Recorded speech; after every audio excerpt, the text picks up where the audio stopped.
Chapter 1. The Awakening of the Mutation.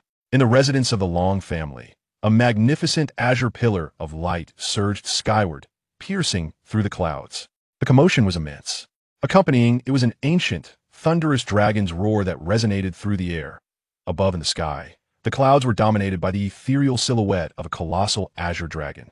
This extraordinary spectacle lasted for several seconds before vanishing. The onlookers were left in a state of astonishment. The gazes of the Long family members instinctively focused on the symbolic structure known as the Awakening Tower, the very place where the young ones of the Long family awakened.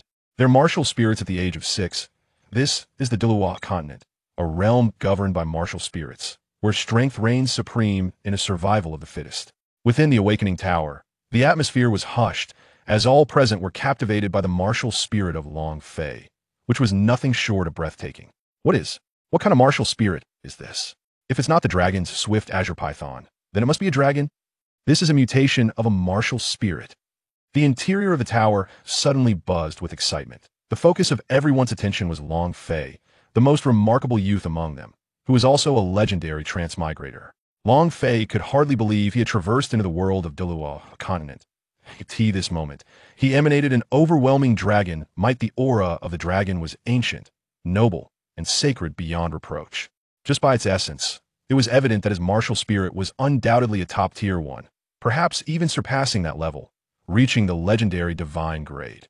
Meanwhile, Long Fei was immersed in his own mind, retrieving the unfamiliar memories that accompanied his awakening.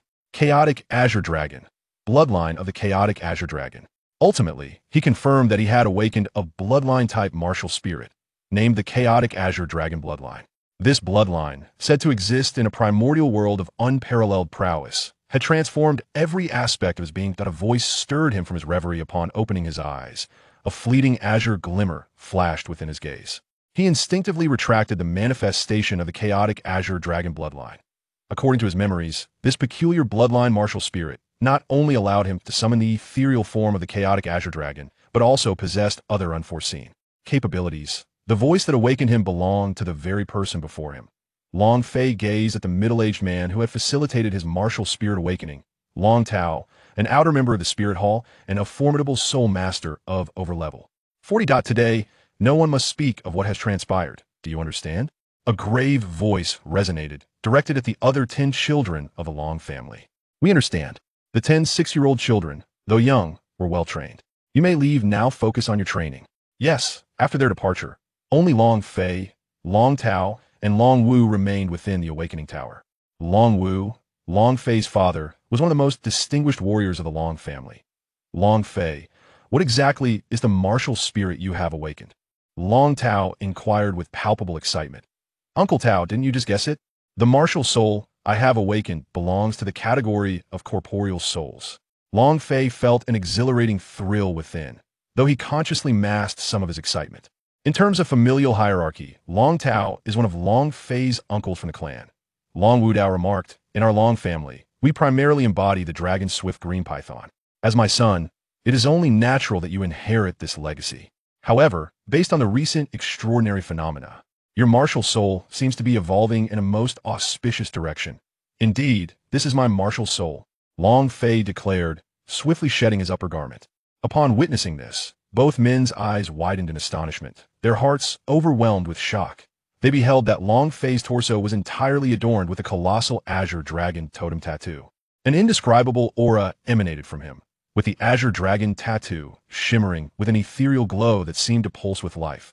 The tattoo radiated an unparalleled dragon might, a manifestation of the Chaotic Azure Dragon bloodline martial soul bestowed upon him.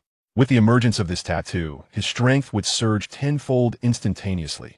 Furthermore, it would continue to amplify as he grew stronger. Come, let's measure your soul power. A stunned Long Tao hastily brought forth a large luminous orb before Long Fei. Long Fei extended his hand to make contact. In an instant, the orb erupted with a brilliant blue light, exuding an overwhelming fullness. It almost seemed as if it were on the verge of breaking through the confines of the orb itself. Innate full soul power, Long Ao and Long Wu exclaimed in unison. Yet unbeknownst to them, Long Fei furrowed his brow, silently pondering, something is amiss. This detail and the radiance, could it be? Has my soul power surpassed the 10th level? Contemplating this, he quickly withdrew his hand, realizing that some matters were best kept concealed in Long Fei's memory. The only individual surpassing innate full soul power was Qian Rinxue from the Spirit Hall, who possessed an innate level of 20. However, considering her lineage as a six-winged angel, it seemed reasonable. Yet he was confident that his chaotic Azure Dragon bloodline martial soul was far more formidable and extraordinary. Long Wu's expression turned grave, seriousness etched across his features. Feier, quickly put your clothes back on. This is a matter we cannot disclose to the Spirit Hall. Long Tao, for the sake of our Long family's rise in this place, you must conceal the true nature of Feier's martial soul. Long Tao's demeanor was equally solemn. The martial soul has mutated, revealing the Azure Dragon phantasm, and possessing innate full soul power. It must indeed be kept hidden. Feier, you should return now. Your mother has been waiting for quite some time. It is time to share this joyous news with her. Your father and your uncle Tao have matters to discuss. Long Wu reached out, gently patting Long Fei's head. I understand, father. Farewell, Uncle Tao. With that, Long Fei turned and departed. What followed was a clandestine conversation between Long Tao and Long Wu. Upon exiting the Awakening Tower, Long Fei did not leave immediately. Instead, he stood rooted in place, clenching his fists, feeling an unprecedented surge of formidable power. His eyes resolute. He gazed skyward, his thoughts resolute. Chaotic Azure Dragon bloodline. Splendid. This shall mark the commencement of my ascent on this Doluo continent. I, Long Fei, shall not let this fortune go to waste. To all those intertwined in this life and the next, Tang San. I eagerly await our meeting. Long Fei muttered softly to himself before swiftly departing and making his way home. During his journey, he realized he was moving with remarkable speed and lightness. As if an invisible force were lifting him effortlessly, he felt no fatigue at all in the past. He would have certainly been tired and out of breath. The Long residence was expansive, and the Awakening Tower was situated a full kilometer from his home. Upon arriving, a rich and savory aroma wafted through the air. As he pushed open the door, the first sight that greeted him was a beautiful woman clad in a chef's attire. Mother, Long Fei called out. Indeed, the exquisite woman before him was his mother, Yi Jing. Feier, you're back. Come in and eat. How did your martial soul awakening go? Where is your father? Yi Jing inquired, her brow suddenly furrowing in concern. Was it possible that Long Fei was the only one returning home? What was going on with his father? Mother, father had some matters to attend to and will return later, Long Fei replied, closing the door behind him. Mother, my martial soul has undergone a mutation. I possess innate full soul power, Long Fei continued. What? A mutated martial soul. Innate full soul power. Yi Jing was utterly astonished, her expression reflecting a shock she had never anticipated in her lifetime. The bowl in her hand clattered onto the table. 2. Acquiring a soul ring. Excellent, just as I expected from my Feier. Innate full soul power. Once we finish dinner, I shall have your father accompany you to hunt a soul beast, Yi Jing exclaimed, her eyes gleaming with excitement, her enthusiasm matching that of Long Fei. Yi Jing was not originally from the Long family. She was from an external clan that had married into it. Her martial soul was an exceptionally powerful and peculiar support-type soul, capable of reviving her as long as she still drew breath. Eager to eat, Long Fei grasped his chopsticks and began to devour his meal with remarkable fervor, a sight that left Yi Jing astonished. As a mother, she was well aware of her son's usual appetite. How could he consume so much now? It was at least several times his normal intake. Even Long Fei himself was taken aback. His appetite had indeed expanded, and there was no doubt that this was a result of the Chaos Azure Dragon bloodline. Feier, slow down. If you're still hungry, I can make more, Yi Jing gently advised. That I understand, mother. Long Fei nodded like a tea that moment. The door swung open from outside. Returning home was his father, Long Wu. Darling, father.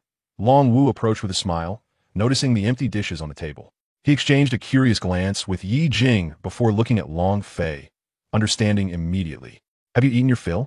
If you have, your father will take you to hunt a soul beast, Long Wu declared, hands on his hips and in high spirits. Long Fei quickly finished the remaining food on his plate. I'm done, we can go now, Long Fei affirmed with a Be careful on the way. Yi Jing cautioned. Rest assured, do you not know my strength? With that, the two tidied up and set off. Meanwhile, the Long family found the situation rather peculiar. Logically, such significant events should have stirred considerable commotion. However, the present tranquility suggests that nothing has transpired at all. The dragon family resides in a remote location, hidden within a deep valley, Beyond this valley lies a junction of two substantial tectonic plates, where human presence is nearly non-existent. At this moment, within the primordial giant forest, two figures, one tall and one short, navigate through the underbrush. This is the primordial giant forest, teeming with various soul beasts. Although your martial soul has mutated, one aspect remains unchanged. You still follow the path of aggressive power. Much like us, Dragon Wu remarked as they walked. Dragon Fei nodded in agreement. Indeed, he replied, then inquired, Father, considering the magnitude of my martial soul awakening, one would expect a tumult within the dragon family. Why is it so eerily quiet? According to the narrative, he should have been summoned to meet the esteemed elders of the dragon family and his grandfather by now. Dragon Wu sighed, yet spoke with enthusiasm. Your martial soul's awakening was indeed momentous, but it has been suppressed by your grandfather, and measures for confidentiality are already in place. You are the future of our dragon family. Your rise will determine our clan's resurgence. He added reassuringly, these matters are not for you to fret over, leave them to us adults. The dragon family stands united, as our ancestral teachings emphasize. Dragon Fei comprehended this, and a weightier sense of purpose settled upon him. I understand, and I shall not let you down. Dragon Fei affirmed with a nod. Once you acquire your first spirit ring, I will take you to meet your grandfather. Now, let us hasten our pace. With that, Dragon Wu set off, and Dragon Fei quickly followed, utilizing the skills he had learned. In a certain part of the forest, the two stood atop a tree, gazing into a cave ahead. Suddenly, Dragon Fei felt his blood stir an insatiable yearning from the chaotic azure dragon bloodline within him. Father, I sense something within that cave is calling to me. Dragon Fei exclaimed, his gaze fixed ahead.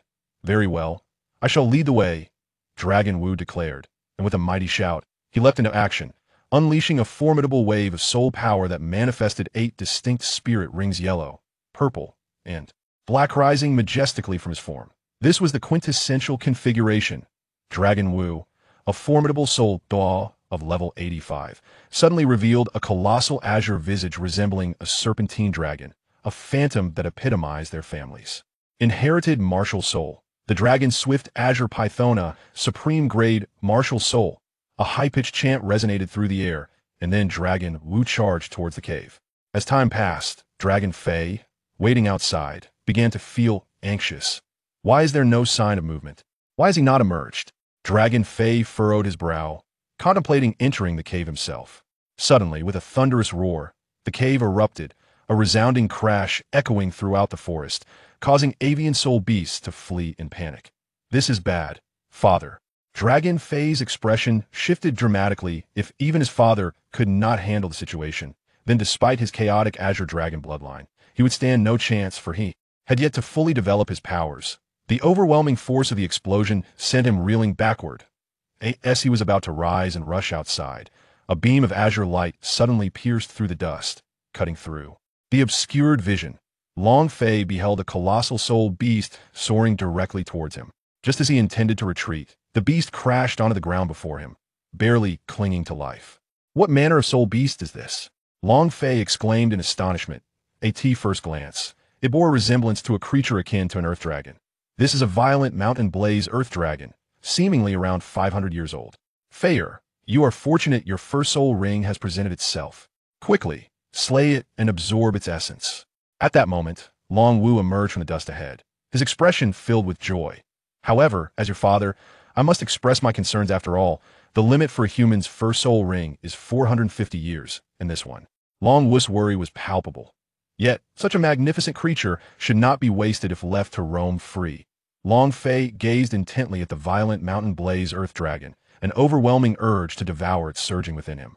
He felt an intense heat radiating from his chest. Shedding his garments, the Chaos Azure Dragon tattoo on his body gleamed vibrantly, a sight that astonished Long Wu. Father, my bloodline has forged a subtle connection with this violent mountain blaze earth dragon. Worry not, I will be unharmed. Under the transformation of the Chaos Azure Dragon bloodline, his physical limits had long surpassed their previous bounds. Roar.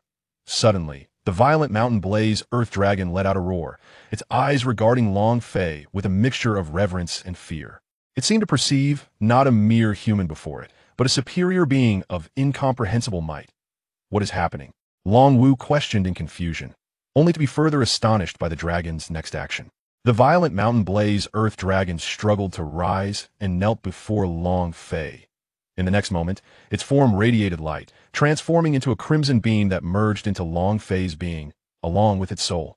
This, Long Wu's expression was one of utter amazement. He had never witnessed such a phenomenon in his lifetime. Was indeed extraordinary. No, the truly extraordinary one should be his son, Long Fei. It was Long Fei's bloodline, martial soul beast sacrifice.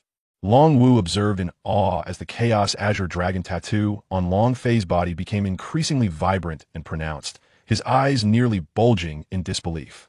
The violent mountain blaze Earth Dragon willingly offered itself to Long Fei. Such an act, even if it had reached the 1,000-year level, would result in a perfect fusion, preserving the essence of the soul beast. At this moment, Long Fei had already entered a meditative state, drawn by an overwhelming consciousness guiding him. His body felt warm and comfortable, a powerful force bubbling within him. His body underwent another sublime transformation. 3. The system has arrived.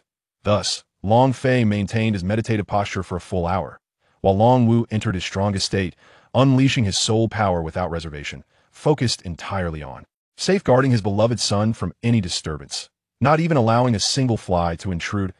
An hour has elapsed, yet there remains no sign of activity. Long Wu furrowed his brow, uncertain of how to respond to this situation.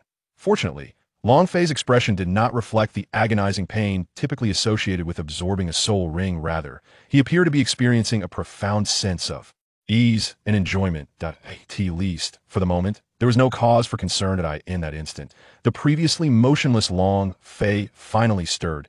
He focused his energy to calm his mind, and after exhaling, a circle of purple soul rings materialized around him, only to vanish in an instant. As a soul daw, Long Wu certainly observed this spectacle and exclaimed, "Purple, 1,000-year soul ring."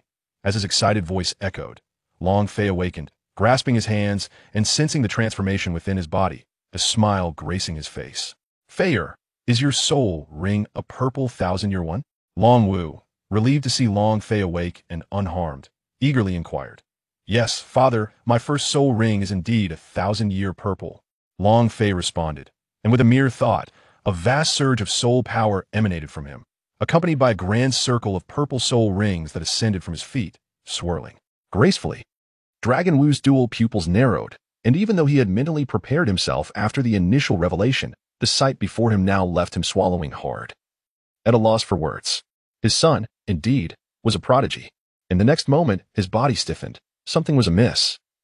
Wasn't that blazing mountain flame dragon only 500 years old? How could it be a millennium? Had he misjudged? As this realization struck him, his expression darkened with regret. If that were the case, and his son were not so extraordinary, then such reckless absorption would surely lead to catastrophic consequences. His complexion turned ashen. For admit he had indirectly condemned his own son to destruction. In that instant, fear surged within him. If it truly were so, he would become the great sinner of the Long family, left utterly speechless in his attempts to explain. Yet, all was well. His son was indeed a genius. And what had transpired could not be undone. As long as he was safe now, that was what mattered. "Father, you are correct. That blazing mountain flame dragon is indeed only 520 years old." Upon hearing Long Fei's words, the heavy stone weighing upon Dragon Wu's heart vanished. He blinked in astonishment. So it meant he had not erred in his judgment. But why was your first soul ring purple instead of yellow? Could it be attributed to your bloodline? Long Wu is not a fool, from the very first scene until now. The image of that Azure Dragon tattoo lingers in his mind. Long Fei nodded. "Indeed, father, at the moment when the blazing mountain flame dragon was sacrificed to me, the Azure Dragon bloodline within me directly nourished it, allowing it to ascend an astonishing 680 years in age. While its own age reached a remarkable 1,200 years, he glanced at the chaotic Azure Dragon tattoo on his body, which exuded an overwhelming dominance. Moreover, he had grown taller, and his muscles had significantly increased. He caressed the tattoo before donning his clothes. Long Wu remained in a state of astonishment, captivated by Long Fei's recent revelation. It was truly astounding. He was indeed my son. Excellent. Ha. After a moment of contemplation, he burst into laughter. "My son, however, your first spirit ring is a millennium old. If you were to venture outside, it would certainly attract the envy of many." Long Wu expressed concern over those with ill intentions. While he felt secure within the Long family, he knew that a dragon could not thrive in a small place forever. Ultimately, Long Fei must embark on a journey to hone his skills. "Father, there is no need for concern. I possess a passive spirit ability known as transformation. This ability allows me to alter all aspects of myself, including the color of my spirit ring. Long Fei revealed with a proud smile. In the next moment, the purple Millennium Spirit ring adorning him transformed into a brilliant yellow, and even his aura shifted accordingly. Witnessing this extraordinary scene, Long Wu took a deep breath. Then what is your active spirit ability? My spirit ability. Just as Long Fei was about to speak, a voice suddenly resonated in his mind. Congratulations, host, for utilizing your spirit ability for the first time. The Celestial Traversing System has been activated. Activation successful. Finding host. A cold voice echoed, followed by a series of digital loading sounds. Character interface. Host. Long Fei age. 6 years martial soul. Chaotic Azure Dragon Bloodline Package. Bloodline. Tattoo. Phantom attachment. Note. The tattoo will only manifest when body temperature rises or falls. At normal temperature, it remains hidden. Spirit power. 16. One Ring Spirit Master Bloodline Package Talents. Attribute Amplification. Lifespan Enhancement. Exorcism. Superior Healing. Immunity to Toxins. Super Growth. Supreme Dragon Might Spirit Abilities. Passive Transformation. Azure Dragon Eye Spirit Abilities. Active Blazing Mountain Flame. Azure Dragon Soul System Warehouse. Beginner's Gift Pack X1 Traversing Worlds. Current Dolua continent staring at the unexpected blue data screen before him. Long Fei trembled slightly, his eyes widening with excitement. A system. I have activated the system. Long Fei was so exhilarated that he could hardly resist the urge to leap into the unknown, questioning whether he was ensnared in a dream.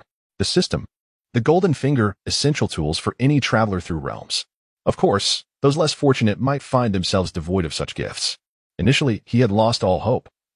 Yet now he found himself once again stirred by excitement. With the formidable Chaos Azure Dragon Bloodline as his extraordinary boon, and now armed with the system, a miraculous enhancement, there was no doubt that he was destined to defy the heavens. Elation, utter elation, a surge of exhilaration. Feier. Feia. Feia. The call of Long Wu jolted the dazed Long Fei back to reality. Father, what is the matter? Long Fei inquired, his thoughts consumed by the interdimensional traversal system. Upon hearing Long Fei's response, Long Wu let out a sigh of relief and retorted, What do you mean? What is the matter? You have been standing here in a daze, unresponsive to my calls. I was genuinely concerned that you had suffered some adverse effects. You frightened me to death. How do you feel? Long Wu furrowed his brow.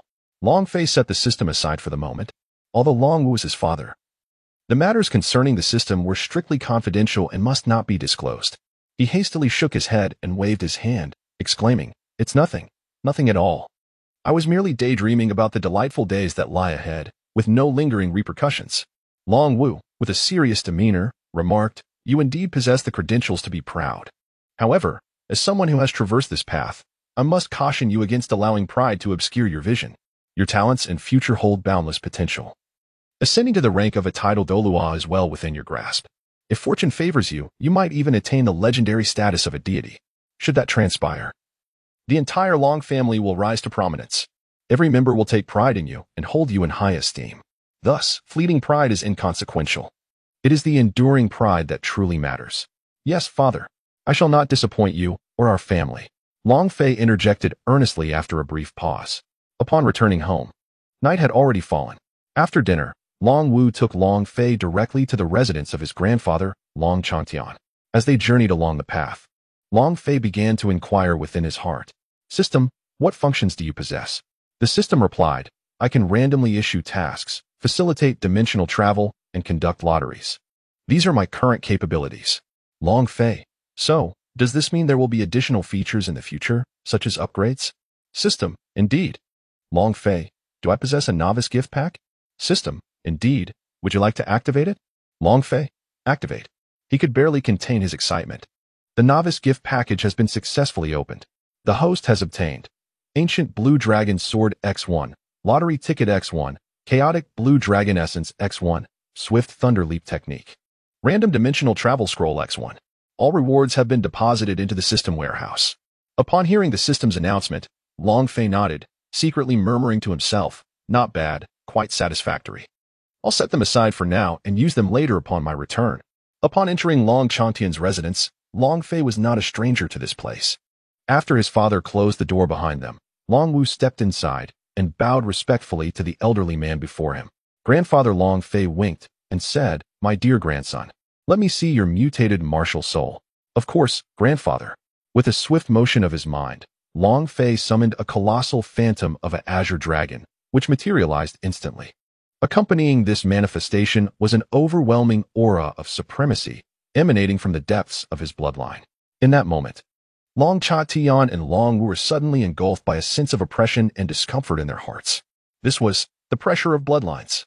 Long Wu and Long Cha-Tian were taken aback, with Long Wu being the most astonished. Why had he not sensed it during the previous two instances? Yet now, it was unmistakably palpable. It was truly perplexing. The ethereal silhouette of the Chaos Azure Dragon hovered, while a faint, elusive sound of dragon's roar reverberated throughout the room. Ancient, primordial, and archaic, three distinct auras coexisted. Long Changtian's body trembled slightly as he fixated on the Azure Dragon apparition enveloping Long Fei. Beads of cold sweat unexpectedly forming on his forehead. At this moment, Long Wu was nearly the same. After a brief pause, Long Changtian let out a sigh and slowly said, "All right, let it be put away." Long Fei complied. Instantly, the oppressive atmosphere that had pervaded the room dissipated.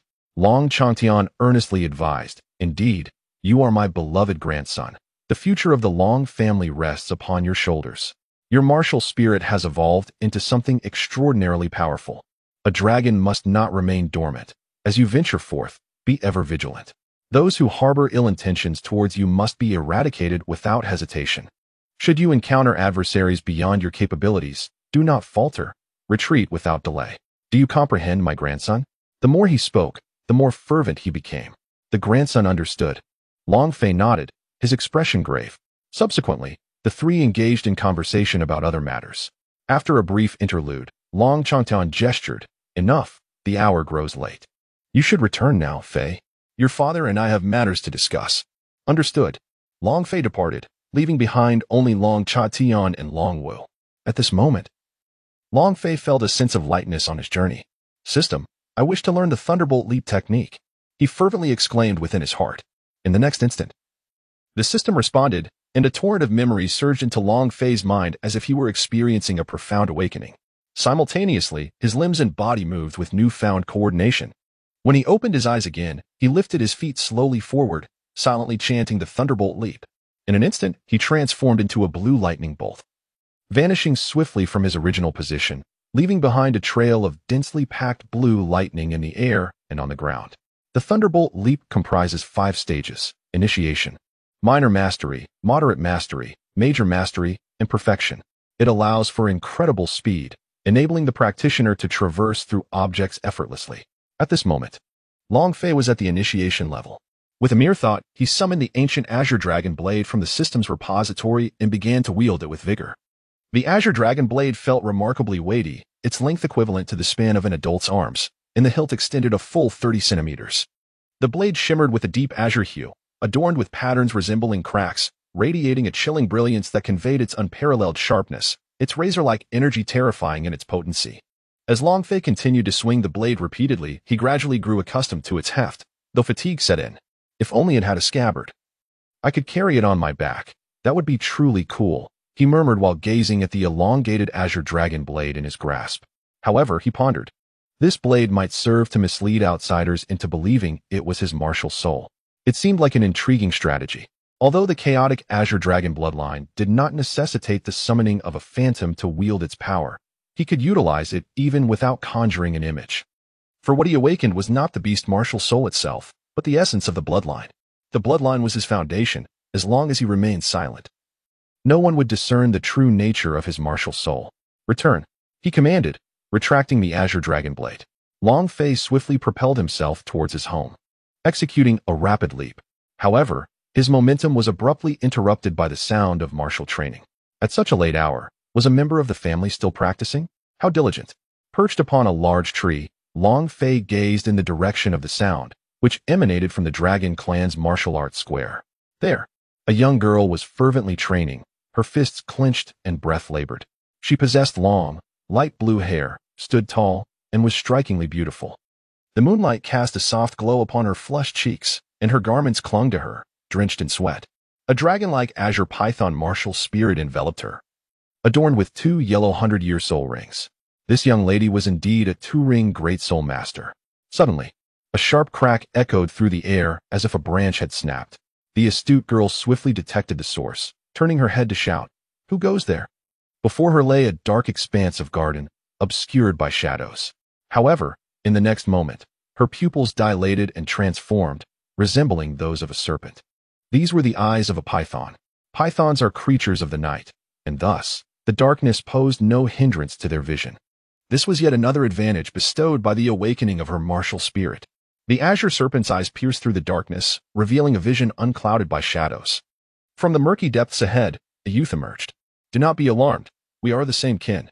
The figure stepping forth was none other than Long Fei, who had been caught in the act of eavesdropping, a slight embarrassment washing over him due to his clumsiness. Upon recognizing the youth, the young girl exhaled a sigh of relief, yet remained cautious. "Who are you?" Although they both hailed from the Long family, familiarity was not guaranteed. The girl did not recognize Long Fei, nor did he know her. The serpent's keen sense of smell detected something familiar wafting from Long Fei, a scent that spoke of kinship, albeit with an unusual undertone. Long Fei said, "My name is Long Fei, and my father is Long Wu." "Long Wu? You are the son of Uncle Long Wu, Long Fei," the girl murmured, and in the next moment, she exclaimed in surprise, "What are you doing here at this late hour?" Long Fei coughed awkwardly, feeling a bit embarrassed. "I happened to pass by and, upon hearing your voice, I couldn't help but sneak a glance. I didn't expect to be caught by you." "You are quite straightforward," the girl remarked with a slight huff. "What is your name?" Long Fei glanced over her figure. She was young and still developing, but it was evident that she would blossom beautifully in the future. Her physique promised to be exceptional as she matured. A fleeting, unsavory thought crept into Long Fei's mind, but it was swiftly suppressed. At such a tender age, his focus should remain on cultivation, steering clear of any frivolous distractions. "I am called Long Tinger," the young girl declared. Long Tinger, such a melodious name. Long Fei pondered within himself, feeling a sense of fatigue. "Would you like some water?" he inquired, producing a bottle of liquid from his soul-guiding device and offering it to Long Tinger. "This is our first encounter. I brought my own." "So I one tea drink yours," Long Tinger replied, shaking her head as she retrieved her own water from her soul-guiding device. Left in an awkward silence, Long Fei felt a sudden discomfort. Something felt amiss. Had this young lady misread the script? Clearing his throat, he continued, "In truth, I had no genuine intention of offering it to you. I merely wished to test your wariness towards strangers. This water, I intend to drink myself." With great effort, he maintained a composed demeanor as he spoke, before taking a sip from the bottle. Long Tinger, after finishing her drink, Long Fei turned to leave. "Little brother." Suddenly, Long Tinger called out. Long Fei turned around and exclaimed angrily, "Do not refer to me as little brother." "Hee," Long Tinger chuckled. What else could such a trivial thing be but a little brother? "What do you want?" Long Fei inquired. "Shall we have a contest?" Long Tinger said, her eyes glinting with provocation. Long Fei gazed at her, questioning, "You are drenched in sweat and utterly exhausted. Can you truly manage this?" The woman could not utter a refusal. Long Tinger maintained a serious expression, her fist already clenched. "Isn't this the prerogative of men? Why have you usurped it?"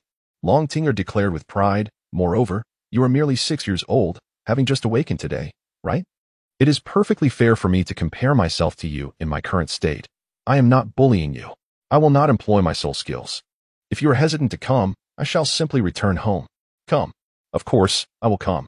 Why would I not? I, Long Fei, have never feared anyone. Do not underestimate me.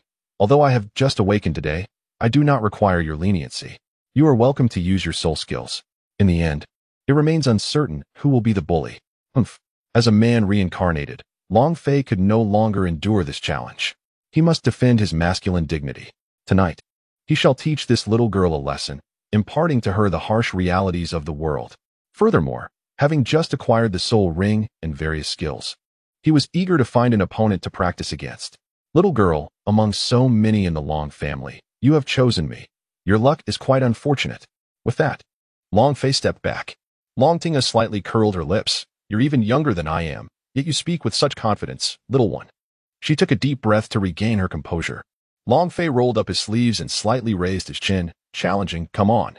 Are you not going to unleash your martial spirit? I fear you won't last even a single round." Long Tinger spoke with a hint of playful mockery. "Little girl, spare me your prattle and come forth." Long Fei bellowed. "Humph. Then I shall not hold back. Don't weep when the time comes. Long Tinger, her face etched with anger, swiftly dashed towards Long Fei, executing a mid-air turn before delivering a powerful kick. Although her strength appeared formidable, she had already mastered her control. What an audacious display of legs. As a man, Long Fei could hardly evade such an onslaught. Moreover, as the heir of the Chaos Azure Dragon bloodline, evasion was not in his nature. Only a direct confrontation would suffice to uphold his dignity. He refrained from employing soul power, instead opting to unleash a punch with raw strength. He was eager to ascertain the true extent of his body's capabilities, having undergone 2 transformative enhancements. If she dared to meet his fist head-on, she should prepare for the consequences. Long Tinger let out a cold snort within her heart, but in the very next moment, the curtain of the scene shattered her fleeting thoughts. With a resounding bang, she was forcefully expelled in an instant by an overwhelming power. What? So solid? After a great struggle, Long Tinger finally steadied herself upon hitting the ground, her heart filled with shock and astonishment. As she looked down, she realized her feet were trembling and in pain. With wide eyes, she gazed at Long Fei, utterly convinced that she had not kicked a hand, but rather an incredibly hard stone. Is this truly so formidable? Long Fei widened his eyes in astonishment, equally surprised by the might of his own fist. He had not anticipated that his strength had become so formidable. He felt no pain. The kick from Long Tinger moments ago felt merely like a gentle brush of paper, leaving no sensation. How can you be so strong? Long Tinger inquired, her face flushed with a rosy hue. Long Fei placed his hands on his hips, exclaiming, "As a man, I am undoubtedly resolute." Long Tinger was taken aback, her face flushed with a mix of embarrassment and anger. "You little rascal. How can you be thinking about such things at your young age? That is not what I inquired about. What on earth is going on with your hands since your awakening?" "Humph, now you realize my prowess, don't you?" Long Fei said. "Do you still dare to underestimate me now?" In that moment, he regained the confidence of a man, wiping his nose with a swift gesture. Long Tinger wore a complex expression. "Indeed, I had underestimated you before. You truly are a little monster. From now on, I shall engage you with all my might." As she spoke, a radiant light emanated from her. Martial soul manifestation. With her words, a colossal serpent with elongated, angular features, shimmering in shades of dark and azure, materialized around her. In an instant, her soul power surged, and her demeanor transformed, exuding an acute sense of pressure and intensity. However, when the spectacle reached Long Fei, he felt no extraordinary sensation, for it was completely nullified by the overwhelming power of his Chaos Azure Dragon bloodline. If one were to say anything remarkable, it was merely the addition of a shadow and a couple of colors. Moreover, she appeared slightly taller, and her eyes had morphed into vertical azure serpentine pupils. Nonetheless, all of this harmonized seamlessly with her form, aura, and essence. "Are you not going to unleash your martial soul?" Long Tinger inquired, noticing Long Fei's prolonged inaction. Her brows furrowed. This lad was insufferably arrogant. The disparity between her ordinary state and her martial soul activated state was vast. "Once I activate my martial soul, you shall have no chance. Hurry and make your move. I intend to return home for some rest." Long Fei gestured dismissively. "Humph, such arrogance." Long Tinger launched another assault towards Long Fei, her form revealing no trace of the 2 soul rings that adorned her. She appeared to have no intention of employing her soul skills. Moreover, she inherited the swiftness epitomized by the dragon's swift green python, moving with remarkable speed. In the blink of an eye, she stood before Long Fei, unleashing a powerful punch. Long Fei also confronted it with a single punch. Long Fei indeed felt a slight discomfort. This time, the power was undeniably more formidable than before, yet it still fell short. Long Tinger was equally astonished, her heart filled with a sense of disbelief and indignation. "It is impossible. How could this little brat be so resilient? Does he not possess the same dragon disease green python martial soul as I do? How could the dragon disease green python exhibit such formidable defensive capabilities?" Long Tinger launched a relentless assault. Long Fei continuously counterattacks. Long Tinger's complexion grew increasingly ghastly and pale, beads of sweat trickling down her forehead. In stark contrast, Long Fei remained unfazed, seemingly impervious to any pressure, which incited Long Tinger's ire. Regardless of whether she employed her fists or feet, Long Fei responded with remarkable agility, either deflecting her strikes or evading them altogether. Suddenly, the first soul ring on Long Tinger's body illuminated, and in an instant, she vanished from sight. When she reappeared, she was positioned behind Long Fei. With her first soul skill, Azure Python's ambush. A colossal azure serpent's head emerged behind Long Fei, its maw gaping wide as it lunged toward him. As Long Fei regained his senses, he felt a fierce onslaught approaching from behind. Just when Long Tinger believed she had succeeded, a multitude of blue lightning bolts enveloped Long Fei, only to vanish in an instant, leaving behind an air infused with electricity and a scorched ground. Long Tinger's attack had ultimately missed its mark. Was it not said that he would not evade? Long Fei, is that so? Did I ever say that? Clearly, you must be mistaken. I have never uttered such words. The sound of a missed strike echoed faintly in the air. I evaded it. Long Tinger widened her eyes, still unable to fathom how Long Fei had vanished. Long Fei's figure materialized 10 meters ahead of her, his expression adorned with a teasing smile. How did you evade me? What was that lightning enveloping you just now? Long Tinger questioned him directly. I apologize, but this is merely my personal trick, and I cannot divulge it to you. Long Fei waved his arms and declared, You always initiate the attack. This time, it is my turn to strike first, so be cautious. With those words, he executed the lightning flash step. As soon as he finished speaking, his figure vanished, leaving behind fleeting afterimages that existed for less than a second as they raced towards Long Tinger. In less than a breath's time, he appeared directly in front of her and unleashed a powerful palm strike. Long Tinger realized the gravity of the situation and swiftly employed the serpent's keen agility to evade. Even with the advantage of her martial spirit's speed, she could not hope to rival Long Fei's lightning-fast leaps. Long Fei pursued, yet he bore no intention of attack. Instead, Long Tinger, exhausted and panting, was once again drenched in perspiration.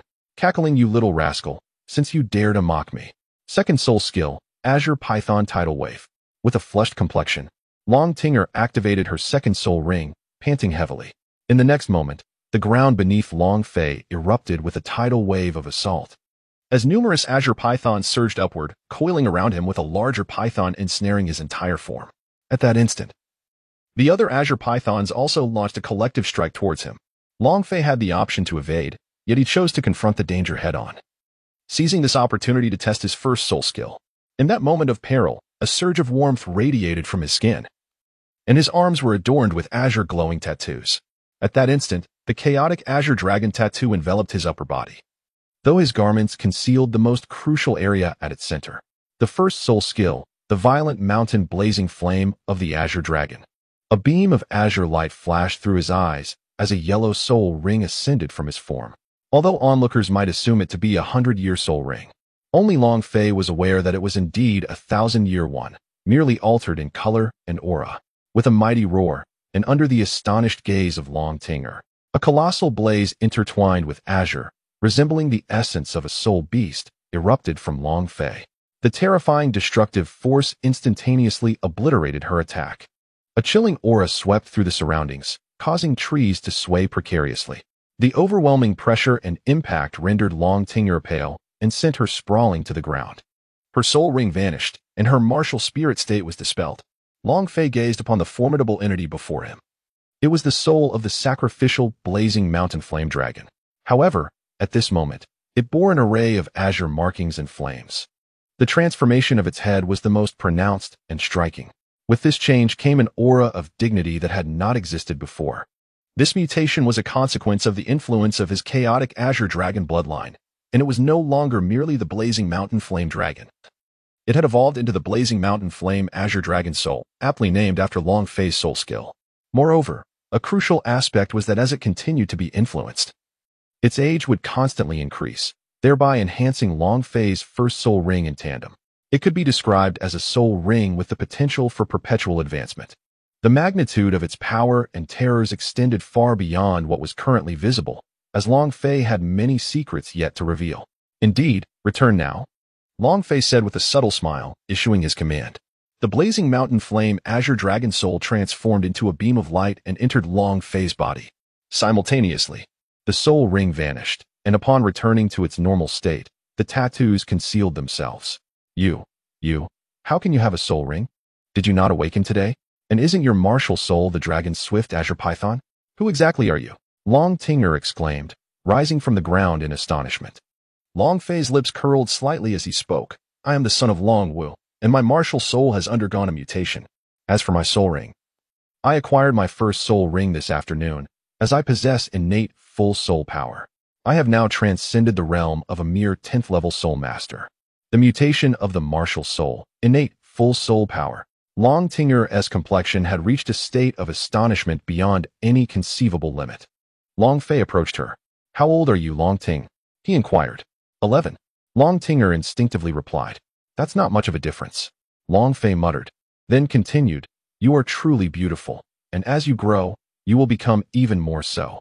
When you mature, please consider being my lady. I have taken a liking to you. You must be out of your mind." Long Tingo was taken aback by Long Fei's unexpected words. Her face flushing with embarrassment as she raised her hand to slap him. Slap. Surprisingly, she connected, yet Long Fei remained unfazed. His expression calm and serious as he gazed at her. "Grow up well. I will come to marry you. Once I ascend to godhood, I shall take you to explore the divine realm." Long Fei's demeanor remained unchanged as he took advantage of Long Tinger's momentary distraction to gently pat her head. And in the next instant, he vanished from sight with a swift leap. Long Tinga still yearned to strike, yet the figure of Long Fei had vanished, leaving her to swing her hand in vain. How brazen could one be at such a tender age? Anger surged within her, causing her chest to ache as she stomped her feet in frustration. Such audacity from a mere child was a sight she had never encountered before. However, recalling Long Fei's earlier words, her cheeks flushed even deeper. She hastily departed from the scene. Upon returning home, she exchanged some subtle words with her mother before retreating to her room alone.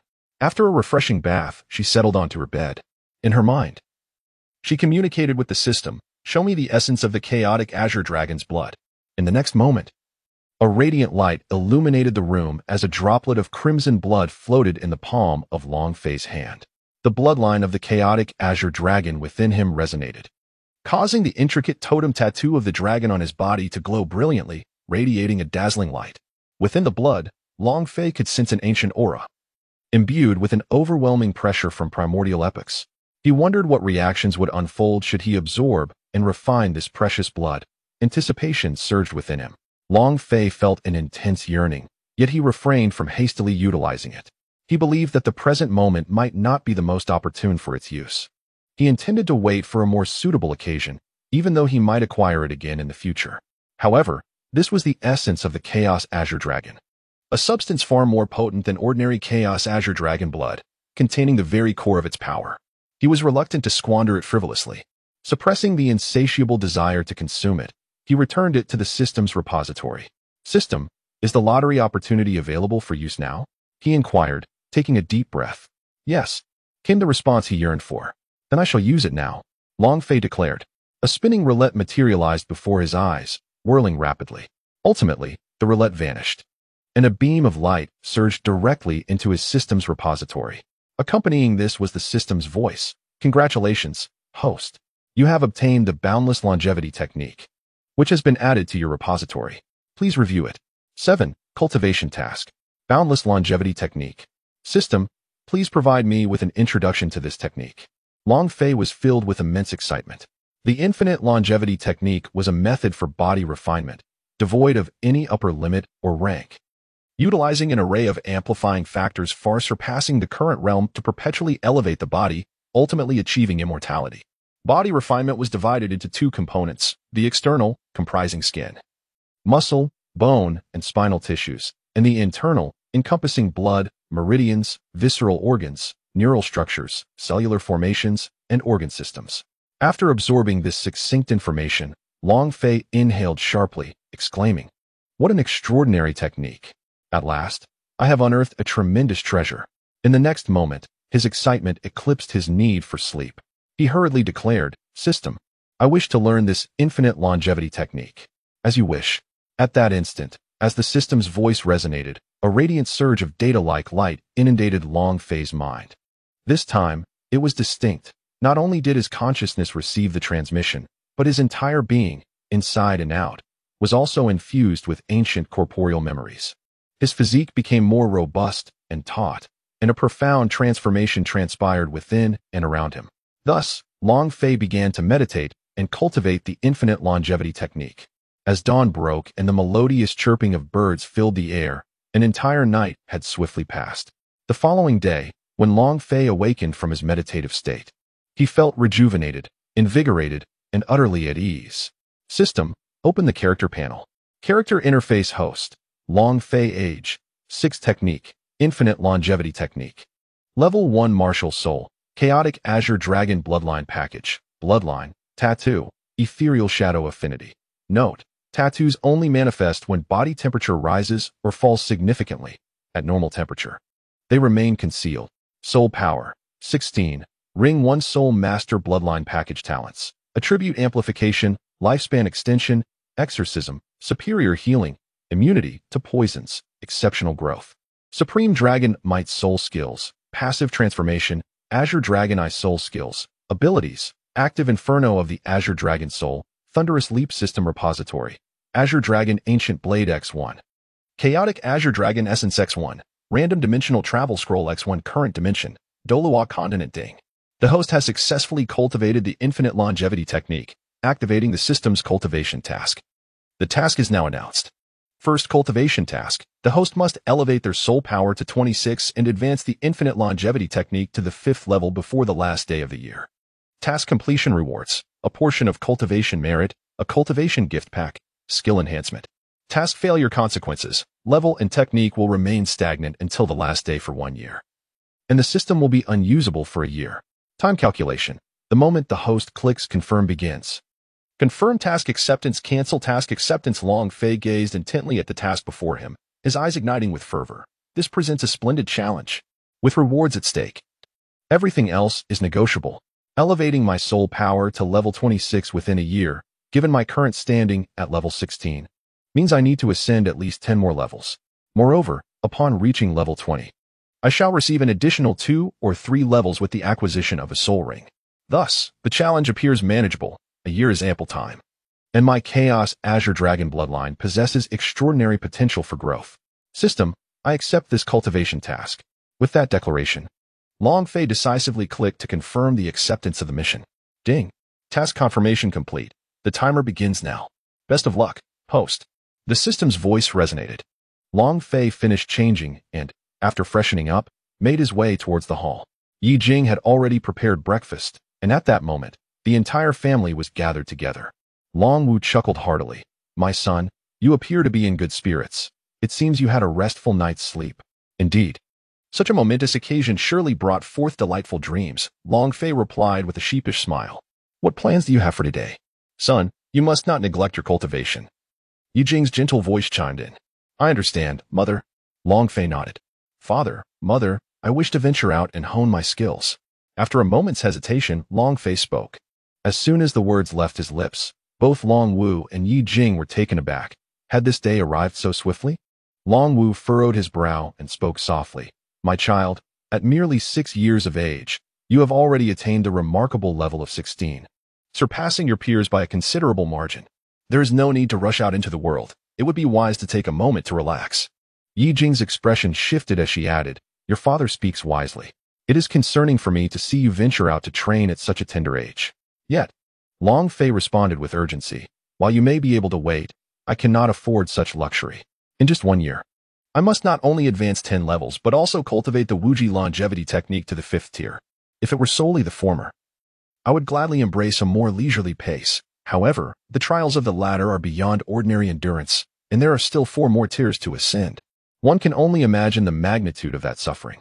This anguish Long Fei would keep buried deep within, never voicing it aloud. Yet, he understood that the rewards awaiting him after such trials would be immeasurable. Levels are achieved through one's own efforts, and the mastery of techniques is a personal journey. Strength gained is a testament to oneself. Although failure does not diminish one's soul power or techniques, the inability to level up or utilize the system for an entire year is an unbearable thought.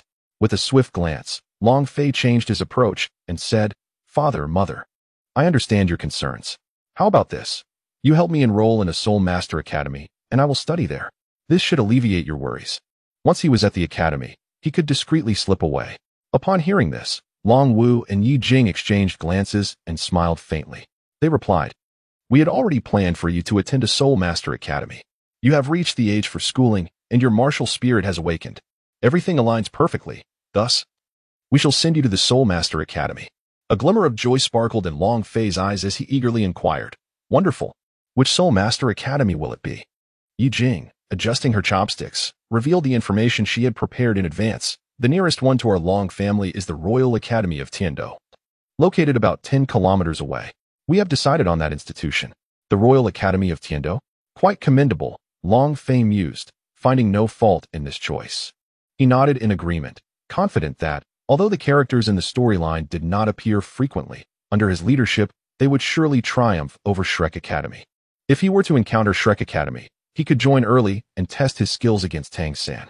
With no further objections, Long Wu suggested, "Let us finish our meal and prepare to depart." Agreed. The family joyfully continued their dinner, engaging in light conversation until they quickly finished. The items to pack were few, especially with the aid of soul-guiding devices. Soon, Long Wu, holding the proof provided by Long Tao, led Long Fei away from the Long family toward the bustling city of Tiando.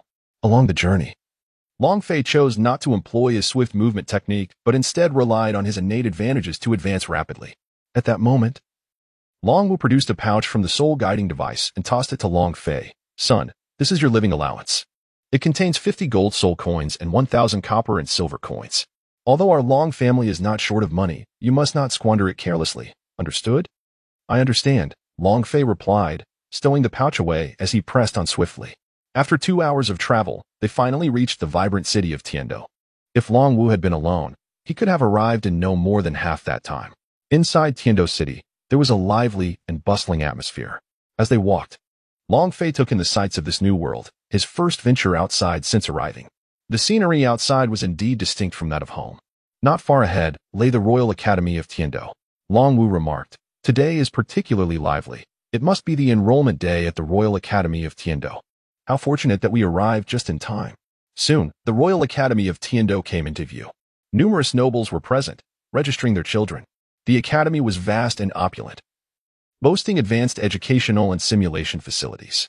Admission to the Tiando Royal Academy was reserved for either royal nobility or those who had the esteemed recommendation of powerful individuals. This was indeed a royal institution, a realm for the affluent. Observing the grand structure before him, Long Fei couldn't help but marvel. The air was thick with an aura of nobility. There was no need to queue. One could simply walk in. With a connection to a high-ranking mentor at the academy, Long Wu stated that they could bypass many inconveniences and proceed directly to the registration. He then led Long Fei down a path distinct from the others. Long Fei followed closely behind. According to the trajectory of the storyline, it was uncertain whether Yu Tianhing's team had been formed. Logically, it should have come together by now. Long Fei pondered, considering that those individuals were several years older than Tang San and his companions. Nevertheless, he resolved to wait for future revelations. "I wish to meet your leader."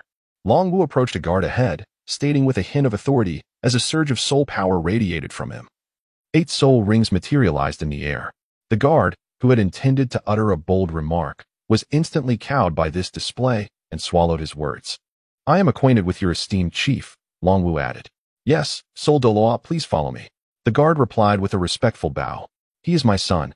Accompanying me today for enrollment," Long Wu remarked, glancing at Long Fei. "Yes, both of you please follow me." The guard, quickly turning to lead the way, felt the cold sweat trickling down his forehead and back, relieved that he had restrained himself from acting impulsively. Noticing the guard's change in demeanor, Long Fei furrowed his brow and thought to himself, indeed, demonstrating one's strength is the most straightforward and convincing approach in this world. Suddenly, he recalled his father mentioning the chief. Did he know the chief? He remembered that in the original narrative, the chief of the Tiando Royal Academy was Sol Doloa Mengshinji.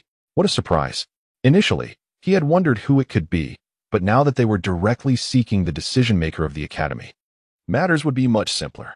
Long Fei felt a flicker of astonishment, but it quickly dissipated as he hastened to follow in his father's footsteps, departing under the gaze of the onlookers. Others from noble families were displeased, but upon witnessing Long Wu's 8 soul rings, they fell silent. In this world, strength speaks volumes. Only the powerful possess the authority to voice their opinions. Under the guard's guidance, they soon entered the inner sanctum of the Tiando Royal Academy, where the grand hall before them housed Mengshinji.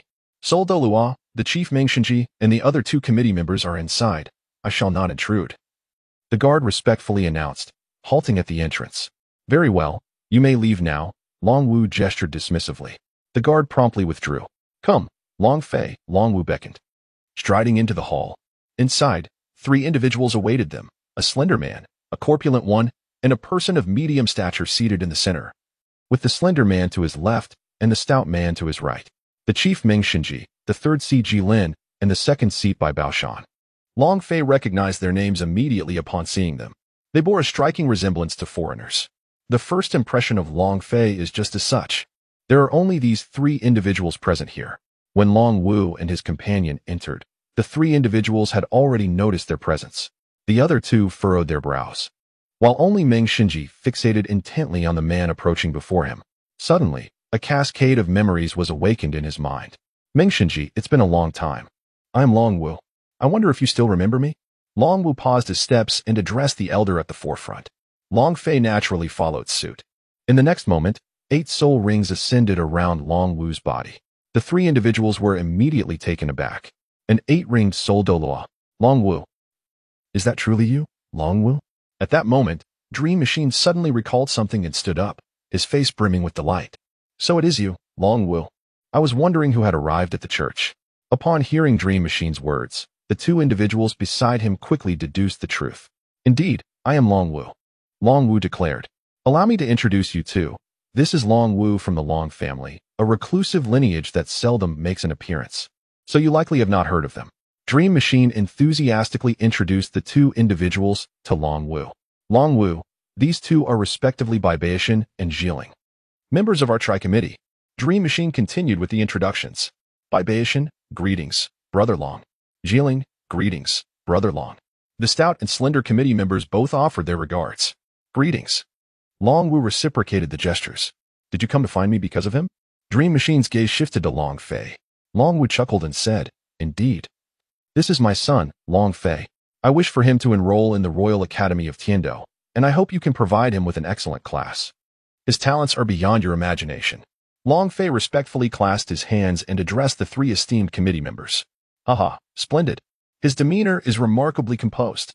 The trio, Meng Shinji and his companions, regarded Long Fei with admiration. They sensed an unprecedented and mysterious power emanating from him, leaving them all astonished. Meng Shinji, unable to contain his eagerness, inquired, Long Fei, please unveil your martial soul for me to behold. Very well.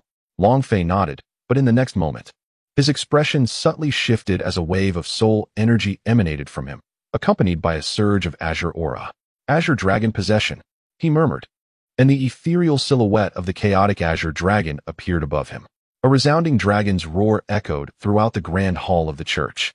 In an instant, Long Fei's aura transformed, becoming strange, ancient, and overwhelmingly powerful, exuding an air of unassailable divinity. The three individuals present, upon sensing this aura and witnessing the scene before them, were struck with astonishment and awe. What an extraordinary presence! So it is a dragon martial soul. But wait, he is your son. Shouldn't he inherit your dragon-scaled python martial soul? Why is it the Azure Dragon instead? As shock washed over them, Dream Shinji's face was etched with confusion. My son's martial soul has mutated. His true martial soul is the Azure Dragon tattoo on his body, and this Azure Dragon is merely an illusion. Moreover, he possesses an innate full soul power that is seldom seen in a century. Long Wu declared, pride evident in both his tone and countenance. Behold, this is my son, Long Wu. Look at the astonished expressions on your faces, clearly indicating your naivety. What? How astonishing! His martial soul has undergone a mutation, and to have innate full soul power. The three were once again overwhelmed by disbelief. So how about it? Can you cultivate my son well? Long Wu now had the leverage to negotiate directly. Dream Shinji and his companions, all connoisseurs of talent, regarded Long Fei as a precious gem. Rest assured, if you trust us to enroll him in the Tiando Royal Academy, we will certainly nurture him well. Long Fei, please introduce yourself, Dream Shinji prompted. I am Dream Shinji. My martial soul is the Black Demon, a control-type soul Doloa of level 86. Long Fei, I am Bai Baoshan. My martial soul is the Celestial Star Furnace, a defense-type soul Doloa of level 85. Long Fei, I am Jilin. My martial soul is the Celestial Green Vine, a control-type soul Doloa of level 83. I am Long Fei, 6 years old, and my martial soul is the Azure Dragon Tattoo, a strength-type soul master of level 16. As Long Fei's words settled in, the three committee members, aside from Long Wu and himself, were left in utter disbelief. Initially, they thought they had misheard. You You say you are 6 years old and at level 16. Dream Shinji and his companions pressed in astonishment. Indeed, Long Fei affirmed with a nod. Impossible. How can this be? When did you awaken your martial soul? Bai Bashan exclaimed.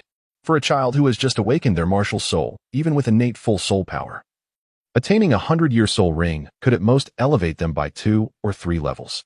Progressing into the realm of level 16 is no simple feat, especially for a 6-year-old. Even if the awakening occurred months ago, how could it be possible? Is this truly the terrifying cultivation speed of innate full soul power? I awakened just yesterday. And I also obtained my soul ring yesterday, Long Fei replied.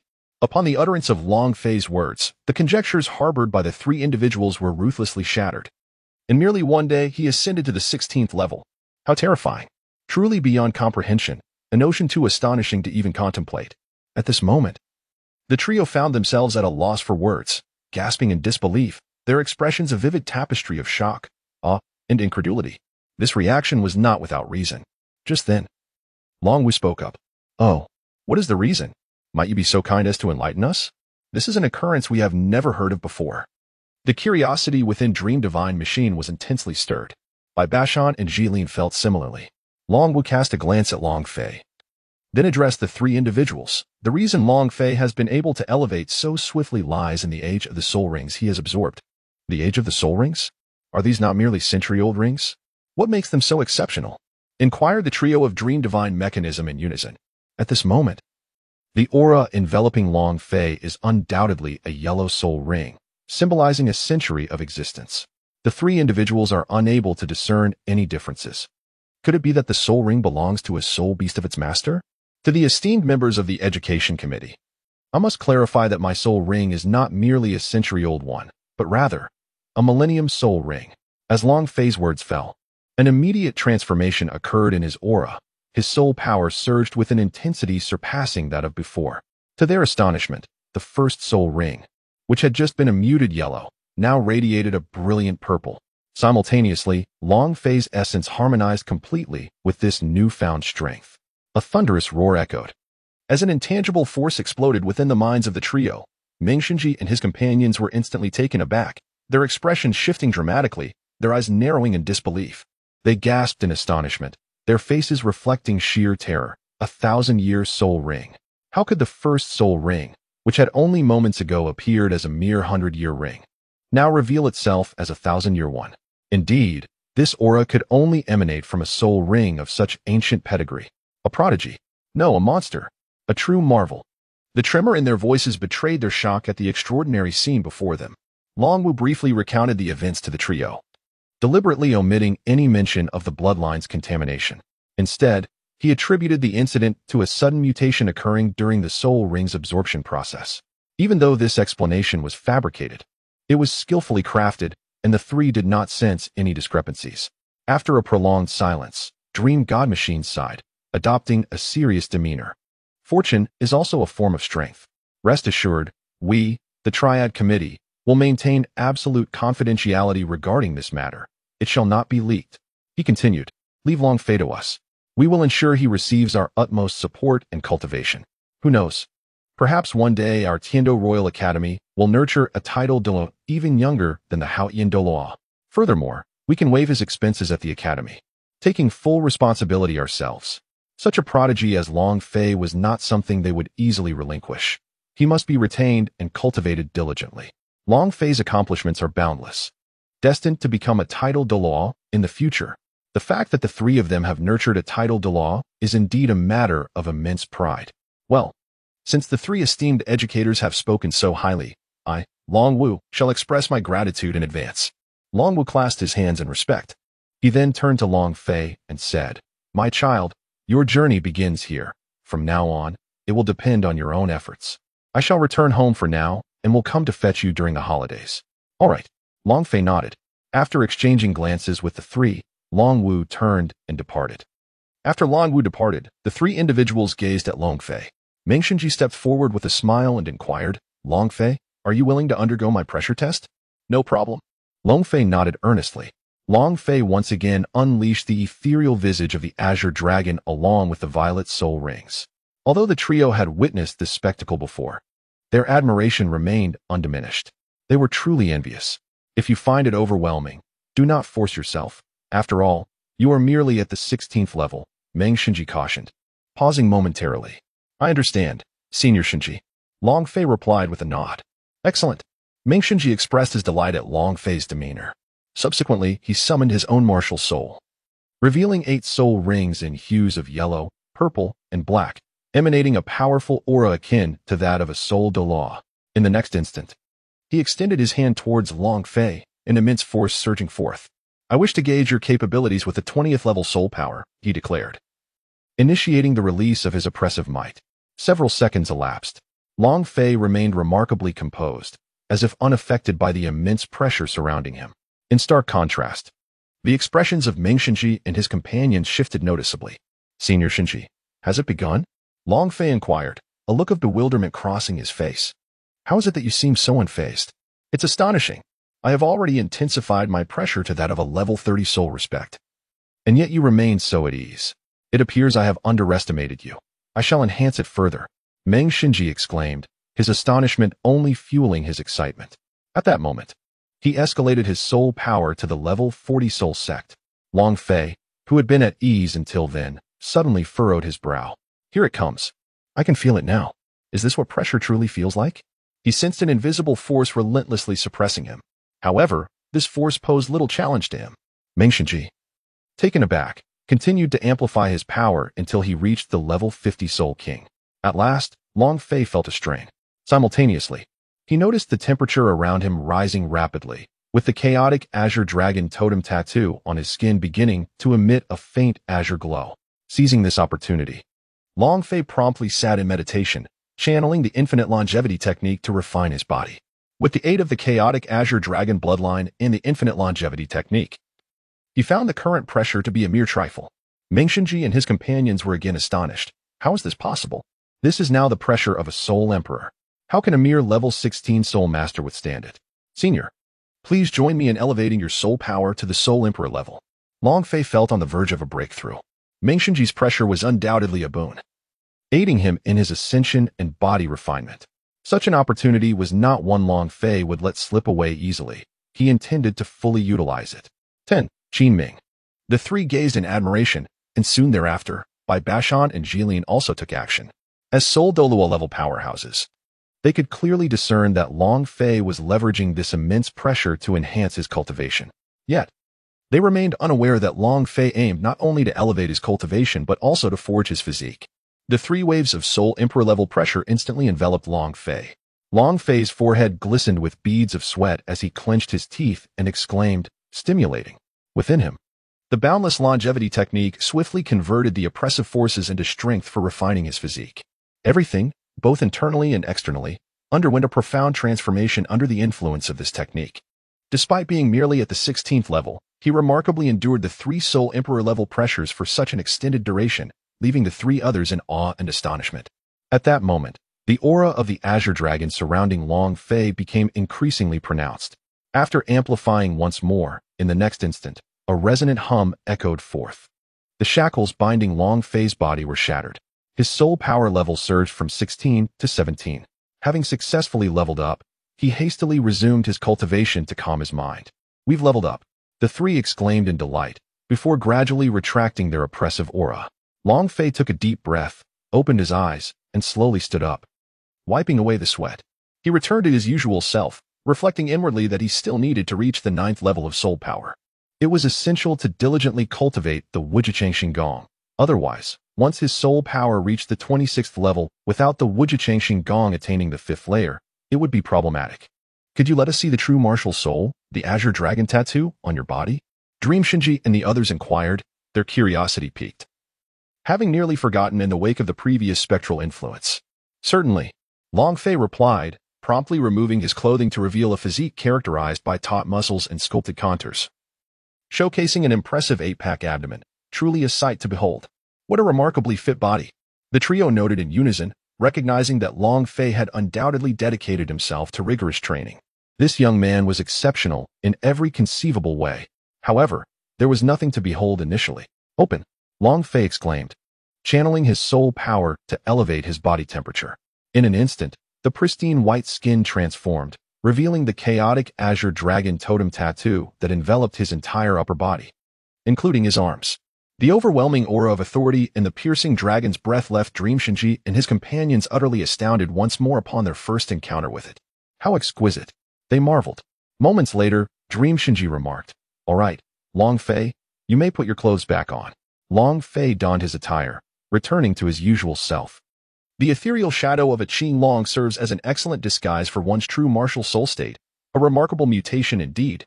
Dream Machine nodded in agreement. Long Fei, follow me. I shall personally guide you through the enrollment process and subsequently assign you to a class, Dream Machine stated. Yes, esteemed senior, Long Fei replied with a tone of reverence.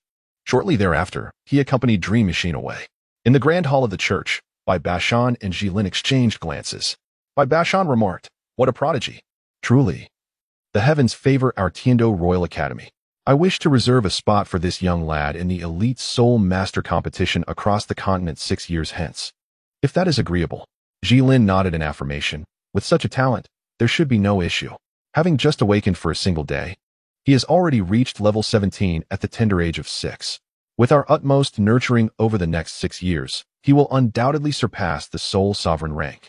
Who knows, even greater surprises may await. Bai Bashan added. This is the Academic Affairs Office for enrollment, Dream Machine said as they arrived before a beautifully decorated office. Inside, there was only one man. Upon seeing Dream Machine enter, the man promptly rose, displaying utmost respect. "Chief," he greeted. "Ah, Hai Long, this is Long Fei. His martial soul is dragon type, possessing innate full soul power at the age of 6 and already at level 17. I have directly recommended him for dormitory and class arrangements. He shall join Qin Ming's class," Dream Machine instructed. Given that the chief personally brought him, Hai Long surmised that Long Fei's background must be exceptional. Apart from those of significant stature, looking at Long Fei, he was taken aback and quickly nodded. What? Innate full soul power. Understood. Our Tiando Royal Academy has struck gold. Such individuals have never appeared before. Remember, this must remain confidential. It cannot be leaked, or you shall answer for it. Dream Machine's tone shifted. Hai Long nodded solemnly. I understand, Chief. I know what must be done. He then cast a deep glance at Long Fei. Such a significant matter necessitated the fabrication of information. Before long, Hai Long completed the necessary arrangements. Subsequently, Dream Machine escorted Long Fei on a tour of the Tiando Royal Academy. Should you encounter any issues while studying here, feel free to approach any of us in the academic committee at the church hall. Of course, you may also consult your homeroom teacher, Qin Ming. He is an exceptional individual, Dream Machine advised as they prepared to part ways. I understand, Chief Dream Machine, Long Fei nodded. When classes are not in session, the school gates remain open for free entry and exit. However, do not venture too far.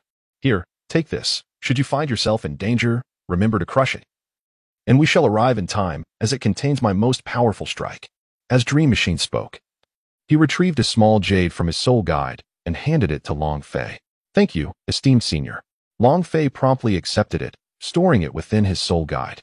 I shall take you to meet Qin Ming. After speaking, Dream Machine departed with Long Fei from the location. In the office of the Heavenly Royal Academy, only one young man remained. The man, tall and clad in an elegant teacher's attire, possessed light brown hair and a notably handsome, youthful visage. This was Qin Ming. He was absorbed in a book before him, enjoying the solitude of the office. Suddenly, a knock echoed through the room, followed by the creak of the door as it opened. The sound jolted Qin Ming from his deep concentration. Qin Ming, a familiar voice called out. He looked up to see a face he recognized well, prompting him to rise respectfully. Greetings, Chief Dream Machine. Indeed, Qin Ming. I have brought you a remarkably gifted student. One I believe will pique your interest, Dream Machine replied, glancing at Long Fei beside him.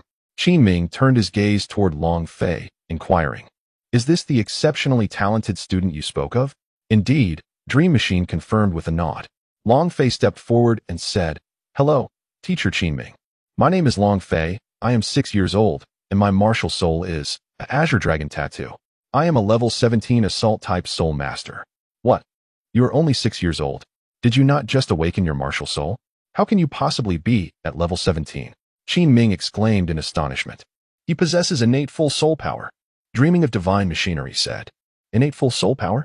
No, that cannot be right. Even so, It would be impossible to achieve such a level even with a soul ring. Qin Ming searched his mind for knowledge of this kind, but found himself utterly at a loss. Long Fei's condition has transcended his comprehension. Perhaps this is the reason for his extraordinary talent. Subsequently, Dream Machine shared some insights with Qin Ming regarding Long Fei's Azure Dragon Phantom and his Azure Dragon tattoo. With each revelation, Qin Ming felt increasingly overwhelmed. Yet his intrigue towards Long Fei grew exponentially. His countenance radiated joy and excitement. After Dream Machine departed, only Qin Ming and Long Fei remained. In a tone of earnest supplication, Qin Ming inquired, "Long Fei, may I have the privilege of seeing your Azure Dragon tattoo?"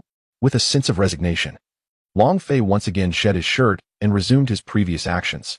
At this moment, the Azure Dragon totem tattoo on his body began to glow, emanating an overwhelming aura of draconic power. Qin Ming, witnessing this spectacle, took a deep breath, his eyes widening in astonishment. Is this the Azure Dragon tattoo, Martial Soul? How extraordinary! This is my first encounter with such a phenomenon. By the way, Teacher Qin Ming, I possess a blade, which serves as my weapon. My martial soul is not convenient to disclose, but I can cultivate this weapon. Long Fei, observing the expression on Qin Ming's face, discerned that he was contemplating his training strategy. Indeed, Long Fei's intuition was correct. Qin Ming was silently formulating a plan in his mind. However, when he heard Long Fei's words, he paused in surprise. A blade. Subsequently, he beheld a long azure blade materializing in Long Fei's hand. This is the Azure Dragon Ancient Blade, which is intrinsically linked to my Azure Dragon tattoo, Long Fei explained as he grasped the weapon. You possess a dual martial soul? Qin Ming interpreted in this manner. No, this blade cannot be augmented with soul rings. It exists independently, Long Fei clarified, shaking his head. It can be considered a type of weaponized soul guide. Long Fei contemplated for a moment before adding this detail. Qin Ming absorbed the information Long Fei had imparted. I see now, your martial soul is indeed unique. On the surface, you should wield this blade during external battles. However, it is vital to continue cultivating your martial soul and enhancing your level. I suspect it possesses remarkable capabilities, does it not? Long Fei nodded in agreement with Qin Ming's proposal, then slightly raised his chin, inquiring, Teacher Qin Ming, would you like to experience its power? Very well. I shall give it a try. The office was spacious, and they located an open area. Qin Ming activated his fiery wolf martial soul, and 6 standard configured colored soul rings rose, soon vanishing from sight. Long Fei stood on the ground, his physical form having undergone a remarkable enhancement, bolstered by the chaotic Azure Dragon bloodline that rendered his strength even more formidable. As he released his soul power, he appeared unchanged, as he had not activated his spectral form. Conversely, the Azure Dragon tattoo on his body radiated a vibrant blue glow once more. The soul power seamlessly enveloped the ancient Azure Dragon blade, and Long Fei unleashed a tremendous force upon Qin Ming. The Azure Dragon blade gleamed with a chilling brilliance, exuding an aura of might as if it sought to subdue all in its path. Sensing the peril brought forth by the blade, Qin Ming dared not underestimate it, and promptly engaged with his own spirit. With a resounding thud, he was forcefully repelled, the terrifying energy unleashed by the Azure Dragon blade continuing to spread. Reluctantly, he activated his second soul skill, Songlong Shock. An energy emanated from the fiery Azure Wolf that adorned him, effectively counteracting the residual force from the Azure Dragon blade. How is that, Teacher Qin Ming? Long Fei inquired as he sheathed the Azure Dragon blade. Qin Ming, astonished, retracted his spirit and nodded. Quite impressive. This can certainly serve as your spirit. After a brief pause, he added, You are rather unique. I will devise a specialized training regimen for you. Thank you, Teacher Qin Ming. By the way, is there anything here that can help enhance physical strength? Long Fei asked, nodding in anticipation. Something to bolster physical strength? Qin Ming raised an eyebrow, slightly perplexed. But after some contemplation, he continued, In the simulation chamber, there is a project designed for impact resistance. Would that suffice? Impact resistance? Yes, may I use it now? Long Fei inquired eagerly. Very well, follow me, Qin Ming replied, leading the way. Long Fei hurriedly followed suit. The most straightforward method to cultivate the infinite longevity technique is through the relentless honing of the physical body. Of course, it is possible to practice the infinite longevity technique without external forces, though such an approach would yield results at a considerably slower pace. Only the direct infliction of harm upon the body through external factors can expedite the cultivation process and facilitate a breakthrough to the second level. The subsequent levels are bound to become increasingly arduous. He must seize the moment. Although a year appears to be ample time, it is, in fact, quite limited. Moreover, this endeavor serves as a means of cultivation, enhancing one's soul power, making it a truly advantageous approach. Eagerly, he pressed on. Soon, the two arrived at an opulent and sophisticated hall. Qin Ming proceeded to the front desk to complete the necessary formalities, and then led Long Fei into the impact simulation chamber. This impact simulation chamber is seldom utilized, falling into the category of lesser-known facilities. Otherwise, one would have to wait in line, as the other simulation rooms are quite popular. Within the simulation chamber, Qin Ming began to explain. Long Fei remarked, "Teacher, the reason I engage in this activity is due to the extraordinary ability of my martial soul, the Azure Dragon Tattoo. It possesses a remarkable function. The continuous infliction of external harm upon my body will ultimately fortify it. Thus, I require potent external forces to injure my physique." Naturally, he could not divulge the secrets of the Wuji Eternal Life technique. He could only rely on the Azure Dragon Tattoo, for no one else would suspect him of deceit. Qin Ming raised an eyebrow, his expression one of astonishment, and inquired, "Such a wondrous effect exists? If so, why do you not seek me or the chief directly for a soul skill attack to train your body? Would that not yield swifter results?" Long Fei nodded, saying, "I have considered this. However, I prefer to approach it gradually from a young age. Once this resistance no longer proves effective against me, I shall then adopt the method you suggested." "Very well, I respect your choice," Qin Ming replied, nodding in agreement. Long Fei surveyed the room and inquired, "Teacher Qin Ming, what is the highest level of resistance to impact?" Qin Ming replied, "Soul Realm." With a tone brimming with confidence, Long Fei declared, "Then let us proceed directly to the Soul Realm." Qin Ming's countenance shifted to one of concern as he swiftly attempted to dissuade him. "That is the attack of the Soul Realm. Despite your prodigious talent, you are merely at level 17, while the Soul Realm is at level 40. He pondered. Could this young man truly be oblivious to the concept of power? To choose the Soul Realm right away seems to be a reckless endeavor indeed. Long Fei gazed at Qin Ming with fervent intensity, imploring, "Teacher, please trust me. I shall not engage in any endeavor that lacks assurance. The more severe the harm inflicted upon my body, the more resilient my flesh becomes. I am capable of enduring it." With a sigh, Qin Ming replied, "Very well. But I must make it clear that I will observe from outside. The moment I perceive you faltering, I will intervene immediately." Seeing Long Fei's unwavering determination, he decided against further persuasion and resolved to demonstrate the power of the Soul Sect. "All right." With that, Qin Ming stepped outside. "I have made the necessary preparations. Once I press the button, it will commence. Are you ready?" Came Qin Ming's voice from the other side of the door. "Ready."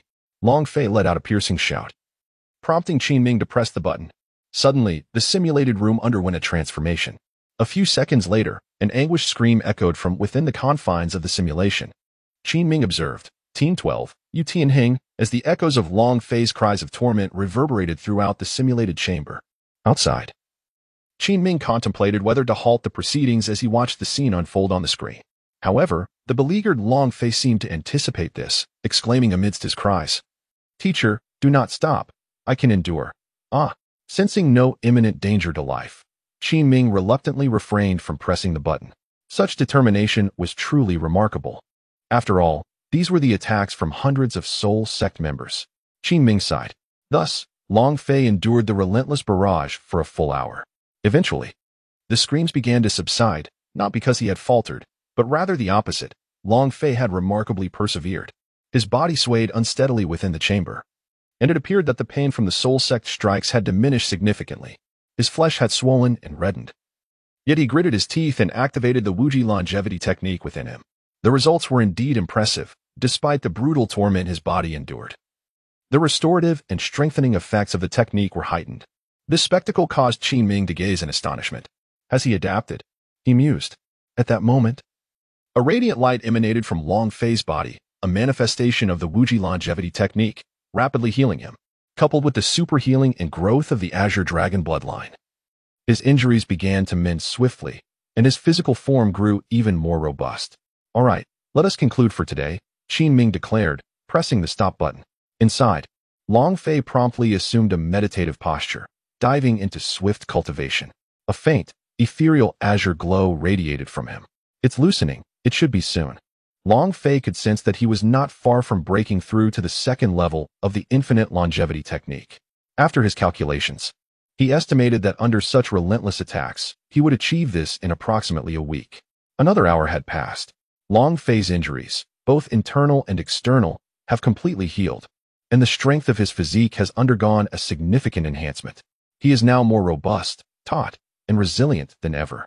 Moreover, the vitality coursing through him is remarkably abundant. It is time to venture forth.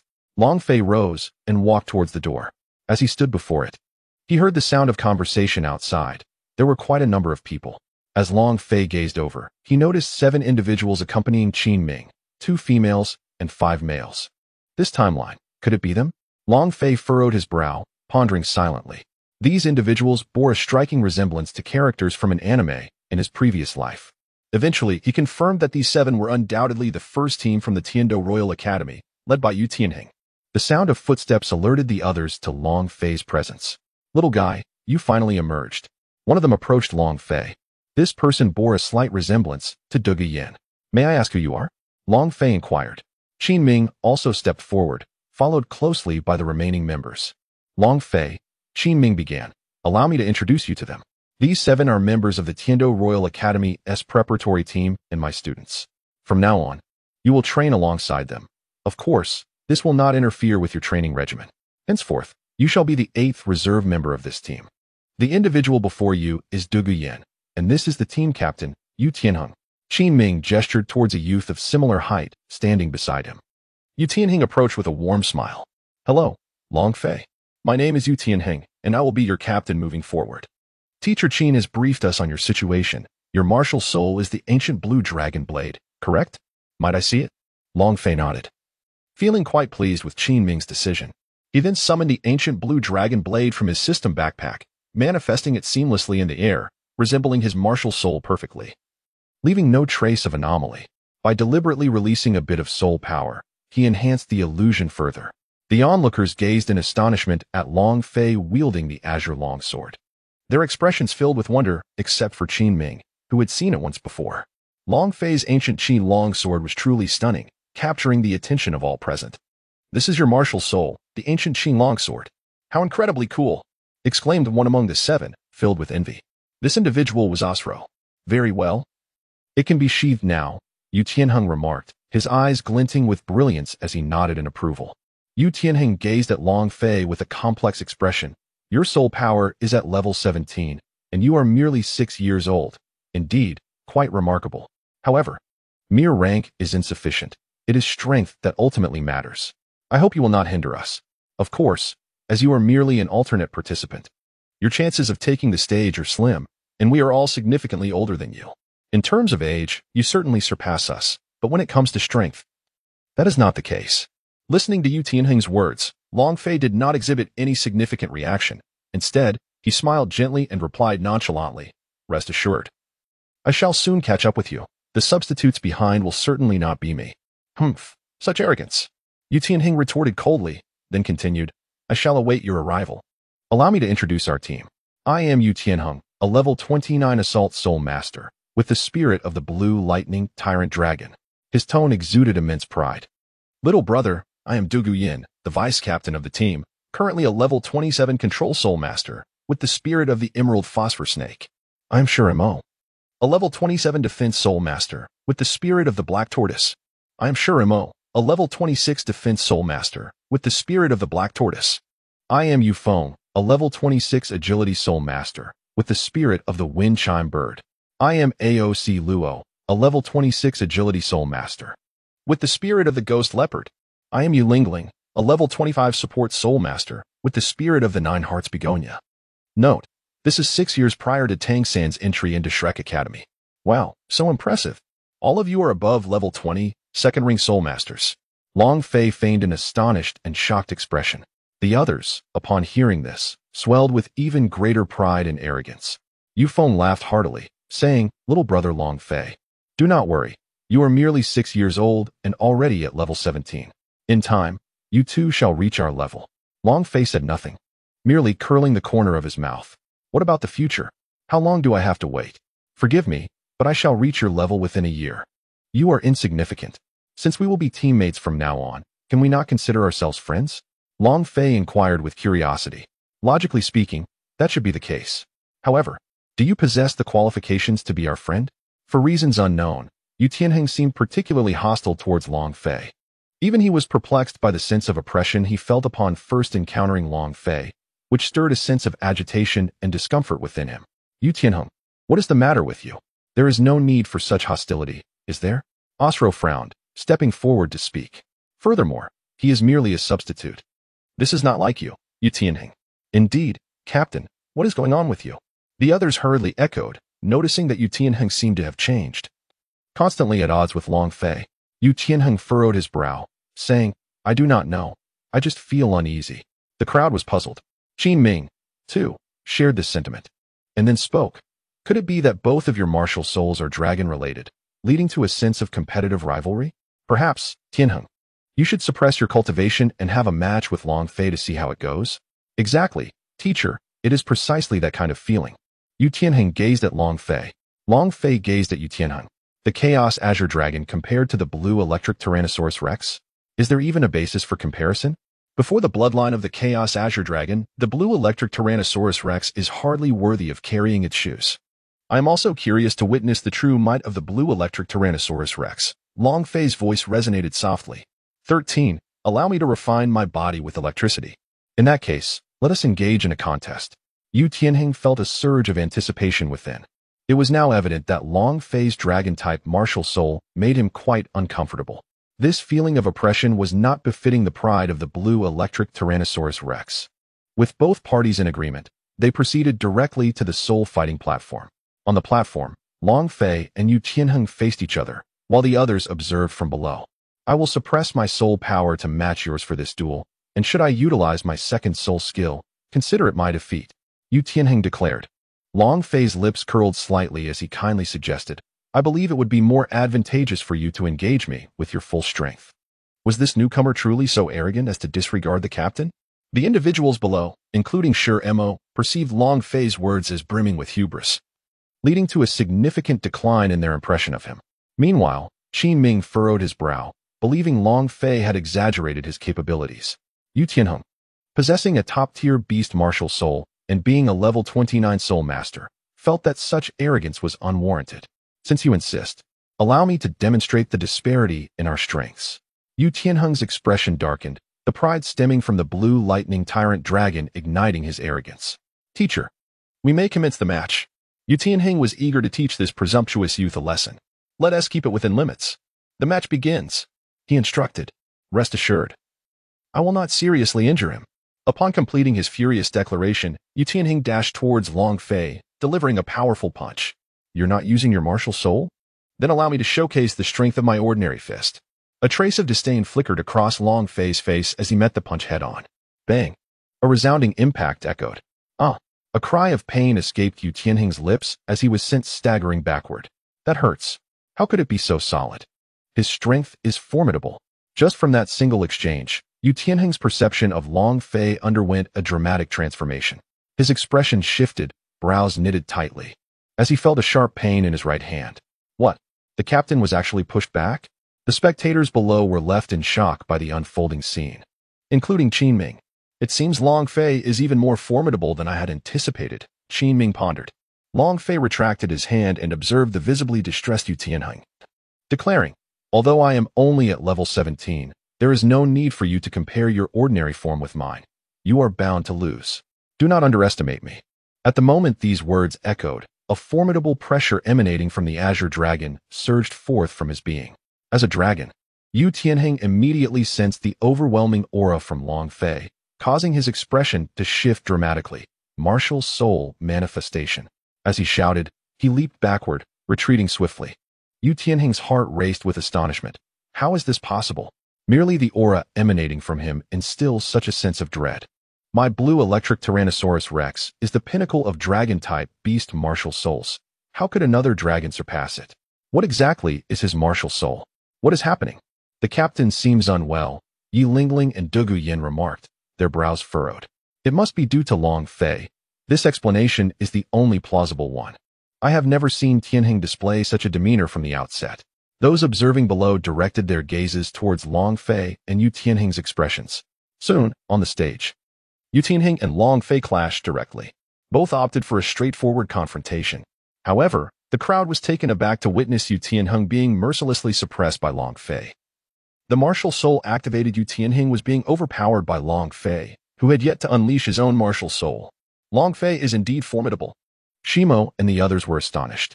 On stage, a resounding impact echoed as Yu Tianheng was sent staggering by a punch from Long Fei. Damn it, I retract my previous words.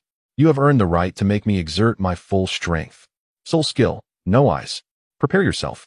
Yu Tianheng bellowed. First soul skill, Thunder Dragon Claw. At that moment, sweat began to bead on his brow. The recent skirmish with Long Fei had significantly depleted his soul power due to the latter's extraordinary physical prowess.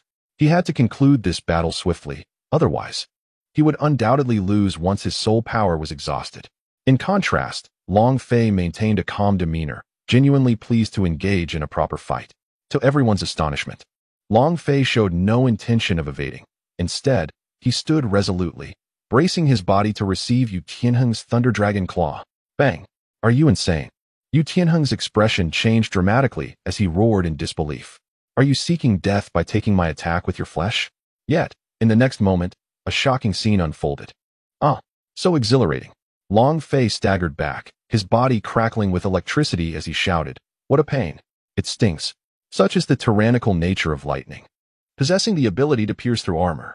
Yet, it also serves as the finest external force for body tempering. Are you all right? Yu Tianheng furrowed his brow, equally astonished. Yu Tianheng, continue your assault. I feel invigorated. Hurry, Long Fei roared. The onlookers were momentarily speechless. Could this rascal possibly have a penchant for masochism?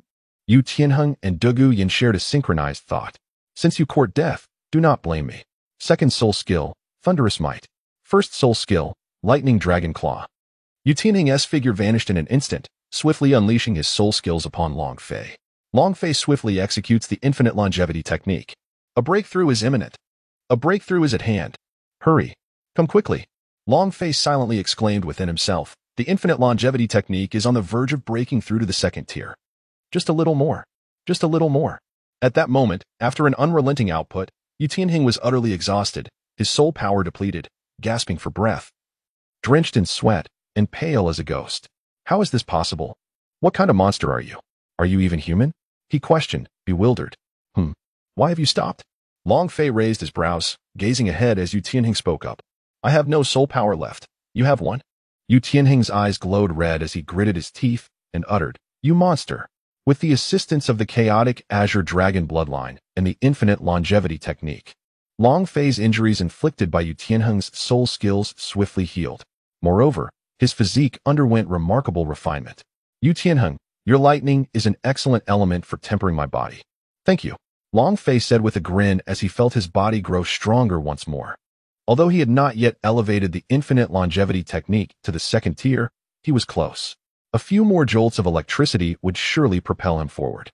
Once Yu Tianheng recuperated, he intended to approach him to borrow some electricity. After all, they were now allies, and he would certainly not mind. This thought nearly caused Yu Tianheng to choke with rage. Had he known Long Fei's intentions, he would have surely spat blood and fainted on the spot. Damn it! I exerted myself to the limit, and you want to use me as your training tool.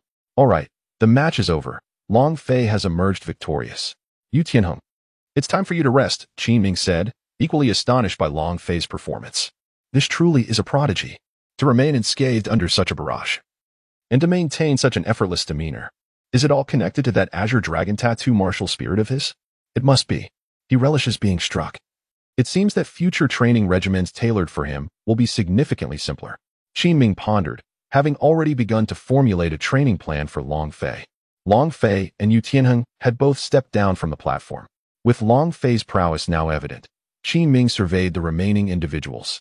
They had all been left in awe by Long Fei's extraordinary abilities, having never encountered such a prodigy before. They shook their heads in unison, expressing their lack of dissent, albeit with a caveat. Yu Tianheng sighed, his voice laced with bitterness. Teacher, I have been defeated. Long Fei, at merely level 17, has rendered me a level 29. In this state, does this mean I must relinquish my position as captain? Tianheng, Du Guyan exclaimed in shock. Captain, the others echoed, astonished. What nonsense are you speaking? Du Guyan approached him, incredulous. Yu Tianheng, casting a glance at the others, forced a wry smile. The truth stands before us. Strength reigns supreme. Regardless of my soul skill activation, I cannot best him in either defense or offense. He is merely 17. What will happen when he attains the rank of a 20-level soul master? At that moment, Long Fei approached and placed a reassuring hand on Yu Tianheng's shoulder, stating, Yu Tianheng, I have no interest in your captaincy. I am content as a substitute. However, if you could grant me an opportunity to showcase my skills in a soul battle, I would be most grateful. I merely wish to convey that you should not underestimate me.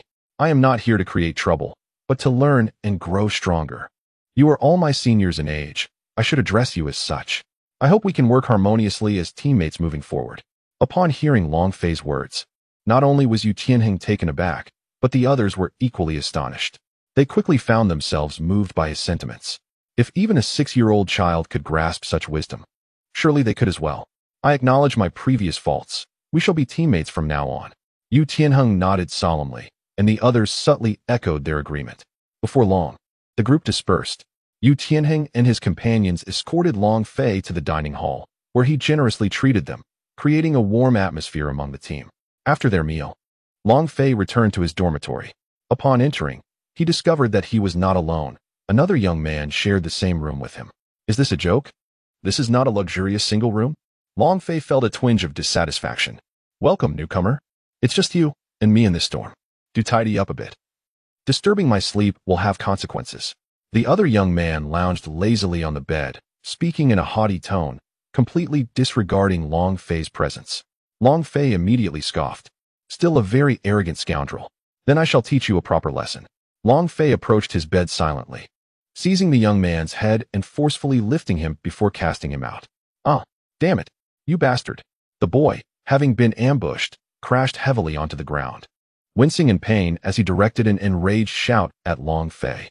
Fury surged within him, his eyes ablaze with murderous intent. He could scarcely fathom that the person before him dared to act in such a manner. Mind your tongue, or I won't hesitate to slap you, Long Fei warned coldly, his gaze unwavering. If you're dissatisfied, come at me directly. Don't be so arrogant here. I'll kill you. The boy roared, invoking the spirit of the fierce mountain dragon. A dragon's roar emanated from him, and a wave of soul power surged forth, a yellow soul ring materializing around him as he launched a punch toward Long Fei's head. Empowered by the spirit's augmentation, his strength was formidable. However, his flaws were glaring. Long Fei, observing the boy's exposed midsection, raised his foot and delivered a powerful kick. Bang! Before the punch could reach its target, Long Fei's kick sent the boy flying once more, crashing painfully onto the ground. In the next moment, the boy felt an invisible pressure that left him uneasy and trembling. What was happening? Why did he feel so suffocated, struggling to breathe? To him, Long Fei no longer appeared as a mere man, but rather as a colossal embodiment of draconic majesty. Just then, the atmosphere thickened with tension. Long Fei leaped directly onto him, demanding, "What are you doing? Get off me." Startled, the youth roared in fury. "Such nonsense. I'll make your words foul. I'll make your words foul." Long Fei raised his hands with precision, delivering a series of slaps to the boy's face. Slap, slap, slap. The air was filled with the boy's anguished cries, which eventually faded into silence, his mouth swollen from the blows. "I was wrong. Please, elder brother, I was wrong. Do not strike me again." In the end, the boy capitulated. Long Fei finally ceased his actions, though he harbored a fear of inadvertently causing harm to the young spirit. Upon leaving his physical form, Long Fei remarked, "Go and tidy up the dormitory. Should it remain untidy, I shall reward you with a slap." "Yes, yes, yes," the youth responded, trembling as he rose. Long Fei declared, "From now on, you shall refer to me as boss." The youth, intimidated from the beating, nodded vigorously. Today had indeed been a severe blow to his pride, encountering such formidable strength.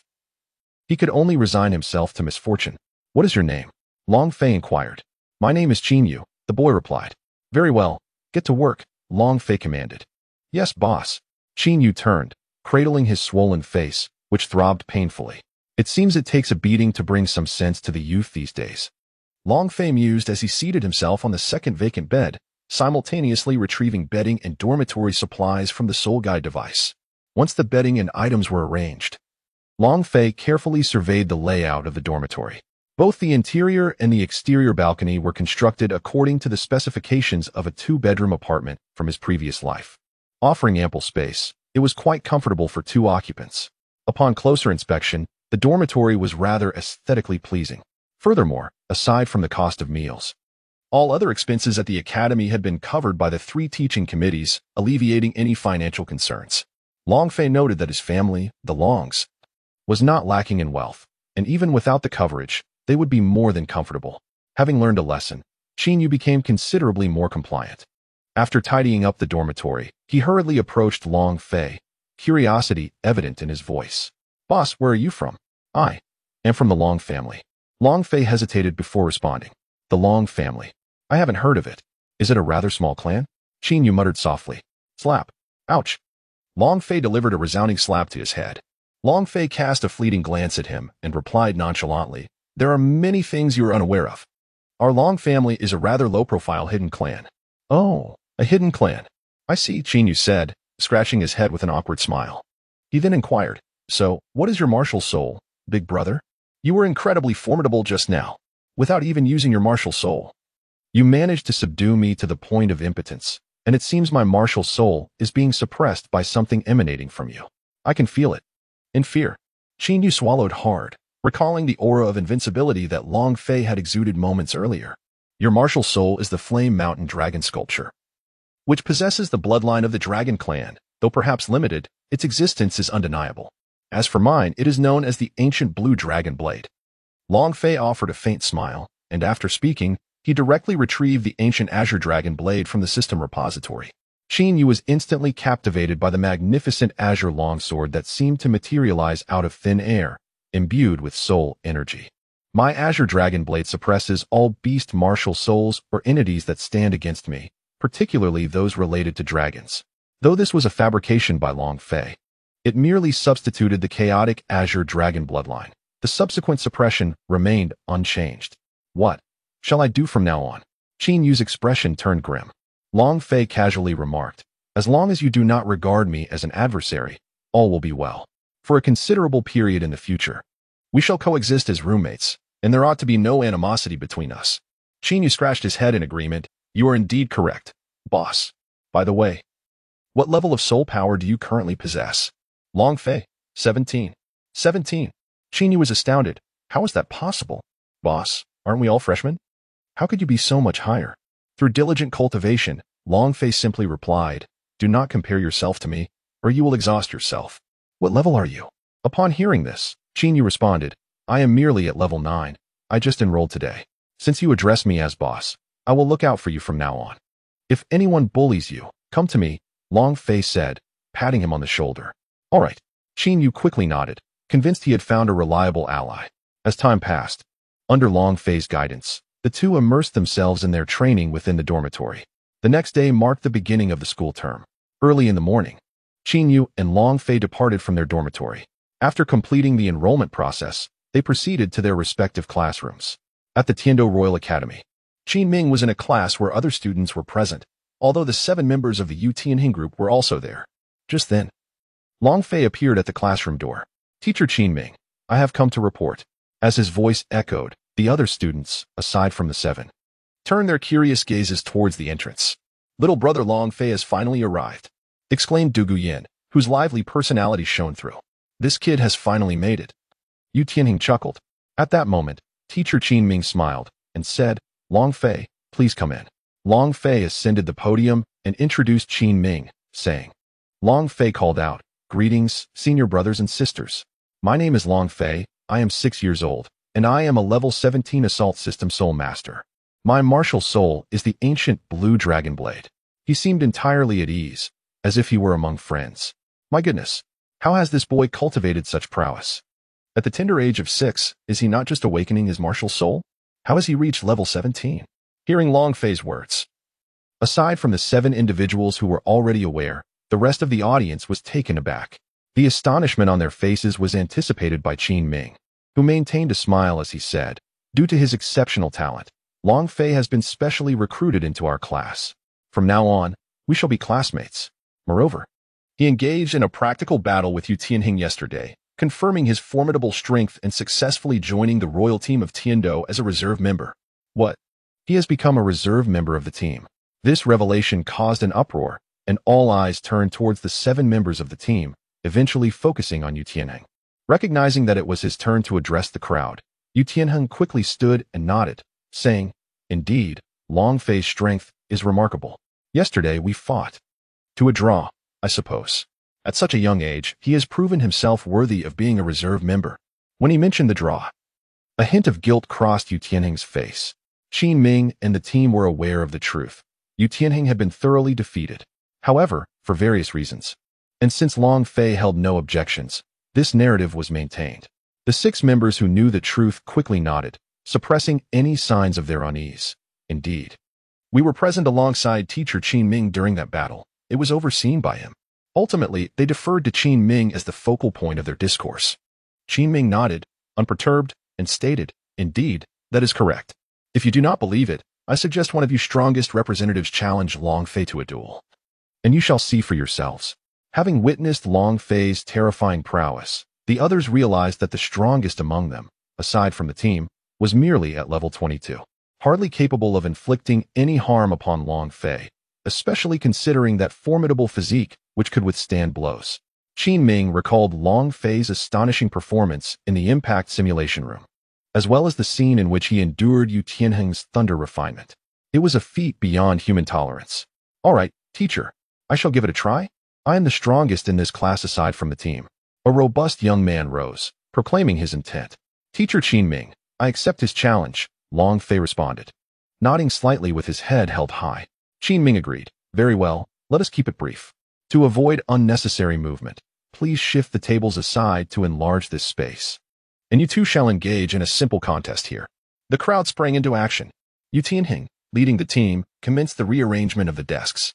The entire class of 20 eagerly anticipated the forthcoming competition. A young man approached, clasping his hands in greeting, and declared, "I am Huang Xian, a level 22 master of assault spirit souls. My martial soul is the flame staff. I seek your guidance." As he spoke, a surge of soul power emanated from him, and a fiery long staff materialized in his grasp. Rising from beneath him was a soul ring symbolizing a century of cultivation.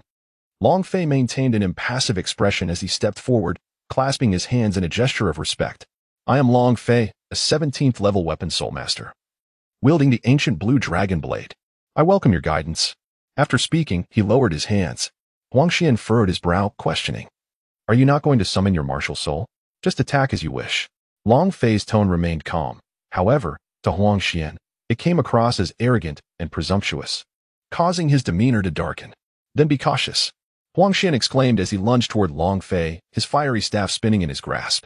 Suddenly, the century-old soul rings encircling the staff illuminated with brilliance. First soul skill, Flame Staff Thunderclap. In an instant, the flames engulfing the staff roared to life, intensifying the aura and causing the staff to swell in size. The power surged as he swung it down toward Long Fei's form. Bang! The ensuing spectacle left the onlookers in shock, their eyes widening in disbelief. Long Fei did not evade. Instead, he directly absorbed the impact with his own flesh. Huang Xian's expression shifted dramatically as he exclaimed, "How is this possible?" The external force inflicted harm upon his body, but Long Fei promptly activated the Wuji longevity technique to convert the injury into physical strength. "Haven't you eaten? Continue attacking me," Long Fei remarked coldly. "How can this be? Not only is he resisting my thunder, but he can also withstand flames." Yu Tianheng, who had been spectating from behind, suddenly felt alarmed. Qin Ming was equally astonished. Merely enduring the thunder with sheer physicality was remarkable enough, but now he was also enduring the flames. In the next moment, his eyes gleamed with golden light. Such a prodigious talent must be meticulously nurtured. How infuriating. Do not underestimate me. Huang Xian was completely enraged. The initial irritation was one thing, but Long Fei's words now compelled him to unleash his full potential, recklessly striking at Long Fei with fervor. Bang, bang, bang, bang, bang. Qin Ming and the others had initially considered intervening, yet the ensuing scene made them abandon the thought entirely.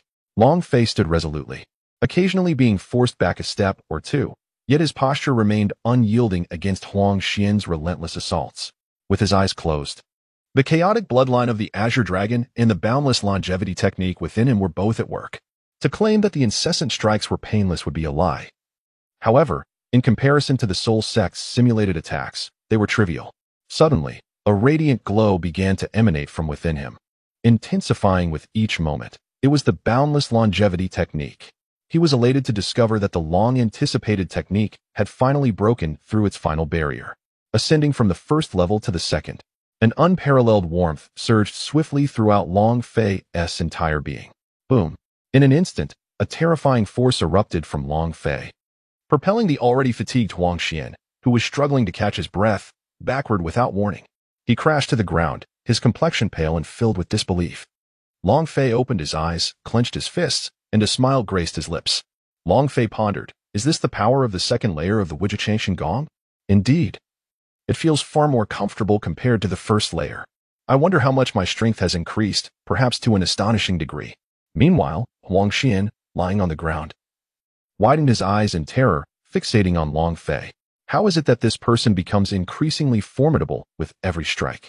Are you still coming at me, Huang Xian? I feel as though I have grasped something profound. Do you wish to taste the impact of my fist? Long Fei raised his fist and lightly tapped it, a smirk playing on his lips. Come on, what nonsense is this? Huang Xian, drained of his soul power, stood unsteadily, trembling. I concede, you are victorious. I have never encountered someone so monstrous, growing ever more powerful with each blow. He waved his hand, simultaneously dispelling his martial spirit form, and turned to walk away. All right. The competition is over. Please return the tables to their original positions. We have a class to attend. Qin Ming stated, casting a glance at Long Fei. Long Fei, why don't you find a seat? Long Fei complied and began to move towards a seat. Little brother Long Fei, come over here. At that moment, Du Yin beckoned him over. Long Fei proceeded directly towards her direction and subsequently took a seat among a group of individuals. Before long, Qin Ming commenced the lecture. The subject matter encompassed theories regarding martial souls and various combat experiences. As Long Fei listened, drowsiness enveloped him, and the content of the book before him seemed utterly nonsensical. With one hand propping his forehead, he absent-mindedly tousled his hair, occasionally glancing at the female classmates in the classroom and the scenery beyond the window. His mind had completely wandered off. A medley of melodies began to unfurl in his thoughts. Suddenly, in his stupor, he found himself grinning foolishly, his gaze fixed on a particularly attractive female classmate. It appeared he had lost all sense of time. In a fleeting moment, he thought he heard a vague, almost hallucinatory call, as if it sought to pull him from this reverie. Long Fei. A voice laced with irritation echoed throughout the classroom. It was Qin Ming, calling out repeatedly. Long Fei, stop daydreaming and wake up. Beside him, Yu Tianhing and Du Yin hurriedly shook the dazed Long Fei, who had been lost in thought for far too long. At that moment, all eyes in the classroom converged upon Long Fei. Long Fei was jolted back to reality in an instant. What happened? Teacher Qin Ming. Long Fei blinked, feeling the gaze of his classmates upon him, which made him rather embarrassed. He then shifted his attention to the front of the classroom, where Qin Ming's face was contorted with anger. Long Fei, stand up. Qin Ming barked in a cold, furious tone. Long Fei swiftly stood up with a start. You finally returned to your senses. You appeared quite lost in thought. I called you numerous times before you came back. Qin Ming's voice was frigid, but in the next moment, his expression softened as he gently inquired. Are you perhaps uninterested in the course I am teaching? Long Fei furrowed his brows slightly and murmured, I am uncertain why, but whenever the teacher lectures, I find myself drowsy and unable to absorb the material. In his previous life, Long Fei was indeed a lackluster student, exhibiting little enthusiasm for learning. Dear classmates, the time has nearly elapsed, thus we shall conclude this lesson. Others may leave. Long Fei, please accompany me to the office, Qin Ming stated with a sigh, gathering his books before exiting the classroom. The gazes of his peers reflected a hint of sympathy towards Long Fei. However, Long Fei himself remained indifferent. After all, this had been one of his peculiar talents. On the very first day of class, succumbing to fatigue and daydreaming, and being summoned to the office, Long Fei was the first in the history of the Tiando Royal Academy to experience such a fate. Inside Qin Ming's office, Long Fei arrived here. Following closely behind, Qin Ming set aside the book in his hands, turned to Long Fei with a slight furrow of his brow, and inquired, Are you not interested in the theoretical course? Long Fei nodded decisively, expressing that he ought to place greater emphasis on the cultivation of his soul power and the enhancement of his physical strength, as it is more suited to him. Qin Ming acknowledged this with a nod and remarked, "You are indeed correct. Your path diverges significantly from theirs. However, mastering the theoretical aspects remains essential. Consider your understanding of soul beasts and the knowledge required for cultivation. Otherwise, should you encounter a soul beast you cannot identify, how will you respond? Moreover, from the perspective of your unique martial soul, the soul beasts required for each 10 levels differ. If you are unfamiliar with them, how will you proceed in your search?" Long Fei spoke softly. "As long as I possess sufficient strength, there is no soul beast that I cannot subdue through sheer power. Even if I find myself at a loss, I can always seek assistance from the committee or enlist the help of others. Moreover, hunting soul beasts is inherently a task that cannot be accomplished by a single individual. If one could successfully do so, it would either indicate their formidable prowess or the presence of an even more powerful ally, which further alleviates any cause for concern." Upon hearing Long Fei's words, Qin Ming felt a disconnect. Indeed, this was a sentiment understood by all. Rubbing his temples, Qin Ming remarked, "You have come to the academy to learn. This is inescapable unless you apply for exemption from theoretical classes. Very well, I shall approach the 3 committees. Surely they can resolve this matter?" Long Fei nodded in agreement with Qin Ming's suggestion. Qin Ming, somewhat slow on the uptake, muttered, "You completely fail to grasp my true intention. I want you to study, not to avoid it." "Fine. If you can manage that, perhaps you need not attend theoretical classes." Qin Ming nodded. "As long as all 3 of them agree, you may forego theoretical studies and focus solely on practical lessons." Long Fei responded affirmatively. "Can I leave now? I wish to engage in my training." "Go ahead," Qin Ming replied. "By the way, this afternoon we will gather for practical classes in the simulated training environment room." "I understand," Long Fei said, turning and departing. After Long Fei departed, Qin Ming experienced a throbbing headache, unable to fathom that this young man was indeed a formidable opponent. With a resigned sigh, he mused to himself, "Are you the teacher, or am I?" In the blink of an eye, 2 months had elapsed. During this period, Long Fei led a rather monotonous existence at the academy, alternating between lectures and practical classes. While others engaged in various activities, he exclusively focused on resilience training, dedicating an entire 2 months to this pursuit. Additionally, he would summon Yu Tianheng in the evenings, with the singular aim of utilizing Yu Tianheng's lightning to continuously electrify his physique for body tempering. In an instant, Yu Tianheng found himself at a loss for words. Realizing that the esteemed second young master of the Blue Lightning Tyrant Dragon had unwittingly become another's physical enhancement tool. Nevertheless, he felt reluctant to refuse, as Long Fei was his comrade. Furthermore, he was unable to best Long Fei in combat, so he acquiesced. Throughout these 2 months, Long Fei engaged in rigorous training, resulting in substantial fortification of both his internal and external physique, all of which would ultimately influence the enhancement of his soul power. Presently, his soul power had ascended to the esteemed level of 20. It was time to acquire his second soul ring. In Long Fei's dormitory, he reclined on his bed. At long last, he had reached the 20th level and could add a second soul ring. He pondered whether he could once again have a soul beast sacrifice itself. Just as he had with the first soul ring, Long Fei decided to contact his father, Long Wu, intending to venture into the Star Doe forest the following day for a stroke of luck. Suddenly, the door creaked open, and Qin Yu returned, drenched in sweat and bearing some injuries. However, he was munching on a bun in one hand while the other clutched a bag filled with items. "Back already?" Long Fei teased. "Boss, I'm back," Qin Yu replied. After 2 months, the bond between Qin Yu and Long Fei had grown strong. "I brought you some buns. Would you like one?" he said, closing the door and approaching Long Fei. The next morning, Long Fei sought out Qin Ming, using the excuse of needing to attend to matters outside the academy to request leave. Upon exiting the Tiando Royal Academy, Long Fei found a bustling restaurant and settled down. The place was lively, predominantly occupied by soul masters. "Waiter, bring the dishes," Long Fei shouted loudly, instantly capturing the attention of the adults around him. Long Fei stood tall and robust. His muscular physique belied his tender age of merely 6 years. To the onlookers, his true age was indiscernible, and after a few cursory glances, they chose to disregard him. Clad in the unmistakable uniform of the Royal Academy of Tiando, he exuded an air of undeniable authority. As his voice echoed in the establishment, a young attendant, draped in a white cloth over one shoulder, approached with a nervous demeanor. rubbing his hands together. The sight of Long Fei's attire and the overwhelming presence he projected immediately revealed to the attendant that this youth hailed from a noble lineage.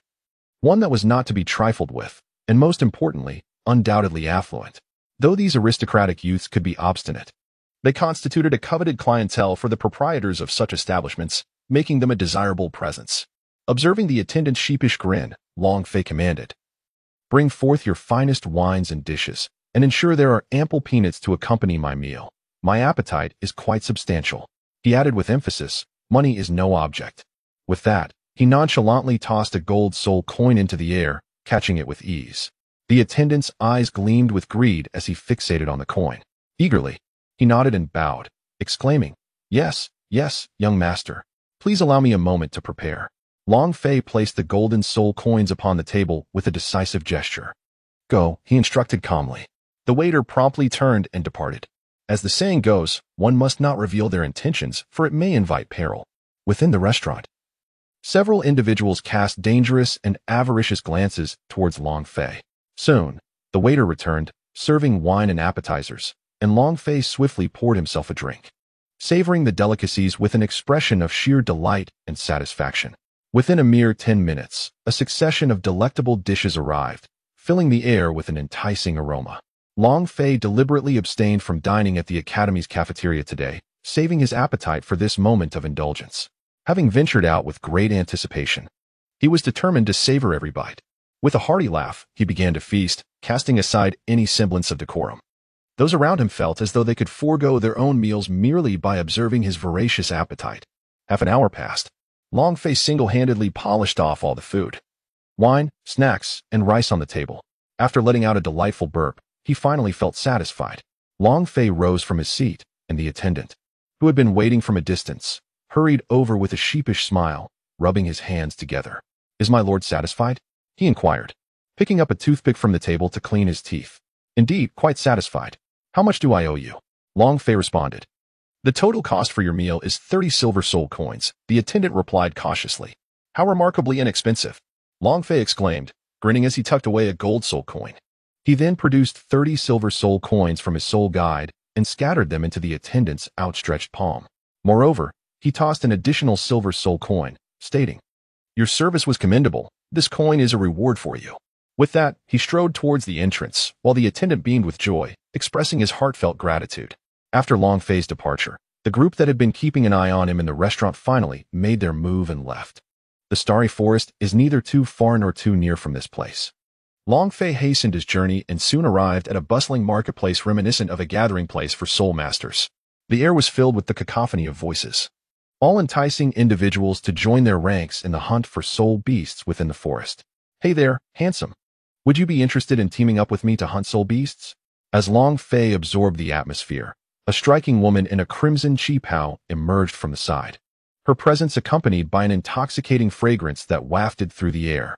Long Fei halted his steps, casting a glance at her, utterly captivated by her beauty and the enchanting fragrance that surrounded her, almost compelling him to rush forward. Taking a deep breath to steady his heart, he inquired, "What members comprise your team?" The woman in the crimson qipao smiled and replied, "Are you interested, handsome? Why not accompany me to take a look?" She then grasped Long Fei's arm. Surprised, he noted the firmness of her muscles and skin. If only, as these thoughts crossed his mind, her cheeks suddenly flushed with embarrassment. "Hey, what are you doing? This is our first meeting. Don't pull me around as if I were some loose person." Long Fei frowned and quickly withdrew his arm. "Ah, the handsome one is shy," the woman teased, her eyes narrowing as she gazed into his. "Forget it then. I'm leaving. Don't bother me." Long Fei began to depart. "Wait," she interjected. "Let me tell you, our team consists of 6 members. We have strong attackers, agile attackers, controllers, supports, ranged fighters, and defenders. Are you lacking a healer?" Long Fei asked, furrowing his brow. "The support role possesses healing capabilities," she replied. "And what do you specialize in?" She inquired with curiosity. "I am a melee strong attacker, and I can also defend well. My speed is quite commendable. If you're interested," Long Fei smirked.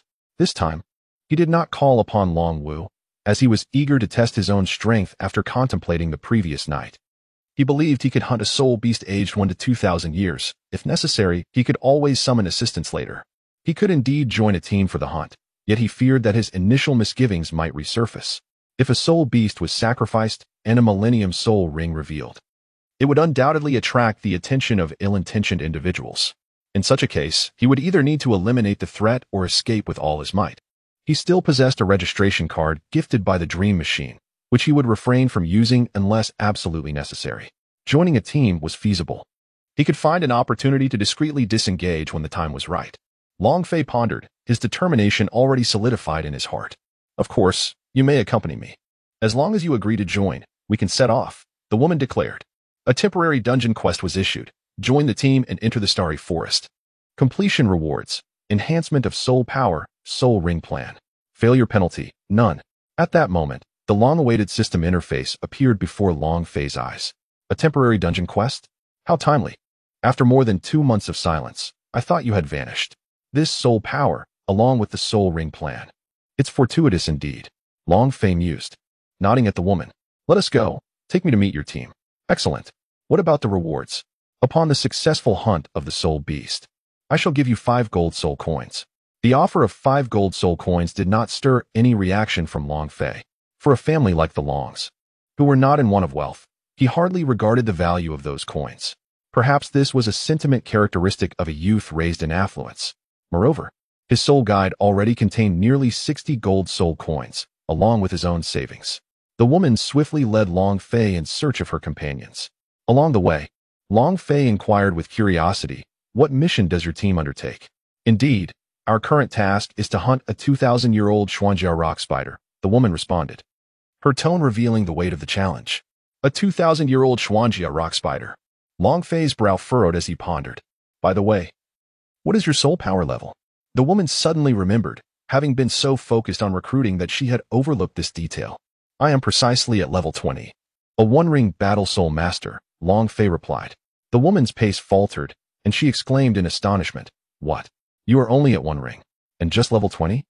Long Fei inquired, "Is there a problem?" The woman, her expression tinged with regret, replied, "The issue is quite significant. Your level is far too low.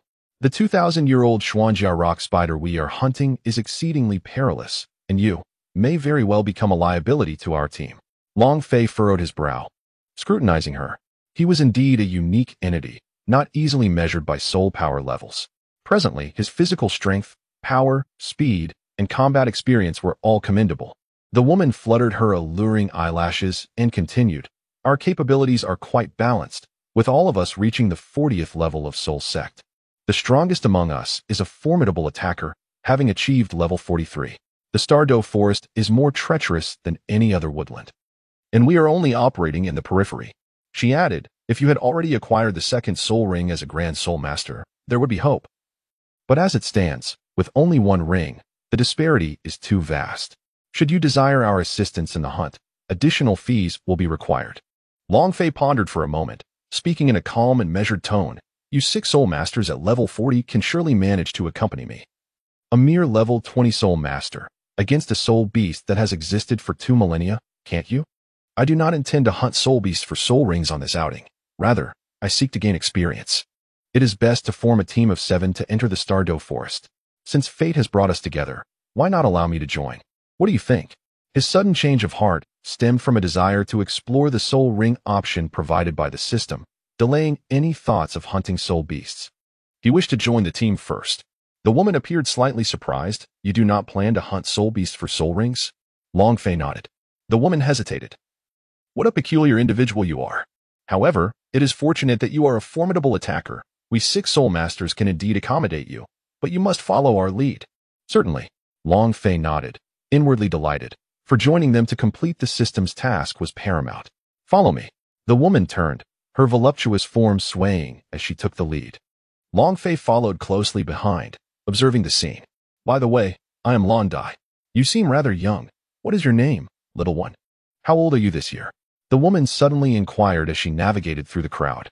"I am 15 years old, and my name is Long Fei," he lied, relieved that his current physique and strength were befitting of that age. Revealing this would not raise much suspicion. 15 years old and already at the 20th level of soul power? What a genius! "I am envious." Lan Dai's voice held a hint of admiration. He chuckled modestly, "Sister. It is merely the result of hard work. It is nothing extraordinary. Is that all it takes to inspire envy?" If I were to say I am merely 6 years old, and it has only been a little over 2 months since I awakened my martial soul, I wonder what your expression would be then. A hint of amusement flickered in Long Fei's heart. Soon, the two of them arrived at a stall in front of a wooden cabin. Lan Dai glanced at the 3 men and 2 women before her and spoke. My friends, I have brought back the 7th member. Lan Dai, Sister Dai, you've finally returned. 5 voices chimed in unison. The 3 men in front scrutinized Long Fei with furrowed brows, pointing and inquiring. Lan Dai, is this little lad truly the 7th person you brought? Nodding in affirmation, Lan Dai replied. One of the men continued, Lan Dai, are you certain? Entering the Stardow Forest is perilous, especially with a 2,000-year-old beast to contend with. This is no mere game. Where is this child from? How old is he? Has he even reached adulthood yet? Is he here to play? A mocking female voice interjected as a tall woman sauntered over, swaying her hips and coming to stand beside Long Fei.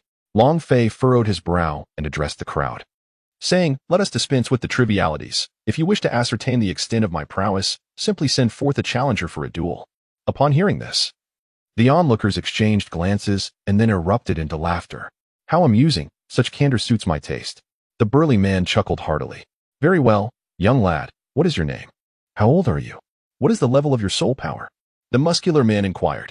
Long Fei, somewhat irritated, remarked, I am Long Fei, 15 years of age, possessing a soul power of level 20, with my martial spirit being the ancient blue dragon blade, specializing in fierce attacks. Currently, I am merely a one-ring soul master. Please refrain from inquiring about my intentions to hunt soul beasts. I have come solely for the purpose of training and will not trouble you regarding the acquisition of soul rings. Were it not for the necessity of fulfilling a system task, I would have no desire to engage in this tedious banter with you. Upon hearing Long Fei's words, the crowd, much like Lan Dai, was taken aback. The muscular man, after a moment of astonishment, spoke up. In that case, let us engage in a duel. As long as you do not suffer an immediate defeat and demonstrate commendable prowess, we shall welcome you into our ranks. After all, you are the only newcomer we have encountered during our prolonged stay here. Should you fail, however, you must depart. Long Fei nodded in agreement.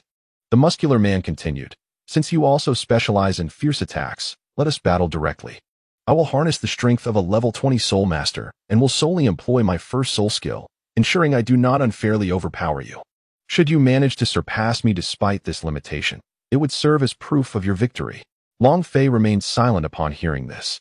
In truth, even if the muscular man were to surpass his limits, it would not matter much. However, it was prudent to proceed with caution for now. Completing the task as part of the team came first. All right, let us proceed, Long Fei declared, turning to walk away. The two distanced themselves from one another.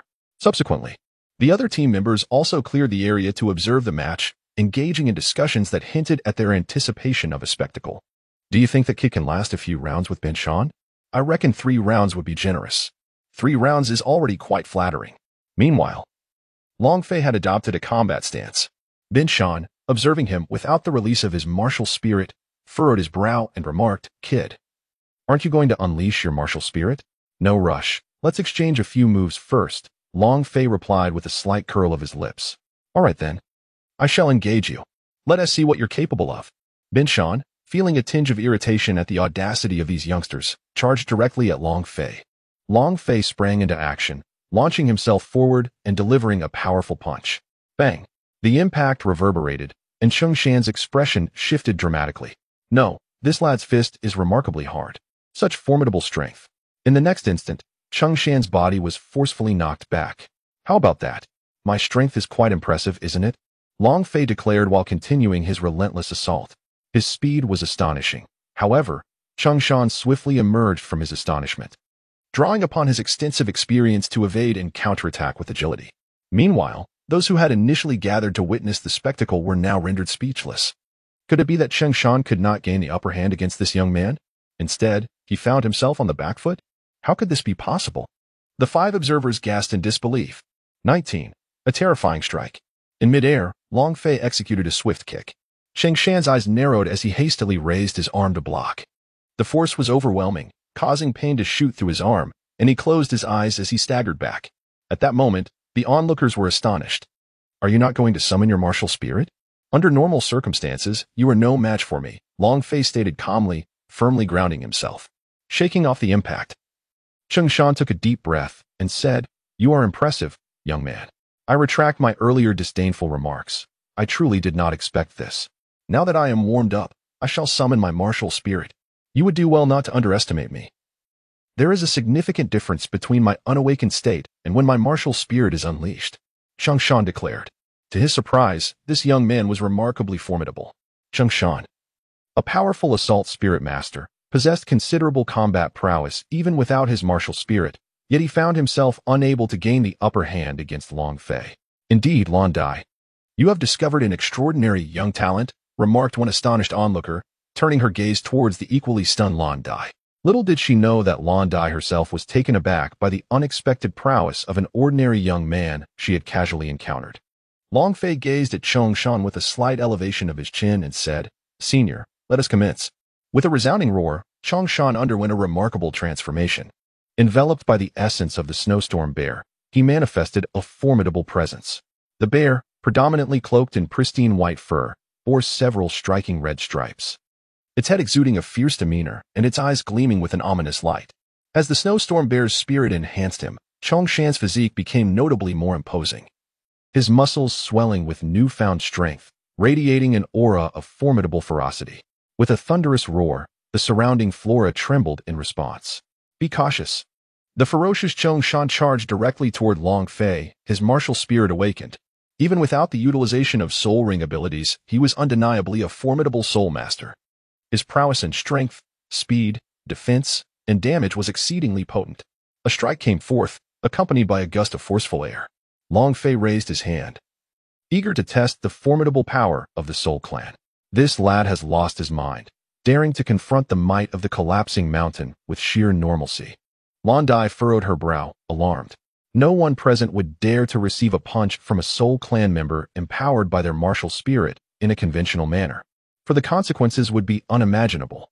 All around, people perceived Long Fei as reckless, grossly underestimating the Soul Clan's potential. "Perhaps it is time for him to learn the disparity in strength," Lan Dai muttered to herself. Just as Long Fei intended to engage head-on, he suddenly sensed a shift in the atmosphere and swiftly employed the Thunderbolt Leap, vanishing from his original position and reappearing at the side of the collapsing mountain. What? Such incredible speed! Is this his soul skill? Impossible. He hasn't even released his spirit rings. Where could this skill possibly come from? Both the collapsing mountain and the onlookers were left bewildered. Meanwhile, the attack from the collapsing mountain met only air. However, with his rich combat experience, he quickly adapted. A swift kick propelled towards Long Fei, sending him flying. Long Fei's expression shifted, and he was instantly hurled away. His eyes blinked open and closed. Truth be told, it was rather painful. Boom. With soul power enhancing his legs and waist, he etched a mark into the ground before finally halting. Simultaneously, the temperature within his body surged, and the chaotic azure dragon tattoo beneath his clothing became visible. The infinite longevity technique activated rapidly, absorbing the injuries from the recent attack and swiftly reinforcing his body, both inside and out. What a remarkable lad! To withstand a kick from my martial spirit in its normal form and still rise unscathed. Truly, you deserve to accompany us in hunting soul beasts. However, I must still practice with you. If I cannot even elicit your martial spirit, then my visit to the Soul Clan would be in vain." The collapsing mountain bellowed, as a yellow soul ring ascended from his feet. First soul skill, Snowstorm Spirit Palm. A white vortex of soul power erupted from his hands, forming an enlarged phantom of a colossal white hand. Coldness and a fierce aura engulfed the atmosphere. With a strike, the terrifying force surged towards Long Fei.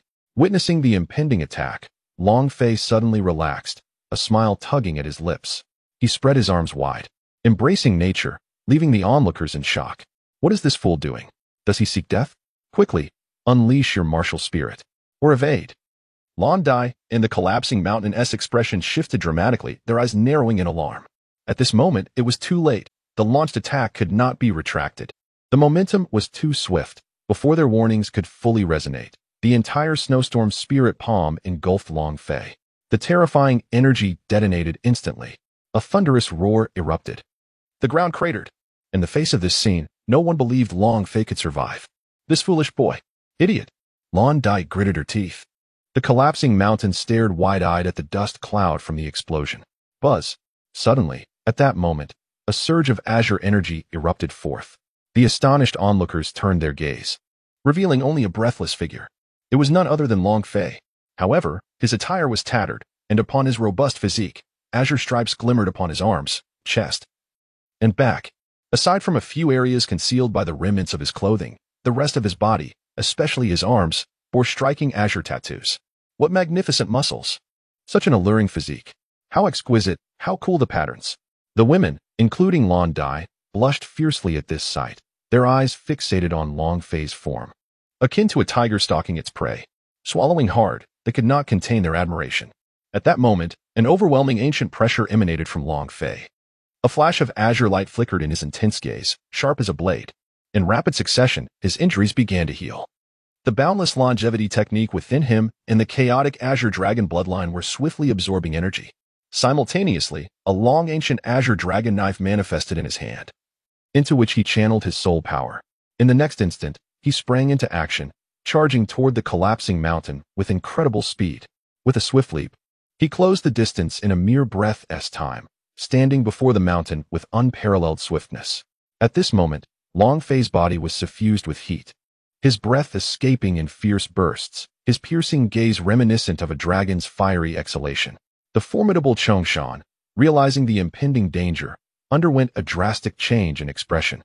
Sensing a terrifying, chilling, and oppressive aura, instinctively, fear gripped him, causing his body to tremble uncontrollably. With a sense of impending doom, he contravened his previous vow and activated his fourth purple soul ring, summoning a pristine white barrier that enveloped him entirely. Bang! The ground trembled with a resounding roar as Chongshan strained against the force. Cold sweat beaded on his forehead as he concentrated all his soul energy into this defensive shield. However, at that very moment, the first soul ring on Long Fei's body began to glow. The soul of the violent mountain blazing blue dragon surged forth. With a mere thought, Long Fei channeled the spirit into the ancient blue dragon blade, and in an instant, the blade's aura, sharpness, and power escalated dramatically. Crack! Crack! In the next heartbeat, Chongshan's expression shifted once more, his eyes narrowing in disbelief. What? Boom. In the span of a second, the protective barrier shattered. As Long Fei's blue dragon blade cleaved through the air beside Chongshan, a thunderous explosion reverberated through the valley. Trembling with shock, Chongshan realized that the blade had not struck him. However, when he turned to look behind him, he was struck with terror. The towering rock canyon now bore a gaping scar, 10 meters long and 5 meters wide, and astonishingly deep. The wound was still warm, emitting wisps of smoke. As the ominous presence of the red-eyed gray wolf and the spreading toxic mist loomed, Long Fei retracted the blue dragon blade, returning to his usual demeanor, and retrieved a new garment from his soul-guiding device to don. Long Fei smiled innocently, calmly stating, "What I have just demonstrated is sufficient to prove my formidable strength. Am I now qualified to join your ranks?" "Of course you are," responded Chongshan and the others, nodding in agreement. With no objections from the team, Long Fei officially became a member. Soon, everyone introduced themselves, allowing Long Fei to familiarize himself with the group. Without further ado, as the previous contest had already consumed considerable time, they hastened their departure. In no time, they reached the outermost region of the Stardow Forest. Akin to an entrance level, Lan Dai spoke, "The Stardow Forest is vast beyond measure, and no one has yet unraveled its true extent. The soul beasts here are countless, though perilous. We shall search the periphery, as the 2,000-year-old Xuanjia rock spider resides in this outer area." Her words were primarily directed at Long Fei, the newcomer, while the others, seasoned veterans, were already aware. "I understand," Long Fei nodded. At that moment, the system's voice resonated. "Congratulations, host, for joining the beast hunting team. Soul power has been enhanced, and the system now bestows a soul ring plan." In the next instant, Long Fei felt a comforting sensation akin to a brief out-of-body experience, light and ethereal. Before long, he sensed a delicate elemental presence surrounding him. The system's voice echoed once more, according to the system's selection. The optimal time for the host to add the second soul ring is once the infinite longevity skill reaches the third layer. At that point, your physical strength will undergo a qualitative leap, enabling you to withstand soul rings of 1,000-year level, directly transcending to 10,000 years. Is it truly that remarkable? If I reached the third layer of the infinite longevity skill, I could absorb a 10,000-year soul ring? Long Fei was astounded. The system replied, "Ordinarily, the infinite longevity skill alone would not suffice. However, With the enhancement of the Chaos Azure Dragon bloodline, the two will complement each other, providing you the necessary conditions. Moreover, the Chaos Azure Dragon bloodline exerts a pressure that intimidates all energy-based entities, facilitating a smoother absorption of soul rings. Very well, I shall heed your advice. It seems I will need to involve my father and grandfather when hunting for a 10,000-year soul beast, Long Fei murmured, pondering whether the 10,000-year soul beast could be easily subdued by the Chaos Azure Dragon bloodline. Long Fei clenched his hands and remarked, System, I feel that with just a single opportunity, I could transcend to the third layer of the infinite longevity technique. After 2 months of relentless and intense training, both my physical body and spiritual power have been significantly enhanced. However, I have yet to ascend to the third layer. Yet, just now, under that fierce onslaught, I sensed a subtle loosening of the constraints. The system's voice continued, according to my calculations. If the host withstands 13 strikes of the same formidable force unleashed by the Soul Sect using his normal physical state, he will successfully advance to the third layer of the infinite longevity technique. In Long Fei's mind, a plan began to form. Rather than taking the long route, he could directly seek out Qin Ming, utilizing the formidable power of a Soul Emperor to expedite his ascent to the third level, likely requiring only 3 or 4 attempts. The system confirmed this notion, stating that as long as the damage inflicted was substantial enough, even a single strike could suffice to reach the third tier. Suddenly, an untimely sound interrupted the moment. The unexpected noise caused everyone to halt in their tracks. In the Stardow Forest, even the slightest disturbance could herald the presence of lurking soul beasts. Thus, vigilance was paramount, for negligence could spell doom. All the members activated their martial souls. Yet Long Fei remained composed, surveying the surroundings with a calm demeanor. His eyes transformed into the Azure Dragon eyes, allowing him to penetrate the veil of reality, perceiving the scene around him as if endowed with X-ray vision. However, misfortune befell them, for they had indeed been ambushed. Ahead lay a pack of 15 red-eyed wolves, poised to ensnare their prey. Caution! There are 15 wolves with red eyes ahead, likely aged between 100 and 200 years, Long Fei warned. The group, taken aback, listened as Lan Dai issued a command. Yulan, go ahead and scout. Understood. Yulan, the agile attack-type soul master of their team, was swift. Her martial soul manifested as a lightning-fast leopard, and in the blink of an eye, she vanished, darting up a nearby tree. Do you see any wolves? Beng Shan inquired. Yulan nodded gravely, her expression serious. Indeed, there are 15 red-eyed gray wolves, their ages fluctuating between 150 and 250 years. They are real. The group narrowed their eyes, and Lan Dai turned to Long Fei, intrigued. Little brother Long Fei, how did you detect them? The others shared her curiosity, gazing at him expectantly. Long Fei's calm demeanor remained unperturbed, his heart steady, yet 2 simple words emerged from his lips. A moment of silence ensued. This response was truly, well, each person harbors their secrets. Now that they had identified the lurking pack of red-eyed gray wolves, it was time to prepare for battle. They could not afford to underestimate their adversaries simply because they were a mere 100 or 200 years old. Wolves are social creatures. Recognizing Long Fei's unwavering resolve, Lan Dai discerned that further inquiry would yield no answers and wisely chose to refrain from pressing him. Before long, the red-eyed gray wolves launched their initial assault. First soul skill, Snowstorm Spirit Palm. First soul skill, Ice Bolt Barrage. First soul skill, Ghostly Bamboo Entanglement. Second soul skill, Amplitude Card Activate. At that moment, the 4 teammates executed their synchronized attacks with remarkable precision.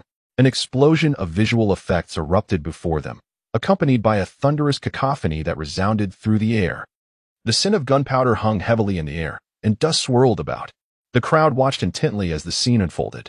Once the dust settled, numerous bodies of red-eyed gray wolves lay strewn across the ground, with many yellow soul rings shimmering above them. It was a pity to lose such soul rings, remarked Yulan. Cut the valuable parts from these wolf carcasses and place them into the soul guide devices. Then we shall continue our journey, ordered Chongshan. Understood, the crowd responded, springing into action to gather the spoils. Yet, Long Fei remained motionless, sensing an unsettling dissonance. Everything felt too easy. Furrowing his brow, he activated his Azure Dragon eye to survey the surroundings. Suddenly, an ominous sight emerged. Dark smoke billowed towards them, rapidly spreading. Poisonous mist. This is bad. We must evacuate immediately, Long Fei shouted, his eyes narrowing. In the next moment, he recalled his bloodline talent that granted him immunity to all toxins, wondering if this poisonous mist fell within that realm. Thus, he resolved to take the risk and test it. The others halted their gathering and swiftly retreated. Long Fei moved in tandem with the others, waiting for an opportune moment to act. This poison, it seems, I have encountered before. Lan Dai furrowed her brow, her mind racing with recollections of past experiences. The purple poison long snake's venom did not pause to allow the group to escape. Instead, it surged forward with increasing speed. As they fled, Lan Dai suddenly halted, exclaiming, I understand now. That monster looks so familiar. This is the venom of the purple poison long snake. The realization struck the 5 others, excluding Long Fei, with astonishment. Just then, a pair of ominous, gleaming serpent eyes emerged from the toxic mist. Following that, a massive serpent, adorned with a coat of purple scales, lunged toward them. Be careful. Quickly, evade. The group was drenched in cold sweat as they scrambled to avoid the attack. However, the speed of the purple poison long snake was formidable. Before they could fully escape, its colossal tail struck, sending them flying. The sound of impact echoed, accompanied by their anguished cries. Among the 7, only Long Fei reacted swiftly, utilizing his lightning leap to evade the blow in the nick of time. Now perched upon a sturdy branch, observing the chaos below, his 6 teammates were scattered, their prior formation disrupted. The group quickly regained their footing, some nursing injuries. Locke, hurry and heal us, Lan Dai commanded. A blue-haired man promptly summoned his martial spirit and activated his soul skill. First soul skill, healing card.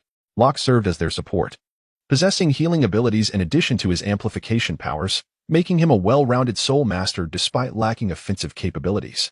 The healing card could be used on individuals or groups, requiring only a greater expenditure of soul power for the latter.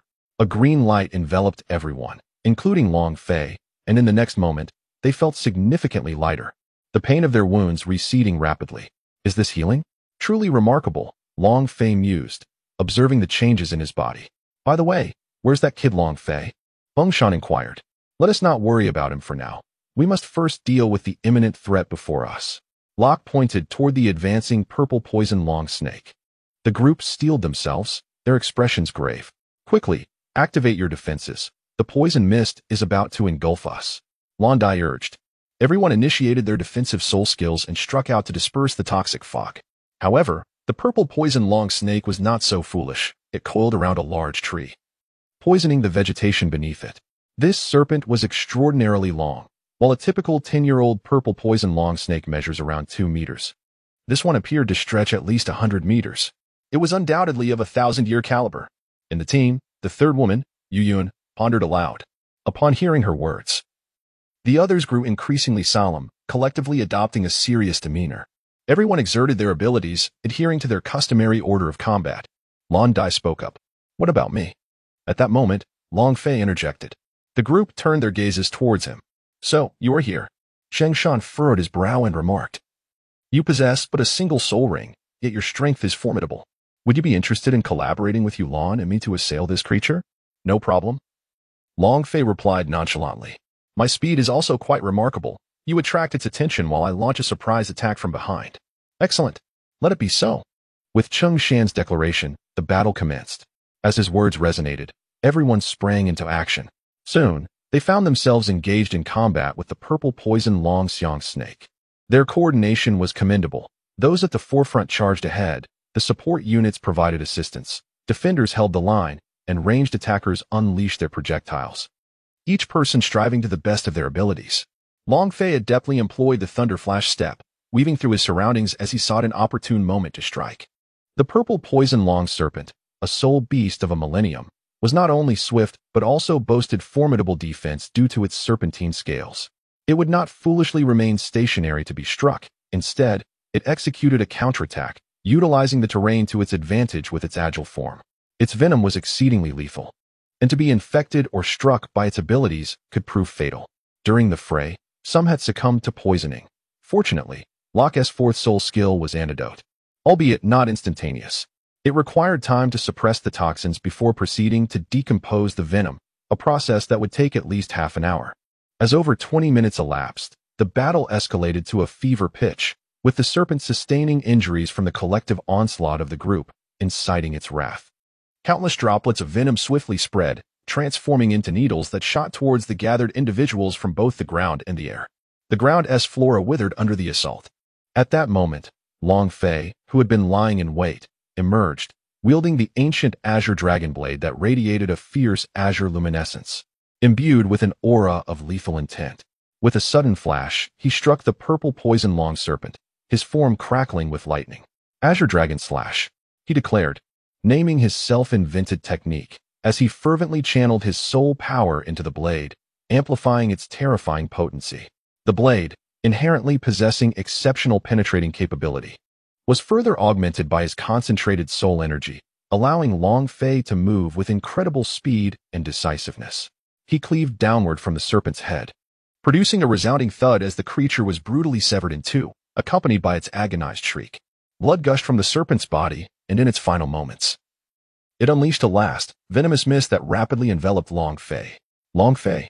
cried Bing Shan and the others, their expressions shifting dramatically as they shouted in alarm. They were taken aback by the suddenness of Long Fei's strike, cleaving a millennium-old soul beast in half. Despite having been wounded, the creature's defenses were still formidable. How could it be so easily bisected? They collectively inhaled sharply at the thought.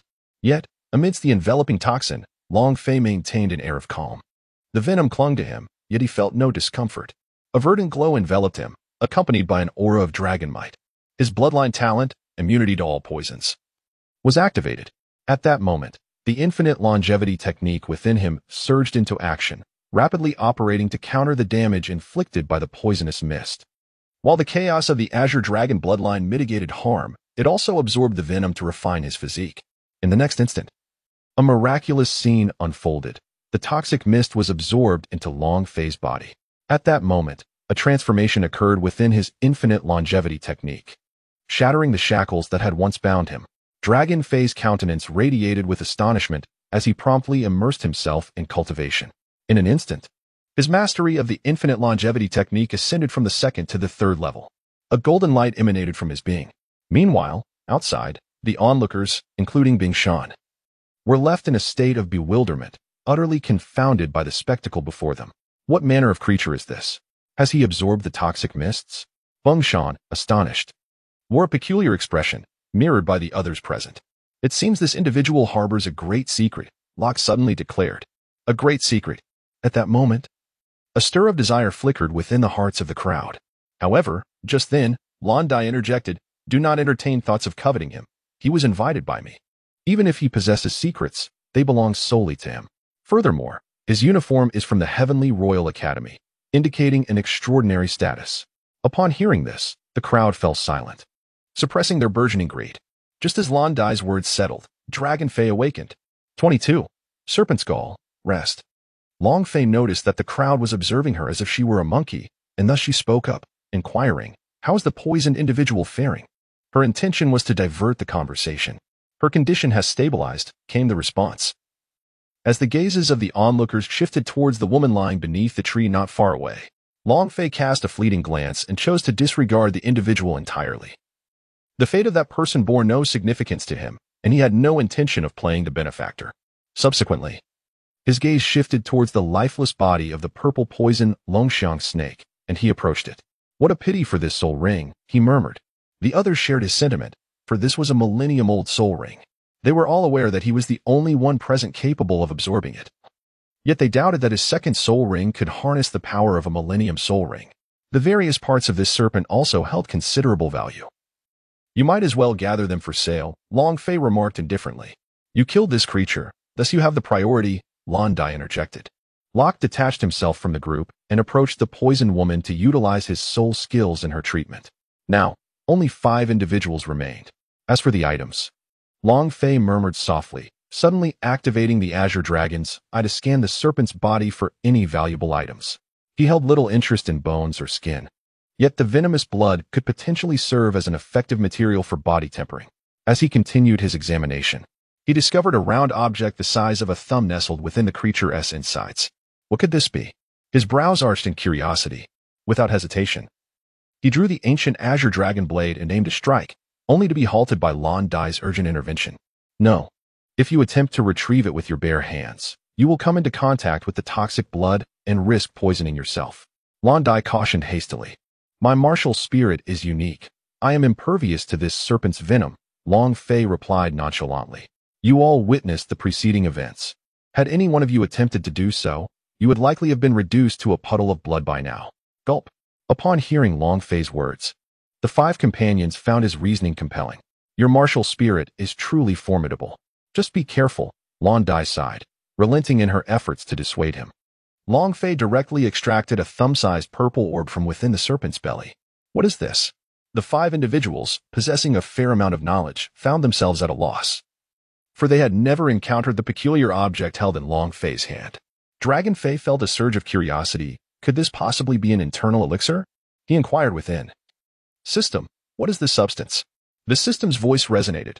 This is the gallbladder of the purple poison long-howling serpent, immensely toxic.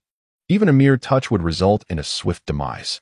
However, you are rather unique and may experiment with its effects. The gallbladder. How audacious of you to suggest I ingest such a lethal substance. Do you regard me as a mere lab rat? Dragon Fei narrowed his eyes in skepticism. The system continued. This gallbladder is a millennium old. If you consume it for cultivation, it will enhance your physique and vitality, enriching your blood and providing remarkable resistance to ailments. The effects will be even more pronounced if combined with the serpent's blood. This time, there were no riddles. Ah. What a remarkable coincidence that our thoughts align. Long Fei nodded. This is the gallbladder of the purple venomous long-sounding snake, extremely toxic. However, my martial soul fortuitously restrains it. Otherwise, I would have perished by now. I require 2 items. First, this gallbladder, and second, the blood of this serpent. Long Fei pointed downwards at the 5 individuals and spoke. Snake gall? This is the first time we've heard of it. Very well, regardless. These 2 items hold no value for us. However, how do you intend to collect the blood? Do you possess sufficient containers? Lan Dai stepped forward, her delicate brows furrowing slightly. I'm not asking for all of it, Long Fei replied. He then retrieved a bottle from his soul guide device, filling it with the liquid. That should suffice. Now, you may divide the remainder among yourselves. With that, Long Fei departed from the scene, holding the snake gall in his hand. He reminded himself that this was not the time to consume it. He would wait until he returned home to do so. Long Fei, system. I have successfully entered the 3rd level of the infinite longevity skill. Am I now able to absorb the 10,000-year soul ring? Yes. System. Long Fei glanced back at the individuals surrounding him. If these people were to embark on a hunt for a soul beast of a mere 10,000 years, their demise would be inevitable. Having completed his own trials, he resolved to find an opportunity to depart from the group in search of a 10,000-year soul beast to test himself. A plan began to form in his mind. An hour passed, during which the group not only dissected the enormous serpent, but also awaited the awakening of the poisoned woman, Yuyun. The toxins within her body had mostly been eradicated. However, due to her injuries and the effects of the poison, she remained exceedingly weak, even with treatment. The situation was dire, as Locke's healing abilities were limited, and it was already a significant achievement that her life had been preserved. At this moment, both Locke and Yuyun had expended considerable soul energy, particularly Locke, who was now quite fatigued. Continuing their journey under such conditions would pose great peril.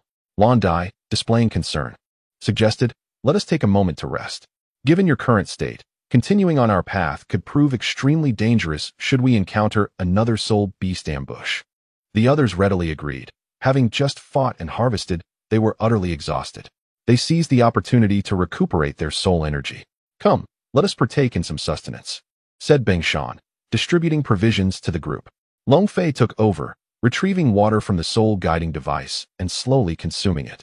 The atmosphere was indeed harmonious and quite pleasant. You all rest. I am the least fatigued here and in the best condition at present. I shall keep watch for you, Long Fei stated, rising with a calm demeanor. Be cautious, and should anything seem amiss, inform us immediately. Lan Dai approached and replied. Long Fei, the youngest and least powerful in terms of soul energy within his team, was nonetheless the most formidable in terms of explosive power and attack strength. This was evident from the previous strike. Rest assured, Long Fei proclaimed before leaping to the top of a towering tree, where the expansive view offered a splendid perspective. From such heights, one could perceive the broader landscape. And the lush green forest was indeed a sight for sore eyes. Standing atop the branches, he gazed upon the verdant expanse, feeling an overwhelming sense of comfort. Green, the color of vitality, was soothing to the eyes, providing relaxation. Activating his azure dragon eyes, He was able to penetrate the forest with clarity, yet he found nothing of particular interest. Suddenly, his attention was drawn to a cluster of rocks within the forest, where a creature resembling a spider emerged. It was sizable, adorned with a shell akin to that of a turtle and bore protrusions resembling stone. Could this be the Xuanjia rock spider they had spoken of? Long Fei furrowed his brow, murmuring to himself. If this were indeed the case, it would be quite fortunate, as they had located it. Glancing down at his comrades, who were taking a moment to rest and consuming their rations, he realized they would need a bit more time to recuperate. Thus, he resolved to wait a while longer, continuing to track the creature intently. As time passed, Long Fei descended from his perch, signaling the commencement of their new mission. "We are ready to set out," announced Lan Dai. The others, including Beng Shan, had regained their soul energy, and both Locke and Yu Yun appeared significantly revitalized. Had Yu Yun remained in her previous state, they would have had no choice but to abandon the mission and exit the Stardow Forest alone. Fortunately, circumstances were not as dire as they could have been. Beng Shan, observing the darkening skies, gravely cautioned the group. "Our immediate target is the Xuanjia rock spider. We must locate and eliminate it before nightfall, for once darkness descends, visibility will diminish. The soul beast of the forest will emerge to hunt, and encountering a 1,000-year-old beast, or worse, a 10,000-year-old one, could spell our doom." He stressed the urgency of departing the Stardow Forest before nightfall. "Understood." The group responded in unison. "I believe I spotted a Xuanjia rock spider from my vantage point. Though I cannot be certain," Long Fei interjected. "Really?" Beng Shan and the others furrowed their brows in intrigue. "Long Fei, please describe the creature's general form for us to analyze," urged Lan Dai. Of course, Long Fei nodded, proceeding to articulate the physical characteristics of the creature he had observed. Upon hearing his description, the faces of his companions illuminated with elation. "Indeed, that is unmistakably the hallmark of the Xuanjia rock spider. What you witnessed was certainly the Xuanjia rock spider. Long Fei, why didn't you inform us earlier? That way, we could have saved time," Cheng Shan hurriedly remarked. Long Fei's expression remained tranquil as he spoke. "Your soul power has been excessively depleted. Even if I were to divulge the truth, what would it accomplish? Would it merely ignite your impulsive nature, compelling you to hasten towards your own demise?" After a brief pause, he continued, "Moreover, both Locke and Yu Yun are in a precarious state, and the four of you have also expended considerable energy, even with my involvement. Do you truly believe our chances of victory are substantial?" At that juncture, the likelihood of our demise would only increase. It was evident that Long Fei's words were directed at Beng Shan, meant to soothe his agitated spirit and remind him of their limitations. Nevertheless, Long Fei harbored an unwavering confidence in his own abilities. With the Wujichengxing Gong now at the 3rd level, his physical form and strength were formidable beyond measure. He was impervious to poison. Should he unleash his full potential, wielding the ancient dragon blade, he could effortlessly subdue a 2,000-year-old Xuanjia rock spider. This was the source of his self-assuredness. Of course, this knowledge was his alone. Those present would scarcely believe such assertions. And there were certain truths they were not meant to grasp. "You were right, Long Fei. I was indeed too impassioned." Beng Shan sighed, having regained his composure. "Well then, we have mostly recovered. Long Fei, please share what you observed at that location." Lan Dai's voice rang out. "There are numerous rocks in the northwestern direction," Long Fei replied, casting his gaze towards the present northwest. "So many boulders. As far as we know, there should only be 5 sites in the outer perimeter. And the nearest one is." Lan Dai continued, and soon everyone turned their attention towards the direction Long Fei indicated. "It is indeed there," the group affirmed. "Let us proceed. Maintain formation," Lan Dai commanded, and the group quickly fell into their previous positions, setting off towards the rocky expanse in the northwestern rocky region. The 7 individuals had arrived at their destination, which precisely matched Long Fei's description. The ground was shrouded in pale yellow stones. They had been fortunate along the way, encountering minimal setbacks. Otherwise, they would have expended further soul power and stamina. Suddenly, the sky ahead darkened instantaneously, as if veiled by an unseen force. The group looked up to witness a colossal boulder hurtling towards them. First soul skill, Snowstorm Spirit Palm. Beng Shan, reacting instinctively, surged forward and activated his first soul skill after summoning his martial spirit. A massive white bear palm met the incoming threat. With a thunderous boom, the enormous rock shattered into countless fragments. Beng Shan, with his robust physique, leapt into the air, unleashing a powerful shockwave that sent the debris scattering. At that moment, a menacing aura emanated from ahead. The group turned their gazes to see a gigantic arachnid soul beast crawling out from behind the rocks, the Xuanjia rock spider. The crowd's expressions shifted, a mixture of trepidation and concealed delight igniting their excitement. As the colossal obsidian-armored rock spider descended, the ground trembled beneath its weight. In the following moment, its sharp, densely packed mandibles sprang into action, unleashing a formidable beam of light directly towards us. The onlookers reacted swiftly, evading the impending threat with remarkable agility. Long Fei deftly evaded with a swift leap, avoiding the perilous beam of light. He observed as the areas struck by this radiant force were instantaneously encrusted with colossal spines resembling vertebrae. The wrath of the Xuanjia rock spider surged forth, its terrifying aura spreading ominously. The assailants, including Yulan, were all violently repelled by the force of the attack. With a decisive step, Long Fei soared into the air, unleashing a powerful punch towards the Xuanjia rock spider. Upon the impact of their fists, his initial impression was that this creature was indeed remarkably resilient. He activated his second soul skill, Sky Bamboo Ascension. The blue butterfly emerged, illuminating her second soul ring. An immense number of green bamboo shoots surged from the ground, swiftly encircling the colossal Xuanjia rock spider. Next, she summoned her third soul skill, Bamboo Spike Assault, as her third purple Millennium Soul Ring flickered to life. In an instant, numerous extraordinarily sharp and venomous spikes erupted from each segment of the encircling bamboo. Yet, tragically, they shattered upon colliding with the spider's rocky exterior, its hardness proving too formidable. A furious roar erupted, and a terrifying aura radiated outward, causing the surrounding bamboo to splinter immediately. The spectators gasped in dismay as the Xuanjia rock spider suddenly sprang into action, its speed astonishing. "Be careful," the front line shouted, narrowly avoiding a devastating encounter. However, at that critical moment, Yuyan hesitated, her reflexes delayed by the previous serpent's venom. She failed to evade, and instead bang.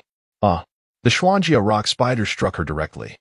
And in the next heartbeat, she spat blood, her complexion turning ashen. She was violently propelled 100 meters away, crashing through at least 5 massive boulders with a thunderous sound. Blood poured from her, and when she finally came to a halt, she hung limply. As if devoid of strength, was she unconscious or worse, lifeless? No one could tell. Yuan. The expressions of the 6 others, aside from Long Fei, transformed dramatically as their pupils constricted, and they cried out in alarm. "Damn it! I will make you pay." In unison, they shouted their fourth soul skills, Blue Butterfly, Sky Bamboo Harpoon, Yulan, Flash Spirit Slash, Xiefeng, Piercing Ice Ring, Bingshan, third soul skill, Violent Bear Fury, Luo Ke, first soul skill, Amplitude. At that moment, the air was filled with the furious roars of their martial souls, as 5 formidable attacks surged forth simultaneously, infused with a fierce killing intent aimed directly at the Xuanjia rock spider. Witnessing this scene, Long Fei felt a profound impact within him. It was in this moment that he truly grasped the essence of teamwork. "Come forth. The blades are ready." Long Fei took a deep breath, exhaling slowly, as a fierce glint of azure light flashed in his eyes, imbued with an aura of lethal intent. At that moment, a soul ring emanating an essence not befitting a century's worth of cultivation materialized around him. Although its hue remained yellow, its presence had transformed. In his grasp, a Qinglong ancient blade radiated a chilling, murderous energy accompanied by the majesty of a dragon. With a swift motion, he appeared before the Xuanjia rock spider, unleashing a devastating strike. The terrifying azure blade aura exuded an oppressive dragon's might, and even those present could sense the immense destructive force in the air. As the blade aura was about to collide with the Xuanjia rock spider, suddenly, its body trembled. Its forelimbs forcefully struck the ground, summoning a colossal rocky barrier that erupted from the earth before it. The defensive structure appeared remarkably resilient. With a thunderous roar, dust was sent spiraling into the air, prompting the onlookers to hastily retreat. The powerful shockwave rippled through the surroundings. Observing the unfolding scene, Bingshan's expression turned grave. Internally lamenting, a single strike could unleash such terrifying devastation. Had it been directed at me, the consequences would be unimaginable. As the dust settled, the once intact defensive barrier revealed fissures that continued to extend ominously. Then, with a resounding crack and a final explosion, the entire defensive structure shattered into fragments. Long Fei narrowed his eyes, contemplating. This creature is quite adept at its maneuvers, but what of it? Blue Butterfly spoke, her voice resonant. "Locke, Yulan, you two go rescue Yuyan. I, along with Bingshan, Long Fei, and Xianfeng, We'll hold this creature at bay. Understood. Soon, under the distraction created by Blue Butterfly and the others, Locke and Yulan swiftly maneuvered to save Yuyan. Meanwhile, the fierce battle between humans and beasts continued unabated. The four of them employed a strategy of baiting to draw the armored rock spider away from its original location. Subsequently, they executed a coordinated encirclement, unleashing their soul techniques and instincts, with the exception of Long Fei. Long Fei deftly evaded the numerous attacks of the Xuanjia rock spider, subsequently using the ancient Qinglong blade to sever several large boulders from its body. A hoarse, anguished wail erupted from the creature, its fury escalating as it entered a frenzied state. The battle raged on for what felt like an eternity, perhaps half an hour or so. The anger was palpable, fueled by the sacrifice of Yuyan. Soon, Yulan and Locke joined the fray, unleashing a torrent of furious attacks upon the Xuanjia rock spider. Yet its armor and rocky exterior proved insurmountably resilient. Excluding Long Fei, the soul power of the others had dwindled significantly, leaving them breathless. They were still recovering from their previous encounter with the serpent, and though they had regained some strength, it was far from their peak condition. Now, facing a foe with formidable defensive skills and a modicum of intelligence, they found themselves in a state of depletion. As a wave of light surged forth, it swept across the battlefield. Bingshan's expression shifted dramatically, prompting him to hastily deploy his fourth soul skill for defense. This is not good. My soul power is too drained to utilize any skills. At that moment, Xiafeng, visibly haggard and pale, gasped for breath. As a ranged attack soul master, his soul skills demanded a considerable amount of energy. Suddenly, his pupils contracted. The light wave from the Xuanjia rock spider bore down upon him. He attempted to evade, but it was too late. Exhaustion and depleted soul power had dulled his reflexes. With a thunderous crash, the light swept over him, leaving a gory gash across his body. Crimson blood gushed forth, splattering onto the ground. The searing pain elicited a guttural scream, his face contorted in agony, veins bulging horrifically. A testament to his suffering. His upper and lower body were grotesquely severed, collapsing lifelessly to the earth, his eyes wide in terror, devoid of life. Xiafeng. The deepest anguish resonated within Bingshan and the others, their anguished roars echoing through the air. To confront a 2,000-year-old Xuanjia rock spider and lose two comrades, both of them at the soul sect level, was a cruel twist of fate. Yet, amidst their pain and fury, they instinctively sought shelter for their own safety. Only 5 remained now. Locke, an auxiliary soul master, felt a tremor in his heart at the sight, his complexion similarly pallid. His own soul power was nearly exhausted, and as an auxiliary soul master, his speed was limited. Would he be the next to fall? Upon contemplating the lifeless body of Xiafeng, severed in two upon the ground, a wave of apprehension washed over him. Throughout this fierce confrontation, only Long Fei had refrained from exerting his full strength. He had been operating in a state of training, wielding a power far superior to the ordinary. And although he had shattered the rocky exterior of the Xuanjia rock spider, the creature's armor rapidly regenerated, proving to be an aberration of nature. Cursed beast! With fury and a thirst for vengeance, Yulan unleashed her fourth soul skill, the Flashing Spirit Slash. Utilizing her agility and the inherent advantages of her weapon spirit, she surged toward the Xuanjia rock spider, manifesting a slender blade of pale blue that cleaved through numerous rocks, ultimately resting upon the creature's most resilient shell. Why does this creature, purportedly 2,000 years old, differ so drastically from the soul beasts I typically encounter? Blue Butterfly seethed, her teeth clenched in frustration. This outing has truly drained my vitality.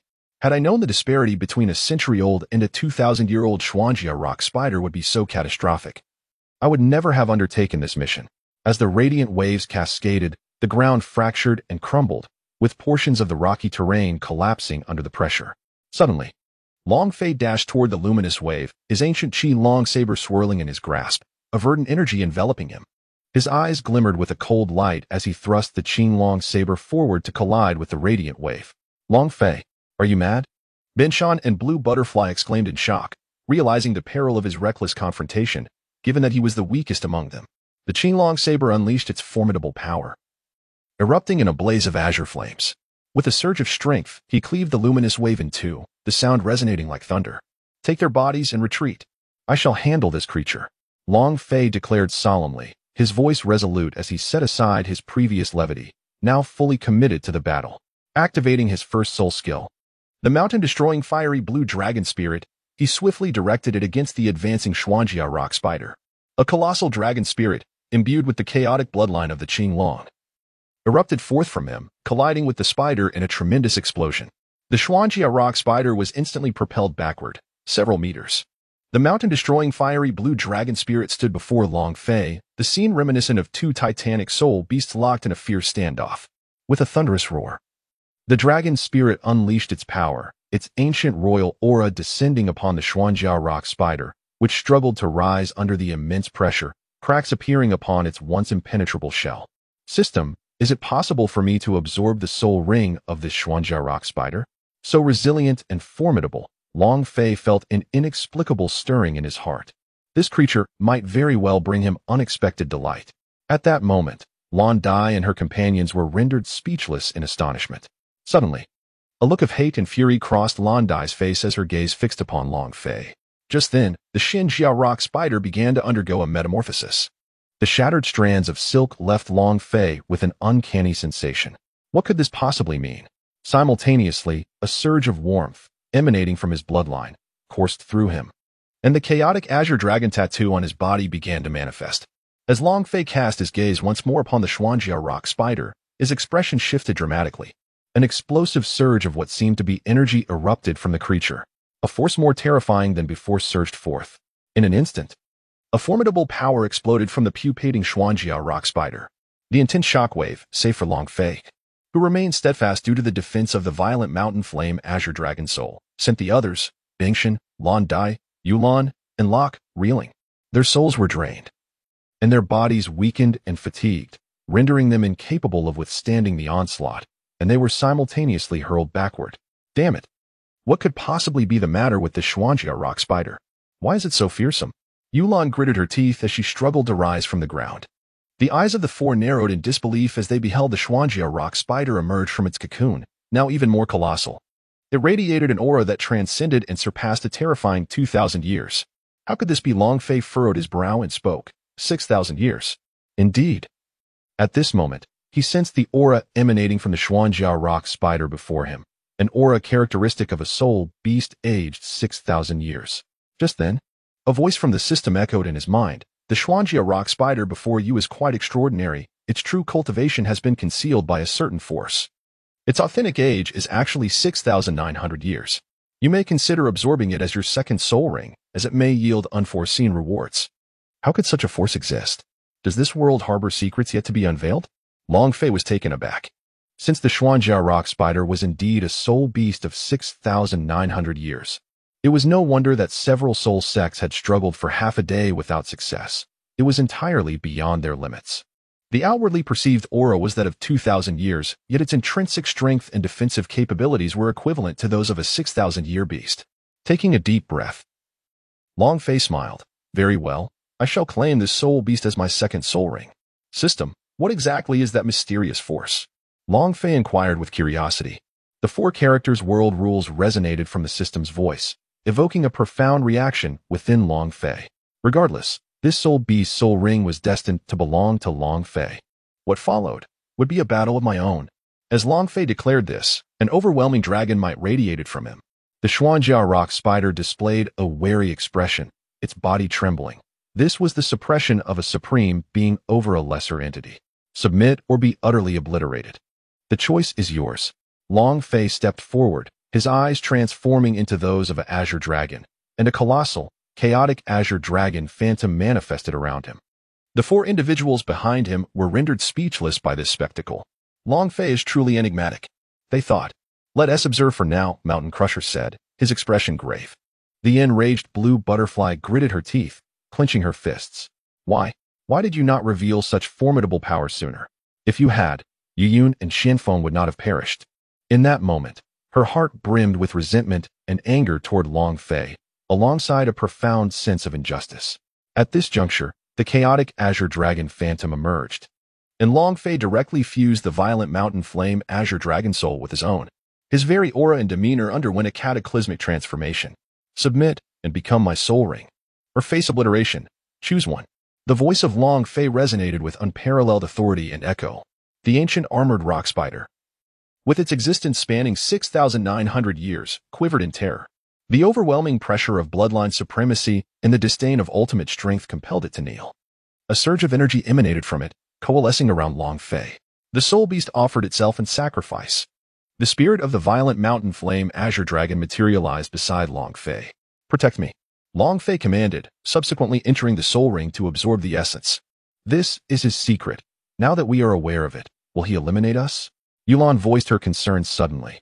As her words echoed, the remaining three exchanged glances. "What if we strike first?" Locke suggested quietly. Yet, the formidable soul beast beside them instilled fear in them. Cheng Shan's face displayed terror as he gazed at the guardian beast. Blue Butterfly, gritting her teeth and filled with animosity, finally sighed and shook her head. "Let us not court death. We shall pretend we have never seen or encountered this secret. Keep your mouth sealed, while he absorbs. We should take Yulan and Yu Yun's bodies and depart. After all, he is merely an outsider I summoned. As for the armored rock spider, we can deliberate on that in a few days. If all else fails, we shall abandon this task. I do not wish for further sacrifices among you." The words of Blue Butterfly struck a chord in the hearts of the three. "All right, we shall heed your counsel, Sister Blue Butterfly." They nodded in agreement. Their current soul power and state did not permit them to engage in such perilous endeavors. "Then let us hasten our departure." Locke swallowed hard and spoke. Swiftly, the four of them withdrew with the bodies of Yu Yun and Xian Feng. Thus, only Long Fei remained in that desolate place, his fate unnoticed by anyone. As time slipped away, the sky darkened, yet Long Fei remained unconscious. In the depths of the night, a pack of wolves emerged at the fringes of the Star Doe forest, encroaching upon Long Fei. The wolves, fierce and menacing, drew closer. However, at that moment, the spirit of the violent mountain flame azure dragon, which vigilantly protected Long Fei, suddenly radiated a chilling light from its eyes, exuding a murderous intent. With a thunderous roar, the colossal beast's soul trembled, unleashing a terrifying ancient dragon might. The wolves, sensing this, recoiled in fear and fled. Deep within the Star Doe forest, a colossal titan giant ape and an enormous soul beast, the azure bull python, which dwarfed it by several magnitudes, were present. "Brother." "The dragon's aura has re-emerged during the day," the titan giant ape addressed the azure bull python. The python's commanding voice resonated. "This dragon might is no less than that of the Emperor of Heaven, yet I sense something amiss. Since it has resurfaced, Ming, you should investigate." "Should we inform them?" inquired the titan ape. The azure bull python responded, "Those two belong to the dragon clan. They are far more sensitive to the presence of dragons than we are. They must have already sensed it. Their continued absence indicates they have their own intentions. We should simply focus on our own tasks." "Very well, I shall take my leave." With that, the titan ape swiftly departed from the location. In the deepest and most enigmatic part of the starry forest, a tall man exuding a terrifying aura approached a massive stone radiating a spectrum of colors, bowing in reverence. "Master, the presence from earlier has returned. Could it be that we have surviving kin from our dragon clan's divine battle?" he remarked, sensing a bloodline pressure greater than his own. The golden-eyed black dragon king, Emperor Tian, spoke with utmost respect. "Emperor Tian, I too have sensed the essence of the dragon god within that presence. It is highly probable that it is a descendant of our higher bloodline, re-emerging now. You must hasten to bring them here. If this is indeed the case, our dragon clan may find a new opportunity sooner than expected." From within the radiant stone, a composed and cool female voice resonated. "Indeed, Master." Emperor Tian had arrived, a millennium transformed into an eternity. In the sky above Long Fei, the night had already cast a shadowy gloom, which deepened further as a colossal entity soared overhead. At that moment, the golden-eyed black dragon king suspended its flight and descended from the heavens, transforming into human form. The aura emanating from this place was unmistakable. Tian gazed at the rocky terrain before him. This was indeed the domain of the Xuanjiao rock spider. Before him sat a young human, cross-legged in what seemed to be a meditative state, accompanied by a creature that appeared to be. What was this? The soul of a soul beast? It resembled the spirit of a violent mountain flame dragon, yet there were peculiar azure elements present. These human-made constructs were utterly baffling to Tian, who possessed a profound unfamiliarity with human knowledge. However, the aura he sensed was undeniably that of the dragon god. Tian, filled with excitement, advanced towards Long Fei. Just then, the guardian soul beast beside him unleashed a tremendous roar, releasing an overwhelming dragon might that swept through the air. As a Dragon King soul beast with nearly 500,000 years of cultivation, Ditian found himself momentarily suppressed by this formidable dragon power. His astonishment soon dissipated. It was only natural for the dragon god's aura to exert such pressure, yet it ultimately could not entirely overpower him. With a surge of strength, he shattered the barrier and forcefully approached Long Fei. "Do not scream. I mean him no harm. Otherwise, you alone would be insufficient to deter me." Ditian spoke with a chilling indifference, his gaze briefly flicking to the soul beast beside him before returning to Long Fei. At that moment, a chaotic azure dragon phantom materialized around Long Fei, and an even more terrifying dragon might erupted, causing Ditian's expression to shift dramatically. The Dragon King, with his immense cultivation, knelt in reverence. In the next instant, cold sweat poured down his brow. How terrifying. This dragon might surpass even that of his master. It could only belong to the dragon god. Could it be that this young man before him was the reincarnation of the dragon god? Regardless of the circumstances, the resurgence of the dragon god signified hope for the dragon race. His master would undoubtedly be elated upon learning this. The fear that had once gripped Ditian's heart swiftly transformed into unbridled joy. The rise of the dragon is imminent. Just then, a heavy thudding sound echoed from the depths of the forest. Ditian summoned his strength, laboriously rising from the oppressive aura of the dragon. His gaze fixed in bewilderment upon the colossal shadow of the chaotic azure dragon before him. Something felt amiss. This was not the visage of the dragon god. Could it be that his appearance had transformed with his reincarnation?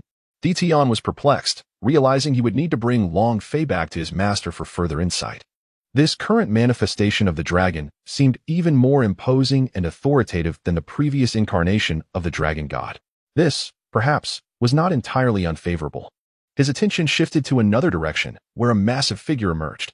The Titan Great Ape narrowed its eyes, its presence eliciting no surprise from Ditian. As the Titan Great Ape approached, it immediately sensed the overwhelming pressure emanating from the dragon's shadow, causing its robust frame to tremble. The absolute royal dominance radiating from the dragon's ethereal form ignited an instinctive urge within it to kneel in submission. However, at that moment, the dragon's shadow vanished. Salutations to the golden-eyed Dragon King. The Titan Great Ape bowed respectfully to Ditian. Ditian replied coolly, "Since I am here, your presence is no longer required. Return and inform the heavenly blue bull python to entrust the matter to me. You may depart." The Titan Great Ape felt a sense of helplessness, having arrived without gaining any benefit before being dismissed. Yet, it dared not voice any complaints, for the figure before it was a formidable entity, far surpassing its own power. Nodding in acknowledgement, the Titan Great Ape cast one last glance at the young man before turning to leave. In the following deep night, not a single soul beast dared to approach. It was in the early hours past midnight that Long Fei manifested his second spirit ring. The first spirit ring on him transformed back into a violet 1,000-year ring, while the second spirit ring astonishingly appeared in black. The color black signified a 10,000-year level. What could this mean? Once Long Fei awakened, all would be revealed. I recall that the first and second spirit rings of a human are typically of a century's worth. Yet, this young man bore a first spirit ring of 1,500 years, and the second spirit ring, a staggering 10,000 years? Ditian was astounded, immediately discerning the ages of the two spirit rings upon Long Fei. The first spirit ring, previously not even reaching 1,500 years, had evidently elevated in rank, undoubtedly linked to the mixed bloodline of the chaotic azure dragon within Long Fei. The second spirit ring, originally a 6,900-year violet ring, had now transformed into a black 10,000-year ring, directly correlating to the chaotic azure dragon blood coursing through his veins. Long Fei's hair danced in the air as he grew taller, his physique becoming more robust, with muscles that were increasingly solid and substantial. A powerful aura of superiority naturally emanated from his body. Subsequently, he opened his eyes and instinctively clenched his fists, feeling the surge of newfound strength. Calming his mind, he noticed the black spirit rings adorning him, which caused a slight change in his expression. It seemed that the Chaos Azure Dragon bloodline had indeed elevated his spirit beast by 4,000 years. Long Fei felt a surge of excitement and joy. It was truly remarkable. By absorbing the spirit ring of the mystic armor rock spider, he had acquired 2 whole spirit skills. System, open the character interface. Character interface. Host, Long Fei age, 6 cultivation technique, infinite longevity technique, level 3 physical strength, comparable to a peak soul emperor martial soul, Chaos Azure Dragon Bloodline Package, Bloodline. Tattoo, Phantom Manifestation. Note, the tattoo only manifests when body temperature rises or falls. It remains hidden at normal temperature. Soul Power, 23. 2-Ring Soul Master, Purple Black, Bloodline Package Talents, Attribute Enhancement, Lifespan Extension, Demon Dispelling, Superior Healing, Immunity to all poisons, Extraordinary Growth, Supreme Dragon Might Soul Skills, Passive Transformation. Azure Dragon Eye Soul Skills, Techniques, Active Violent Mountain Blaze Azure Dragon Soul, Thunderous Leap, Azure Armor Rock Spider Dragon Soul. Azure Armor Defense System Warehouse, Ancient Azure Dragon Blade X1, Chaos Azure Dragon Essence X1. Random Dimensional Travel Scroll X1 Current Dimension, Doloa Continent First Cultivation Task. Please elevate your soul power to level 26 before the end of the last day of the year. And cultivate the Infinite Longevity Technique to the 5th level. Task Success Reward, 1 portion of Cultivation Merit, 1 Cultivation Gift Pack, Skill Enhancement. Task Failure Penalty, Level and Cultivation Method remains stagnant for 1 year. Unable to utilize the system for 1 year. Status, Claimed gazing at the long-awaited system interface. Long Fei felt immense satisfaction. At that moment, the system's voice resonated in his mind. Congratulations, host, for reaching level 20. Activating the talent abilities of the Chaos Azure Dragon Bloodline, with a current development rate of 0.1. Congratulations, host, for the initial activation of your cellular capabilities. With your physical strength now reaching 300,000 kilograms, and your physique attaining the level of a soul saint, the Infinite Longevity Technique has progressed to mid-level 3. As the system's voice echoed, Long Fei felt an unparalleled surge of power coursing through him, his cells alive with vitality, continuously generating a profound force. He now felt that, without even activating the Chaos Azure Dragon Bloodline's abilities, he could effortlessly vanquish a soul beast of 10,000 years or less in its natural state. System, what exactly is the nature of this bloodline development? Do I not already possess the Chaos Azure Dragon Bloodline? Long Fei remained somewhat perplexed. The development and acquisition of bloodlines are 2 distinct matters. The bloodline you possess merely reflects a superficial concentration, while development entails unlocking the inherent powers of that bloodline. The Chaos Azure Dragon Bloodline is exceptionally formidable, and its development poses significant challenges. Even activating a mere 0.1 can bestow upon you a remarkable enhancement akin to flight. With each complete percentage activated, you will gain a specific bloodline ability, essentially a talent skill associated with your lineage. After listening to the system's brief exposition, Long Fei grasped the gist of it. As a transmigrator, he was not entirely unfamiliar with such concepts, yet experiencing it personally rendered the situation rather foreign. What will I gain with each incremental 0.1 of development? Long Fei inquired. You will receive tremendous enhancements to your internal and external tissues, as well as your physical strength. Specifically, your physical strength and power will increase by an astounding 200,000 kilograms. The further you progress, the greater the enhancements will be, with each one representing a significant leap. Your cellular activation rate synchronizes with your bloodline development. Upon reaching a certain threshold, your cells will undergo astonishing transformations, and you will undoubtedly comprehend the magnitude of this change. It will not disappoint you. At this juncture, the system's voice fell silent. I understand. From now on, I shall strive to become stronger. A glimmer of determination shone in Long Fei's eyes. Unbeknownst to him, at that very moment, Tian, standing nearby, sensed the surge of an even more potent and concentrated bloodline aura emanating from Long Fei, leading to an overwhelming joy. The direct suppression he had previously felt from the bloodline had intensified remarkably. Young human friend, you have finally awakened, Tian exclaimed with unrestrained joy, though he tempered his voice to maintain a dignity befitting a king of soul beasts. Suddenly, he called out, someone. At the sound of his voice, Long Fei was instantly startled and swiftly activated the lightning flash step, propelling himself 10 meters away from his original position in an instant. Tian was taken aback by Long Fei's remarkable speed, pondering whether this was one of his soul skills. The purple and black soul rings on Long Fei's body were spinning as he maintained a solemn demeanor, ever prepared for battle. Who are you? Beneath the cloak of night, the Azure Dragon discerned clearly. The figure before him towered, standing at nearly 2 meters tall, clad in dark, flowing garments, adorned with what appeared to be dragon scales. This individual exuded an overwhelming aura. Were it not for the chaotic Azure Dragon bloodline, which rendered him immune to the formidable pressure emanating from Tian, he would undoubtedly feel an even more terrifying presence. Long Fei speculated inwardly that this individual might not be human. Ditian said, "Do not be anxious, young friend. If I intended to take action against you, I would have done so the moment you absorbed the soul ring. In fact, I have acted as your protector. Indeed, I am grateful for that. May I inquire who you are?" Long Fei nodded and asked, "I am Ditian, the sovereign of the Star Do Forest." Ditian replied nonchalantly. At this revelation, Long Fei's heart raced, and his pupils constricted in shock. "Wait, this fellow is the golden-eyed Black Dragon King, Ditian?" He swallowed hard and asked, "May I ask what brings you, esteemed Ditian, to seek me?" Long Fei understood that even though he had significantly improved, he was still incapable of defeating the formidable being before him.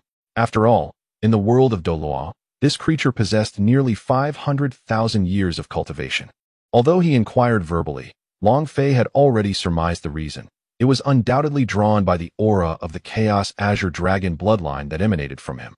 Given that this location was within the Star Do Forest, it was certain that such high-level entities would sense his presence. "May I inquire your name, young friend?" Ditian's expression remained calm, yet his heart yearned to take Long Fei back to meet their master at that very moment. Long Fei clasped his hands together. "I am called Long Fei." Long Fei, a splendid name, bearing the legacy of the dragon. Ditian's expression softened into a smile. He inquired, "Young friend Long Fei, may I ask why you possess a bloodline of the Azure Dragon, a lineage that surpasses even my own within our dragon clan?" Long Fei shook his head. "I awakened not long ago, and as for why it happened to me, I cannot say.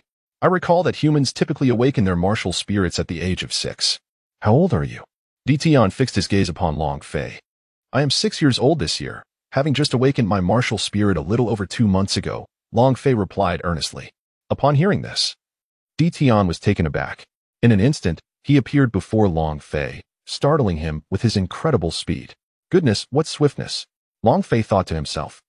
Ditian then grasped Long Fei's right wrist, and in the next moment, his expression shifted slightly, his pupils narrowing. "This skeletal structure. Indeed. You are truly 6 years of age.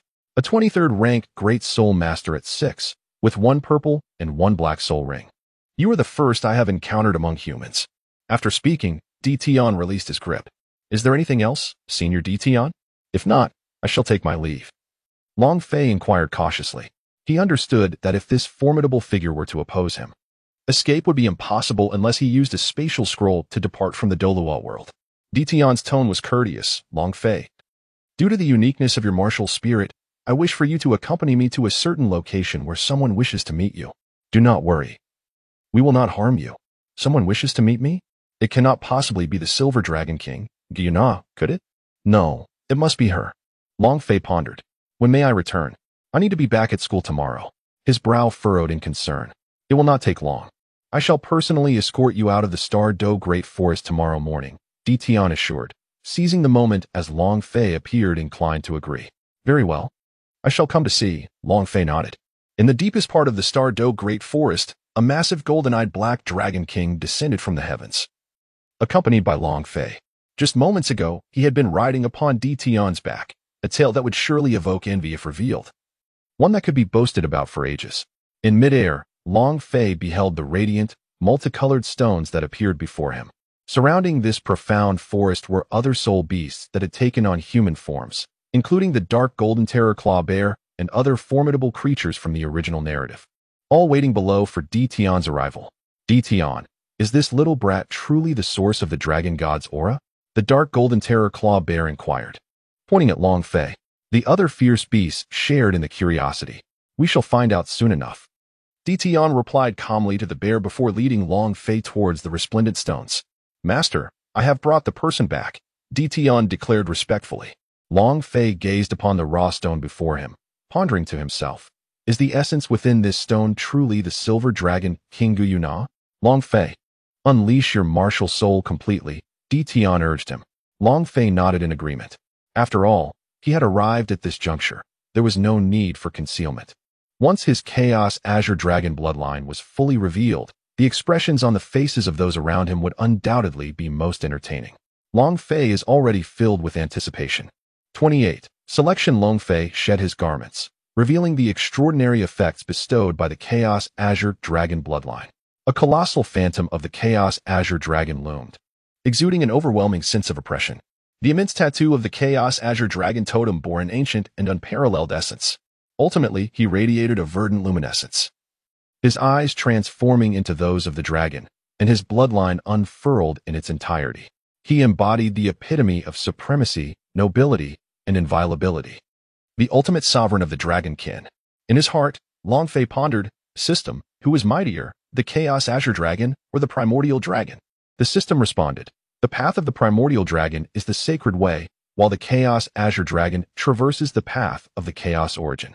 The former reaches the zenith of quasi-sainthood, whereas the latter attains the pinnacle of Chaos Great Luo Golden Immortal. The Chaos Great Luo Golden Immortal equates to a saint, yet possesses strengths that both exceed and fall short of a saintess. If one considers all beneath a saint as mere ants, the Chaos Azure Dragon surpasses the Primordial Dragon. Yet, Long Fei was perplexed.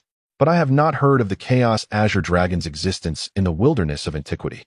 The system replied, the Chaos Azure Dragon resides in another realm of comparable strength to the great world of antiquity. What world? Long Fei inquired. The system stated, the host lacks the authority to be informed. You shall know in due time. Very well.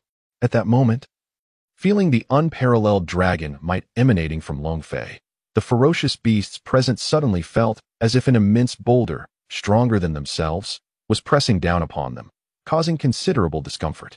In an instant, cold sweat streamed down their brows. Furthermore, Long Fei activated the already developed Zero, one of his bloodline, further amplifying his dragon might. Such terrifying dragon might. All the ferocious beasts present, with cultivation levels exceeding 200,000 years, felt trepidation and fear. Could this truly be the direct intimidation of the supreme dragon god bloodline upon us soul beasts? Xiong Jun regarded Long Fei with apprehension. Had Long Fei been an enemy, he would have swiftly dealt with this predicament. The situation was already daunting, and he could only imagine how much more formidable Long Fei would become in the future. This aura was undoubtedly that of the dragon god. At that moment, amidst the radiant spectrum of colors, a woman's voice resonated from the original stone, filled with excitement. My lord, the fate of our dragonkin and the soul beast may very well lie within him. Emperor Tian knelt on one knee before the original stone, speaking with reverence. The presence of the dragon god was indeed unmistakable, yet, why had the dragon god transformed into this state? The woman's voice echoed with bewilderment. Could it be that the dragon god's essence, after his fall, underwent mutation during the reincarnation of a fragment of his divine consciousness? The voice was rife with endless speculation. System, what does it mean that I bear the aura of the dragon god? Long Fei questioned, having felt perplexed since Emperor Tian had first mentioned the dragon god. The Chaos Azure Dragon is a product of the Supreme Realm. How could it possibly be connected to the dragon god of this mere Doloa world? To suggest that the Chaos Azure Dragon within me is the dragon god is nothing short of an insult. The world of Doloa is a low martial realm among countless celestial families, and the dragon god is but one of many from the dragon lineage.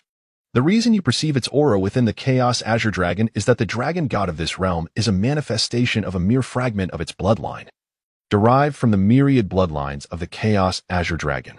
Hence, they discern the essence of the dragon god emanating from you, for in their hearts, the supreme ruler of the dragon lineage in this world is none other than the dragon god they revere. Long Fei inquired with curiosity, I understand. However, my heavens, the mere fragment of the Chaos Azure Dragon, with its 2 strands of bloodline, possesses the strength of a deity at the pinnacle of this world. If I were to fully realize that fragment, would I not inherit the entirety of the Chaos Azure Dragon's bloodline? Why, then, do I remain so feeble? Shouldn't I be able to attain the status of a primordial supreme immortal instantaneously? You are not the embodiment of its bloodline. You are merely its successor. The bloodline remains dormant. Once you cultivate the bloodline to a certain extent, you shall comprehend its terrifying potential. The system teased enigmatically. Tian's expression radiated joy, my lord. Regardless of the circumstances, we have finally discovered the reincarnation of the supreme ruler of the dragon clan. By nurturing him diligently, we can undoubtedly reopen the path for soul beasts to ascend to divinity. Tian declared proudly, the moment has come for our dragon clan and soul beasts to rise. Ah, that is indeed splendid, but why would the dragon god choose to reincarnate as a human? Humans and our soul beasts are sworn enemies. They require the hunting of soul beasts to cultivate their power. A voice, laden with infinite sorrow, emanated from within the colorful, luminous stone, expressing deep-seated hatred towards humanity. Their kind was the very force that conspired to obliterate our lineage. Ding! A side quest has been triggered. Join the army of soul beasts and lead them in a counterattack. Rewards: the most comprehensive method for crafting soul spirits. A 20% increase in affinity with the Soul Beast clan, one opportunity for a system lottery, and a drop of high-grade dragon blood. Failure penalty: none. Will the host accept? At that moment, the system within Long Fei's mind continued to resonate, but this time it was a task. A flicker of joy danced within Long Fei's dual pupils. At last, a side quest had arrived. He now found himself with 2 missions at hand. If all went according to plan, the task of cultivating and leveling up should be accomplished within 6 months. Joining the ranks of the Soul Beasts meant he was destined to stand against Tang San and the Shrek faction. Long Fei pondered in silence. After all, they were not of the same ilk. If he was to be their adversary, he would utterly crush everything they held dear. Either he would ascend to divinity before them, or he would not. Since he intended to align himself with the Soul Beasts, and given that the divine realm had now prohibited their ascension, a bold idea began to take shape in his mind: the creation of a new divine realm. However, this endeavor would undoubtedly present tremendous challenges, and the power required would be nothing short of terrifying. Nevertheless, he resolved to take each step as it came. Long Fei, do you wish to join our ranks among the Soul Beasts? A melodic voice echoed once more. The voice continued. You are the reincarnation of a fragment of the supreme dragon goddess Soul, bearing the mission to lead the Soul Beast clan in retaliation against the divine realm. Of course, you may refuse, and we shall simply act as though we have never met. Long Fei, I accept the quest. System: quest acquisition completed. Agreed. I, Long Fei, am willing to align myself with the Spirit Beast faction and lead the Spirit Beast clan in their battles within the divine realm. Although I do not recall the memories of the dragon god, I recognize this as my destiny. Once I have matured, I shall guide the Spirit Beast clan to rise anew. Long Fei spoke these words with a solemn expression. The others were taken aback by his swift agreement. Well, since you have consented, we shall henceforth be a family. Welcome aboard. The woman spoke with evident delight. Suddenly, a figure emerged from the colorful crystal, revealing a tall and exquisite woman. With silver hair, silver eyes, and a silver gown, she was truly enchanting. Are you the master of the crystal? Long Fei inquired knowingly. Despite the obviousness of the situation, this must be Gu Yuna, without a doubt. Greetings, Long Fei. I am Gu Yuna. At that moment, the system's voice resonated. 29. Dragon God Monument, the most refined method for soul spirit creation, enhancing the affinity of the Soul Beast clan by 20%. One random high-level dragon blood drop from the system lottery. With that announcement, Dition and the other fierce beasts, along with Gu Yuna, grew even closer to Long Fei. Little brother, now that you have joined our Soul Beast team, you may call me Big Brother from now on, Dition said kindly. He then proceeded to introduce, this is the Dark Gold Terror Claw Bear, King Xiong, and this is. Thus, Dition continued to introduce each member one by one. Long Fei had memorized everything. System: I wish to acquire the knowledge of soul spirit creation. Long Fei contemplated inwardly. Soon, under the system's assurance, an immense and unfamiliar wealth of knowledge regarding the most refined methods of soul spirit creation flooded into his mind, the experience akin to a sudden enlightenment, effortlessly grasped. Now, only experimentation remained. Since I have joined your team, allow me to demonstrate a measure of sincerity, he declared, and proceeded to share some insights on soul spirits. Upon hearing this, the crowd was left astounded. Long Fei, can what you just mentioned about soul spirits truly be achieved? Yuna inquired, her eyes glimmering with hope. If this method is disseminated, it could gradually reduce humanity's hunting of soul beasts. It must be possible. My dream is for humans and soul beasts to coexist harmoniously. Long Fei asserted earnestly. Dition hastily asked, you mean to say that this knowledge of soul spirits is currently known only to you? Long Fei nodded and said, indeed. Brother Dition, I am certain that my method will work, but it is not yet the right time to publicize it. I must first conduct experiments. Once I achieve success and have grown, I will seek an appropriate opportunity to share it. Dition and the others, upon hearing Long Fei's suggestion, nodded in agreement. Indeed. You have yet to mature, and should this information be disseminated prematurely, it would undoubtedly attract the attention of those with ulterior motives, putting you in jeopardy, particularly from humans who do not wish for harmonious coexistence with soul beasts. How do you plan to conduct these experiments? Gu Yuna inquired eagerly. Long Fei spoke. Before the experiment, I hope that Brother Detian and you can assist me in collecting some blood from soul beasts, at least 10 different varieties. As this is the initial step of the soul spirit experiment, this task is simple. I will personally come to you once I have gathered everything. By the way, take this. It's a protective scale containing my most formidable strike, capable of injuring even the most extraordinary Dolua among humans. Additionally, it can pinpoint your location. Should you find yourself in peril, merely call out to the scale, and I shall arrive by your side in the shortest possible time. As Detian agreed. He also produced a scale and handed it to Long Fei. Observing the surrounding fierce beast with envy, Long Fei expressed his gratitude. Thank you, brother. Without hesitation. He accepted it and stowed it away. Long Fei, come with me. I will take you to a certain place, Gu Yuna interjected. Then proceeded towards the depths of the Lake of Life. Long Fei hesitated for a moment before following suit, and soon a protective shield enveloped him, allowing him to breathe freely. The place to which the master had taken them. Could it be? Xiangjun gazed at the two who had plunged into the water, astonished. He wondered if the younger brother would be able to pass that trial. Detian murmured to himself. At that moment, beneath the water, Long Fei mysteriously entered a space that had been independently established. This realm was a nascent form of the Dragon Realm, and before him stood the resplendent seven-colored light monument, known as the Dragon God Steel. Within the Dragon God Steel resided the will of the Dragon God.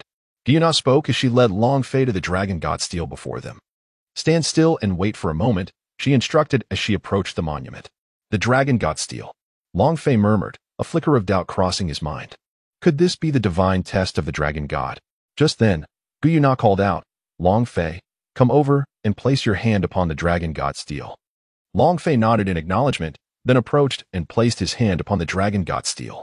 In the next moment, Long Fei found himself enveloped in a thick golden light.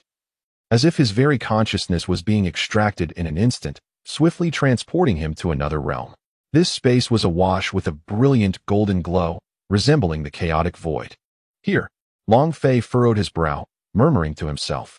Just then, a deep and authoritative voice resonated. Are you the challenger chosen by the Silver Dragon King? Gu Yuna? Yet, how can it be a mere human? Since you carry my aura, but still aspire to surpass me? At the moment the voice echoed, a colossal dragon adorned in 7 hues of golden light materialized before Long Fei. Are you the Dragon God? Long Fei stepped back, his eyes widening in astonishment. Indeed, I am the Dragon God. The voice affirmed. Alas, I have perished. Your essence bears my aura. Could it be that you are a fragment of my divine consciousness reincarnated after my demise? The Dragon God fixed his gaze upon Long Fei. I am unaware. Long Fei replied, shaking his head. Ah, yes, the memories of a past life are lost in reincarnation. However, your dragon bloodline is astonishingly potent, far surpassing that of the Silver Dragon King. Yet my divine position is designated for soul beasts, and you, being human, do not meet the criteria. Unfortunately, the density of the Dragon God bloodline I designed upon my fall was excessively high, making it impossible for even the Silver Dragon King to inherit it. Since you have emerged, I can indeed grant you a special inheritance. However, your future mission will be to lead the Soul Beast clan in their battles against the gods of the Divine Realm. If you are prepared to bear this immensely heavy burden, I can bestow upon you my place as the Dragon God. The words of the Dragon God flowed continuously. While Long Fei listened attentively, Long Fei pondered inwardly. I haven't even expressed my agreement or disagreement, yet you've rambled on endlessly. What do you expect me to do? Long Fei clasped his hands together and spoke. Esteemed Dragon God, I have pledged my allegiance to Gu Yuna and committed to leading the Soul Beast Alliance towards resurgence. Furthermore, I have devised a method to harness soul spirits. It is merely a matter of time. Although I have inherited the bloodline of the chaotic Azure Dragon, I am not the chaotic Azure Dragon itself. Therefore, I must extend my respect to the Dragon God before me, as I am still within another's domain. At that moment, the ethereal manifestation of the chaotic Azure Dragon emerged from Long Fei, casting an imposing presence that overshadowed the Dragon God, rendering him almost as a younger sibling. The bloodline of the chaotic Azure Dragon surged within Long Fei, igniting an intense fervor. Suddenly, he was overtaken by an instinctive urge to consume the Dragon God before him. It seemed as though the bloodline was whispering to him that by devouring the consciousness and power of this Dragon God, he could unlock a higher potential and attain a more formidable awakening energy. However, this impulsive desire was swiftly quelled. His Azure Dragon eyes manifested, and he sought a means to retract the ethereal image. Yet, The chaotic Azure Dragon's apparition remained unyielding, seemingly beyond Long Fei's control. The Dragon God, witnessing the colossal figure exuding a terrifying and supreme aura of the dragon lineage, realized that this creature possessed a bloodline even more noble than his own. It was an overwhelming and direct suppression emanating from the essence of the dragon clan. The dragon god's eyes widened in astonishment, and its expression shifted dramatically, with cold sweat beginning to trickle down. What manner of dragon is this? The voice of the dragon god echoed with trepidation. A flicker of reverence flashed within its dual pupils, not born of volition, but rather instinctual. You dare to call yourself a dragon god before me, a mere little dragon?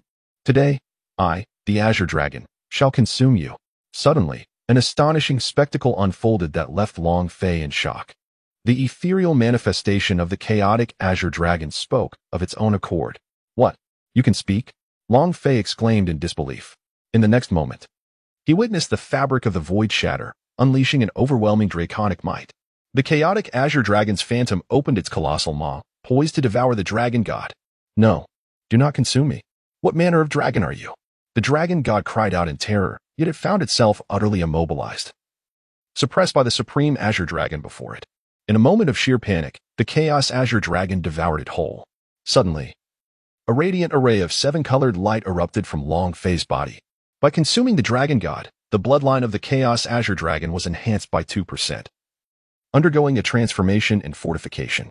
Congratulations, you have acquired the memories of the dragon god, the dragon god's profound techniques, divine strength, and divine status. Soul power ascended. 24, 26, 27, 28, 30. The divine bestowed soul ring, a dragon god soul ring, elevated all soul ring ages to 100,000 years. The soul power is undergoing divine transformation. Long Fei's body trembled violently, radiating a brilliance akin to 1,000 golden rays. His blood surged with an unparalleled intensity, akin to the tumultuous waves of a catastrophic tsunami. He felt an overwhelming surge of strength coursing through him, as if his very essence had become immensely resilient and formidable. An inexhaustible wellspring of power continuously surged forth from the depths of his veins. Suddenly, from the heavens above, an extraordinarily resplendent golden soul ring descended, claiming the third position upon Long Fei. In that fleeting moment, 2 crimson and 1 golden soul rings spiraled around him, exuding an aura of unfathomable terror. Ah, strength! An endless reservoir of power. This is the exhilarating sensation I so dearly cherish. Long Fei displayed an expression of sheer delight as he raised his voice to the heavens. Bathed in divine radiance, he was completely rejuvenated. The transformation of his soul power into divine power was accomplished from this moment forth. All soul power he cultivated and absorbed would automatically convert into divine energy, due to the Chaos Azure Dragon's devouring of the dragon god.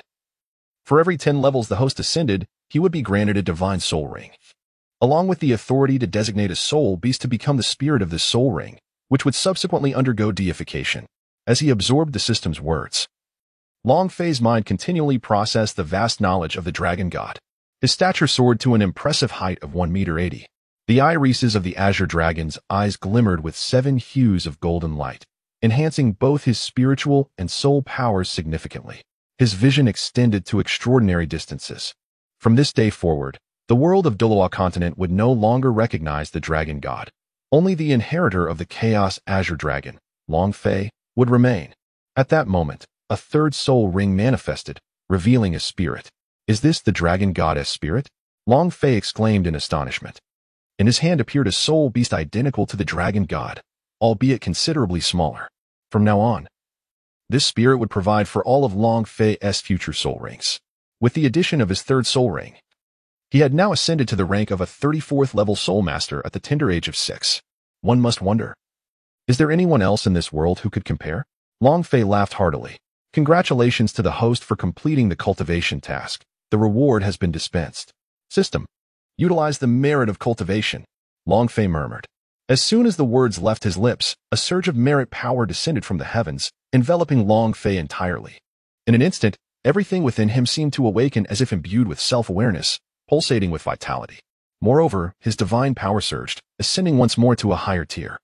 At this moment, his divine power level had reached 35. Divine power not only surpassed soul power, but was also far more challenging to cultivate. Each elevation and level brought about an astonishing enhancement to all attributes. The sudden influx of power was overwhelming, and Long Fei needed time to assimilate it. Although he had risen, he remained cautious. With a mere thought, the colors of the soul rings adorning him shifted to a blend of yellow and purple, reflecting a more ordinary essence. Once my divine power reaches the level of a soul emperor, even the mightiest spirit Delaw in this world shall be no match for me.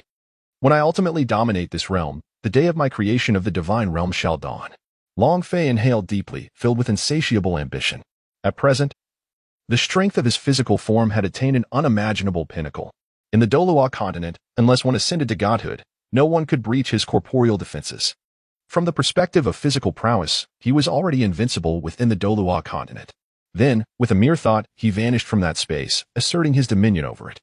Upon emerging, the Dragon God monument materialized directly into Long Fei's grasp. The Dragon God stele is indeed an extraordinary artifact, possessing tremendous power.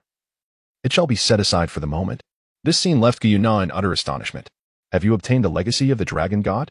Gu Yuna sensed that the pressure and aura emanating from Long Fei were even more terrifying than before. And it appeared that the soul energy surrounding Long Fei had undergone some transformation, bearing a resemblance to the divine power she was well acquainted with. Long Fei nodded, affirming, "Indeed, the Dragon God has completely entrusted the legacy to me and has now attained eternal rest. Henceforth, I shall be the inheritor of the Dragon Goddess power. And I shall take the Dragon God monument with me. My soul force has evolved into divine power, so await my guidance as your clan rises to prominence." He turned to Gu Yuna and remarked, "By the way, the Dragon God has declared that you are to be betrothed to me. It is destined that I shall become an unparalleled being. How could I possibly be without a companion by my side? This is the will of the Dragon God." As he spoke, Long Fei extended his hand, and a radiant light imbued with the essence of the Dragon God enveloped the astonished Gu Yuna. After a prolonged moment, Gu Yuna's complexion flushed with warmth. "Since the Dragon God has chosen you, I shall naturally support you wholeheartedly," she declared. "Excellent. Your injuries from the divine war have yet to heal. Take this." Long Fei produced a droplet of blood in his palm. "Is this dragon blood? It feels so harmonious." Gu Yuna gasped in surprise. "This is the essence of the seven-colored dragon. Absorbing it will expedite your recovery, for I will need you when the time comes." This precious blood was acquired by Long Fei through a high-level dragon bloodline from a side quest. "Thank you," Gu Yuna responded, resembling a bashful young girl.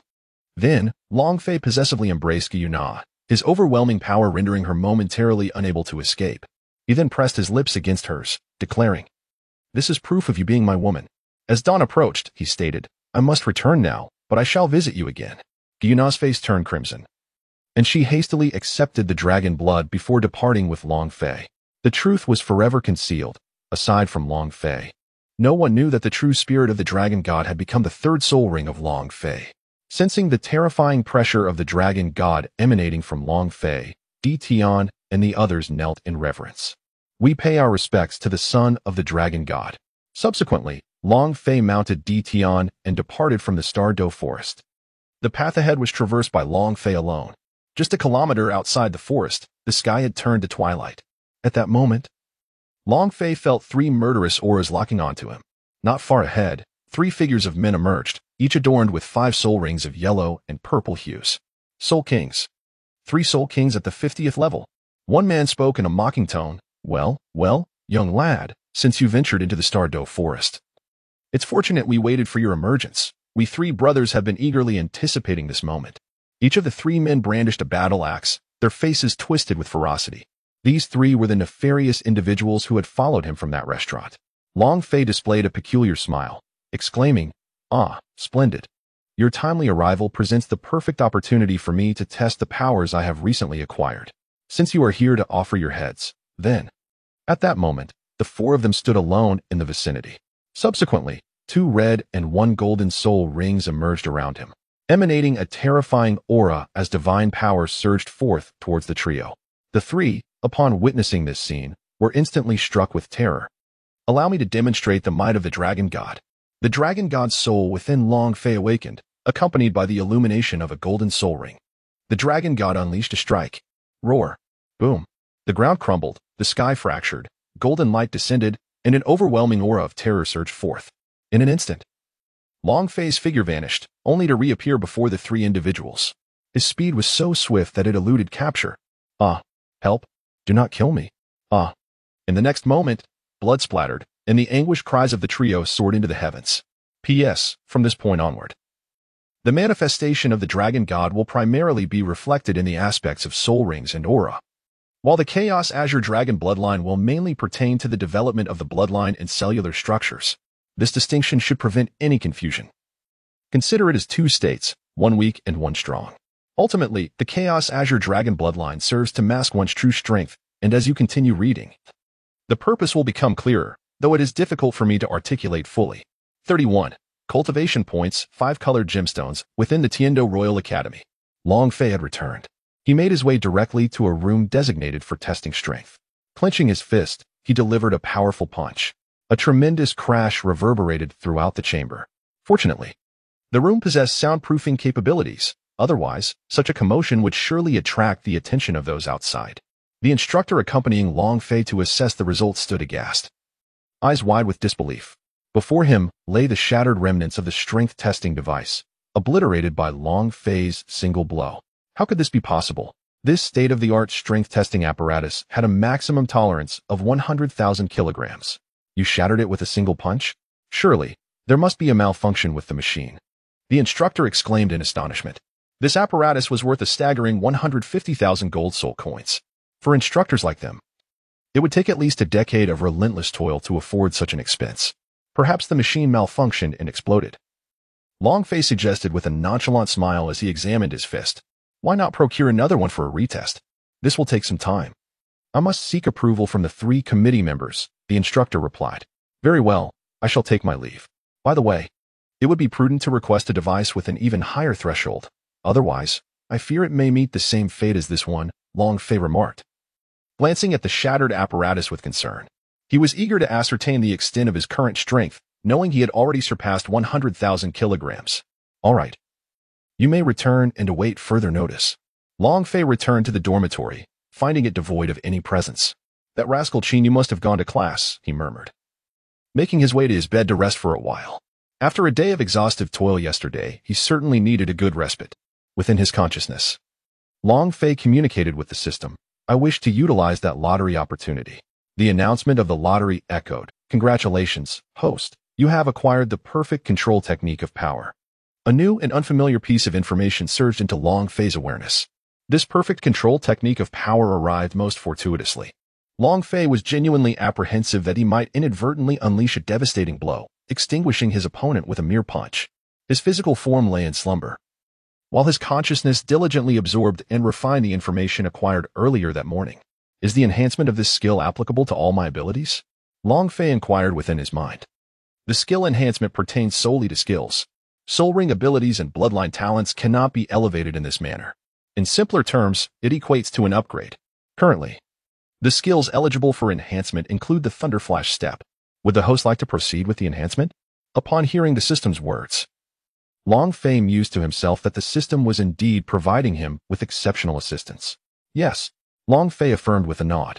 Soon, a deluge of information regarding the upgraded Thunderflash step inundated him, leading to a profound comprehension of the technique. At that moment, his mastery of the Thunderflash step transitioned from novice to a notable achievement.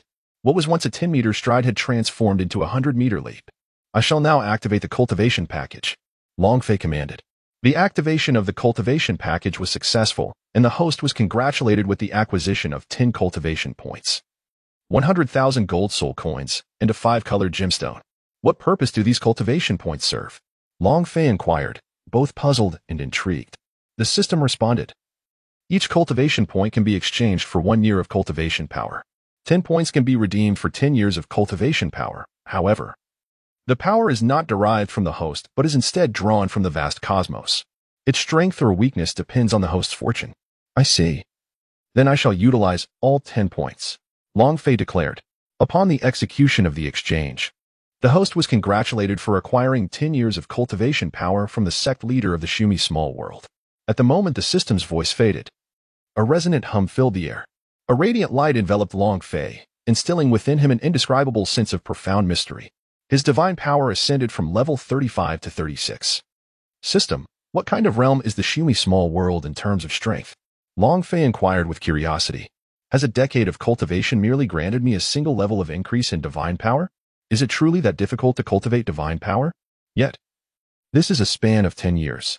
If I had devoted 10 years to soul power, I would have undoubtedly ascended to divinity by now, with divine power. I should have at least reached the level of a soul Dolua or a title Dolua. The Shumi small world is a realm of lesser caliber than the Dolua world. The system replied. Then, if I were to draw once after another, would the effects be more favorable? Long Fei suddenly felt a pang of urgency, as if he had missed a monumental opportunity. Logically, that would be the case, the system explained. Drawing once at a time allows for random selection, which might lead to the designation of a mid-level martial world, and with a stroke of luck, perhaps even a high-level martial world. By heavens. It aligns with my thoughts precisely. Alas, it is what it is. Having erred, I shall not make the same mistake again. Long Fei sighed, feeling as though he had squandered billions. By the way, what on earth is this five-colored gemstone? He retrieved a beautifully smooth stone, resembling a precious jade, radiant in 5 hues from the system's repository. Suddenly, a screen materialized before Long Fei, displaying the introduction of the five-colored gemstone. Five-colored gemstone, a natural product born from the elements of a certain realm, embodying the powers of the 5 elements. The possessor can harness the elemental powers contained within the gemstone. Gold signifies the metal element, green denotes the wood element, blue represents the water element, red signifies the fire element, and brown symbolizes the earth element. Gazing at the description, Long Fei looked once more at the 5-colored gemstone in his hand, its hues shimmering with the essence of the 5 elements. Had I not attained the Dragon God, this would have been a treasure to me. But having devoured the Dragon God, I now command the power of the 7 elements. Long Fei mused, recalling that 5 of those elements are indeed encompassed within the 7. Suddenly, the system's voice chimed in. Wearing it will amplify your corresponding elemental powers. System, open the character interface. Character interface host. Long Fei age, 6 cultivation technique. Infinite longevity technique. Level 10 bloodline and cell development and activation. 2 physical strength comparison. Comparable to a demigod in the Dolua world. Peerless Dolua, demigod, pseudo-demigod, demigod, subgod. Deity, martial soul. Chaos Azure Dragon Bloodline Package, Bloodline, Tattoo, Phantom Manifestation. Note, tattoos only manifest when body temperature rises or falls. They remain hidden at normal temperatures. Divine Power, Level 36, 3-Ring Divine Master, Red Gold, Bloodline Package Talents, Development Attribute Enhancement, Lifespan Augmentation, Exorcism, Superior Healing, Immunity to Poisons. Exceptional Growth, Supreme Dragon Might, 1 Development, Right Hand Azure Dragon Transformation, 2 Development, Left Hand Azure Dragon Transformation. Soul Skills, Passive Metamorphosis. Multicolored Azure Dragon Eye Skills, Swift Thunder Leap, Minor Achievement, 100 meters in a single step. Soul Skills, Active, Red. First Soul Skill, Violent Mountain Blazing Flame Azure Dragon Soul, Red. Second Soul Skill, Azure Armor Rock Spider Dragon Soul. Azure Armor Defense, Gold. Third Soul Skill, Dragon God Soul Spirit System Repository. Ancient Azure Dragon Blade X1, Chaos Azure Dragon Essence X1, Random Dimension Jump Scroll X1. Dragon God Divine Position X1 Current Dimension, Dolua Continent in the Royal Academy of Tiando. A teacher has requested new power testing instruments from the 3 committee members. The trio appeared bemused, with Bai Baoshan exclaiming, Xianfeng, you cannot be serious. That power testing instrument was just introduced this month. Valued at 150,000 gold soul coins, with a maximum capacity of 1 million kilograms. Are you saying it was shattered by a single punch from a student? We, the 3 committee members, are quite eager to witness who possesses such strength. Meng Xinji interjected, how could a student possibly possess a strength exceeding 1 million kilograms? Xianfeng replied, I believe the machine may have malfunctioned. Sherlin vehemently shook his head in denial. Absolutely impossible. The machine cannot malfunction, and even if it did, it could not be destroyed by a single punch.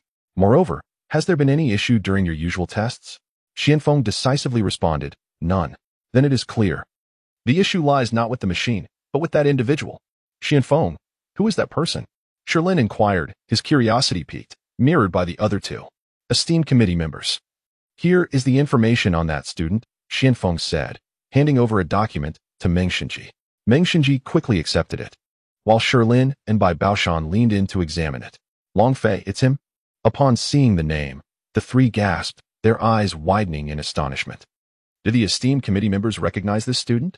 Xianfeng's eyes darted about, filled with curiosity as he inquired. Dream Machine gazed at Xianfeng, his expression grave, and replied, Of course we know him. This matter must remain confidential. Should it come to light, do not blame us three for lacking compassion. The aura emanating from the three Soul level powerhouses enveloped Xianfeng, causing him to shudder involuntarily, cold sweat trickling down his back. He hastily nodded. Yes, rest assured. Esteemed counselors, I, Xianfeng, will certainly keep today's events to myself. Excellent. Remember your words. Now, lead us to the room, he shattered. Dream Machine commanded. Please follow me. Esteemed counselors. With that, Xianfeng promptly turned to guide them. In the room, as Dream Machine and the others arrived and beheld the wreckage of the power testing apparatus, they collectively gasped in astonishment. This youth is indeed formidable. How could he shatter a machine weighing over 100,000 kilograms at such a tender age? This simply cannot stand. We must witness the process of his destruction firsthand. Lao Bai, have another machine prepared immediately. We must be present to witness this miracle. The three spoke in shock when suddenly Dream Machine issued a command, directing his gaze at Bai Bashan. Understood. I shall attend to it right away. Bai Bashan responded, swiftly departing to fulfill the task. Turning to Xianfeng, Dream Machine instructed, go inform Qin Ming to summon Long Fei to this place. Yes. Xianfeng hurriedly left, breathing a sigh of relief upon exiting. The overwhelming presence exuding from the three had left him feeling quite suffocated, a true burden. Meanwhile, on the training grounds, Qin Ming, instructing Yu Tianheng and others, was taken aback by the sudden command, uncertain of what the chief intended. Nevertheless, he proceeded to act. You all take a break. I have matters to attend to, he told Yu Tianheng and the others before turning to leave. What's up with Teacher Qin? This sudden departure is quite unusual. Du Guyan murmured, a frown creasing her brow. Teachers have their own affairs to handle. Let us focus on recuperating our soul power, Yu Tianheng said, grabbing a towel to wipe away sweat and sipping water. Although he too wore a worried expression, he refrained from voicing further inquiries. Indeed. Let us take advantage of this moment to recover. We have training to resume shortly, Osro remarked appreciatively. By the way, that fellow Long Fei didn't show up yesterday. Is he absent again today? Du Guyan asked. Who knows about that anomaly? He operates on a completely different level than us, Yu Tianheng sighed. Reflecting on the events of the past 2 months, the 7 members recalled how they had been thoroughly bested by Long Fei, a soul master with barely 20 levels and only a single soul ring. I simply cannot fathom why there is such a vast disparity between us and him, Osro exclaimed, rising and clenching his fists, his voice ringing out. Indeed. The Stone Mill brothers nodded in agreement. Yilingling and Du Guyan, along with the others, also nodded in tacit approval. Who could have anticipated his indomitable strength? Yu Tianheng bitterly shook his head, expressing his frustration. Being in the company of Long Fei had completely stripped him, the second young master of the Blue Electric Tyrannosaurus Rex clan, of his sense of superiority. Over the past 2 months, he had not once emerged victorious against them. Sighing, the 7 exchanged glances. Meanwhile, Long Fei rose from his bed and, upon stepping out of the dormitory, encountered a familiar figure. Teacher Qin Ming? What a coincidence. Long Fei greeted with a broad smile. Long Fei? Excellent. I've been looking for you. Come with me at once. Qin Ming said, his face lighting up with joy. Long Fei was taken aback for a moment. So it was me you were looking for? Teacher, what do you need from me? Long Fei approached, questioning in confusion. As he walked, Qin Ming's expression grew solemn. The 3 members of the Education Committee have requested your presence in the instrument room you just visited. Long Fei comprehended the situation and arrived at a conclusion that aligned with his own thoughts. He decided to proceed. This time, Qin Ming accompanied him, eager to discover the purpose behind the 3 Education Committee members' summons to Long Fei. Before long, Qin Ming followed Long Fei into a chamber where the 3 committee members were already gathered. Greetings, esteemed members of the committee, Long Fei addressed them. And Qin Ming did likewise. Long Fei gazed at the room, where the once shattered machine had vanished, replaced by a pristine new one. The efficiency of the people here was truly remarkable. They had swiftly replaced the old equipment, and furthermore, the remnants of the previous device had been meticulously cleaned. With 3 individuals present and the new machine at hand, was this a sign that I was to undergo this experience once more? Long Fei mused, pressing his lips together in amusement. A machine costing 150,000 gold soul coins. Indeed, the Academy was not short on funds. Yet this seemed like a sheer waste of resources. Nevertheless, since they possess such wealth, my protest would be futile. Thus, I shall partake in this endeavor again. Long Fei, test your strength once more. The dream machine is eager, came a voice. Upon encountering Long Fei again, The trio, including Qin Ming, was momentarily taken aback by his transformation. He had grown significantly taller. His muscles were well-defined, and his vitality radiated with vigor. Particularly for Qin Ming, who had spent considerable time with Long Fei, he noted the stark difference from the previous day. How could he return so dramatically altered? Yet, the aura he exuded suggested positive change. With that, Qin Ming felt a sense of reassurance. Senior Dream Machine, what is the weight capacity of this new apparatus? Long Fei inquired casually. The trio exchanged astonished glances. 130,000 kilograms. They replied in unison. Very well, then I shall proceed again. Long Fei stepped forward, cracking his neck and flexing his hands as he regarded the new strength testing apparatus. I wonder how much power I can unleash with a single punch in my current state, he pondered. Closing his eyes, he inhaled deeply, tightening his right hand. As a faint vortex of energy began to manifest near his fist, he had now mastered the art of perfectly channeling his strength, even in a relaxed state. His power was formidable enough to produce such phenomena. When he opened his eyes, a fierce glint flashed through them, and he unleashed a powerful punch towards the strength testing device. Boom! A visible shockwave erupted, enveloping the entire apparatus. Bang! Before the astonished eyes of the onlookers, the machine, designed to withstand a maximum of 130,000 kilograms, shattered instantly. What? The startled exclamations of the Dream Machine and others filled the air. Long Fei furrowed his brow and sighed, still unable to ascertain the utmost strength of his punch in his normal state. System, what is the maximum force I can achieve in my regular state? He inquired subconsciously. 1,500,000 kilograms, the system replied. And what about if I strike with all my might? Long Fei asked, his expression shifting. 10 million kilograms. Upon hearing the system's response, Long Fei's pupils dilated. He had not anticipated surpassing the 1,000 mark.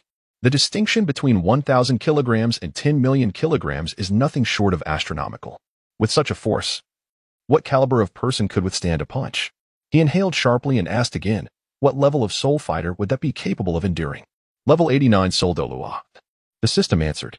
It appeared that he had gained another card to play in safeguarding his life, and Long Fei grinned. At that moment, the dazed Dream Machine trio and Qin Ming suddenly exhibited a jolt of excitement, their expressions transforming with overwhelming exhilaration. A machine capable of shattering 130,000 kilograms with a single punch indicates that his power exceeds 130,000 kilograms. Truly a prodigy. A prodigy indeed. At such a young age, with such strength, even we feel inadequate. What on earth is this young man's martial soul? The Dream Machine trio was engulfed in tumultuous waves of astonishment, unable to find their composure. The astonishment that Long Fei brought to them was truly overwhelming. The three esteemed members of the Education Committee, how do you fare now? Long Fei turned and inquired. Well, exceptionally well, unprecedentedly well. Meng Shenji and the others nodded eagerly. Subsequently, he addressed Qin Ming, stating, Qin Ming, I command you in my capacity as the chief to officially appoint Long Fei as the captain of Team 1 of the Tiando Royal Academy. Let him lead our academy in the forthcoming Continental Elite Soul Master Competition. Meng Shenji's expression turned solemn. Qin Ming was taken aback. In truth, Long Fei had long possessed the qualifications for this role, as he was undoubtedly the strongest among them. However, Long Fei appeared disinterested in the captaincy, which was why he had not assumed the position. Stepping forward, Qin Ming took a deep breath, striving to maintain his composure before continuing. Esteemed members of the committee, Long Fei's prowess has already surpassed that of everyone in the Tiando Royal Academy, yet he seems rather indifferent towards the captaincy. Otherwise, Yu Tianheng would have been replaced by him by now. At this moment, the force behind Long Fei's punch is formidable. Even for him, it poses a challenge. Generally speaking, upon reaching the 60th level of the Soul Emperor rank, the foundational strength is typically around 500,000 kilograms. However, Long Fei has transcended this threshold. Each subsequent level attained corresponds to an increase in strength. Moreover, it seems that Long Fei has yet to unleash his full power under the state of his martial soul. Should he activate his martial soul to amplify his strength and deliver another punch, even Qin Ming would hesitate to guarantee he could withstand it. The trio from Dream Divine Machine, upon hearing this, cast peculiar glances at Long Fei and curiously inquired, Long Fei, why do you not take on the role of captain? I have no interest, as it no longer serves my cultivation, Long Fei responded with decisiveness, shaking his head. The expressions of the four shifted dramatically. Goodness. Countless individuals covet this position, yet you speak of it as if it were a trivial matter. Nonetheless, Long Fei's current strength indeed allows him to claim such a position casually. In truth, for Long Fei, the captaincy is merely a minor role. Although I do not hold the title of captain, I am the 7th member of the team. My name can still be included for competitions. Allowing me to serve as our strongest trump card, Long Fei shrugged nonchalantly. The others, upon hearing this, recognized the merit in his words. Very well. We shall proceed as you suggest, the trio from Dream Divine Machine agreed, turning their gazes towards Qin Ming. Qin Ming nodded, since the 3 committee members had no objections. He too would not raise any concerns.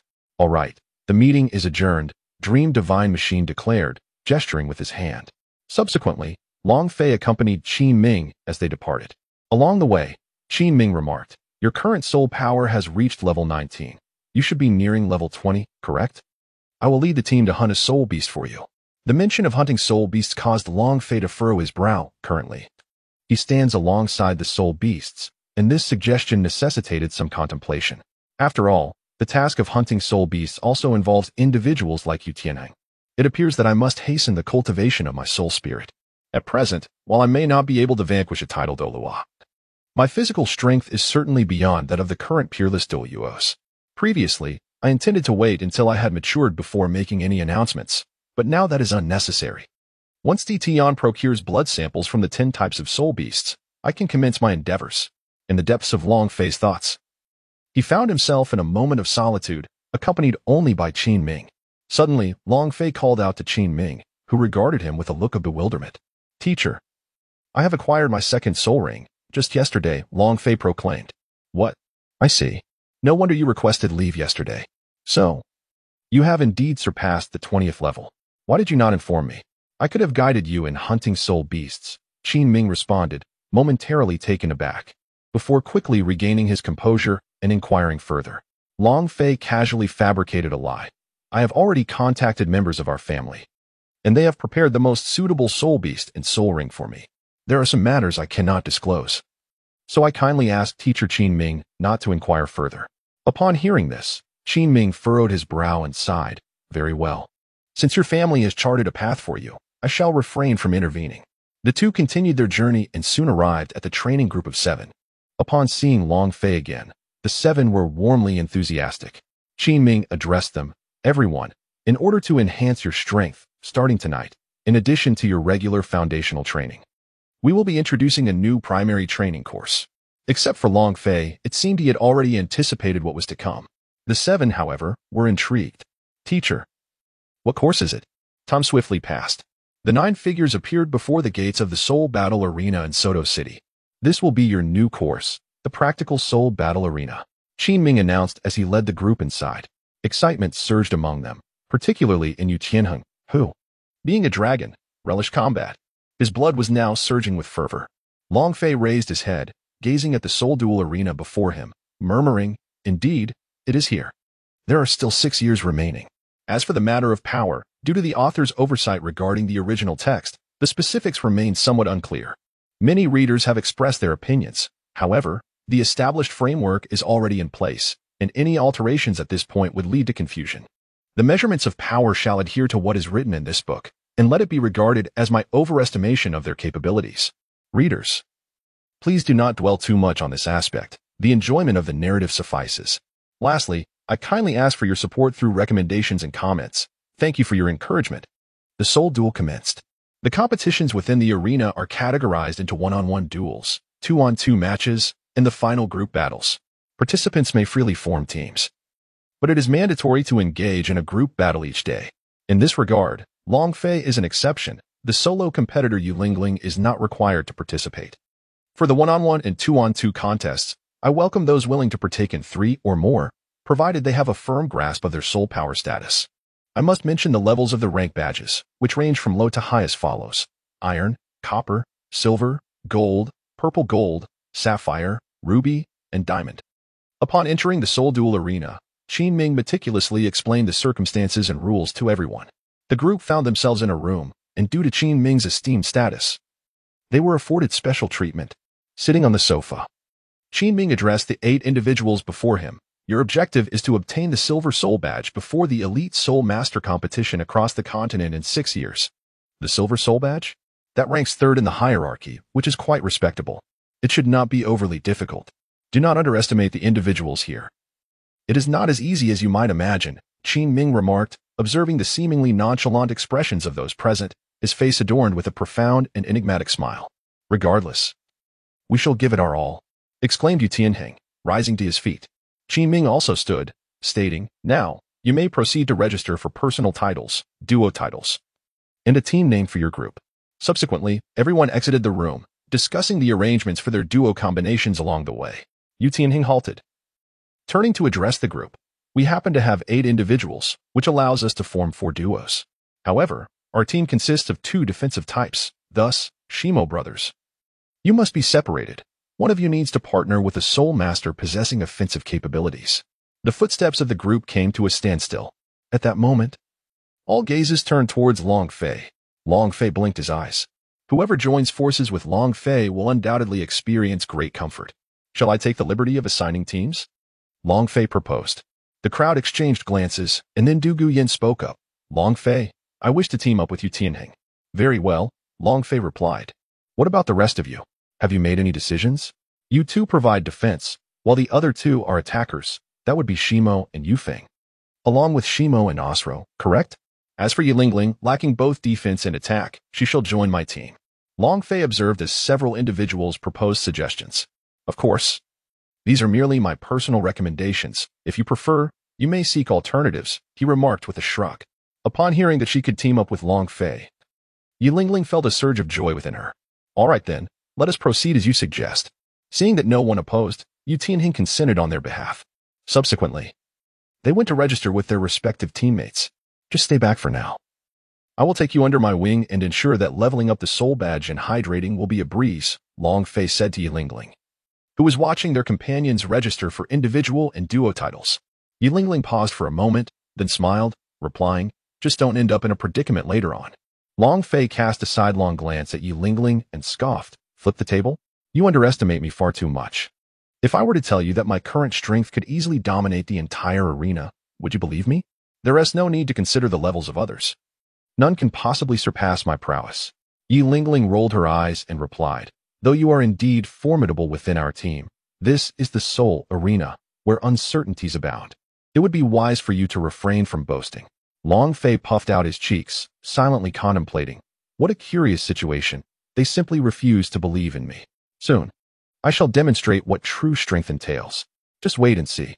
With that, Long Fei took the initiative and stepped forward, as his teammates ahead of him had already completed their registrations. 3 golden soul coins for registration. How many titles would you like to register? Inquired the young lady at the front desk. 2, individual and duo. Let us commence with the individual, Long Fei replied, as he produced 3 golden soul coins from his soul guiding device and placed them before the young lady. Very well. Please state your title, she continued. Long Fei spoke in a calm tone. Unbelievably awesome, Itio. The receptionist glanced at him in bewilderment. Yilingling and the crowd from Tiando shared her confusion. Are you certain you wish to register this title? The receptionist regarded Long Fei with a peculiar expression. What kind of mindset does he possess to choose such a title? Is he out of his mind? What's the problem? Long Fei directly disregarded the reactions around him. Can I register it with just 1 or 2 characters? He tapped the table. Certainly. The receptionist replied curtly, proceeding to register Unbelievably Awesome as his title. An iron-level soul badge was handed to Long Fei. Your turn. Long Fei glanced at Yilingling and willingly relinquished his spot. What manner of person is he to choose such an unappealing title? Yilingling shot him a disapproving look, feeling a twinge of regret about their partnership. Title, Begonia Leaf, Yilingling. She placed 3 gold soul coins on the table. Now that's more conventional. All right. The receptionist smiled warmly, swiftly registering her title. It seemed that within this team, only one individual was truly unconventional. After handing Yilingling her Iron Soul badge, the receptionist cast a meaningful glance at Long Fei. As for the team name, let us call it the Longang Duo. Long Fei, with a gentlemanly flourish, tossed 3 gold soul coins onto the table, declaring nonchalantly. Upon hearing the name, Yilingling found it quite appealing. At least it had a pleasant ring to it. Once the registration was complete, everyone gathered to watch the ongoing matches. I will be up next in the singles, Yu Tianheng announced. Do your best. Du Guyan encouraged him, and the others echoed their support. Soon, after 5 minutes of competition, a victor emerged. The lively commentary from the enchanting commentator, with her wings like a swan, revealed the participants for the next match. Next up, we have the newcomer, Blue Electric Yu Tianheng. With the Blue Electric Tyrannosaurus as his martial soul power level 29, a formidable attack-type soul master.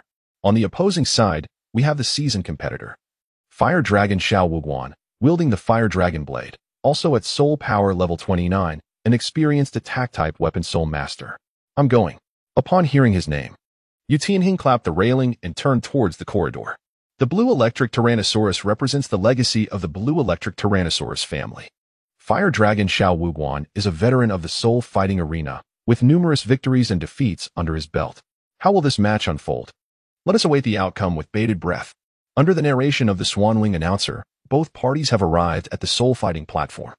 The formidable figure of Fire Dragon Xiao Wuguan, a man in his 20s or 30s, wielded a long blade engulfed in searing flames, accompanied by a faint illusion of a red dragon's head. Simultaneously, 2 yellow soul rings, symbolizing a century's worth of power, adorned his being. On the other side, Yu Tianheng, not daring to underestimate his opponent, swiftly summoned his blue lightning tyrant dragon spirit, with arcs of electricity crackling around him, his expression turning grave. He too manifested a yellow soul ring indicative of a century's level. Even before the match commenced, the intense auras of both competitors clashed in an electrifying encounter. The announcer's voice resonated, signaling the start of the match. The battle begins. Yu Tianheng, with no time to spare, unleashed his first soul skill, Lightning Dragon Claw, launching an attack towards Xiao Wuguan. The blue dragon claw manifested with a crack of thunder. In response, Xiao Wuguan invoked his first soul skill, Fire Dragon Tornado.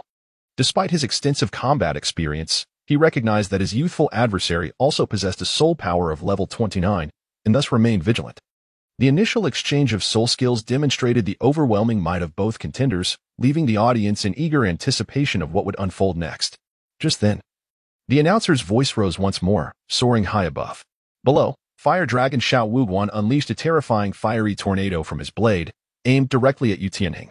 The scorching flames, infused with the might of the dragon, amplified the ferocity of the attack. The clash of thunder and fire captivated the spectators, with those from the Tiando Royal Academy watching intently. Boom! At that moment, the two forces collided on the platform. However, Yu Tianheng's expression shifted as he realized that Xiao Wuguan offered him no respite. His opponent's speed was astounding. In a mere stride, he lunged forward, raising his flaming blade to deliver a fierce strike. The ferocity of the flames left no room for mercy. This is bad. Yu Tianheng's pupils narrowed sharply as he relinquished the clash of the dragon's claws, once more invoking the Thunder Dragon Claw to counter his opponent. In the aftermath of the explosive fire tornado, his form was violently propelled away. His expression darkened momentarily, yet he harnessed the force of the blast to forcibly reposition himself. Boom! The sound reverberated again. Yu Tianheng swiftly regained his footing, the second soul ring on his body illuminating brilliantly. Thunderous might surged forth. A dense torrent of lightning erupted, instantly amplifying his power as he advanced toward Xiao Wuguan with fervor. Second soul skill, Fiery Dragon's Fury Slash. Realizing the impending danger, the seasoned Xiao Wuguan swiftly responded by unleashing his second soul skill. Scorching flames ignited, and the razor-sharp blade executed rapid, successive slashes. The luminous blade transformed into a cutting edge.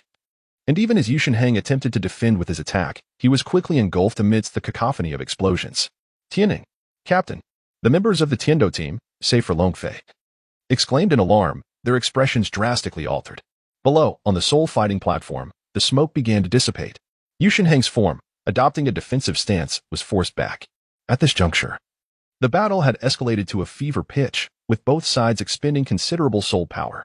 The blue lightning tyrant dragon within Yu Tianheng provided him with critical defense in this perilous moment. The surging lightning around him intensified further. Haha, Yu Tianheng gasped, scrutinizing his opponent with utmost gravity. This was his first encounter. He was determined not to succumb at the outset. Boy, concede. Though we are both ranked 29 soul masters, your practical experience pales in comparison to mine. If we were to compare explosive power, your dragon may be formidable, but alas, you are still too inexperienced. The fire dragon blade in my grasp is more than sufficient to cleave you down. Xiao Wuguan too was panting, raising his blade and addressing Yu Tianheng in a low voice. The consecutive use of his first and second soul skills had taken a toll on him, compounded by the exhausting nature of their combat. His soul skill consumption was already considerable. However, he was not foolish. Seizing the moment to speak, he endeavored to recuperate his soul power, albeit marginally. It would nonetheless prove beneficial. Until the final moments, the outcome remained uncertain. Prepared to receive my strike. Thunderous Might. Thunder Dragon Claw. Born of the Blue Lightning Tyrant Dragon lineage. Yushinheng's inherent pride and indomitable spirit surged forth at that moment. The Blue Lightning Tyrant Dragon would never concede. With a furious roar, Yushinheng's aura intensified further. And a formidable dragon might ascended. His offensive became increasingly terrifying at that instant. Good heavens! Xiaowuguan's eyes narrowed, and he bellowed in response. Fire Tornado Explosion. His fighting spirit ignited once more, and the fire dragon blade gleamed with renewed vigor as if awakened. The power surged forth profoundly. Fiery Dragon's Fury Slash. He also unleashed 2 soul skills, and once again, the arena resonated with intense clashes and explosive sounds. The booming noises echoed continuously. Yu Tianheng was sent flying but countered with a retaliatory strike. In the midst of the fierce confrontation, he seized an opportunity to send Xiaowuguan's fire dragon blades soaring with a thunderous strike, and subsequently, the final blow, the Thunder Dragon Claw, struck his abdomen, propelling him directly off the soul fighting stage and crashing onto the ground. Exhausted and drained of soul power, Xiaowuguan relinquished his martial soul. Gasping for breath with a hint of lingering strength. It was truly unbelievable. Xiaowuguan sighed heavily, his expression filled with unwillingness and helplessness. Reflecting on how his extensive combat experience had been overpowered by a mere novice participating in the soul fighting for the first time. However, upon further reflection, he noted that his opponent was clad in the attire of the Tiando Royal Academy and hailed from the Blue Electric Tyrant Dragon family, the foremost dragon-type martial soul lineage on the continent. This realization led him to find solace. On the stage, Yu Tianheng now appeared pale, drenched in sweat. He could barely hold on any longer and, panting, released his martial soul, half kneeling with his hands pressed against the ground. He had not anticipated that his first opponent would be so formidable. It seemed that the individuals within this soul-fighting arena should not be underestimated. Yu Tianheng glanced up at the woman above, whose voice then rang out, "Congratulations to you, Long Yu Tianheng, for winning this round of the soul combat competition." Instantly, the entire arena erupted in excitement. Yu Tianheng swiftly exited the stage. "Tianheng, are you all right?" As he emerged, Dugu Yin rushed to support him, guiding him to a nearby sofa to sit down. Yu Tianheng examined the iron badge he had acquired, revealing a record of 1 victory and 0 defeats. He had not anticipated that the people here were so formidable. Osro and the others wore solemn expressions. "We had previously underestimated this place. Next, it will be your turn for the individual matches. Be cautious," Yu Tianheng advised as he drank water and wiped his sweat. "We understand," Osro and the others nodded, fully aware of the gravity of the situation. Meanwhile, Long Fei returned to the railing, observing the battle below. Qin Ming approached the group and stated, "Today, you must complete 1 individual match, 1 doubles match, and 1 team match. Regardless of the outcome, you may return to the academy afterward, as our learning sessions will continue here." "Yes, teacher Qin Ming." Yu Tianheng and the others nodded. Today is merely the beginning. The days ahead are long. And this is part of their training. Soon, the voice of the announcer resonated from below, and one personal soul battle after another commenced. Before long, 2 hours had passed. Except for Long Fei and Yi Lingling, who had yet to begin their matches, the members of Tiando had already completed their battles. Qin Ming, with a serious expression, admonished everyone. "Yi Lingling is to assist. There is no need for a solo match. Among you, there will be both defeats and victories. Do not fear failure, and do not become arrogant in victory. Remember, your triumph was not easily won. Learn from your experiences and continue to strive." "Yes." At that moment, a voice echoed. "Next, we invite the formidable Su Quebec to face off against the lethal Jian Yuming." Upon hearing this long-awaited announcement, Long Fei pressed his lips together. "At last, it is my turn to take the stage. A single punch shatters myriad loss. Bring me a mask," Long Fei declared as he approached the front desk. "Mysterious indeed, just 1 gold soul coin. Random selection, no choices available," the attendant murmured before responding. Long Fei confidently cast a golden soul coin, subsequently receiving a hauntingly beautiful azure mask that adorned the upper half of his face. Quite impressive, indeed. Upon donning it, he strode purposefully down the corridor, under the watchful gaze of the crowd. "How many rounds do you think Long Fei will take to secure victory?" Asro inquired with curiosity. "The opponent is formidable, a level 29 assault weapon soul master, Shimo replied. I wager it will be decided within 3 rounds. Yufeng chimed in. In the corridor, Long Fei had changed into an outfit distinct from that of the Tiando Royal Academy. He smoothed his hair, exuding an invigorated aura as he stepped into the spotlight, where an immense cheer erupted, creating a lively atmosphere. Opposite him stood a tall and imposing young man, radiating an intense and lethal sword energy. This individual was none other than the audacious Su Quebec. His name may sound peculiar, yet he appeared formidable, his presence rivaling that of the renowned killing sword Yushin. Above, a female commentator soared through the air with a microphone in hand, her voice resonating. What is this? Is he even capable? The name truly left much to be desired. Instantly, the audience erupted in playful derision. However, Long Fei remained unfazed, calmly advancing to the center of the stage. Killing Sword Yushin, Level 29 Assault Weapon Soul Master, Martial Soul, Killing Sword. Audacious Su Ke, Level Unknown, Martial Soul Unknown. The commentator's voice faltered momentarily. Since it's unknown, we shall soon find out. Let the match begin. Yoshin's icy gaze fixed upon Long Fei. Long Fei curled his lips slightly. Let us commence.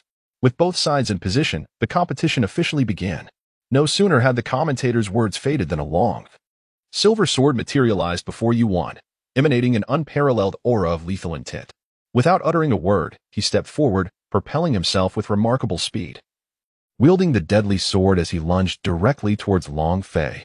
The sharpness of the sword's energy caused the air to resonate with a piercing sound. Long Fei also moved, his figure vanishing from the spot. This speed caused Yu Ming's expression to change dramatically. Before he could react, Long Fei's swift silhouette appeared beside him, evading the lethal strike of the sword. Such incredible speed! Everyone present was astounded. You have lost. A calm voice emerged from Long Fei as he raised his fist, unleashing a terrifying vortex of fist energy that surged towards the abdomen of Yuan. Damn it! The second soul skill, Storm of Swords. Yuan's eyes narrowed in shock. An instinctual fear gripped him as he sensed the formidable power emanating from Long Fei. If he did not defend himself, he would either die or suffer severe injury. In that fleeting moment, his second soul ring illuminated, and a tempestuous wave of sword energy erupted around him. Boom. Bang. The two sounds resonated almost simultaneously. Ugh. Even though Yuan hastily employed his defensive skill, he was still pushed back, resembling a kite severed from its string, retreating uncontrollably. The frightening sword energy that struck Long Fei's palm left no trace of damage whatsoever. Puff. After finally stabilizing himself with the sword, Yuan's complexion turned grim. A fiery sensation surged in his throat, and he spat out a mouthful of blood. Fear glimmered in his eyes, and his pupils trembled. What a powerful strike! How could it be? Just one blow has rendered me like this. Yuan wiped his mouth, gingerly caressing his abdomen. Though he had managed to block the attack, the lingering force still caused him a dull ache. How formidable! This kid Long Fei is astonishingly powerful. With a single palm, he has not only repelled a level 29 opponent, but also drawn blood while under defensive stance. The onlookers from Tiando collectively gasped in astonishment.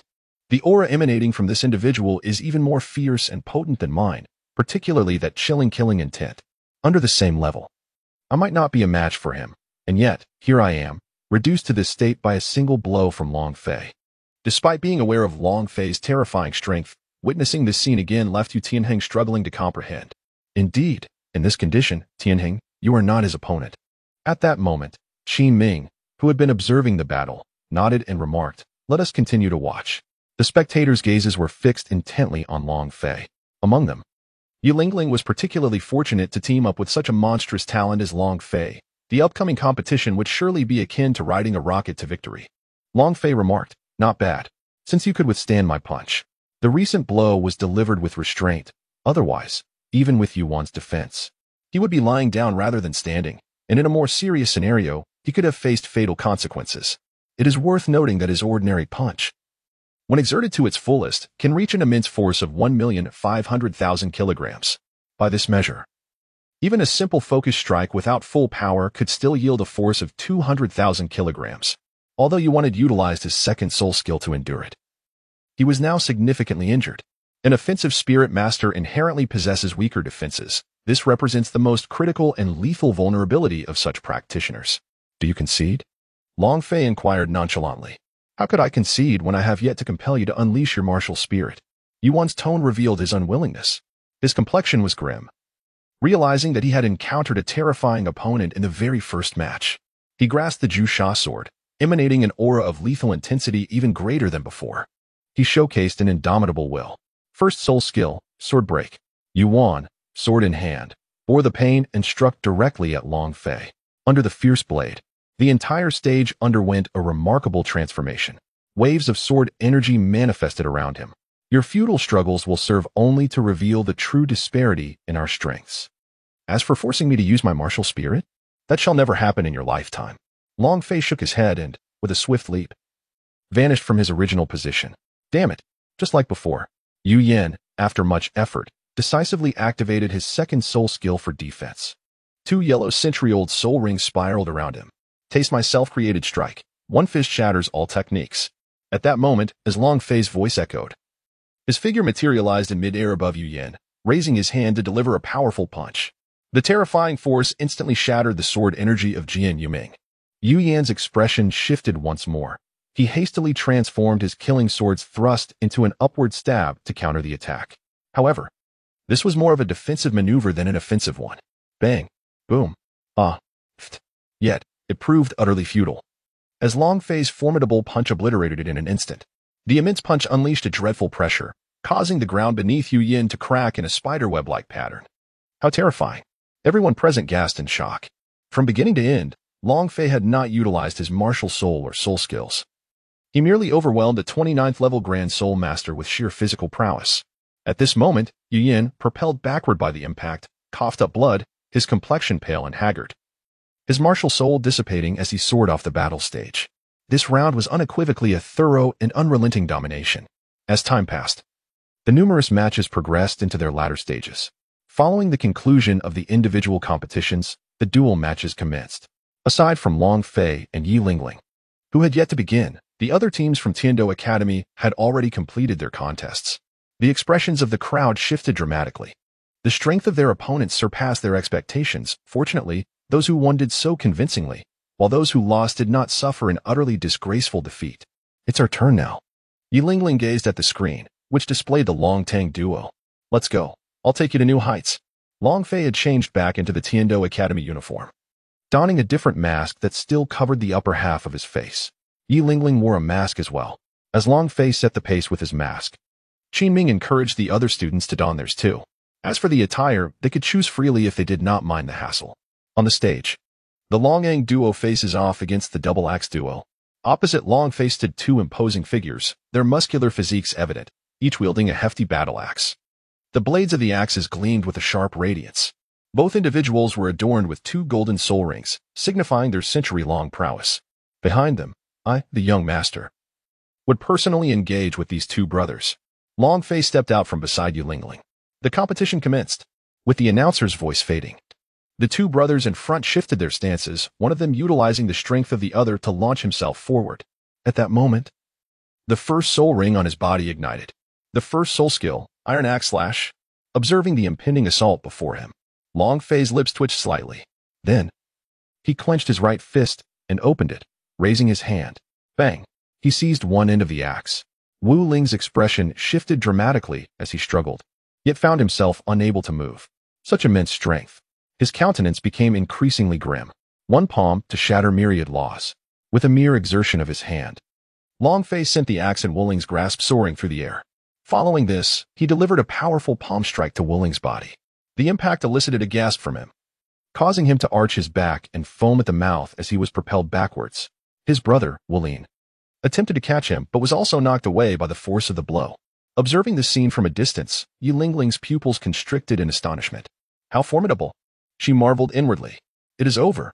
Long Fei advanced with great strides. The terrifying power of his fist coalesced into a vortex. The 2 brothers sensed impending danger and hastily unleashed their second soul technique, Iron Axe Strike. 2 axes, infused with a fierce and overwhelming energy, were hurled forth. At that moment, the iron axes doubled in size, charging toward Long Fei. Long Fei took a half step forward, executing a swift turn, and unleashed a powerful punch. The terrifying force generated a shockwave that instantaneously sent 2 axes flying. In the blink of an eye, he vanished, reappearing before the 2 bewildered individuals. Before they could react, a resounding thud echoed as they were struck, and with a cry, they were propelled off the stage. The astonished crowd, witnessing a familiar scene, erupted into excitement. Amidst the announcer's triumphant voice, the duo turned and exited the arena.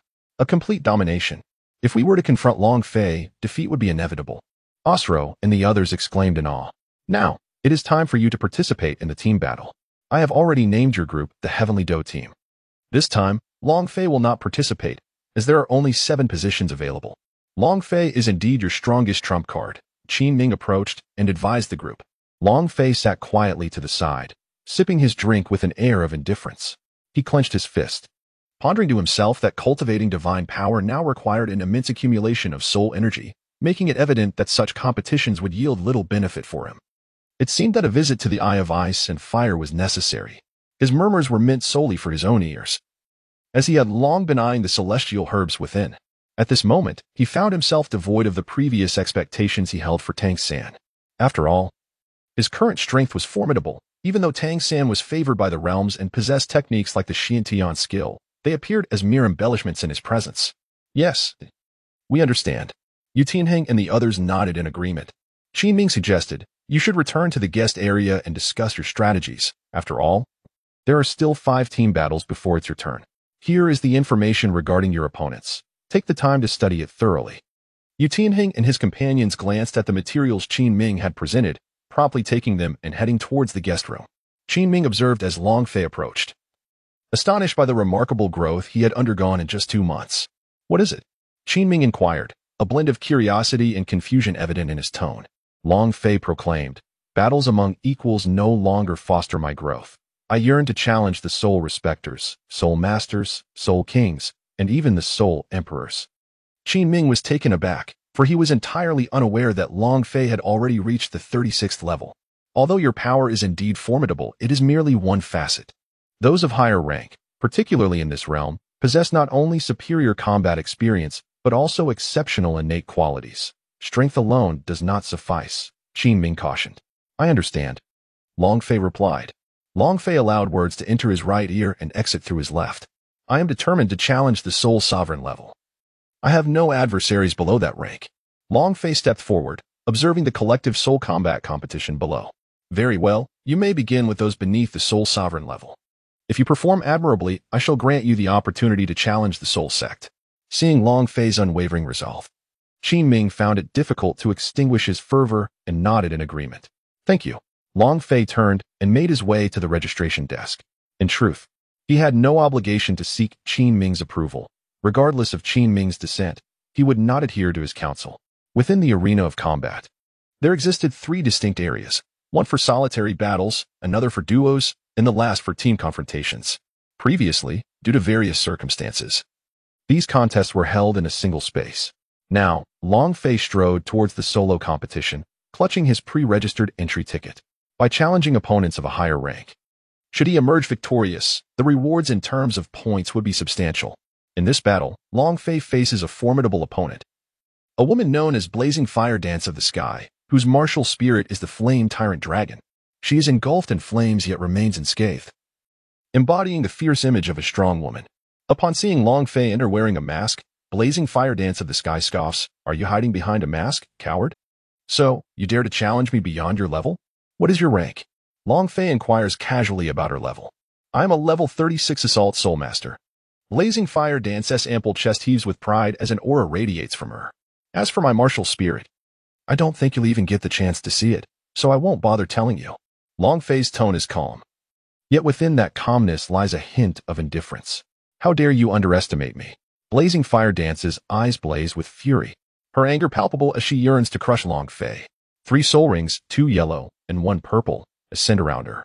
With the referee's command, the battle commences. Blazing Fire Dance, already seething with rage, unleashes her full power and charges at Long Fei.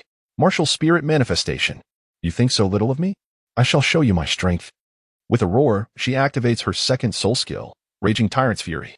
As her voice echoes, the ground around Long Fei shatters, and terrifying bursts of flames erupt forth. In that moment, Long Fei feels a shift in the atmosphere and realizes the skill possesses a controlling instability, causing disorientation among those nearby. First soul skill, Flame Tyrant's Slash. The battle intensifies. Long Fei emitted a cold snort, raising his hand as a formidable vortex of fist energy materialized once more. With a single punch, he shattered myriad loss. The moment he struck, An overwhelmingly terrifying tempest of fist energy erupted forth. With a resounding bang, the technique dance of blazing fire was abruptly interrupted. What? The dual pupils of the dance of blazing fire narrowed in disbelief, astonishment etched upon her face. As she landed, she swiftly summoned her martial soul to conjure a protective barrier of energy before her. Whoosh! At that instant, Long Fei's swift figure materialized. Woman, you have lost. Long Fei's cold and succinct 5 words have already determined the fate of Lai Huowu Tian. Without hesitation, he unleashed a powerful strike directly at her chest. Lai Huowu Tian was sent flying. Tyrant. Shockwave. Gritting her teeth and struggling, Lai Huowu Tian refused to accept defeat and forcefully activated her third soul skill. Her self-created soul technique, Rapid Succession Fist. A flash of azure light flickered in Long Fei's dual orbs, his body emanating a palpable heat, as an aura of terror surged forth instantaneously. His feet firmly planted on the stage, his muscles swelled with power. He then unleashed a rapid barrage of punches, creating a dazzling array of swift phantom fists, each imbued with the potential for devastating damage. Boom. Bang. In the next heartbeat, Long Fei emerged unscathed from the explosion, his physique unblemished. It was a jest. His physical fortitude had ascended to a divine level, rendering him impervious even to the self-detonation of a soul sovereign. With a sudden gasp, Lai Huowu Tian could no longer contain herself, spewing forth a mouthful of blood. How could this be so powerful? This was an honest reflection of her feelings. The youth before her had utterly dominated him, exuding an unmistakable aura of supremacy. Though her face initially bore the mark of fury, it swiftly transformed into a deep crimson of embarrassment. Such strength in a man, how she adored it. In that moment, Long Fei's figure vanished, reappearing directly before her. How swift! She gasped in surprise, only to witness his fist hurtling toward her. No, I concede. Before the final word could escape her lips, Long Fei's punch sent her flying off the soul fighting stage. Such a lack of chivalry. Everyone present was left in a state of bewilderment. Goodness, this man is quite something. Despite his somewhat extreme methods. Let us congratulate the extraordinary Su Ke on his victory. The announcer in the heavens hesitated momentarily. Long Fei turned around, preparing to leave. However, he was halted by a voice from the audience. None other than the fiery dancer, Lai Huowu Tian. Long Fei controlled her strength. Thus she did not faint or succumb to death. Madam, is there something amiss? The masked Long Fei spoke with a tone that was equally frosty. How could you be so formidable? The fiery woman's complexion flushed, and a glimmer of admiration flickered in her eyes. Indeed, a woman like her would transform completely after just a single beating. Long Fei has completely stripped away the sharpness and arrogance that once enveloped her. Through unwavering perseverance in her training, she bids farewell to the notion of femininity. With an air of cold indifference, Long Fei spoke and departed. Wow, how cool. This is exactly the man I, Lai Huowu Tian, have always sought. Lai Huowu Tian was utterly captivated by Long Fei's aloof demeanor. In the corridor, Long Fei removed his mask and sighed. This woman seems a bit unhinged. Time was of the essence, night was swiftly approaching, and it was time for dinner. Paying no heed to his team's skirmish, Long Fei exited the soul-fighting arena alone. As he strolled along the street, he suddenly found himself before a bustling tavern adorned with vibrant lights. He inhaled deeply, savoring the enticing aroma, and a smile graced his lips as he stepped inside. The establishment was thriving. After a brief search, he found an unoccupied seat among the 8 stools available, which was quite spacious, and promptly claimed it for himself. Unconcerned with decorum, he rapped on the table and called out, "Waiter, bring me my meal." His voice resonated loudly, catching the attention of those nearby. Goodness, this little brat is so arrogant. I could just strangle him. Murmurs of discontent erupted around him. At that moment, the waiter hurried over. "Bring me the finest wine and dishes to fill my belly, and don't forget your signature delicacies," Long Fei commanded, tossing a gold coin as if it were mere pocket change, which landed deftly in the waiter's hand. The waiter's eyes gleamed with excitement, and he quickly became more enthusiastic. Yes, right away," he exclaimed, darting off to fulfill the order. Long Fei surveyed his surroundings, emanating a formidable and domineering aura that instilled fear in the eyes of those nearby, rendering them unable to gaze any longer. At that moment, a group of individuals approached the entrance. These were young men, clad in formal attire, unmistakably members of the Soul Master Academy. Leading them was a particularly imposing figure. A man of considerable stature, clearly the leader of the group. His presence suggested he possessed significant power. The others silently regarded him with admiration. The insignia on their uniforms depicted a sword, and they radiated an air of haughty confidence. The leader's gaze fell upon Long Fei's table, and a look of displeasure crossed his face. He, along with his 7 companions, advanced towards Long Fei. The establishment was bustling with activity, leaving no available seats. Yet the leader coldly remarked, "Young man, you have precisely 8 stools here, and we have 8 individuals. Kindly vacate this space." The imposing leader scrutinized Long Fei, dismissing him as merely robust and exuding some power, but ultimately considering him no match for his own prowess due to his youth. "Get out of the way," he barked. A brash youth with short hair slammed his hand on the table, exuding arrogance and disdain. At that moment, a waiter who was on the verge of serving Long Fei's dishes halted in his tracks upon witnessing the unfolding scene. Realizing that the food and drink in his hands were intended for Long Fei, it appeared that the young man was in a predicament, having encountered the members of the Heavenly Blade Academy. Just then, the innkeeper hurried over, visibly anxious, gesturing with his hands and imploring, "Gentlemen, this is a small establishment. I kindly ask that you resolve any disputes outside, as I still have many patrons to attend to." The innkeeper bowed in supplication towards the leader of the Heavenly Blade Academy. "Humph, we merely wish to occupy this spot for our meal. It seems rather inappropriate for one person to occupy such a large space." The leader retorted coldly, casting a disdainful glance at both the innkeeper and Long Fei. "Fool, why not arrange a few more stools?"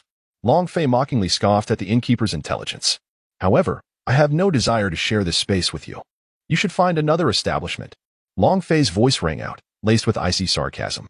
"How dare you, you insufferable brat? Are you courting death?" The members of the Heavenly Blade Academy seethed with rage, revealing their weapon spirits as their 3 soul rings flared to life.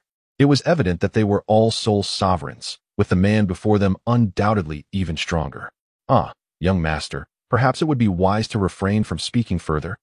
The shopkeeper is genuinely apprehensive that these individuals might vandalize his establishment." "Young man, you are quite audacious. Do you dare to compete with my students?" The leader of the group displayed a faint, enigmatic smile. "Compared to you? Absolutely annihilation." Long Fei lifted the teacup from the table and took a sip. Subsequently, a look of profound disdain crossed his face as he sneered. "Do you think you are worthy? I have endured you for far too long. Perish." The rebellious young man, filled with fury, unleashed his soul power without regard for the tavern keeper's authority, raising his blade to strike at Long Fei. The leader of the group did not intervene, for Long Fei had insulted their Heavenly Blade Academy with his contemptuous words. The other team members merely watched with amusement, while only the tavern keeper appeared exceedingly anxious.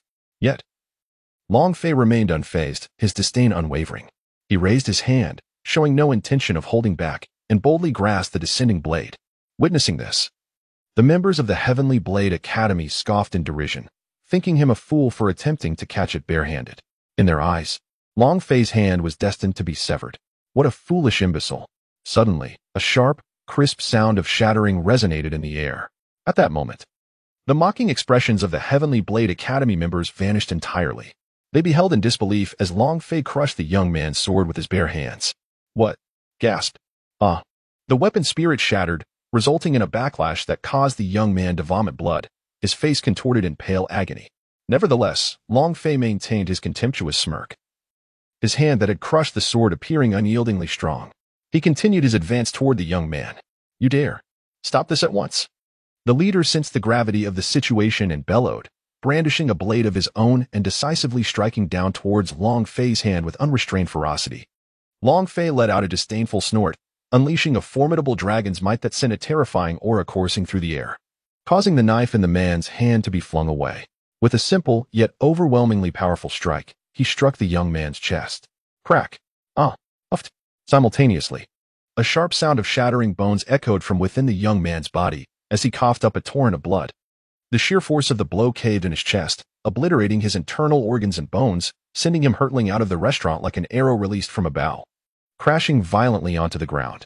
After spitting out another mouthful of blood, his face contorted in agony, he closed his eyes, the color draining from his visage. He was unlikely to survive. "Captain!" The students of the Heavenly Blade Academy roared in fury, their anger ablaze. "Come out, and I shall grant you a one-way ticket to hell." With a swift and thunderous stride, Long Fei vanished from sight, leaving behind only a chilling echo. He reappeared before the fallen youth, disdain etched upon his features, and with a decisive flourish of his ancient Qinglong blade, he severed the young man's head from his body. A sickening squelch marked the moment of death. Now, he was irrevocably gone. Those who dared to provoke him must meet their end. It was his unyielding principle. And mercy was not in his nature. Witnessing the decapitation, the crowd's pupils constricted, fury igniting within them. They brandished their blades, unleashing a barrage of three soul techniques aimed mercilessly at Long Fei, a testament to their resolve to spill blood once more. Yet, amidst the assault, Long Fei remained unperturbed, his demeanor cool and disdainful. A fierce aura of deadly intent surged around him, the power of the Qinglong blade radiating with lethal brilliance. Qinglong obliteration slash, he declared, invoking his own creation in the face of such overwhelming attacks. A colossal and terrifying azure blade cleaved through the air with a thunderous roar, shattering the intricate web of assaults before him. In the following instant, the onlookers beheld Long Fei emerge from the swirling smoke, unrestrained and lightning fast. As he approached one of his assailants, raising his blade for a decisive strike, with a single stroke, he proclaimed, "You are finished." The bewildered youth, momentarily dazed, retaliated with a roar, swinging his weapon in desperation. The clash resounded with a deafening crack as his blade shattered into fragments. Blood spewed forth as another cry escaped his lips, and beneath the night sky, a razor-sharp arc of light pierced through the youth's form. In the blink of an eye, blood erupted, and his body was cleaved in twain. In Long Fei's eyes, the intent to kill remained unwavering, his expression devoid of emotion as he continued his relentless pursuit. With astonishing speed, amidst the crowd's palpable fear, he swiftly wielded his blade, striking with precision. Minutes passed. Long Fei wielded the ancient Qinglong blade, exuding an aura of both dominance and lethal intent. Around his figure, rivers of blood flowed, and corpses lay severed. The ancient blade and his own form were stained with vivid crimson. A strange gleam emerged, absorbing the blood from the weapon. The bloody blade grew even sharper. "It is now just you left. Do not grieve or rage, for soon you shall join them below." Long Fei raised his hand, pointing a knife towards the front. His fury ignited, revealing the bulging veins of the team leader. His eyes glinted with a chilling intensity, his tone frigid. "You, since you have slain them all?" The man roared hoarsely, exuding an aura of murderous intent, his rage consuming him. 5 soul rings of yellow, purple, and black surged collectively around him. A soul king of 5 rings. Terrifying indeed. "Demon, I shall act as heaven's avenger and slay you." As the man wielded his long blade and leaped forward, he charged at Long Fei with ferocity. 5th soul skill, Frenzied Blade Hurricane Slash. With a furious roar, those within the inn's vicinity would undoubtedly meet their doom. A tempestuous omen enveloped the area. In the skies above, the hurricane transformed into blades, completely encircling and locking Long Fei in. Long Fei found himself with no avenues of retreat. To act on behalf of the heavens?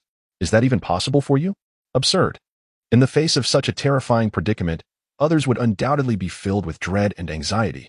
Yet, at this moment, Long Fei remained composed, even exhibiting a sense of disdain. Long Fei coldly remarked, "Your attacks cannot even pierce my flesh. Arrogant fool, perish." With a thunderous roar, the onslaught of razor-sharp hurricanes engulfed Long Fei entirely. The ferocious blades of the tempest were capable of instantly shredding human bodies, leaving only a mist of blood and fragments of flesh in their wake. "I have avenged you." How infuriating it is to let him die so easily. He should have been captured alive, flayed, and tortured to death. Gazing at the submerged Long Fei, the man believed the ordeal had concluded. Nevertheless, as he surveyed the surrounding corpses, his eyes burned with rage. Suddenly, as he turned to gather the bodies of the fallen students, a golden light erupted from the heart of the swirling storm, followed by a deafening crash. The hurricane was abruptly dispersed. The man's pupils constricted in shock, his body trembling in fear. Emerging from the golden radiance was Long Fei, seemingly unscathed. "How is this possible?" The man gasped in disbelief. "Who are you?" Long Fei raised his head slightly, his eyes gleaming with a terrifying chill.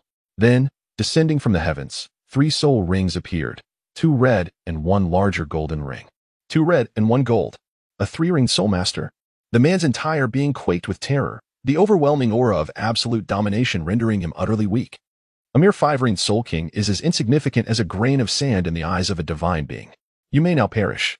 The icy voice of Long Fei resonated to the utmost depths, and in the next heartbeat, a colossal golden dragon emerged. The dragon god strike. Boom. "No. Spare me. Have mercy." Ah. Bang. Moments later, the man joined the illustrious ranks of the fallen. In an instant, flames erupted from Long Fei's hands. engulfing the area in a sea of fire, eradicating all traces, leaving no remnants behind, with an unparalleled mastery of elemental control. The ferocity of the fire element was truly terrifying. As the team battle commenced, Long Fei, having vanquished his foes, utilized the water element to cleanse the blood from his attire, replacing it with a fresh garment. The crimson stains were an unwelcome distraction while dining.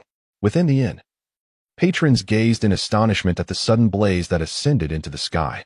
Long Fei has returned to his usual state and is approaching them.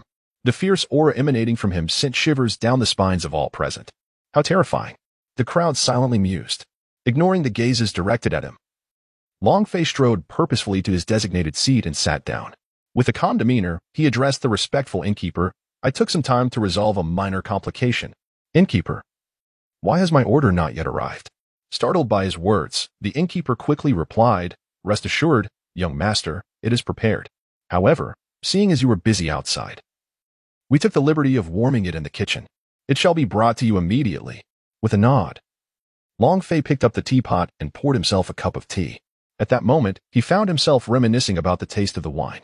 Although merely 6 years of age, his experiences spanned 2 lifetimes, accumulating an age exceeding 30. Thus, consuming alcohol posed no challenge for him. And it certainly wasn't his first time. The innkeeper, displaying remarkable efficiency, exchanged a knowing glance with the waitstaff, recognizing that this patron was not to be trifled with. The defiant demeanor of those from the Heavenly Blade Academy could not have gone unnoticed, and the air outside was thick with tension and the scent of blood, indicative of the trouble this individual had resolved. Clearly, the members of the Heavenly Blade Academy had encountered a formidable opponent. Nonetheless, it was fortunate that no battle had erupted within the premises, for that would have resulted in utter destruction. Soon, the appetizers and wine were presented. Long Fei sampled the wine, finding it pleasantly chilled, just the way he preferred it. As he savored the dishes before him, delightful culinary offerings soon followed, allowing him to indulge in the flavors at his leisure. Meanwhile, the members of the Tiando team expressed their frustration over Long Fei's abrupt disappearance. This fellow just vanishes without a word. It's our turn to compete next, Yilingling lamented. Qin Ming reassured her, saying, his absence will not hinder your performance. After all, it is your 7 who will take the stage. If he were here, it might make things easier for you. But that would defeat the purpose of your training and development. Let him go where he pleases. We should focus on refining our tactics. The opposing team tends to favor aggressive, close combat soul skills. As long as we protect Yilingling, I will take the lead in our formation, and we will proceed as planned. Yu Tianning approached, producing a schematic of the battle arena, along with predictions for the positions of both the Tiando team and the Yao Bao team. As time elapsed, the moment for their appearance drew closer. Time's up. It's your turn to take the stage. Do not bear any undue psychological burden. This is not your endpoint, but merely the beginning. Give it your all. I shall be watching from above, Qin Ming encouraged. Yes. On the battle arena, 7 individuals from each side prepared for combat.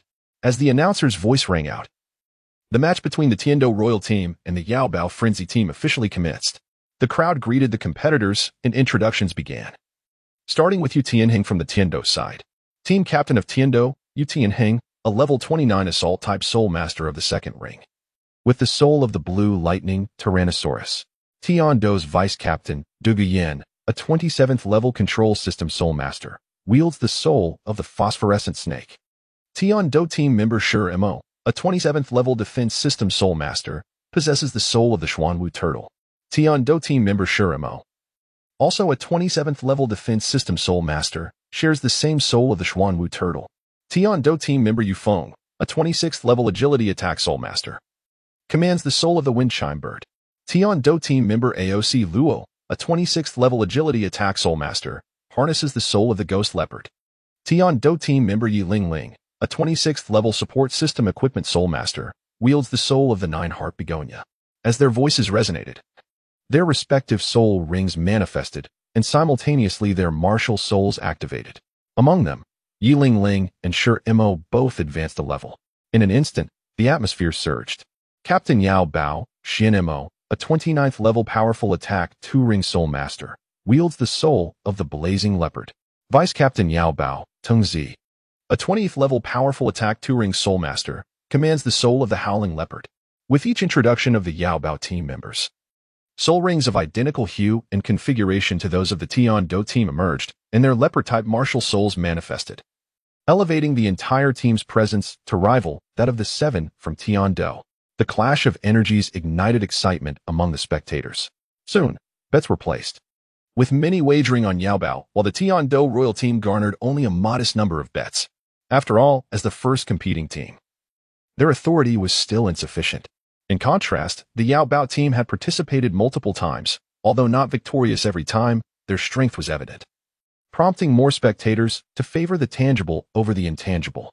Wait for an opportune moment to eliminate their support, Xian Mo instructed the group. We'll draw their fire. Once we neutralize that support, our chances of victory will soar to 80%. Understood.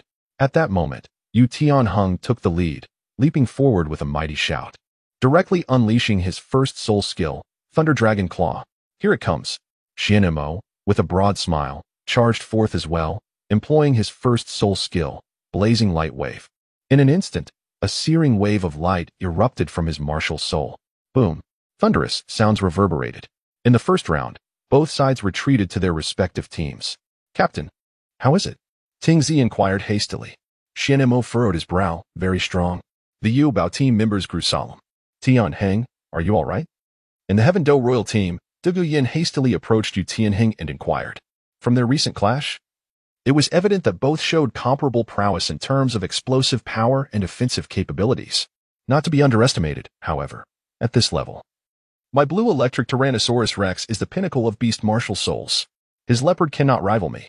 Yu Tianheng furrowed his brow, his expression revealing a hint of innate pride befitting one of draconic lineage. Soon after, the opponent launched another attack, prompting Yu Tianheng to meet it head-on. They swiftly executed their prior strategy, converging towards Yi Lingling. Their assaults were quickly intercepted by the formidable defenses of Shimo and Shimo Xuanwu. How resilient is this turtle shell? After the failed assault, the two members of the Radiant Leopard team wore displeased expressions. They persisted in their onslaught. Du Guyan unleashed her venomous strike, while Osro faced the opponent head-on with his leopard.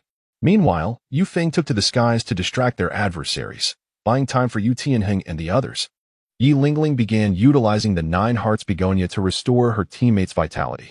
It must be said, this Nine Hearts Begonia is truly extraordinary. Boom. Bang. 6 years later, time flew by, and in the blink of an eye, 6 years had passed. In the city of Heaven Do, there stood a tall young man exuding an aura of formidable power, with slightly long black hair, a few strands cascading on either side of his forehead. This individual was Long Fei. 6 years later, he was no longer donned in the Heaven Do Royal Academy uniform but wore his casual attire. A great deal had transpired over these 6 years. Most notably, he had established a faction known as the Azure Dragon Gang. This gang was secretly founded by him 2 years prior. Its growth was still in its nascent stages, hovering at a moderate level. This organization was intended to eventually replace the Spirit Transmission Tower for the preliminary dissemination of soul spirits, but for now, it remained focused on internal consolidation. In due time, within the Doloa continent, Long Fei would be recognized as the originator of soul spirits. Throughout these 6 years, he had balanced cultivation with various endeavors, though harnessing divine power proved to be quite a challenge. Over this period, his soul power had only progressed to the level of a soul king at rank 50. And with the divine bestowed spirit ring from the dragon god, at the age of 12, he now stood at rank 53, a 5th ring soul king. At this moment, Long Fei was making his way towards the Royal Academy of Tian-Do. Upon his entrance, the 2 guards stationed at the gate immediately withdrew, clearing a path for him.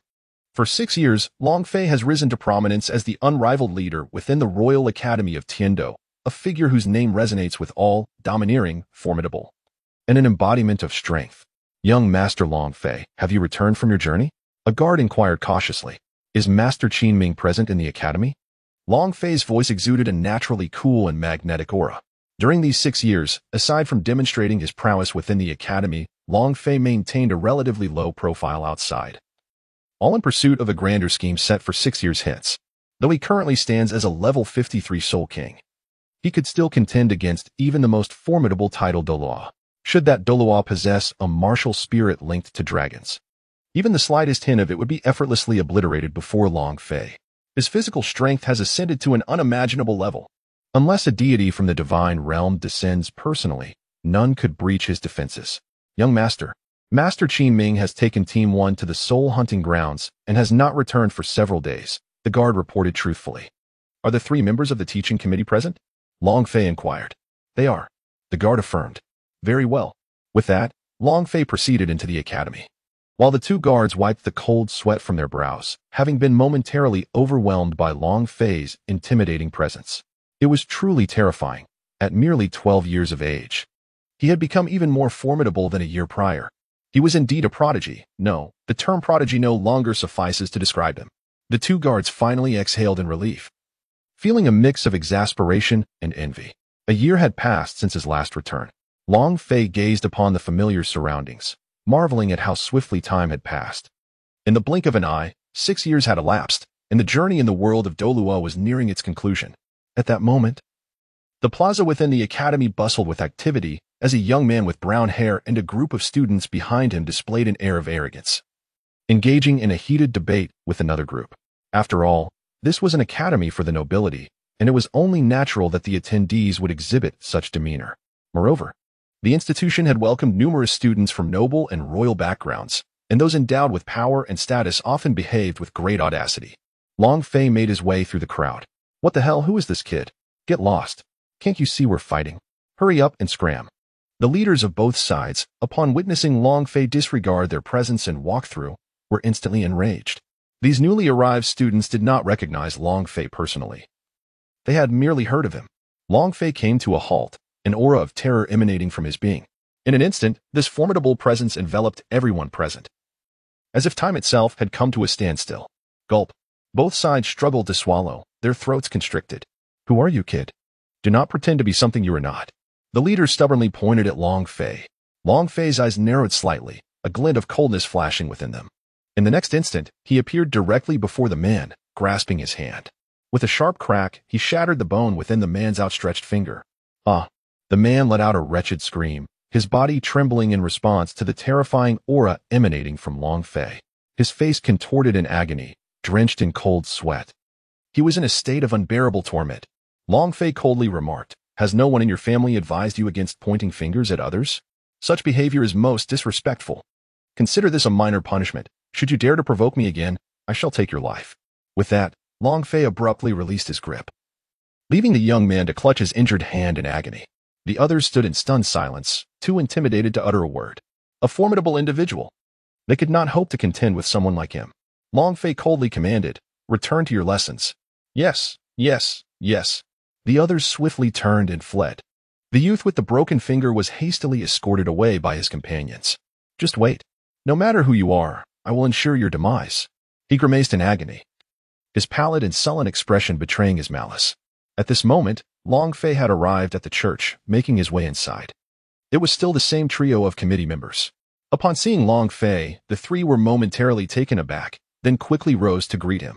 "Ah, it's Long Fei. Have you returned from your trials?" Long Fei acknowledged the 3 committee members with a bow, for etiquette must be upheld. "Please, take a seat. Do not stand on ceremony." The trio welcomed him with great warmth. Long Fei did not take a seat but instead spoke, "Esteemed members of the Education Committee, I have come today with a matter to discuss." The 3 members were momentarily taken aback and quickly responded, "What is it? Speak freely. If it lies within our capabilities, we shall certainly assist you."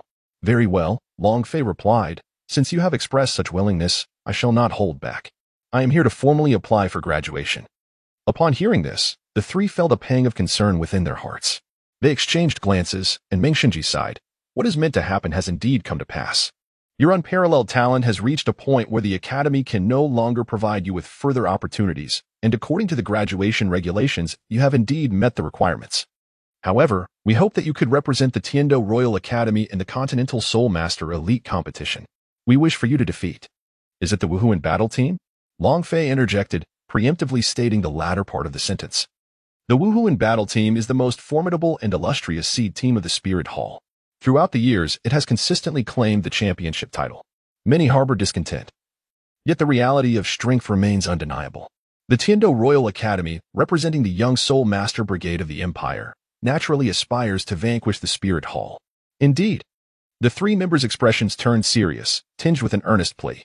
Long Fei pressed his lips together, a hint of a meaningful smile gracing the corner of his mouth. He then replied with a warm smile. Over the past 6 years, I have received considerable support from the 3 committee members and the Royal Academy of Tiando. As a member of the Academy, I am naturally able to comply. Upon hearing Long Fei's words, the 3 committee members felt as if the heavy burden weighing on their hearts had suddenly lifted, filling them with excitement and joy. The formidable prowess of Long Fei has led them to believe that he has transcended the capabilities of those from the Soul Master battle teams. Should Long Fei participate, victory in this year's championship would undoubtedly be his. The 3 esteemed members of the Education Committee. If Long Fei could lead the team from the Tiando Royal Academy to victory in the elite competition, he would have a request for their assistance. Long Fei once again clasped his hands in a gesture of respect, his tone imbued with reverence. Upon hearing this, the trio exchanged glances, filled with curiosity and intrigue. They then suppressed their excitement and inquired, Long Fei, please do not hesitate to share what assistance you require from us. Should they indeed triumph in the competition and vanquish the undefeated Soul Master team, their elation would be unparalleled. One request would be a mere trifle. Tin would pose no obstacle. Bai Baoshan and Jiling nodded in agreement, affirming, indeed, your relationship with us is extraordinary. As long as it does not compromise the integrity of the Tiando Royal Academy, we shall grant any request. Bai Baoshan's rotund figure quivered with enthusiasm. Long Fei spoke without reservation. In the past, I established my own faction known as the Azure Dragon Gang, of which I am the leader.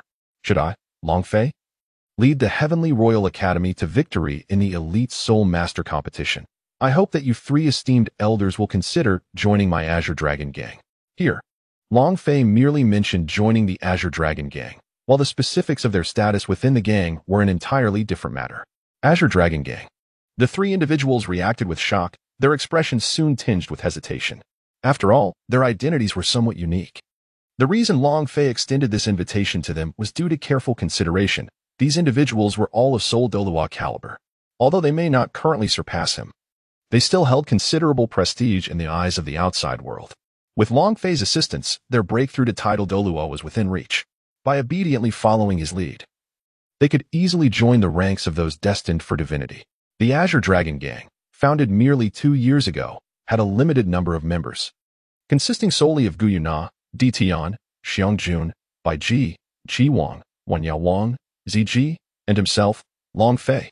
As for the Titan Giant Ape and the Sky Blue Bull Python, that would be discussed later. Fortunately, although their numbers were few, their strength was formidable.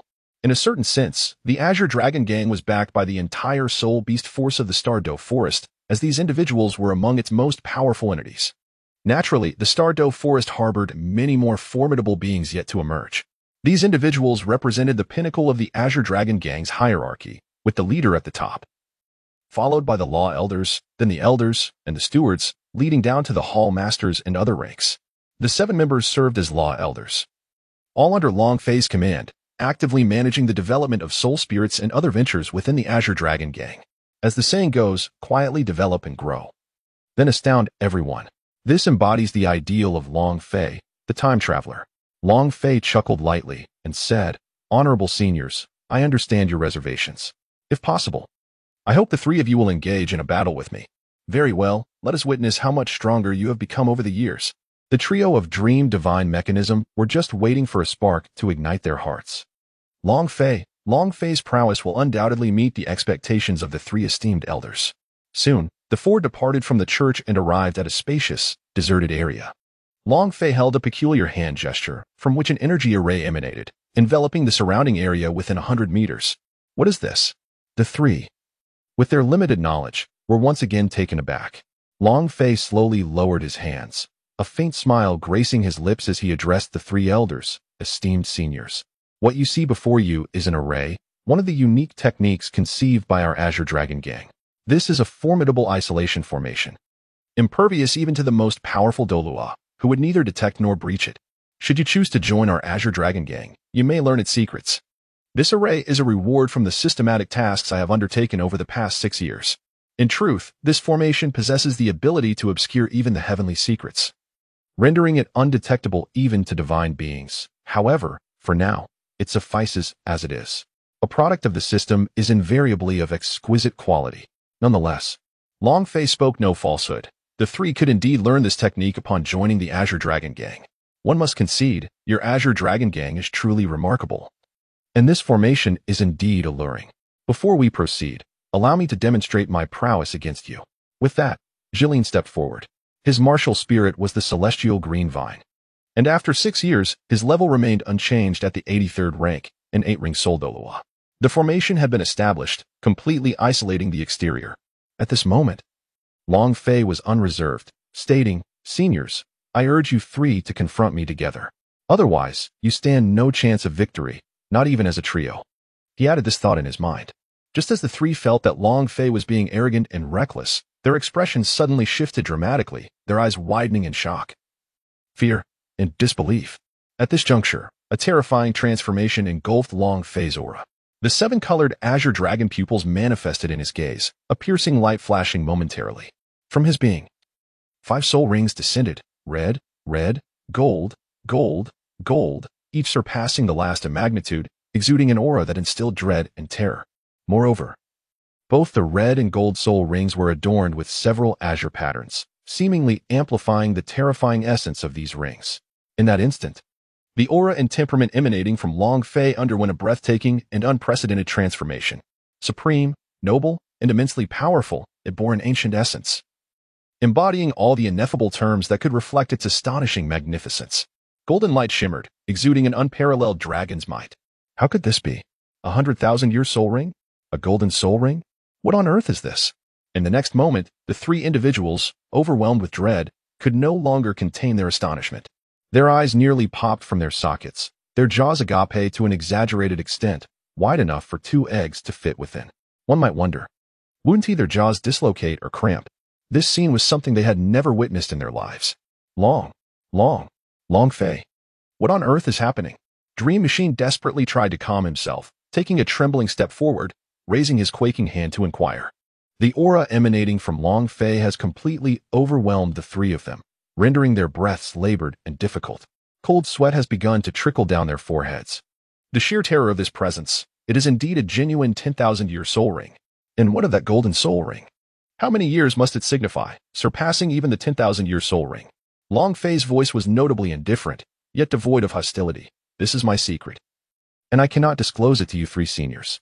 The reason I am revealing this to you is to demonstrate that my abilities can indeed elevate the Qinglong gang. And I assure you, as long as you 3 join me, breaking through to Tidal Dolua will no longer be a mere dream. He pressed his lips together. The red soul ring upon me is a 100,000-year soul ring, while the golden one is a divine bestowal of a 1,000,000-year soul ring. This 1,000,000-year soul ring was exceptionally suited for Long Fei. Moreover, he had reserved a trump card. Through the nurturing of the dragon god's spirit and the chaotic Qinglong bloodline, the beast souls and skills associated with these soul rings had undergone significant transformations over the past 6 years. The 100,000-year ring had also seen considerable enhancement, nearing the strength of 160,000 years. There was no need for him to disclose this information. It sufficed for others to perceive it as merely a 100,000-year soul ring. What? A divine bestowal of a 1,000,000-year soul ring? The expressions of the 3 transformed drastically, simultaneously gasping in shock, feeling a suffocating sensation as if breath were eluding them. Seniors, it begins now. I shall make my move. With that, Long Fei's aura shifted once more, taking on a terrifying, aggressive intent. The 3 sensed the gravity of the situation and decisively activated their 7th soul skill, manifesting their martial spirit. They then unleashed their 8th soul skill simultaneously, 3 formidable powers hurtling toward Long Fei. Bring it on. Long Fei smiled, raising his hand and gripping the air before him. Suddenly, a colossal golden dragon claw materialized from thin air, exuding overwhelming dragon might. Great Might Golden Dragon Claw. Boom. The combined force of 3 terrifying Tidal Dolua level attacks would undoubtedly exact a devastating toll, even resulting in death for others. However, beneath Long Fei's Great Might Golden Dragon Claw, the scene unfolded differently. The 3 fierce attacks collided with the golden claw, yet it merely clenched tightly. And in the next instant, the formidable assaults erupted, leaving the claw unscathed. With a gentle sweep, the dust from the explosion dissipated, revealing a truly miraculous spectacle. What? The 3 were taken aback, astonished at how effortlessly their attacks had been neutralized. Subsequently, it was Long Fei's turn to launch an attack. In an instant, the first of his 100,000-year spirit rings glowed, and an enormous, beastly shadow materialized from his being, surging forth with tremendous force towards Dream God Machine and his companions. The trio promptly unleashed their spirit skills in defense. However, The beastly apparition, emanating a terrifying aura, effortlessly shattered their combined defenses with its overwhelming and tyrannical destructive power. A thunderous roar reverberated through the air. The three of them coughed up blood simultaneously, as the sheer might of the assault rendered them incapable of controlling their bodies, sending them hurtling backward to crash violently into the ground. Long Fei's pupils narrowed slightly, sensing impending trouble. He swiftly retracted his beast soul and dispelled the soul ring form, returning to his normal state, and hurried towards the three individuals. He felt somewhat helpless. Despite having controlled his power, these three still could not withstand him. It could only be said, these three were rather weak. No, it was he who was exceedingly strong. A 53rd level Soul King defeating 3 Soul Duo-Yuos above level 80. If this were to spread, the world would undoubtedly go into a frenzy. People would think that Soul Duo-Yuos had become worthless. Upon reaching the trio, Long Fei halted and, feeling a bit bashful, inquired, "Esteemed committee members, I apologize for having used too much force. Are you all right?" The three appeared haggard and pale, utterly embarrassed. They were indeed powerful Soul Duo-Yuos. Yet even when joining forces, they could not prevail against a mere Soul King and were injured in the process. They sighed deeply, clutching their chests, hastily wiping away the blood, their expressions tinged with bitterness as they lamented, "Truly, the younger generation is formidable, indeed." Their voices trembled slightly. In truth, this outcome was difficult for them to accept, yet the reality was laid bare before them.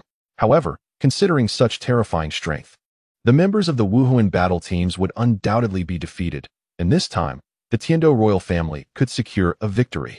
With this thought, their hearts lightened considerably. The three quickly rose, then sat down to circulate their soul power in meditation. "Esteemed seniors, please consume these 3 pills." Long Fei retrieved 3 round pellets from his soul guide. The art of alchemy was also a reward from the system's tasks. Over the past 6 years, Long Fei had amassed considerable wealth from his endeavors. The 3 pills in his hand, glowing with a brown radiance, were healing pills capable of swiftly mending both internal and external injuries. Upon opening their eyes, the trio, limited in experience, gazed curiously at the pills. "These are the pills you mentioned, crafted by the Qinglong gang?" Meng Shenji and the others inquired. "Indeed, as long as you esteemed committee members join my Qinglong gang, you may learn," Long Fei offered with a compelling allure. "The effects will be apparent once you ingest them and meditate with your soul power," he added, smiling gently. Each of the 3 took a pill, quickly swallowing it. They resumed their meditation, feeling the pill transform into a warm current upon entering their bodies, swiftly circulating through them, bringing a comforting warmth to every part of their being. Soon, the internal injuries they sustained began to ease, and they rapidly healed. At this moment, the previously pale and haggard faces of the 3 gradually regained a rosy hue, returning to a state even better than before. The 3 were momentarily stunned, then astonished. They exclaimed in wonder, "How miraculous! My injuries have healed so rapidly." In the past, such internal injuries would require at least 6 months for a complete recovery. However, with the assistance of this pill known as the Danyao, an astonishing recovery effect was manifested in less than a minute. The eyes of the 3 individuals sparkled with brilliance. They exchanged glances and nodded in unison, as if sharing a profound connection, each comprehending and agreeing with the unspoken thought. "So, have the 3 of you decided to join my Azure Dragon gang?" Long Fei inquired once more. The 3 stood up, nodding as they spoke. "Your strength is formidable, and you are destined for boundless achievements in the future, with the title of Doloa being inevitable. Moreover, the mysteries contained within your Azure Dragon gang are numerous. We are willing to join your Azure Dragon gang." Long Fei's smile grew more pronounced. "Soon, time will reveal that your choice is the wisest. Rest assured, your rewards will be substantial. As for the true nature of our Qinglong gang, you shall discover it once you join us. Given that you 3 are willing to become part of the Qinglong gang, there are certain secrets involved, and some formalities must be observed." Upon hearing this, the 3 exchanged puzzled glances, furrowing their brows. "What formalities are necessary?" they inquired. As soon as the words left their lips, Long Fei produced a parchment-like contract from his hand. "This is a covenant, requiring merely that you 3 simultaneously shed a drop of blood upon it," he explained. The parchment exuded an air of mystery, ancient in its essence. It was crafted from divine hide, a prize from the system's lottery. The purpose of this divine hide is both to bind and to protect, serving as a form of contract. However, this contract is sanctified by the heavenly Tao. Should any of you betray it after the blood is shed, you will face divine retribution, resulting in your bodies exploding and your souls annihilated. Long Fei's hesitation was not born of distrust towards the trio, but rather from a desire for reassurance. In his previous life, he had suffered betrayal. As long as the other party remains loyal, nothing untoward will occur. The trio of Dream God Machine exchanged glances once more and asked, "Is there any deeper significance to this hide?" A fierce gleam flickered momentarily within Long Fei's eyes before vanishing, his countenance remaining serene as he spoke. "This is a testament to your induction into my Azure Dragon gang. A drop of blood signifies our bond. From now on, we shall be one family. This is not merely directed at the three of you, but is a requisite for every individual who joins my Azure Dragon gang." The three understood that there was no turning back. Regardless of the circumstances, they were willing to support Long Fei, given his extraordinary strength and remarkable achievements at such a young age. Furthermore, Long Fei assured them that he could facilitate their ascension to the rank of Title Dolua. Title Dolua. This was the lifelong aspiration of the three. Years had passed, yet they remained stagnant, their cultivation forever halted at the 80-something level. The mere mention of Title Dolua compelled them to commit to joining. Without hesitation, they each drew a drop of blood and let it fall onto the divine hiding leather. The leather sensed their blood and immediately absorbed it. At that moment, an extraordinary and eerie spectacle unfolded in the sky above.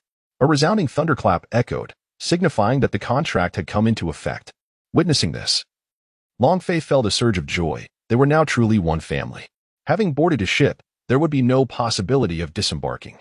The divine hiding leather could be used infinitely without sustaining damage. "Chief, now that we are family, there is something I wish to inquire," Ming Shenji said. Taking a deep breath, "Ask away," Long Fei nodded. At that moment, Long Fei stood at the same height as Ming Shenji, their eyes locked in mutual regard. "What would you have done if we had resolutely refused to offer our blood just now?" Ming Shenji inquired, his intuition sensing the gravity of the situation upon witnessing the thunderous changes in the sky. Long Fei smiled, though the expression was sinister, concealing a blade beneath his grin, and a sharp glint of murderous intent flashed in his eyes. "I will decisively eliminate you, for you see, the knowledge of my secrets is somewhat excessive. In this world, if one were to speak of trust, I would only place my faith in those who are utterly deceased, or my own kind." Upon hearing this, the three individuals were struck with terror, as the aura emanating from Long Fei instilled a profound fear within them, rendering them powerless to resist. This was a dread that stemmed from the very instincts of their bodies and the depths of their souls. Long Fei's gaze resembled an abyss that threatened to engulf them at any moment. They shared a singular realization: it would be all too effortless for Long Fei to end their lives. Nonetheless, they felt a sense of relief, for they had shed blood, which seemed to signify their safety. Suddenly, Long Fei's countenance transformed dramatically, and he burst into laughter. "However, you have already bled, which makes us all family from this point forth. As long as you three do not betray the Qin Long gang, we shall be the best of kin. I, Long Fei, am exceedingly generous towards family. After a few days, I shall present you with a grand gift upon your ascension to the title of Dolua." The trio, filled with excitement, inquired eagerly, "What should we do next, Chief?" "Continue managing the academy as usual.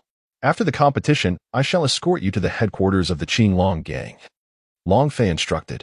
"Very well. By the way, Chief, you mentioned that in a few days we could become titled Dolua. How many days should we expect?"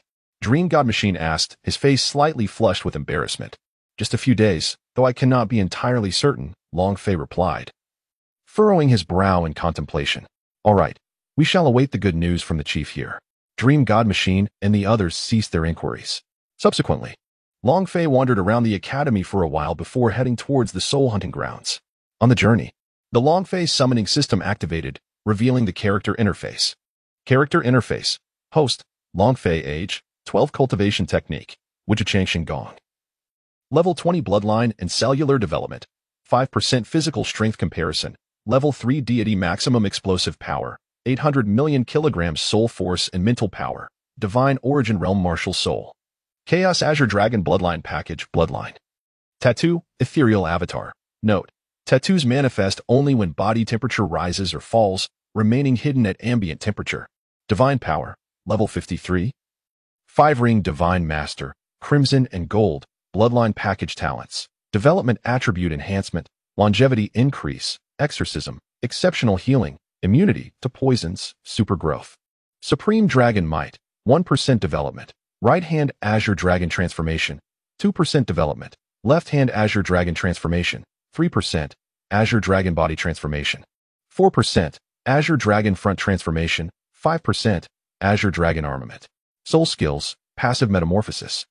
Prismatic Azure Dragon Eyes Skills, Swift Thunder Leap, Mastery, 10,000 meters in one step. Soul Skills, Active, Red.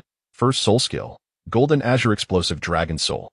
Mutated through the influence of the Dragon God S Spirit and the Chaos Azure Dragon Bloodline. Red. Second Soul Skill, Golden Azure Berserk Spider Dragon Soul. Berserk Defense, mutated through the influence of the Dragon God S Spirit and the Chaos Azure Dragon Bloodline. Gold. Third Soul Skill, Dragon God S Spirit. Gold. Fourth Soul Skill, Dragon God S Spirit. Gold. Fifth Soul Skill, Dragon God S Spirit. Stackable Soul Rings available for use. System Warehouse. Azure Dragon Ancient Blade X1, Chaos Azure Dragon Essence X1, Random Dimension Traveling Scroll X2, Dragon God Divine Position X1. Divine Concealment Leather. Current dimension, Dolawa Continent. While observing the interface, Longfei had already arrived at the Soul Hunting Grounds. The Soul Hunting Grounds operate in synchronization with the Soul Fighting Arena, allowing the use of badge levels from the arena here. One can equally enjoy the benefits associated with the badge levels. Naturally, it is also possible to re-register for a badge title here without issue. Longfei donned the half-prepared black and white mask. The scent of blood was rather potent, yet it failed to affect him. Over the years, he had taken many lives and had grown accustomed to it. The complexity and intricacies of this place surpassed that of the Soul Fighting Arena. Was Qin Ming bringing those 7 individuals here to commit murder? As Longfei surveyed the surroundings of the Soul Hunting Ground, he realized he could not discern their presence, which sparked suspicion within him. The Soul Hunting Ground was indeed more than 3 times larger than the Soul Fighting Arena, so it was not surprising that he could not locate anyone. However, at this moment, Longfei's mental prowess had reached the Divine Origin realm. With a mere flicker of awareness, no matter how vast the area, it could not escape the penetrating gaze of his formidable spirit. To his eyes, countless elemental light points floated, representing the elemental structure of the world, visible only to those who had attained the Spirit Abyss realm. The hierarchy of mental power in Dolawa is categorized as Spirit Origin, Spirit Communication, Spirit Sea, Spirit Abyss, Spirit Domain, and Divine Origin, with Longfei currently at the pinnacle. Amidst the throngs of people, his spiritual force pierced through to reveal a lavish chamber, where he spotted 8 familiar figures, Qin Ming and his companions. Suddenly, his mental detection picked up on someone he recognized. Found you, he mused. Yet, with this unexpected discovery, he felt pleased. Longfei smiled and turned towards another direction leading to an exclusive, opulent VIP room. A chill emanated from within, a sensation he found all too familiar. Lowering his head, he inhaled deeply, reveling in the moment. He then retrieved his badge, which gleamed in splendid purple gold, a 5th-ranked badge. The purple gold badge was notoriously difficult to advance from, let alone the sapphire rank that followed. Nevertheless, with Longfei's current prowess, he could effortlessly ascend to sapphire or beyond. Longfei licked his lips, revealing a malevolent smile. It has been over 2 years since I last fought. I wonder if the people here still remember the scenes of blood flowing like rivers. Today, I have returned to let you experience it once more. He pressed the purple gold badge into the recessed center of the room's door, and a line of purple gold light was activated, swiftly opening the door. As Longfei stepped inside, the higher-ups of the Soul Hunter Arena immediately received the news. The activation of the purple gold badge always transmitted information back to the headquarters, as these were the esteemed super VIPs, and no one wished to offend them. At that moment, fear spread across the faces of those inside. No, this is bad. That Reaper, the demon, has returned. In a daze, the high-ranking officials of the internal area gasped in alarm. Quick, gather everyone for a meeting. Meanwhile, the large screen prominently displayed 7 bold characters. Purple Gold Li Qiye. Longfei possesses 2 prestigious titles. One is the formidable Suke registered in the Soul Arena, and the other is the infamous Li Qiye registered in the Soul Hunter Arena. At the headquarters, the atmosphere is heavy as all the senior members of the Soul Hunter Arena have gathered. My lord, what urgent matter necessitates our assembly? There are 12 individuals present, and aside from a few who are in the know, many of the newly appointed high-ranking officials are utterly oblivious to the situation at hand. The bloodstained Li Qiye has returned. The middle-aged man at the forefront displays a countenance marked by both fear and grimness. This individual has brought disgrace upon the Soul Hunter Arena. What? The bloodstained Li Qiye? Is he the one who caused rivers of blood in the Soul Hunter arena a few years ago? The newly appointed high-ranking officials suddenly rise in shock. Damn, I refuse to believe in such evil. I am a Soul Emperor. Send me to slay him. One of the newcomers, unfamiliar with despair, speaks boldly. He cannot fathom the existence of such a formidable foe. After all, he is a peak level 69 Soul Emperor. How could he fear a mere Soul Master? In their minds, Long Fei is still perceived as the same level he was years ago. The leader's expression darkens. If it were that simple, he would have perished here long ago. Back then, I dispatched 5 Soul Emperors and a Soul Sage to eliminate him. Guess what? They were all defeated. Noticing the leader's grim demeanor, the 6 newly appointed high-ranking officials undergo a drastic change in expression. Indeed, we witnessed it ourselves. He not only killed Soul Emperors and a Soul Sage with his Soul Master cultivation, but also severely injured us, resulting in the loss of 6 high-ranking officials from our ranks. Now, after several years, with his prodigious talent, he must have already ascended to 50-level Soul King. If a Soul Master is this terrifying, what of a Soul King? You foolishly send Soul Emperors to their doom. An elder high-ranking official beside the leader grits his teeth, his face contorted with rage as he slams his fist onto the table. At that moment, anger and murderous intent permeate the air. The 6 new officials are left in stunned silence, none daring to speak. What shall we do then? Asks the man who had boasted about slaying Long Fei. The leader responds, my current cultivation is merely at 79-level Soul Sage, and I cannot guarantee my ability to subdue him. His speed and power are terrifying, truly monstrous. You must delay him, do everything possible to prevent him from participating, otherwise, we may witness another massacre. He is a ruthless devil. I will contact the Wuhuan branch to send powerful Soul Doluos here. This time I will ensure he dies. Since that incident, they chose to ally with the Wuhuan branch and sought their assistance in issuing a wanted notice. However, due to a lack of information regarding the suspect's appearance and specific age, and with the individual seemingly vanishing into thin air, the wanted notice ultimately failed. Now that he has reappeared, they will not let this opportunity slip away. Agreed. The fan group for book enthusiasts is QQ 5773555146. Interested readers are welcome to join. Thank you all for your votes, comments, and support. 45. The Papal Hall, BB Dong. Long Fei sat alone on the sofa in the room, gazing at the LCD screen displaying the duel on stage. This was a battle of life and death, where only one could emerge victorious. The alternative was the demise of both. The service attitude in the Soul Hunter arena had truly deteriorated. I had been seated here for so long, yet no one had come to attend to me. Long Fei lounged with his legs crossed, exhaling heavily as he spoke in a dull tone. Just then, the sound of footsteps echoed from outside. A beautiful attendant stood at the door. Li, Lord Li, I have been sent to serve you. The young woman's face displayed a hint of trepidation, her voice barely above a whisper. She was relatively new, yet had heard from the veteran employees that this Li Chia was a ruthless devil, capable of killing without a second thought. She had been warned to tread carefully, lest she provoke him and face dire consequences. Before her arrival, the Lord had instructed her to ensure that Li Chia remained in the room at all costs. Simply delaying his departure for half an hour would suffice. Finally, someone had arrived. Otherwise, her short temper would have led to destruction. Long Fei stretched out his arms, leaning against the sofa, and lazily beckoned, "Come in." The woman hurried inside and shut the door, then retrieved an array of delicacies and beverages from her soul guide device. She provocatively settled beside Long Fei. "Who told you to sit?" His voice rang out. The woman's expression shifted as she quickly stood up, apologizing. I'm sorry, I was wrong. Please don't kill me. Are you so afraid of me?" Long Fei teased, a smirk playing on his lips as he scrutinized her. "Long Fei, what is your name?" The young woman hesitated. "My name is Aishi." "The Frost Archer Aishi?" Long Fei casually remarked. No, that is not correct. My martial soul is a staff, not a bow," Aishi said fearfully. "Please, take a seat." Aishi complied, and soon found herself in Long Fei's embrace, held effortlessly with one arm. Her face flushed crimson, yet she did not resist. Long Fei gazed at the battle unfolding on the screen, relishing the attentive service provided by Aishi. The atmosphere was surprisingly harmonious, causing Aishi to relax considerably. This individual did not appear to be as fearsome as others had claimed. "Your people sent you to keep me here, to buy time for others to come and deal with me, did they?" Long Fei remarked, casually consuming a grape and sipping a glass of red wine, a faint smile gracing his lips. It seemed he had anticipated this turn of events and was unfazed by it all. However, Aishi's hand, which was pouring the wine, suddenly froze mid-air, trembling in terror.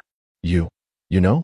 Aishi's face paled, fear gripping her heart at the thought that Li Qiye might end her life on the spot. Isn't that obvious? I am Li Qiye, the one who once bloodied this place, Long Fei said, a deep smile spreading across his face. This smile was sharp, instilling in Aishi the sense that a devil was about to descend. With a sudden jolt, Aishi's hand trembled, losing grip on the wine bottle, which shattered upon hitting the ground. She resembled a frightened little rabbit, her face ashen as she pleaded. I didn't mean to. Please, don't kill me. I'm still young. I'll do anything you ask. Long Fei regarded her without acknowledging her fear. Instead, he turned his gaze towards the screen. At this moment, it was Yu Tianhing's team that was entering the arena. According to the timeline, they would soon return to the Seoul Arena, where their opponents would likely be the Seven from Shrek. However, I have already lost interest in Tang San, no matter how formidable he may be. Even with the Xiantian skill, he remains just that, nothing more. Long Fei murmured to himself, continuing to sip from the half-filled cup of wine. If one wishes to avoid death, they should depart from the Seoul hunting grounds, for it will soon transform into a hell on earth.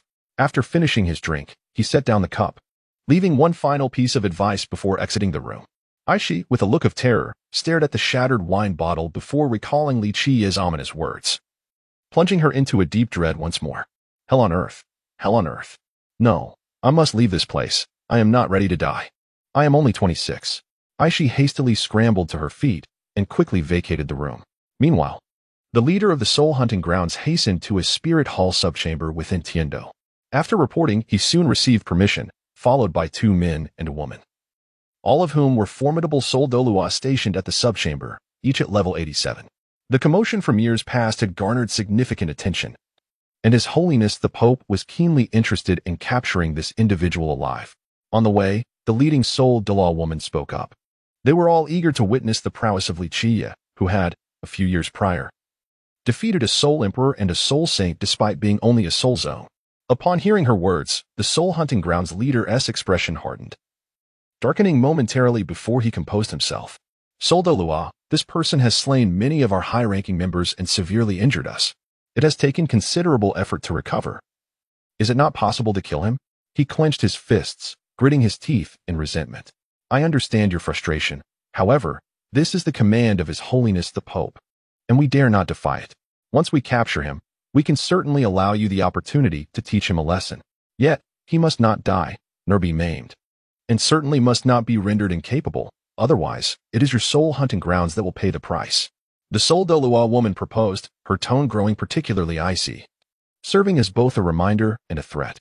The leader of the Seoul hunting grounds took a deep breath and sighed. I accept your proposal, and I shall exercise discretion in the matter. There was no way out.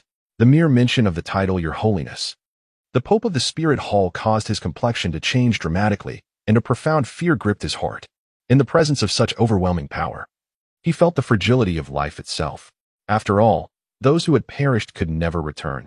He could not allow the Seoul hunting grounds to descend into irretrievable ruin. Those who recognize the times are indeed the wise. Another man, a Seoul Dolua, nodded in agreement. The force soon accelerated, swiftly advancing. At the headquarters of the Spirit Hall, within the Pope's chamber, a beautiful young woman adorned with a crown symbolizing supreme authority sat regally upon the exalted throne. Her attire exuded opulence, and she held a staff with poise, her long legs crossed elegantly, emanating an aura of unmatched dominion. This figure was none other than the principal antagonist, the Pope of the Spirit Hall, known as the most beautiful woman, Lady Bibi Dong. Flanking her on either side stood 2 figures, the 95th ranked title Dolua, Yu Guan, and the 95th ranked title Dolua, Gue Mei. At that moment, an elderly man hurriedly entered, bowing deeply before the Pope, and the 2 Doluos, trembling with trepidation. Master Ma, what is the matter? Yu Guan inquired, his voice tinged with an effeminate lilt as he admired his own hands. 2 years ago, the infamous Li Qiye, who mercilessly slaughtered the Seoul hunting grounds and defeated Seoul emperors and Seoul saints, has resurfaced. Moreover, the personnel from the Seoul hunting grounds have sought assistance from the Seoul Dolua branch of the Tiando Academy to apprehend him. Master Ma reported hastily. Yu Guan and Gue Mei exchanged glances. The individual who was once wanted by the Spirit Hall, but evaded capture for certain reasons, they recalled. Bibi Dong's expression shifted slightly as she coldly declared, I want him alive. Bring him to me. I wish to see him. I have already given instructions in advance. Rest assured, Your Holiness. Master Ma thought to himself, feeling a sense of relief for having taken precautions earlier. You may leave, Bibi Dong commanded. Master Ma promptly withdrew. Once he departed, Yu Guan and Gue Mei approached Bibi Dong, inquiring, Your Holiness, do you require us to retrieve him? He appears quite young, with such strength. He could undoubtedly achieve great feats within the Spirit Hall. I am also curious as to how this individual managed to wreak havoc in the soul hunting grounds, slaying 5 soul emperors and a soul saint while severely injuring the remaining ones, and yet managed to escape, Bibi Dong mused. There is no need for haste. The 3 from the Tiando branch are all 87 ranked soul Duluos. Capturing a soul sect, or even a soul king, should be more than sufficient, Bibi Dong stated, suddenly producing a photograph from her soul guiding device. The image depicted a tall young man, his face partially obscured by a black and white mask, with slightly long hair cascading down. He was clad in a black and white robe, surrounded by blood, his eyes radiating a chilling, murderous intent. In his hand, he wielded a long blade, its edge stained with crimson. This man was none other than Li Chia, also known as Long Fei. It was precisely 2 years ago when the massacre at the soul hunting ground occurred, captured by a soul guide device. This remains the soul clue. The smile that surfaced on Bibi Dong's face was rather peculiar. Li Chia, intriguing. In the soul hunting ground, 6 years later, the members of the royal team have matured, becoming even more formidable under Long Fei's influence. The powerful royal team annihilated their opposing squad in less than 10 minutes, utilizing their team advantages. Indeed, it was a slaughter. The 7 adversaries fell before their hands. After the match, the participants appeared pallid and hastily departed the scene. A strong individual must be stained with blood. This is an unavoidable path. And today they have traversed this threshold. In the room, the atmosphere was unsettling. Even Yu Tianheng felt discomfort as it was his first experience with killing.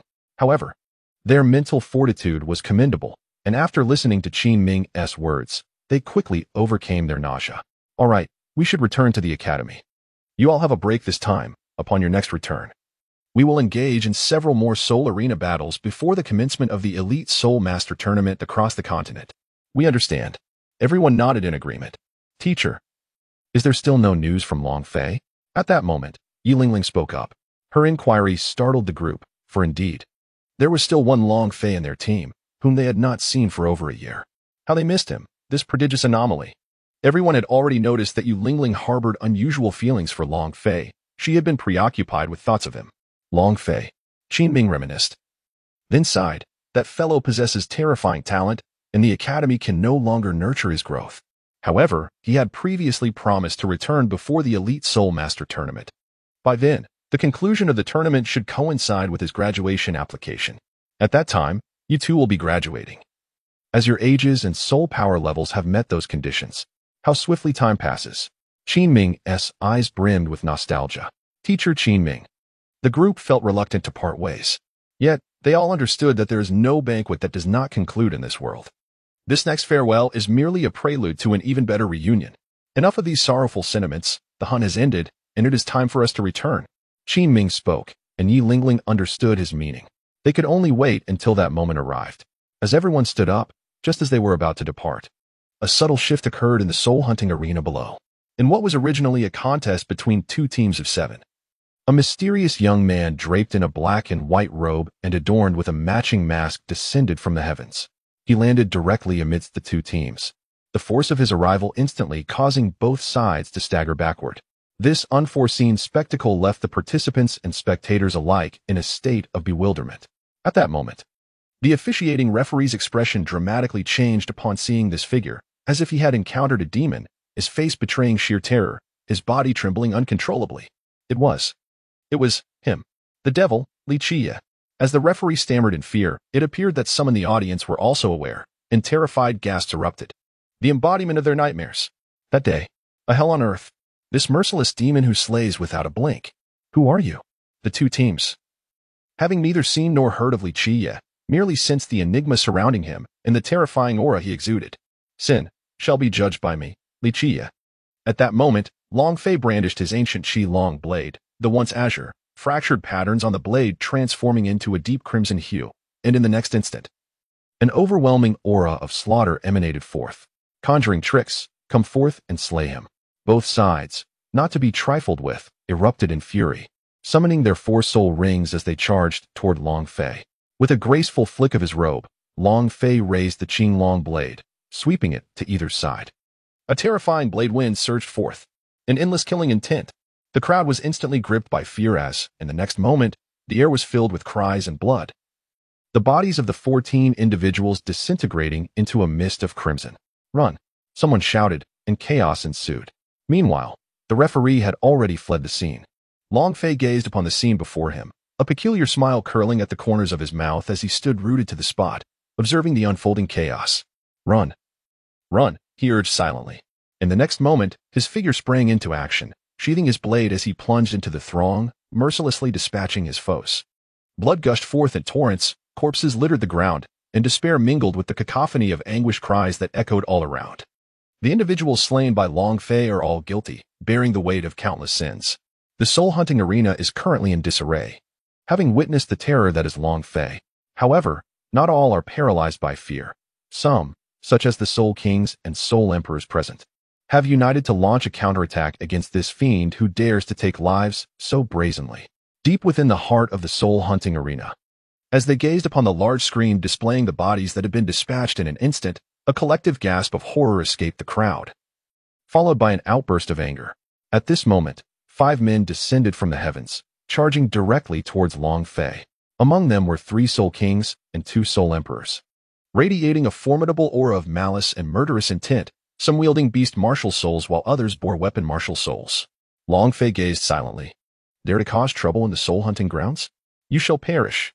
The 5 individuals unleashed their utmost power, striking fiercely at Long Fei. However, he remained unmoved. The expressions of the 5 shifted dramatically. In the next instant, a terrifying force erupted from Long Fei, instantly launching the 5 renowned figures into the air. Subsequently, Long Fei vanished with astonishing speed, appearing before 2 Soul Emperors. Helpless to control their bodies, they could only watch as Long Fei swung his blade towards them. They attempted to defend themselves, but it proved futile.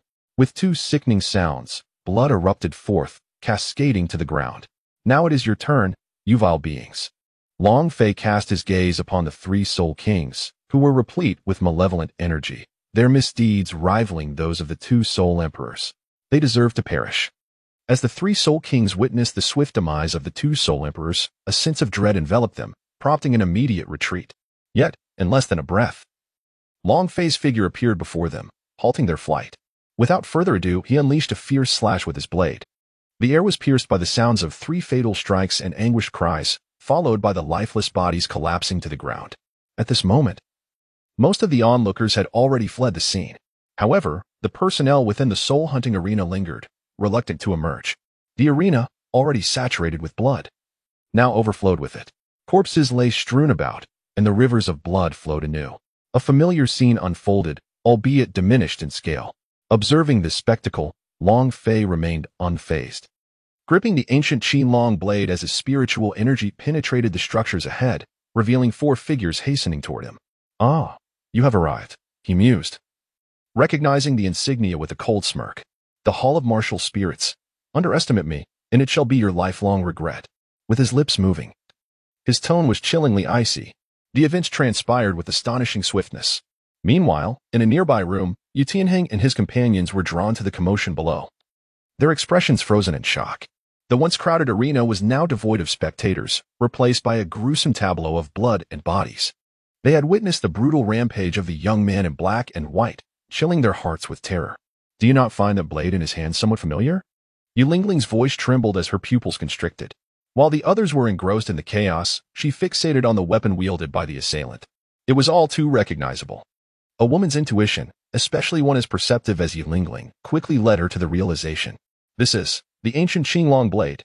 But why has it turned red? Could it be from the act of murder? It was inconceivable that he could commit such atrocities. In her mind, Long Fei was not the type to kill without hesitation. Perhaps it was merely a coincidence. After all, the world was vast, and many weapons resembled one another. The others, too, bore expressions of alarm. In the midst of the turmoil, one young man, exuding an aura of sword energy and murderous intent, fixated intently on Long Fei. His body trembling. For reasons unknown, he was engulfed in fear. That sensation, it was unmistakably him. The youth's eyes were tinged with crimson, and 4 soul rings manifested upon his form, 2 yellow and 2 purple, signifying his status as a soul master. In his hand, he wielded a silver longsword. The fabled sword of absolute kill. Fear coursed through him as he recognized the weapon. It belonged to the figure who had once bested him. The individual before him, clad in a black and white robe, was none other than Su Ke, the one who had crushed him in the Soul Arena 6 years prior. He was certain of it, for he was intimately familiar with the unique aura that emanated from Su Quebec. Outside the soul hunting arena, a multitude emerged, coincidentally encountering the returning group led by Pulley. As he beheld a familiar scene from the past years, Pulley's pupils constricted, sensing the impending danger. Realizing he had arrived too late, a female soul Dolua intercepted an individual seeking answers. The demon has returned. Countless lives have been lost. Blood flows like a river. The terrified soul cried, turning to flee. The soul Dolua and others refrained from pursuing. Esteemed lords, you must enter at once. The demon has drawn blood, Pulley urged, his expression dark and menacing. Understood. The 3 soul Dolua soared into the fray, with Pulley hastily following in their wake. Long Fei had long since discovered the youth concealed in that particular spot. Now that no one was around, he called out, "Come down. I have matters to discuss with you." His voice was icy and unyielding. Yu Wanjin gritted his teeth. Since he had already been discovered, he descended without hesitation. Despite the terrifying presence of the absolute kill sword, he gripped it tightly, unleashing all of his soul power. "You are Su Ke, aren't you?" Yu Wanjin declared vehemently. "I am now known as Li Qie," Long Fei replied, standing firm against him. "Why have you sought me out? Do you intend to kill me?" Yu Wanjin asked, furrowing his brow. "If I wished to kill you, you would have been dead long ago," Long Fei retorted. Long Fei raised the ancient Qing Long sword in his hand, aiming it at the shadowy vessel, while the vessel instinctively recoiled slightly. Long Fei, with an air of indifference, presented an opportunity to exact revenge for 6 years of grievances with a single strike. Should he lose, he would be compelled to join my organization. If victorious, I would grant him the mercy of death. Without uttering a word, the mere presence of Long Fei was enough to suffocate Yu Yan, causing beads of cold sweat to form upon his brow. Suddenly, Yu Yan let out a bitter laugh, mocking himself. Since that fateful encounter, he had relentlessly trained, yearning for the chance to avenge his humiliation. Yet, to his dismay, the chasm between them had only widened. He realized, with a pang of despair, that he could scarcely withstand Long Fei's overwhelming aura, let alone hope to defeat him. The recent battle, where he had witnessed countless lives extinguished and the Soul King and Soul Emperor dispatched with ease, left him feeling utterly inadequate. He shook his head repeatedly, conceding, "Join my organization, and I can make you stronger, beyond your wildest imagination." Long Fei's expression remained impassive. "Is it sinister?" Yu Yan inquired. Long Fei merely uttered a single word in response, falling silent thereafter. Seemingly enlightened, Yu Yan nodded. "Very well, I shall join your organization." At that moment, the tranquility of the surroundings was abruptly shattered by the sound of approaching footsteps, echoing ominously within the stillness of the hall. Both men turned their gazes toward the source of the commotion, where they beheld 8 figures. Although Yu Yan recognized them, he did not know them personally. In contrast, Long Fei maintained a composed demeanor. "Greetings, it has been a while," he remarked, his lips parting to speak. "It truly is you, Long Fei," exclaimed Yu Tianheng and the others, particularly Yi Lingling, their expressions filled with shock. After more than a year apart, Long Fei had transformed into a figure of terrifying prowess, capable of effortlessly slaying the Soul King and Soul Emperor. The onlookers collectively inhaled sharply, astonished. "Is this your true name?" Yu Yan asked, glancing once more at Long Fei. "Indeed, but here, I am known as Li Qie," Long Fei replied. A statement directed not only at Yu Yan, but also at the 8 members of the Tiando Royal Academy. "Do not inquire as to my motives. They are but embodiments of malice, and I have come merely to execute judgment." Long Fei took the initiative to preemptively silence the questions that the members of Tiando wished to voice. Long Fei said, "You may return first. Some matters are better discussed back at the academy. A greater battle is about to unfold here. However, it seems we cannot leave just yet." Long Fei's heart raced as his gaze fixed upon the horizon. "Leave? Today, none of you here shall escape." The furious voice of Pulley reverberated through the air. Apart from Long Fei, the expressions of the other 9 turned grave. The terrifying aura emanating from the 4 individuals was palpable. Beginning with Pulley, 7 soul rings adorned his being. He was a soul sage. Following him were 2 men and a woman, each showcasing a formidable 8 soul rings. 8 rings. A soul Dolua. Yu Tianheng, and the others narrowed their eyes in alarm. Damn it! Qin Ming's expression darkened. The uninvited had indeed arrived. There was no way they would allow Long Fei to escape unscathed. It seemed a fierce battle awaited them today. Qin Ming activated his martial soul. 6 soul rings manifesting around him. Wait, I will do my utmost to hold them back. You all seized the chance to flee. Qin Ming's face was etched with gravity as he spoke. Everyone understood that the situation was dire. Yu Wei's expression also shifted dramatically as he swiftly turned to face the 4 individuals who had appeared 10 meters behind him. At that moment, Long Fei raised his hand, and an overwhelming force abruptly seized Yu Wei, pulling him towards him. Yu Wei gasped in surprise as he was yanked to Long Fei's side, his eyes wide with disbelief. You all watch closely. Long Fei's voice was devoid of emotion, now seemingly less frigid towards him. He then hurled the ghostly vessel towards the position of the crowd in Tiandou. Before long, the bewildered vessel found itself forcibly arranged.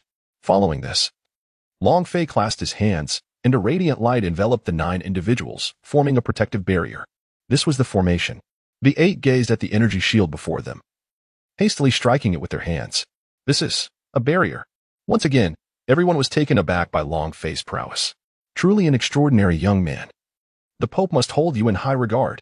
The Soldo Luo woman observed this scene, stepping forward to stand before the 3 and addressing Long Fei. You are indeed correct. Today, not a single one shall escape, but it will not be us, it will be you. Long Fei's gaze fixed upon Pulley. 2 years ago, you did not perish. Today, you shall meet your end. In the next moment, Long Fei's cold voice resonated, accompanied by an even more oppressive aura of murderous intent.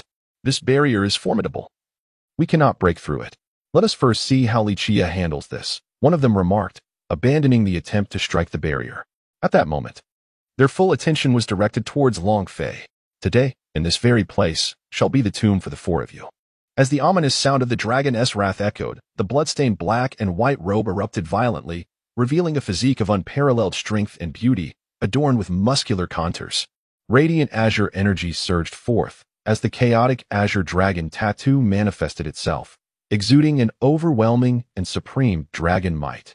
His eyes transformed into resplendent, multi-hued dragon orbs, while his hair stood on end, an embodiment of terror. From above him, soul rings symbolizing the pinnacle of this world's epics descended, each more colossal than the last. 2 blood-red soul rings, each 10,000 years old, and 3 dazzling golden soul rings, each 1,000,000 years old, collectively occupied a significant portion of the arena. An overwhelming aura emanated from him, as a massive chaotic azure dragon apparition burst forth, instantly suppressing the opposing forces. Before him, all seemed like mere grains of sand beneath a titan. 100,000-year martial soul, golden soul rings. What era could this possibly represent? Undoubtedly something beyond a mere 100,000, a force to be reckoned with. A 5-ring soul king. Impossible. The crowd gasped in terror, their astonishment reverberating throughout the soul-hunting arena. The 4 individuals who had intended to speak found their expressions frozen in disbelief. How could this be? 3 soul Doluos inhaled sharply. Suddenly, a chill ran down their spines. A sense of impending doom emanated from within them. What stood before them was no longer a mere man, but a colossal azure dragon, suffocating in its grandeur, towering above them with an air of disdain, embodying the ancient and supreme. They felt so insignificantly small. Was this merely an illusion? Or, for those interested, the Reader Fan Group QQ 577355146 is open for you to join. We appreciate everyone's support through recommendations and comments. 48. A terrifying fist, damn it. Don't think that just because you conjured a grand dragon and some glittering trinkets, I am intimidated. Let me tell you, I am not easily frightened. Huang Tian. The male Soul Dolua suddenly mustered his courage and shouted, We have 3 Soul Doluos at level 87 and 1 Soul Saint at 79. Even if he possesses a 100,000-year soul ring, so what? We can take him on 4 against 1. And we aren't afraid of a mere 5-ring soul king pretending to be glorious. Today, I will show you the might of our Soul Doluos. No mere 100,000-year soul ring can rival us. Huang Tian, emboldened by an unexplainable bravado, thought it unacceptable to show fear against a soul king. What would happen if word of this got out? But he has 200,000-year soul rings. Pulley began to interject. Huang Tian shot him a cold glare, then raised his hand to deliver a resounding slap. Smack! Huang Tian scoffed, Fool, disrupting the morale, and you're scared even before the battle has begun? Pulley, feeling the sting of pain, dared not retort any longer. Everyone, Reveal your true forms and let this pretentious fool witness our prowess. Huang Tian proclaimed. The first to unleash his soul power was a figure whose muscles swelled with might. The formidable form of the demon ape manifested, a colossal, fearsome visage of a gorilla. Thunder Axe true form, bellowed the second soul master, Huang Yu. A massive blue figure emerged, wielding a gigantic thunderous axe, exuding an aura of ferocity that matched that of a demon ape. Heavenly Eye true form, announced Huang Yin, the female soul master. As a colossal eye pierced through the surroundings, emanating an indescribable presence. Damn it, I shall join as well, Pulley exclaimed, his eyes widening. Savage Beast true form. Another ferocious, beastly embodiment materialized. Now, for formidable martial soul manifestations stood in confrontation against Long Fei. Long Fei sheathed the ancient azure dragon blade. His fists clenched tightly as a tempest of power surged through him, enveloping his entire being in a frenzied aura. In that moment, his hair, previously floating wildly, transformed into a resplendent gold, resembling the legendary Super Saiyan. In the next heartbeat, under Huang Tian's lead, the voices of his companions resonated. Little brat, brace yourself. 8th soul skill. Spatial distortion. The first to strike was Huang Yin, whose celestial eye martial soul was inclined towards mental manipulation. Its potency magnified when unleashed in its true form. Demon Ape Mortar. The second to attack was Huang Tian, also employing the 8th soul skill. Tear of Thunder. Following suit was Huang Yu, wielding the same formidable 8th soul skill. Rampaging Beast Assault. The final assault came from Pulley, who could now only unleash his most powerful attack. The 6th soul skill. Beneath the distortion of space, Long Fei found himself enveloped in a world that was undergoing profound transformation. The very fabric of reality twisted incessantly, causing ordinary individuals to succumb to an overwhelming sense of dizziness, nausea, and discomfort, rendering them trapped in an inescapable state. Yet, by a stroke of misfortune, he encountered none other than Long Fei, whose mental prowess had ascended to the divine realm. As Long Fei's dual pupils stirred, the vibrant hues of the 7-colored dragon's eyes flickered with a radiant light, effortlessly dismantling the distortion of space, and it would also retaliate with doubled force. A sudden splatter. Without warning, Huang Yin vomited a mouthful of blood, her complexion paling and her vitality draining, unable to maintain her stance. Thud. Dazed and disoriented, she succumbed to the overwhelming sensation, collapsing onto the ground, unconscious. This spectacle left everyone astounded. They never anticipated that their control would be the first to falter. For heaven's sake, don't just stand there. Hurry and save her. Huang Tian bellowed at Pulley. You are the weakest here. Rush to her aid. Huang Yu and I can manage the rest. If anything happens to her, I'll crush you. It's not my doing. Why should I be blamed?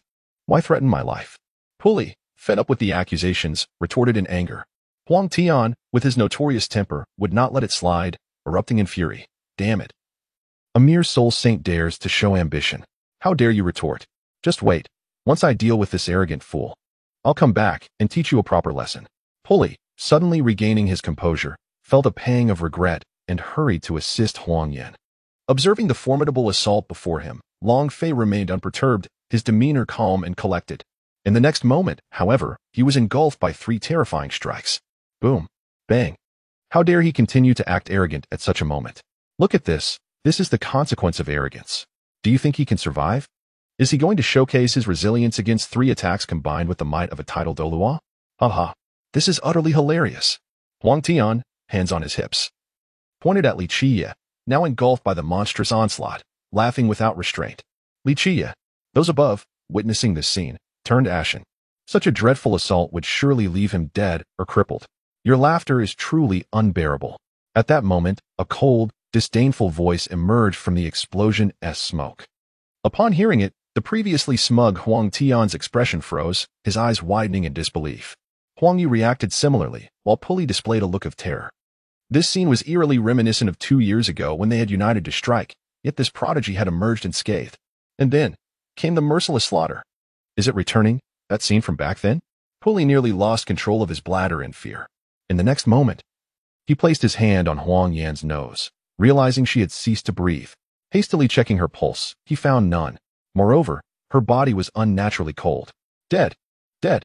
Pulley screamed in horror. My lords, she has died. Pulley reported urgently. Huang Yan, Li Qiye, I swear upon my life.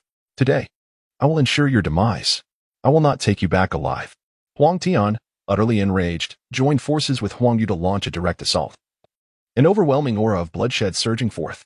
They unleashed every soul technique at their disposal, convinced that they would not fail to eliminate Li Qi. At that moment, the three golden soul rings on Long Fei's body merged together, subsequently detaching from his form and materializing before him, the upright soul rings spinning majestically and grandly. With a powerful step backward of his right foot, Long Fei shattered the ground beneath him. Clenching his right fist, he executed a motion reminiscent of drawing a bow.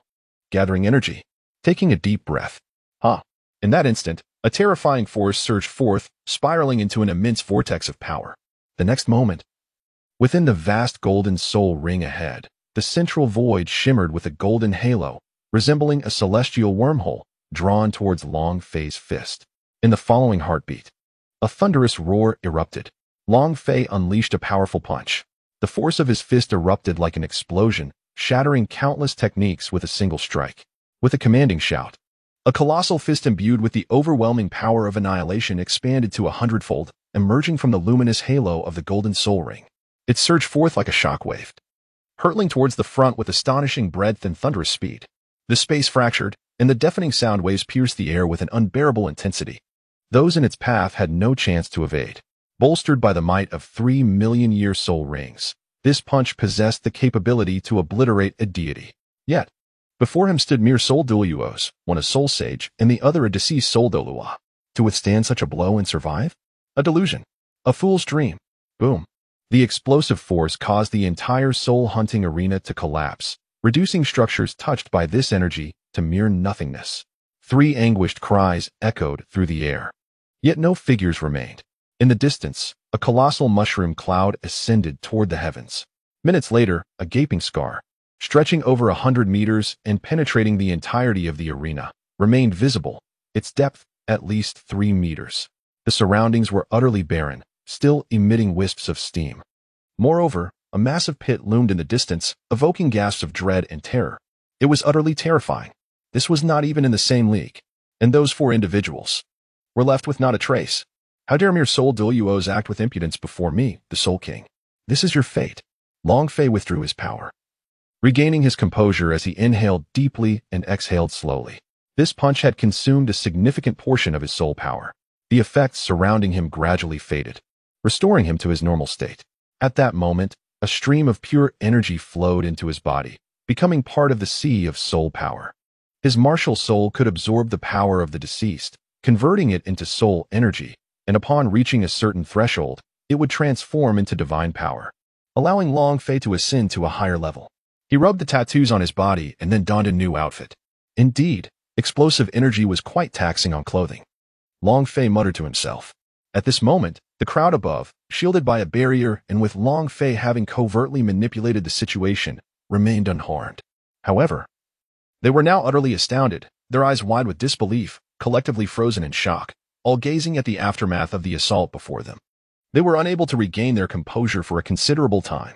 After several minutes, they finally managed to swallow hard. In the world of Dolua, the choice of the female protagonist is open for voting among readers. Options include 1. Single female lead. 2. Multiple female leads. Simply indicate your choice by entering the corresponding number in the comments of this chapter. The deadline for votes is approximately before Chapter 70. For those interested, feel free to join the reader fan group on QQ 577-355-146. We appreciate everyone's support through recommendations, votes, and comments. At this moment, Long Fei stood still, as a voice from the system echoed in his mind. Congratulations, host. You have successfully eliminated 3 soul Dolo-level beings with absolute aptitude, triggering a hidden task. Reward: 100 replication mirror. Task status: completed. Reward: already distributed. A look of joy spread across Long Fei's face. At long last, he had triggered a hidden quest once more, and the exhilaration was palpable. System, please provide an introduction to this mirror of perfect replication, Long Fei inquired. Mirror of perfect replication. Possessing the extraordinary ability to replicate all things, the replicated items retain the full capabilities of their originals. However, living beings cannot be duplicated, while the bodies of the deceased may be replicated. Long Fei was taken aback, exclaiming in astonishment, "Wow, this thing is incredible." Although it could not replicate living beings, it was only natural for such an extraordinary invention to have its limitations. Otherwise, I could simply duplicate hundreds or even thousands of myself. And then I would be capable of conquering the universe with my fists and kicking through the primordial chaos without a hitch. The mere thought of it filled me with joy. Countless versions of myself could easily form a colossal force. While it might not be possible to replicate the living, there are certainly alternative methods to explore. Thoughts raced through Long Fei's mind before a mysterious smile graced his lips. He soon regained his composure and turned to face the crowd above him. "Everyone, it's been a while," Long Fei exclaimed with a grin. "You startled us," they replied, astonished. "How did you suddenly become so formidable? Even Sol Dolua cannot contend with you. And what are those 10,000-year soul rings and the golden one adorning you?" The crowd was a mix of shock, awe, and curiosity, while the figure of Yu'er was seemingly forgotten behind them. At that moment, Yu'er found himself engulfed in profound doubt. Had he engaged Long Fei in combat just now, would he have been utterly vanquished? It was terrifying. Perhaps aligning himself with Long Fei's faction could truly lead to his resurgence. In that instant, Yu'er glimpsed a flicker of hope. Such a powerful individual was someone he must follow.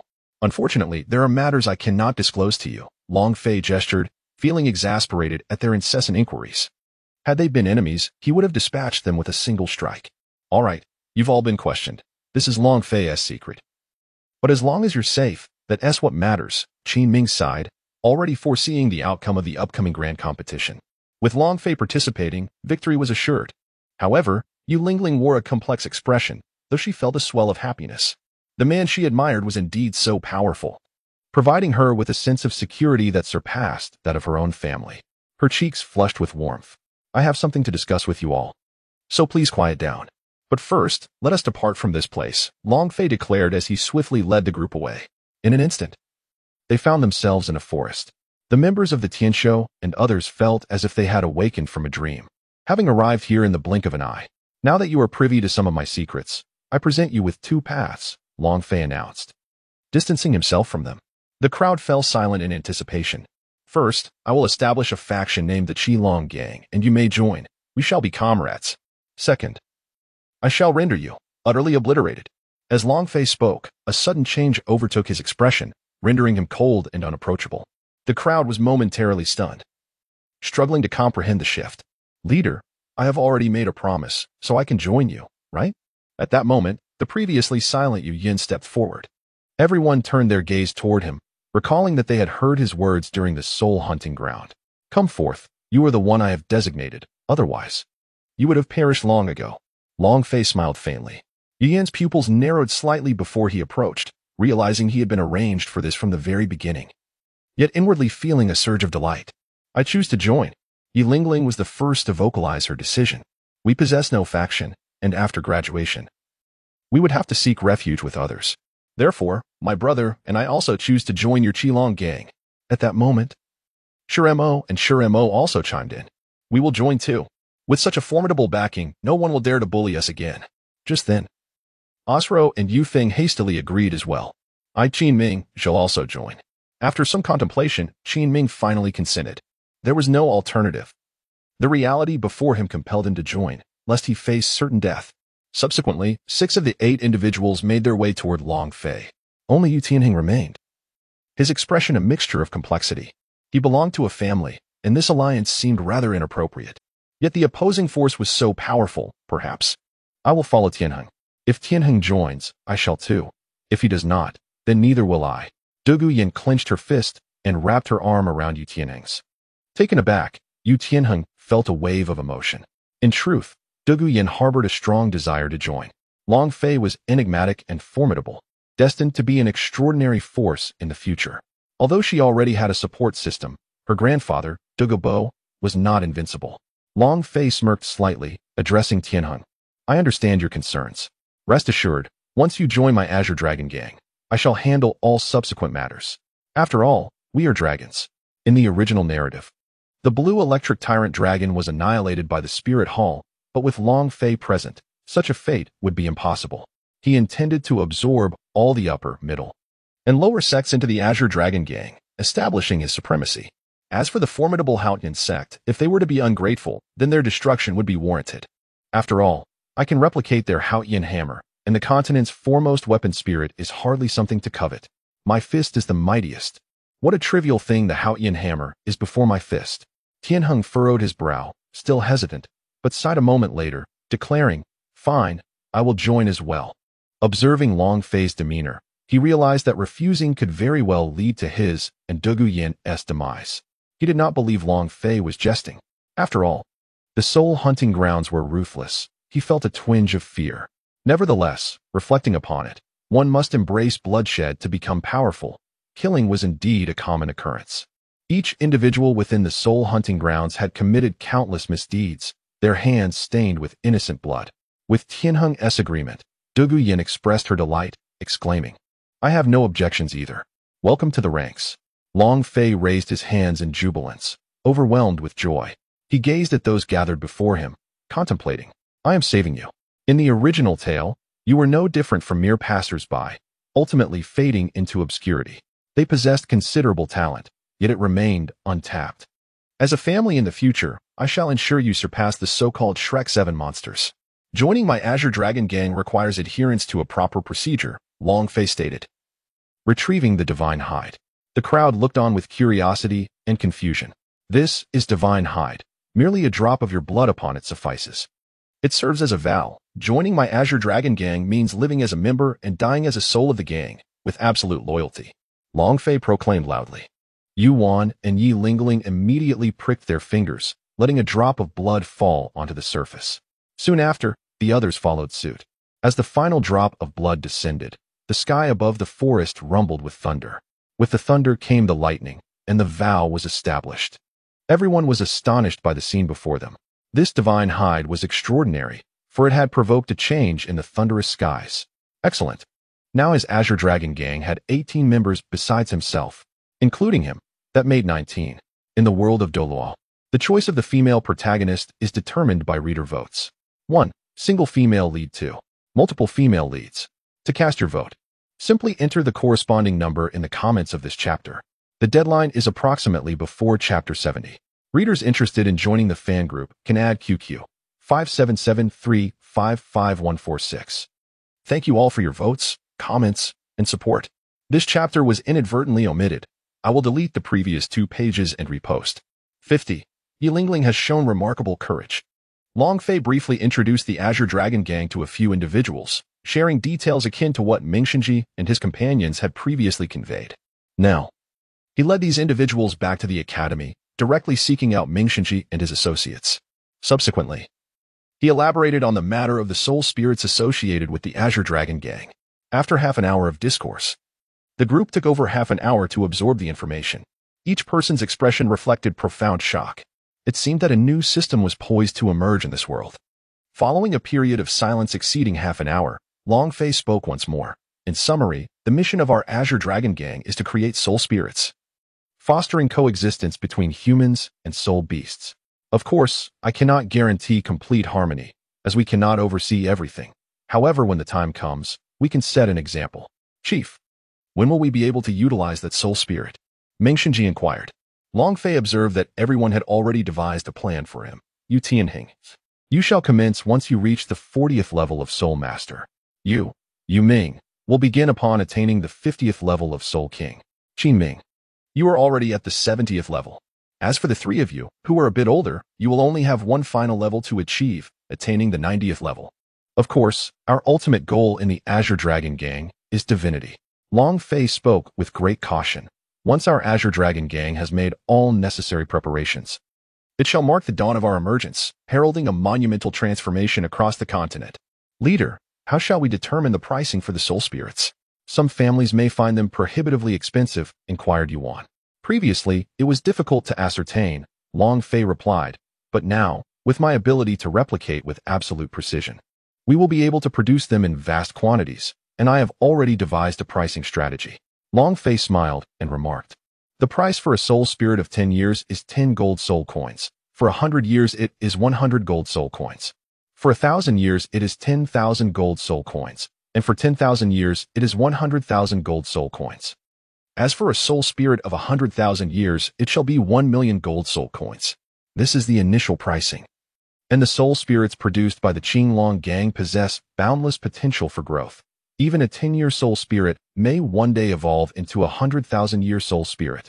Currently, Creating a soul spirit of 100,000 years is quite challenging, but it should not pose a problem in the future. Upon hearing this, the crowd gasped in astonishment. It was truly unimaginable that a coveted 100,000-year soul ring could be acquired for merely 1 million gold soul coins, and moreover, it was an upgraded version of the soul spirit. It seemed that this time, the continent was indeed on the verge of transformation. The Dream God Machine and others expressed in shock. After the Continental Elite competition, I shall lead you to the headquarters of the Qinglong Gang, Long Fei stated. Casting a glance at Yu Tianheng. Tianheng, I will make time to visit your family during this period. You need not concern yourself with the remaining matters. Yu Tianheng's expression grew serious, and he nodded. Understood, gang leader. Very well, the meeting is adjourned. With that, Long Fei departed from the room. It is time to return to the Long family. After all, they are my designated associates, Long Fei murmured to himself, his mind drifting to Long Tinger. After 6 years, that young girl must have matured considerably. Just then, footsteps echoed behind him. Long Fei turned around to see that the visitor was none other than Yi Lingling. Yi Lingling, do you seek me for a purpose? Is there anything unclear? He inquired with a smile. Ah, no. Yi Lingling's words were fragmented, her face flushed with embarrassment, unable to articulate her thoughts. By the way, how many members remain in your Jiuxin Haiding sect? Long Fei asked. Yi Lingling was taken aback, her expression darkening slightly. Was this scoundrel genuinely unaware, or was he feigning ignorance? She felt a flicker of anger, but eventually replied. Our sect follows a lineage system, with only 2 individuals allowed to possess the Jiuxin Haiding. Moreover, there are certain nuances. Presently, there are no more than a handful of us. As she spoke, her grip tightened. The 3 religions pondered. Immortal, Jiuxin Haiding, she was the inheritor of this generation. I shall visit your sect in due course, and I will require your guidance. Should your sect join my Qinglong gang, we will undoubtedly rise anew. You need not fear the spirit hall, for as long as I endure, the Qinglong gang shall not perish. No one can alter what the Qinglong gang has established. Long Fei declared, his expression grave, fully aware of the underlying significance. The Jiuxin Haiding could have only one successor per generation, and concurrently, only 2 soul masters could exist. The emergence of another was contingent upon the death of one. Thus, it was a martial spirit of the rarest kind. However, as the leader of a gang, he was the strongest pillar for his members, and Long Fei was determined to eradicate this potential threat. Yi Lingling felt deeply moved, wishing to leap into Long Fei's embrace for warmth. After a moment of hesitation, her cheeks flushed crimson, yet she gritted her teeth and confessed, Long Fei, I like you. Upon uttering those words, she felt as if she had burst into flames, her face resembling a ripe apple, radiant yet shy. Having said it, her heart raced with fear and embarrassment, yet a hint of joy flickered within her. For at least the feelings she had bottled up for years had finally found expression. Her delicate hands clenched her garment tightly, trembling. At that moment, both stood rooted in place, gazing intently at one another. Long Fei's heart raced slightly faster. Is this what it feels like to be confessed to? How nerve-wracking. I have never been this anxious even when facing a soul saint or a soul Dolois, and yet here I am, defeated by a mere confession. Long Fei took a deep breath and said, Lingling. It was the first time Yi Lingling had been addressed in such a manner by Long Fei. She felt an overwhelming sense of shyness. What? Yi Lingling hesitated. Tonight, your room or mine? Long Fei inquired. Yi Lingling's eyes widened in disbelief, her face reddening with embarrassment. Is it? So soon? She stammered, fidgeting. I'm not quite ready yet. How about your room? Long Fei tentatively suggested. All right. Yi Lingling nodded her little head. Indeed, women are creatures of contradiction. They may verbally refuse, yet their bodies reveal a profound sincerity. Long Fei's heart soared with joy. Tonight would be a grand battle. It is noteworthy that over the past 6 years, she and Gu Yuna had yet to progress to this stage, having merely exchanged affectionate gestures. Wow. Yi Lingling has finally taken this significant step. Just then, Yu Tianheng and his companions, emerging from their room, caught sight of this scene and immediately pulled everyone back inside, peering out with curiosity. They soon erupted in exclamations. When will I ever find a partner? Shiremo and others murmured, filled with envy. Apart from Yu Tianheng and Du Guyin, the rest were all bachelors, yearning for love. This motley crew. As Long Fei regained his composure, he quickly noticed their presence, realizing they were all watching the spectacle. What are you staring at? Scram. Do you wish to experience the force of my fists? Long Fei bellowed, exuding an aura of dominance. Oh no. We've been discovered. Run. Shiremo exclaimed. The group swiftly scurried away, not wanting to face his wrath. The thought alone was terrifying. Instantly, images of the colossal golden fist from the soul hunting grounds filled their minds. Ah, they're all. Yi Ling Ling wished fervently to find a place to hide. Ling Ling, remember to wash up and wait for me tonight, Long Fei teased with a playful glance. In the world of Dolua, the choice of the female lead is open for voting among readers. 1. Single female lead. 2. Multiple female leads. Simply enter the corresponding number in the comments section. The deadline is approximately before the 70th chapter. For interested readers, the QQ group for fans is 577355146. Feel free to join. Thank you all for your recommendations, comments, and support. Chapter 51 is now available. Chapter 49 was missed yesterday. It has been added today. And chapters 50 and 51 have been deleted and reposted. Readers may take a look. Time swiftly passed, ushering in the night. Long Fei, in high spirits, emerged from his room and made his way directly to Yi Ling Ling's chamber. He knocked on the door. Was it unlocked? Long Fei noticed that the door was ajar. A faint smile gracing his lips as he pushed the door open and stepped inside. He closed the door behind him. The air was filled with a delightful aroma, utterly enchanting. In an instant, Long Fei found himself engulfed by a sense of yearning. At that moment, Yi Ling Ling sat gracefully on the bed, adorned in a flowing blue gown. Her long hair danced gently in the breeze, exuding an enchanting fragrance reminiscent of a beloved in the throes of romance. With a blush gracing her cheeks, she lowered her gaze. After this night, you shall be mine. Upon finishing his words, Long Fei strode directly towards her, and in an instant, an intense battle erupted. Long Fei demonstrated the rich array of techniques he had comprehended in his previous life, which proved invaluable at this moment. Within the confines of the chamber, voices rose and fell. In the Dolua continent, Long Fei had reached adulthood, rendering his actions entirely lawful. At this juncture, within the Pope's Hall of the Spirit Hall, the atmosphere was laden with tension, a chilling aura permeating the air.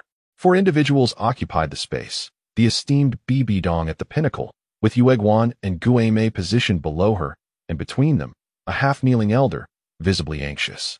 This elder was Ma Gu, delivering news that left him drenched in cold sweat, trembling in fear under the oppressive presence of Bibi Dong. What did you say? The soul hunting grounds have collapsed? The 3 spirit Doluos dispatched have perished. Bibi Dong's voice was frigid, her countenance shrouded in a chilling fury, her eyes flashing with a fierce wrath. Why yes, it is true. Ma Gu dared not conceal anything. Bibi Dong's rage twisted into a mocking smile. Good, good, excellent. The murderous aura emanating from her sent shivers through the 3 below. Yue Guan and Gu Mei felt an overwhelming sense of oppression. By the heavens, this is terrifying, she remarked, her gaze icy and penetrating. Can we ascertain who is responsible? Bibi Dong found it hard to believe that a mere soul king could instigate such a significant upheaval and eliminate 3 spirit Doluos of level 87. Ma Gu, too fearful to raise his head, trembled uncontrollably, swallowing hard before stammering. I have yet to determine. However, according to the accounts of those present, there is but one name. As your holiness is aware, all he wished was to escape this dreadful place. Li Qie. Bibi Dong's voice rang out, clear and piercing. Ma Gu, summoning his courage, replied, Yes, your holiness, it is indeed this Li Qie. Yet, I cannot fathom how he could wield such catastrophic power. Bibi Dong commanded. Dispatch someone to uncover the truth behind this incident and investigate this youth named Li Qie. I refuse to believe that this is his true name. Otherwise, it would have been discovered by now. Yes, your holiness. What shall we do about the soul hunting grounds? After all, it has already been incorporated into the spirit hall. Ma Gu inquired cautiously, seeking to discern Bibi Dong's decision. I shall personally investigate the matter before making a decision, Bibi Dong concluded with authority, gesturing for him to leave. You may go. Yes, I take my leave. Ma Gu responded, hastily exiting the grand hall, finally exhaling a sigh of relief. As he departed, the oppressive atmosphere within the hall began to dissipate. Yue Guan clasped his hands respectfully, stating, Your Holiness, it appears this matter is more intricate than I had anticipated. Old Ghost and I can conduct a thorough investigation ourselves. This certainly ties back to Li Qie. Tomorrow morning, I shall accompany you both to Tiando City, and we shall discuss it further then. Bibi Dong took a seat, her expression clouded with melancholy. Although the spirit hall was not lacking in soul de law, the inexplicable demise of 3 soul de law, all at the age of 87, could tarnish the reputation of the Spirit Hall if the news spread. Therefore, it was imperative for her to investigate the matter. Issue my command to renew the manhunt for Li Qie. Mobilize the members of the Spirit Hall, ensuring that each one is well acquainted with his physical stature and the lower half of his masked face. Capture anyone who bears even a slight resemblance for examination. This time, Bibi Dong was resolute. Yes, Your Holiness. The two accepted the order and swiftly went to carry it out. Meanwhile, time in battle often seemed to fly by. As the morning sunlight streamed through the window and illuminated the bed, a new day had arrived. As Long Fei awakened, he gazed at the slumbering Yi Lingling beside him, who appeared even more alluring in her repose. Reflecting on the battle from the previous night, Long Fei spoke softly. You must be exhausted. Rest well. With that, he descended from the bed with utmost care. After donning his attire, he proceeded to freshen up, stretching his limbs and straightening his posture. He exclaimed with delight at the invigorating sensation coursing through him. Suddenly, he sensed a comforting surge of affinity rising within him. It seemed that the bloodline of the chaotic Azure Dragon had undergone a subtle elevation. Momentarily taken aback, he pondered. Could it be that engaging in this exercise benefits my chaotic Azure Dragon lineage? Typically, if my bloodline is enhanced, I wonder if her physique or martial soul might also experience a transformation. Long Fei stroked his chin, deep in thought. He resolved to inquire about it once she awoke. As he stepped outside, he noticed a lively atmosphere enveloping the academy that day. Long Fei sought out Qin Ming to inquire further, only to discover that His Highness the Crown Prince had arrived at the academy and was currently engaged in activities within the chapel. The Crown Prince? Xue Qinghe? No. It should be Qian Renxue. Long Fei muttered to himself, subsequently making his way towards the chapel, eager to witness the unfolding spectacle. Upon arriving at the front of the chapel, he noticed the royal knight stationed not far away. He stepped forward, only to be halted by the guards positioned ahead. The Crown Prince is conducting affairs. Entry is strictly forbidden for unauthorized personnel. The knight's tone was exceptionally frosty. Long Fei halted his steps, squinting his eyes, his countenance reflecting displeasure. His gaze turned inward, and as he unleashed his mental energy, it enveloped the surroundings entirely. In the next moment, he beheld the scene within. There were 4 individuals present. Among them, 3 belonged to the Dream God machine, while the remaining youth was Xue Qinghe. They appeared to be engaged in some form of discourse. So, this is Xue Qinghe? Long Fei mused. How audacious, daring to address His Highness by name. With a metallic clang, the knightly guard unsheathed his sword, poised to strike at Long Fei. Long Fei coldly shouted, "Get lost!" Bang! Bang! The 2 long swords struck against Long Fei, but halted abruptly. What? The guard's pupils constricted, their expressions shifting dramatically. The swords could not pierce Long Fei's body, and they had exerted considerable force. Such a sturdy physique. In the next moment, an explosive force erupted from Long Fei, shattering both swords. Seeking death, sensing the imminent danger, the 2 guards immediately unleashed their soul powers, 7 soul rings emerging around them, and a massive golden axe appeared in their hands, descending towards Long Fei. Halt! Just then, a cold voice rang out, halting their assault. Emerging from the academy was the elegant and poised Xue Qinghe, adorned in royal princely attire. The guards ceased their attack at once. What is the meaning of this? You dare to strike at a student of the academy? Xue Qinghe inquired coldly, his brow furrowing. Your Highness, this individual has spoken disrespectfully to you, daring to call your name directly. He deserves death. One guard half turned to report, his gaze fixed menacingly on Long Fei, a palpable intent to kill radiating from him. Ha ha ha. Suddenly, Long Fei burst into laughter. What a royal empire. Is your nobility so exceptional? To slay someone merely for uttering your name. What tremendous arrogance. Inside, Meng Xinji's expression changed upon witnessing this scene. This is bad. The leader has arrived. And these 2 blind fools have provoked him. A sense of foreboding surged in the hearts of Meng Xinji and the others. In the world of Doluo, the choice of the female protagonist is up to the readers. 1. Single female lead. 2. Multiple female leads. Simply reply with the corresponding number in the comments. The deadline is approximately before Chapter 70. Readers interested in joining the fan group can add QQ 577-355-146. Thank you all for your votes, comments, and support. 52. Xue Qinghe. Thank you, June. The gifts from you 2 surpass that of the Evening Breeze. However, due to the restrictions on sending thank you cards on Kunlun Chinese Network, I extend my gratitude here. Thank you for your support. This student, it seems there has been a misunderstanding between us. Xue Qinghe frowned, feeling somewhat irritated. Yet he spoke in a softened tone.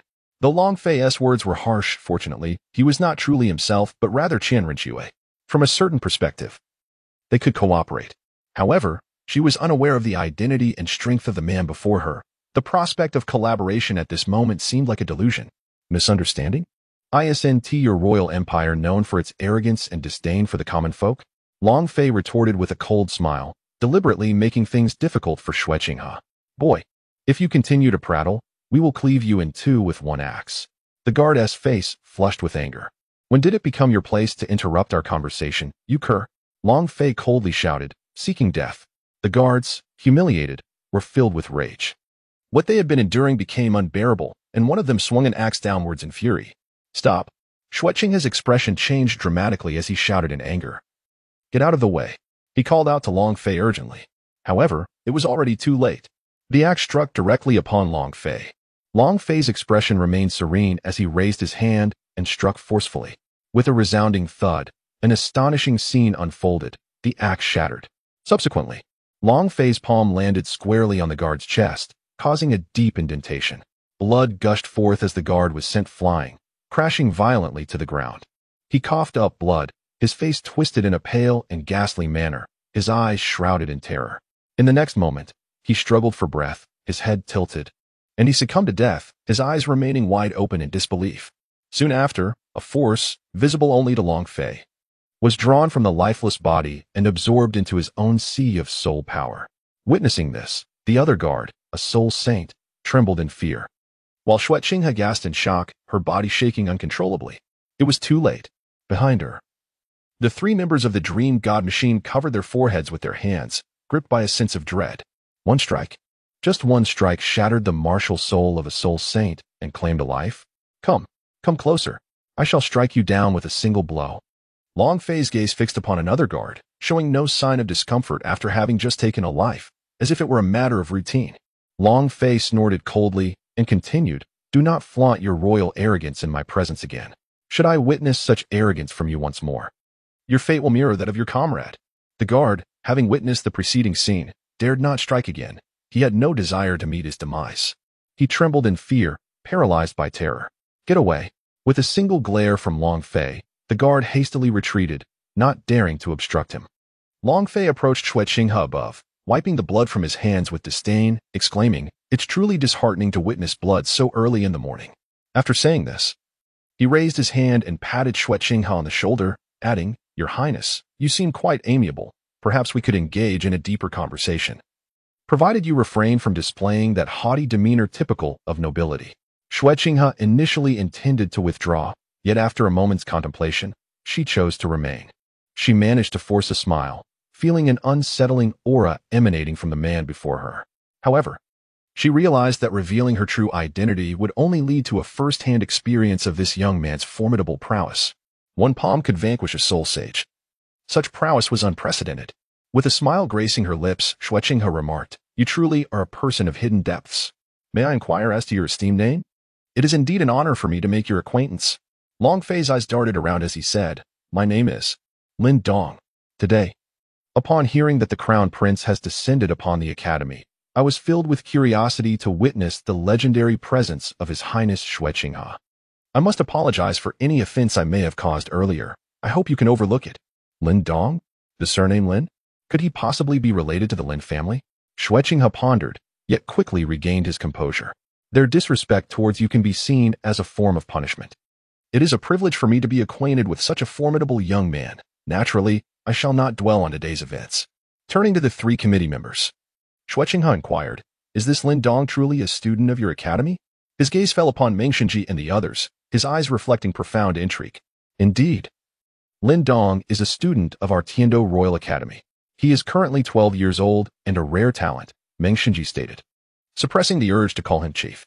He then proceeded to lavish praise upon Long Fei. What? 12 years old? Xue Qinghe exclaimed, his eyes widening as he regarded Long Fei, who towered over him with a muscular physique. You are merely 12 years old. Xue Qinghe gaped in astonishment, surveying Long Fei's impressive form. Long Fei nodded slightly. Indeed, you single-handedly vanquished a soul saint. What is your soul power level? Xue Qinghe could scarcely fathom that a mere 12-year-old could surpass the soul sect, let alone a soul saint or a doa beyond the soul saint realm.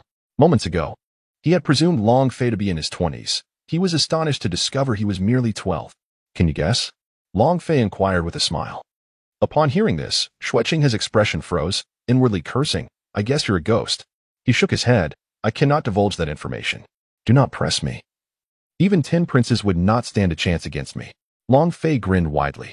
This demeanor incited a sense of agitation within Xue Qinghe, who nearly revealed his true nature to confront Long Fei. Very well. Our meeting today is serendipitous. I am not much older than you. Why not acknowledge me as your elder brother? I can offer you superior resources and a position second only to one. Xue Qinghe unabashedly attempted to entice him, laying forth an alluring proposition. Second only to one? Long Fei chuckled, his smile laced with mockery. That sounds splendid. Perhaps others might acquiesce, but alas, you have encountered me. He shook his head, completely unfazed. Their exchange bore an undercurrent of tension. Do you not desire it, young master? Xue Qinghe's eyes narrowed. Second to one. What significance does that hold? If one is to pursue greatness, this should strive to be the foremost. Long Fei leaned closer to Xue Qinghe's ear, his voice a low, magnetic whisper. In that instant, an overwhelming aura of confidence and dominance radiated from Long Fei. Xue Qinghe's heart raced, his body trembled involuntarily, and his pupils dilated. His countenance darkening as he spoke in a grave tone, Young Master Lin Dong's ambitions are indeed grand, but it will not come easily. Haha. I do not intend to achieve it so swiftly, Long Fei replied, striding towards Meng Xinji and his companions. Lin Dong, will you truly not reconsider my offer? After all, to realize one's ambitions, one must be capable of growth. It would be a pity were you to falter along the way. Xue Qinghe's eyes narrowed further, his tone heavy with implied threat. That is not for you to worry about, Your Highness. Focus on being a good prince. Long Fei teased, a playful tone lacing his words. Xue Qinghe was momentarily taken aback, his thoughts racing. Could he have uncovered my identity? Impossible. Absolutely impossible. If that were the case, he cannot be allowed to live. He must either submit to me or be eradicated. In that moment, a chilling intent to kill began to stir within Xue Qinghe's heart. Long Fei's relentless verbal provocation had long ignited her desire to take action. However, she could not afford to expose herself, and even if her identity were revealed, she remained merely as sole emperor. Despite the presence of 6 winged angels, she could not guarantee the ability to vanquish Long Fei. It seemed prudent to summon a title de law from the Spirit Hall instead of relying on a soul de law. Of course, should he choose to ally with me, I could grant him a reprieve. Humph. Xue Qinghe let out a cold snort and addressed the 3 committee members. There are matters to attend to at Qinghe Palace. I must take my leave. With that, she turned and departed. Casting a glance at the fallen guard, she instructed another. Clean up and return to the city. Yes, Your Highness. In the Dolua world, the female protagonist choice is subject to reader voting. 1. Single heroine. 2. Multiple heroines. Simply respond with the corresponding number in the comments of this chapter. The deadline is approximately before the 70th chapter. For interested readers, the fan group QQ number is 577355146. Feel free to join. Thank you all for your votes, comments, and support. 53. The Mutation of Nine Heart Si Tang. Dream Machine observed the retreating figure of Xue Qinghe, narrowing his eyes. Leader, Xue Qinghe is, after all, the prince of the Tiando Empire. His murderous intent and hostility towards you are significant. Exercise caution. Jiling and Bai Baoshan nodded in agreement. Indeed, he is not as benevolent as he appears. Long Fei remained unperturbed, his tone nonchalant. I am well aware of that. But what of the Crown Prince? What of the Empire? If I so desire, I could easily bring the Mirtang Do Empire to its knees. Our Azure Dragon gang is far from what it appears. In due time, you shall understand. Upon hearing Long Fei's words, Meng Xinji and the others were filled with curiosity. What manner of power was this Azure Dragon gang? To this day, their knowledge was limited to the information shared by Long Fei. They had neither visited nor witnessed it themselves. Long Fei, as a member of the Azure Dragon gang, I shall reveal to you a monumental secret of great significance. What secret? The Dream Divine Machine Trio inquired with curiosity. Long Fei, the true Xue Qinghe has long since perished. What? The genuine Xue Qinghe is dead? Impossible. This person is very much alive. Then who was that just now? The expressions of Meng Xinji and the others changed dramatically as they exclaimed. Long Fei exhaled deeply. stating that the current Xue Qinghe is a woman disguised as a man, portrayed by Qian Rinxue, the daughter of Bibi Dong, the Pope of the Wuhuan Temple. After speaking, he found a place to sit down. As expected, upon hearing Long Fei's words, Meng Xinji and the others erupted into frenzied exclamations once more. Long Fei was utterly annoyed by their incessant chatter. For the time being, consider this matter as if you have never heard of it. Proceed with your duties, he commanded, waving his hand before departing. The three remained seated, deep in thought, their expressions a blend of shock and disbelief. It was indeed unimaginable that Xue Qinghe had perished long ago, and the current Xue Qinghe was, in fact, a member of the Spirit Hall. The audacity of the Spirit Hall to assassinate the crown prince of the Tiando Empire while masquerading as someone else was driven by a singular purpose, to gain absolute control over the Tiando Empire. After a moment of silence, Meng Xinji instructed, until we receive orders from the leader, we shall act as if nothing has occurred or been heard. Understood? Such a monumental revelation was clear to us. Jilin and Bai Baoshan's expressions were frozen in place. Upon leaving the academy, Xue Qinghe's countenance darkened. He had not anticipated that such a formidable force lurked within the Tiando Royal Academy. One of the surviving guards hastily remarked, "Your Highness, he has shown you such disrespect, even going as far as to kill a royal guard before your eyes. This individual poses a significant threat and must not be allowed to remain."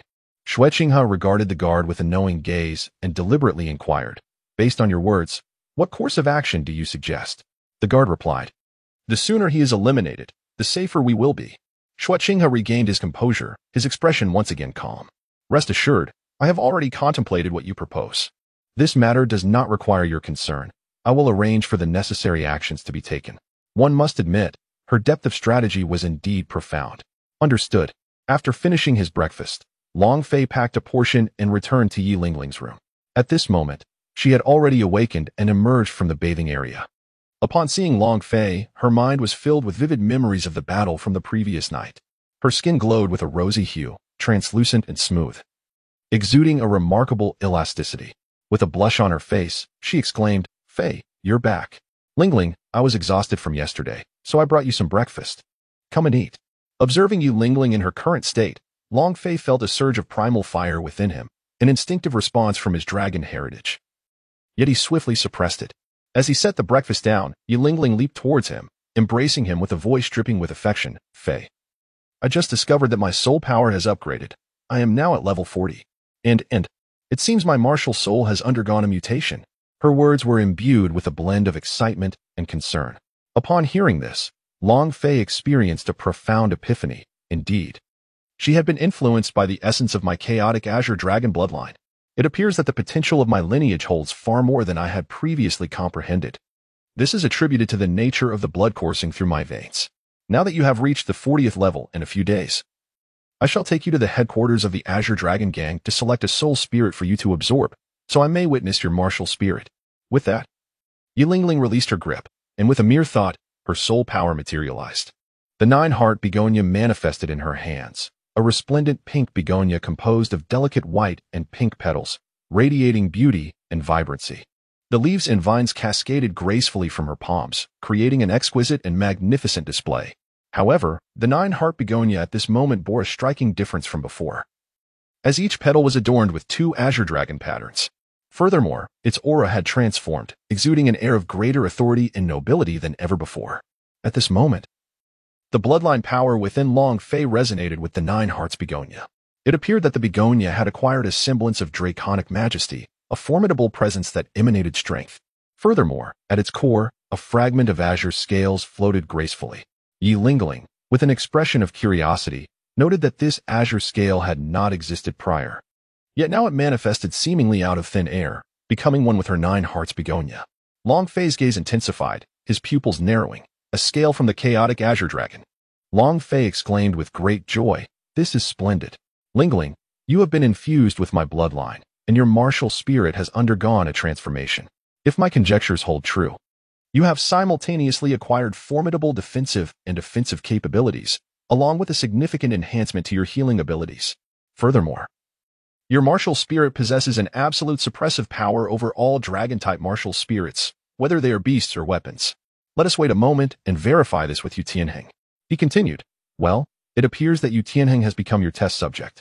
Although Yi Lingling felt a twinge of helplessness, she could not help but feel exhilarated upon hearing Long Fei's analysis. It is important to note that the Nine Hearts Si Tang only possessed extraordinary healing abilities, lacking in defense and offense. Thus, in the face of a formidable attack, without protection, death would be inevitable. This realization fueled her excitement. Yi Lingling herself was nearly bursting with anticipation. Shall we seek out Yu Tianheng right away? Long Fei chuckled. There's no rush. Let us first finish the breakfast I have prepared for you. Hearing those two special words, Yi Lingling's cheeks flushed crimson, and she felt a unique sensation within her heart. Subsequently, under Long Fei's nurturing, Yi Lingling savored her breakfast slowly. Afterward, she set off to find Yu Tianheng. Upon discovering that everyone was absent, she sought out Qin Ming for inquiries, only to learn that everyone had returned home for the holiday. Thus, she could only rely on Qin Ming to conduct the experiment. Qin Ming had already manifested his martial spirit, and his soul ring ascended. Then it is time to commence. Lingling, you must proceed with caution. Let us go. Yi Lingling felt a tinge of uncertainty. Qin Ming unleashed his soul skill, launching an attack towards Yi Lingling, albeit with controlled strength. For he genuinely feared an accident might occur. At that moment, the scales of the Nine Hearts Si Tang seemed to possess their own sentience, sensing their master was in peril. In the next instant, a brilliant azure light erupted, followed by a resounding hum. Then, they witnessed Qin Ming's attack being effortlessly neutralized and vanishing into thin air. Well, thank you, Jun. Into the evening breeze. Your contributions surpass that of the two of you.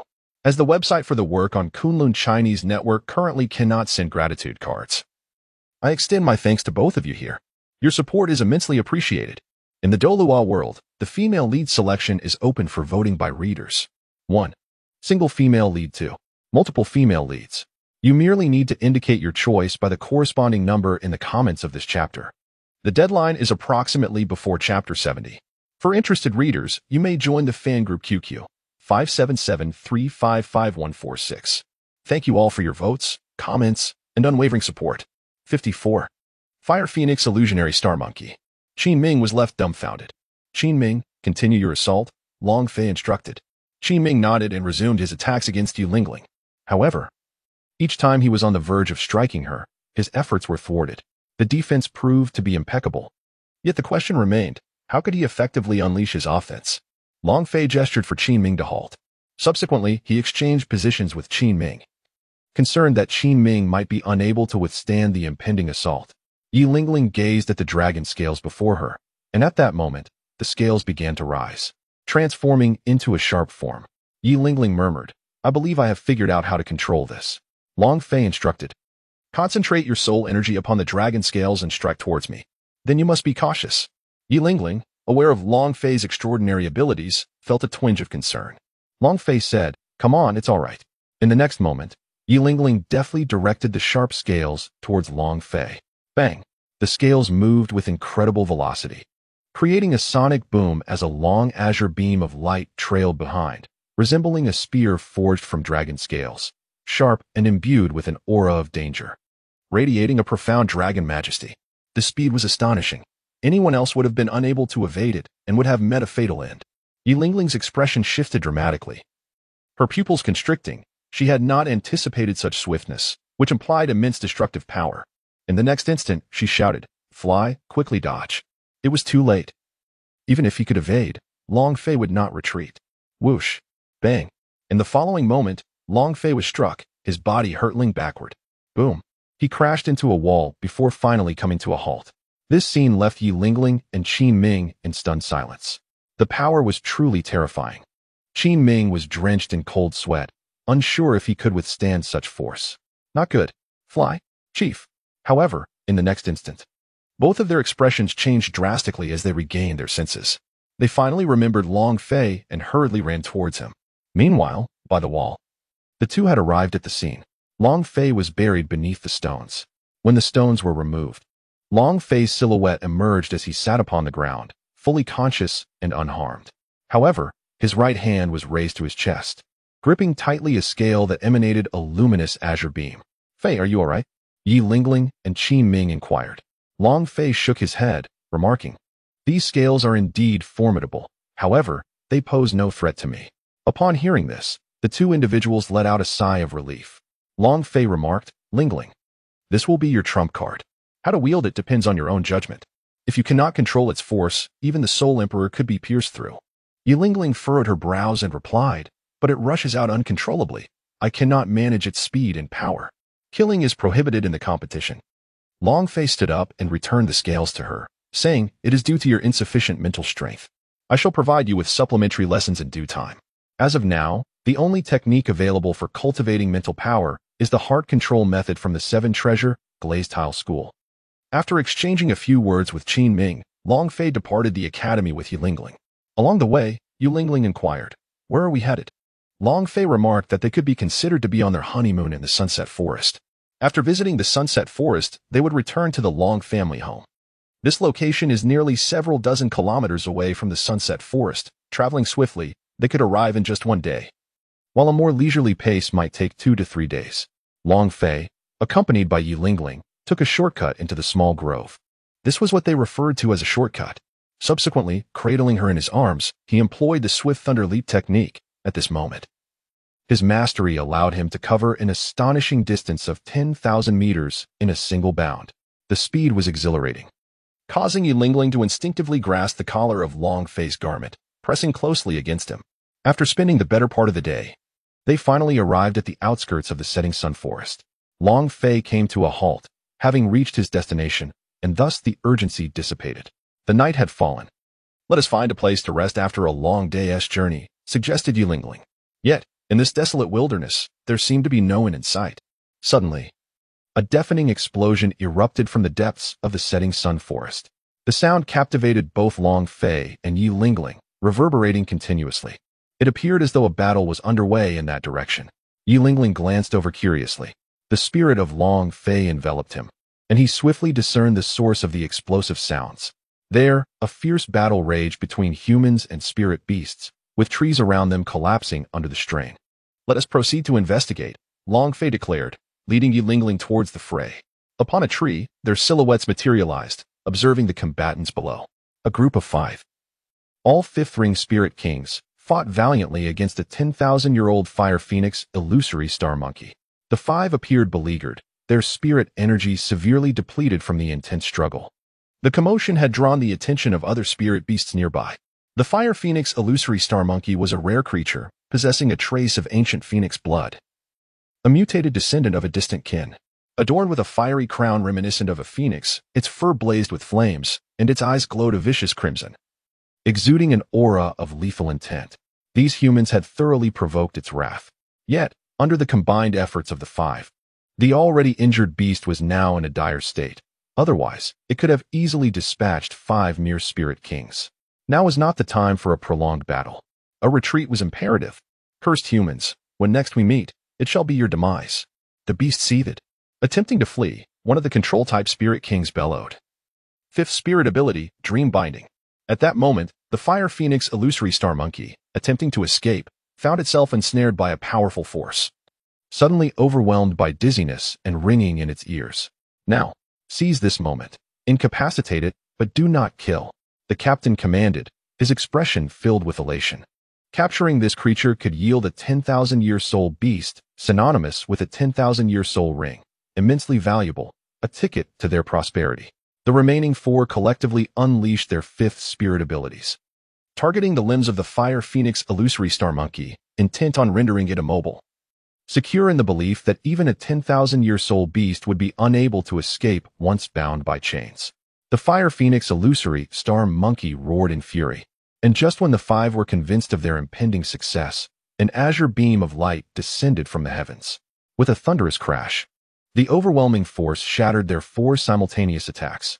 This moment of distraction allowed the fire phoenix illusory star monkey, previously ensnared by the control technique, to regain its senses amidst the swirling dust and debris. As the dust settled, the 5 warriors changed countenance, their eyes blazing with anger as they shouted. Who dares to interfere? Come forth and face me. How dare you disrupt our endeavor? Their seasoned experience allowed them to quickly assess the situation. They had been outmaneuvered. A realization that ignited a fiery rage within them. Before them, a long azure blade radiating a chilling aura was embedded in the ground, exuding a formidable presence. The blade was marked with numerous jagged cracks, shimmering with a ghostly light. A blade? The 5 swiftly turned, comprehending that if the weapon had come from behind, its wielder must surely be lurking just beyond. Suddenly, a fleeting shadow of lightning darted past them with astonishing speed. Bang, bang, bang. Ah, ah, ah. The 5 individuals were hurled to the ground, suffering greatly. In the realm of Doloa, the female protagonist's choice is to be determined by readers' votes. 1. Single heroine. 2. Multiple heroines. Simply indicate your preference by entering the corresponding number in the comments of this chapter. The deadline is approximately before the 70th chapter. For those interested, feel free to join our readers fan group on QQ 577-355-146. We appreciate everyone's votes, comments, and support. 55. Sun Wukong. With a valiant posture, Long Fei encircled Yi Lingling with his left arm, appearing before the ancient Qianglong blade.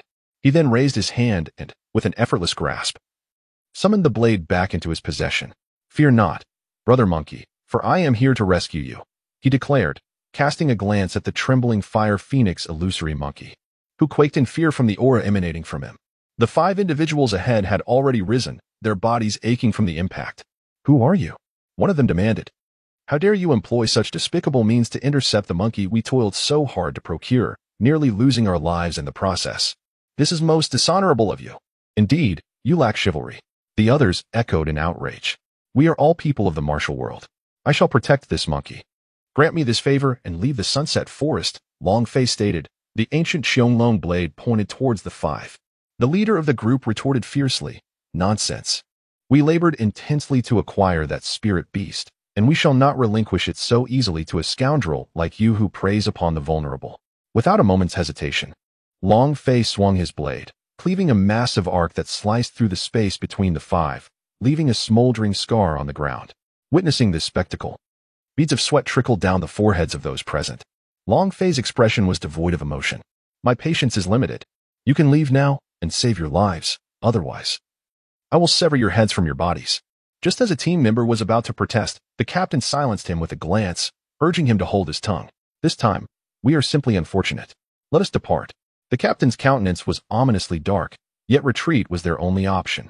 The 5 of them had expended a considerable amount of soul energy, and this individual was formidable. In their current state, they were certainly not a match. Cautiously, they began to withdraw, then turned and hastily fled. My dear, please tend to its injuries, Long Fei instructed, glancing back at the wounded fire phoenix illusory star monkey. Wait for me here. My wife will provide you with treatment. Do not repay kindness with malice, or I shall return to slay you. With that, a chilling glint shone in Long Fei's eyes, and his draconic might radiated from him. The fire phoenix illusory star monkey, frightened, nodded vigorously, having existed for millennia. It possessed considerable intelligence. Are you truly going to kill them? Did you not just let them go? Yi Lingling inquired, gazing at Long Fei. Their methods are far too cruel. They cannot be allowed to live. Do not forget, our Azure Dragon gang stands with the soul beasts, who are now our allies. Of course, if some allies prove disobedient, they too may be dealt with, provided they do not stray from the path. I allowed them to leave, but my blade was not sheathed. Long Fei revealed a devilish smile as he looked into the distance and patted Yi Lingling on the shoulder. Do not concern yourself with the bloodshed. You and the monkey stay here and wait for me. It shall be swift.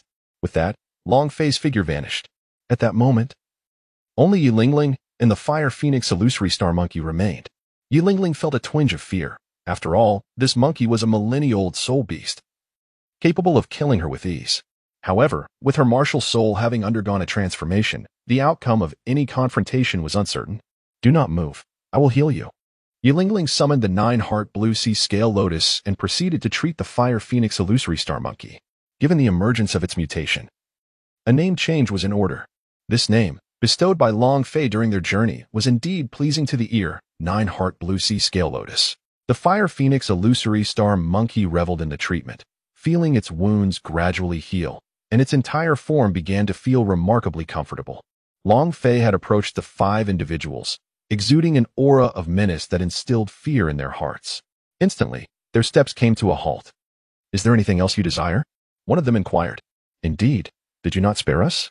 Are you having second thoughts? The expressions of the group darkened. The 5 distinct soul rings once again ascended from their bodies. Their martial spirits were summoned, each bracing for confrontation.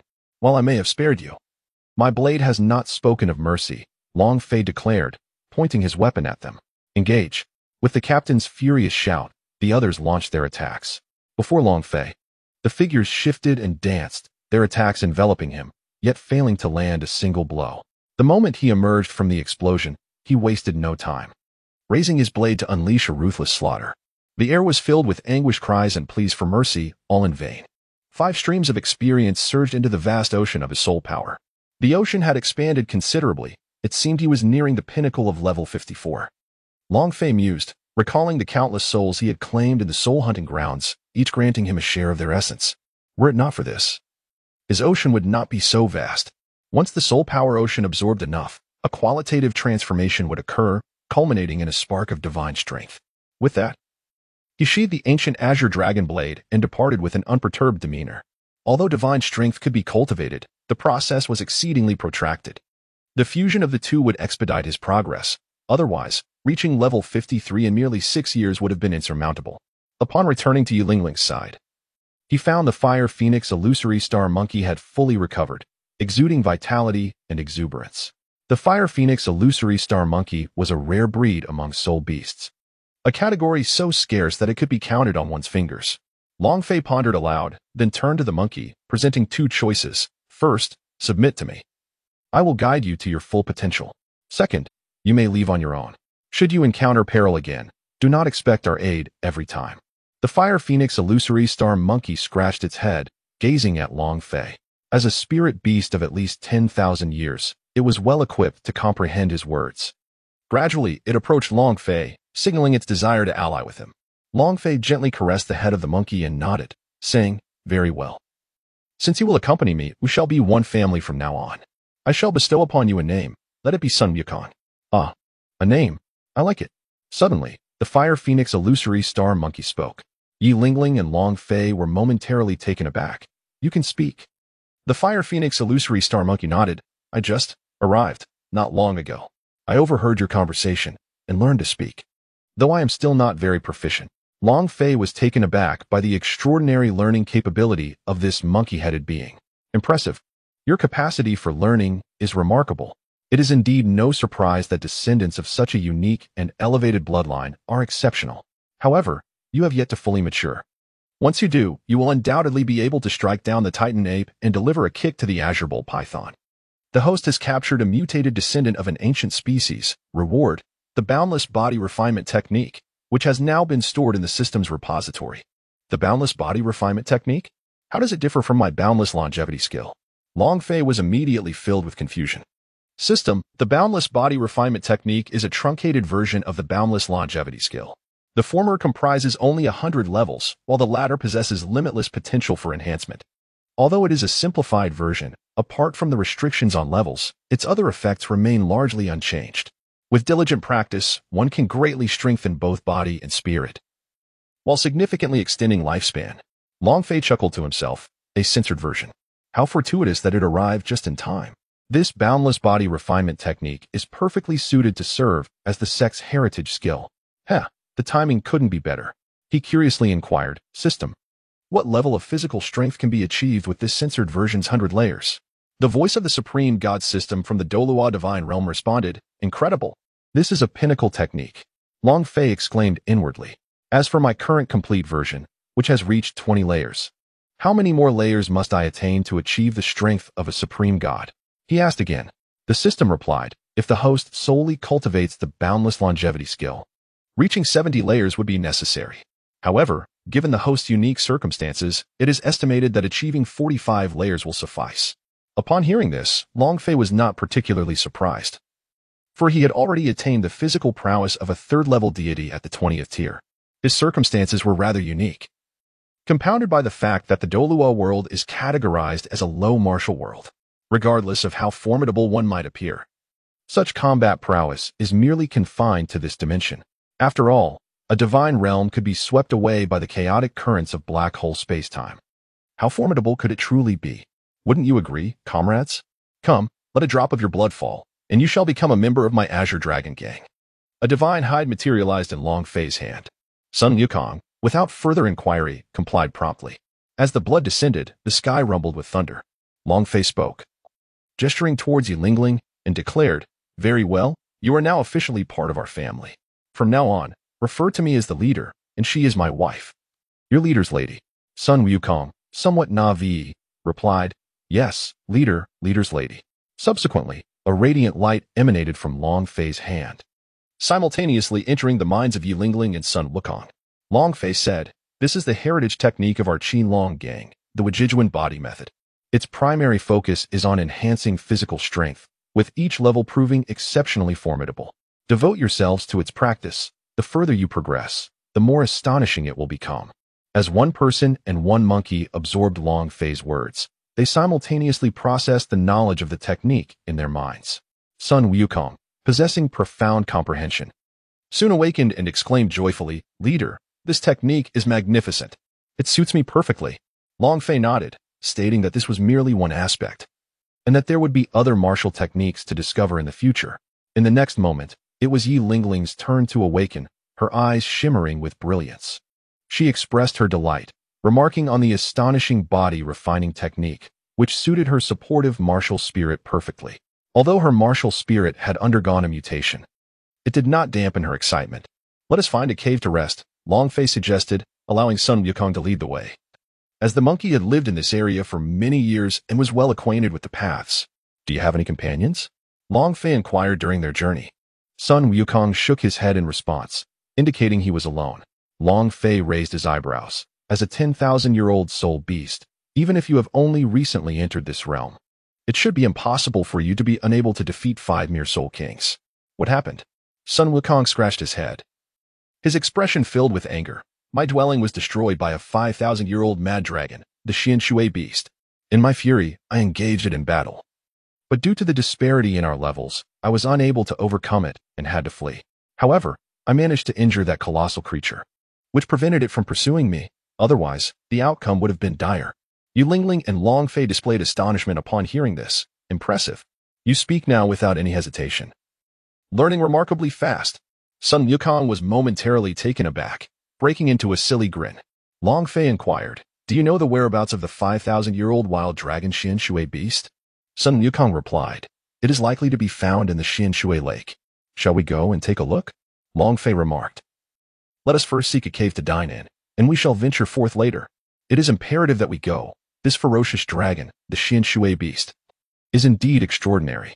To recruit it into the Azure Dragon Gang would be a fortuitous endeavor. The more, the better. Before long, Sun Wukong discovered a majestic rocky mountain adjacent to a river, boasting an enviable geographical setting. Nestled between the mountains and the waters, surrounded by dense forests, this locale presents a double-edged sword. Such environments are favored haunts for soul beasts. Yi Lingling cautioned, Fei, this terrain is precisely where soul beasts thrive. And with nightfall upon us, ancient soul beasts may emerge at any moment. We must exercise caution. Rest assured, whatever you can conceive, I have anticipated, Long Fei replied confidently. My prowess in dealing with ancient soul beasts is akin to child's play. He gently ruffled her hair before setting off to locate a spacious cave. He instructed Sun Wukong to gather ample firewood and kindle a robust bonfire. Long Fei summoned Sun Wukong. Wukong, go to the river and catch a few aquatic creatures. Wait a moment, and I shall prepare a delectable feast for you. Perhaps you can also procure some game. Sun Wukong, who had been diligently practicing the ultimate body refinement technique, opened his eyes and nodded repeatedly. All right, master, I shall set off at once. He then departed. Come, my lady. It is just the two of us in this secluded cave. Shall we indulge in some intimate moments? Long Fei leapt beside Yi Lingling, embracing her while playfully teasing with a grin. Yi Lingling, startled by Long Fei's sudden advance, flushed a deep crimson. No, you rascal. Wait until Wukong returns. It would be inappropriate. Just one kiss first. Long Fei leaned in for a kiss. It felt utterly delightful. Indeed, traversing into this alternate realm allowed for unrestrained pursuits. How marvelous. As time passed, Sun Wukong returned, having caught 5 sizable fish, a venomous snake rendered unconscious, as well as an assortment of fruits and wild vegetables. Upon witnessing this, Long Fei bestowed a commendation upon Sun Wukong, subsequently retrieving a knife from his soul guide to commence his preparations. He then threaded 5 fish onto a skewer and placed them over the fire to roast. Next, he turned his attention to the venomous serpent, severing its head, eviscerating it, and cleansing its entrails. With the toxins now eradicated, it was ready for cooking. Do you comprehend? Long Fei inquired, glancing at Sun Wukong. The latter nodded affirmatively, exclaiming, "I have mastered it." Sun Wukong was accustomed to a rather simplistic diet, consisting mainly of fruits or various animals, which he consumed directly. The trio awaited their meal as Long Fei expertly controlled the fire elements to evenly roast the fish, enhancing it with his homemade seasonings, the aroma rising enchanting and intoxicating. "How delightful! I, old Sun, have never encountered such a fragrant scent," Sun Wukong exclaimed, savoring the moment and swallowing hard. Soon after, the three indulged in their feast. After a brief respite, under Sun Wukong's guidance, they arrived at a vast lake. Sun Wukong pointed ahead and declared, "Leader, this is the Xian Shui Lake, that scoundrel. The furious dragon Xian Shui beast must be lurking here." The atmosphere was serene, the clarity of the water palpable and refreshing. In the next instant, Long Fei raised his hand, directing it toward the lake's center, and with the might of the ancient azure dragon sword, he thrust it into the depths, causing the water's surface to ripple violently and a dragon's roar to resonate. The surrounding soul beasts fled in panic, the flying ones rendered unable to maintain their altitude, plummeting into the trees, though fortunately, none met a fatal end. Yilingling and Sun Wukong were equally startled, despite their awareness of Long Fei's prowess. The display was still unsettling. Suddenly, a thunderous roar erupted from within the lake. Concurrently, Long Fei leaped into action, executing a swift movement that brought him to hover above the azure dragon sword. His eyes transformed into a kaleidoscopic vision of the dragon, scanning the depths with the keen perception of a spirit realm master. At that very moment, a colossal soul beast surged forth from the lake, its roars echoing relentlessly. Long Fei controlled the ancient blade to ascend until a colossal soul beast emerged. Its overall form resembled a grotesque amalgamation of an ape and a honeypot, evolving towards the shape of a dragon. With its dual massive horns, deep blue complexion, and a formidable maw, it exuded an aura befitting a soul beast of 50,000 years. Its physique could indeed rival that of the titan great ape. A smile crept upon Long Fei's lips. He was determined to capture this creature. Sun Wukong glared at the imposing Xian Shui beast before him, exclaiming, "Boss, there's no mistake. This beast destroyed my home and injured me. You must avenge me." Meanwhile, Yilingling, witnessing the towering soul beast, turned pale with fear. "Is this the Xian Shui beast? How can it be so enormous?" Comparing the beast to Sun Wukong, she immediately understood why he had been bested. Taking a deep breath, she felt oppressed by the terrifying aura. At that moment, her martial soul, the nine-heart blue sea scale, manifested, emanating a dragon's might that dispelled the oppressive force. Instantly, Yilingling felt a wave of relief wash over her. "You called for help, you wild monkey?" "Humph, summoning a mere human. I am truly disappointed in you." The icy, disdainful voice of the Xian Shui beast resonated. Sun Wukong retorted with a cold laugh. "Humph, you barbaric beast, do not waste your breath. You bully me. A monkey barely over 10,000 years, relying on your 50,000-year cultivation, and you dare to speak. Moreover, the boss I brought is formidable enough to handle you with ease. Do not think your size makes you invincible. Our boss will still defeat you." Standing upon the ancient blade, Long Fei folded his arms, his expression calm yet tinged with a hint of coldness. "Indeed, Xian Shui beast, you are quite large. However, Sun Wukong has now become a member of my Azure Dragon Gang, and I cannot allow you to bully him. If you are willing to join my Azure Dragon Gang, I shall spare your life. I will suppress you without lifting a finger, allowing my monkey to give you a lesson." Sun Wukong, upon hearing this, became anxious. "Boss, do not waste words on this creature. Just suppress it." "You insolent monkey, I am speaking. You shall remain silent." Long Fei shot a cold glare at Sun Wukong, admonishing him. "I have my own plans. Boss, do as you see fit." Sun Wukong, feeling the overwhelming dragon aura emanating from Long Fei, nodded repeatedly, his fur bristling in trepidation. That aura was terrifying. Even he, a monkey of 10,000 years, felt utterly frightened. At that moment, the Xian Shui beast also sensed the dreadful aura from Long Fei. Its vast pupils narrowed, and its entire countenance transformed. "A mere human. Do not think that a hint of dragon energy can compel my submission. You are deluded. Die." The ferocious dragon of mysterious waters seemed to be incensed by some unseen force, letting out a deafening roar as it unleashed its terrifying might towards Long Fei. Below, the mysterious waters lake erupted with chaotic whirlpools, and in the blink of an eye, colossal tornadoes surged forth, collectively aiming to obliterate Long Fei. These assaults were executed without the slightest restraint, intent on vanquishing this peculiar young man in an instant. before turning their attention to the woman and the monkey. Yet, as the energy attacks and the surrounding tempest bore down upon him, Long Fei remained unfazed, his expression devoid of fear, instead exuding an air of indifference, a smirk of disdain playing upon his lips. An azure light enveloped him, and in the next moment, boom, he was entirely engulfed by the onslaught. Master! Upon witnessing this scene, Sun Wukong felt a surge of dread and shouted out in alarm. Buzz! At the same moment, the withered scales of the Nine Hearts Blue Sea Scale Coral in Yilingling's grasp began to glow. She experienced an uncanny sensation, as though a mental connection existed between her and Long Fei. However, this connection brought her a sense of calm. She sensed that should anything happen to Long Fei, the scale would emit a warning, yet at this moment, it only radiated a serene azure light, reassuring her that Long Fei was unharmed. For the life force emanating from the scale was robust. Just then, a powerful energy field burst forth from the heart of the engulfing attack, instantly extinguishing the surrounding fierce assaults. A mere 50,000-year soul beast dares to act so recklessly before me? A chilling, deep voice echoed, followed by another explosion of energy, sending the massive form of the ferocious dragon of mysterious waters staggering backward in shock. Roar!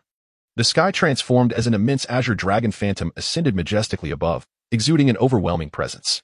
That terrifying dragon might surge forth, instantly suppressing everything beneath it.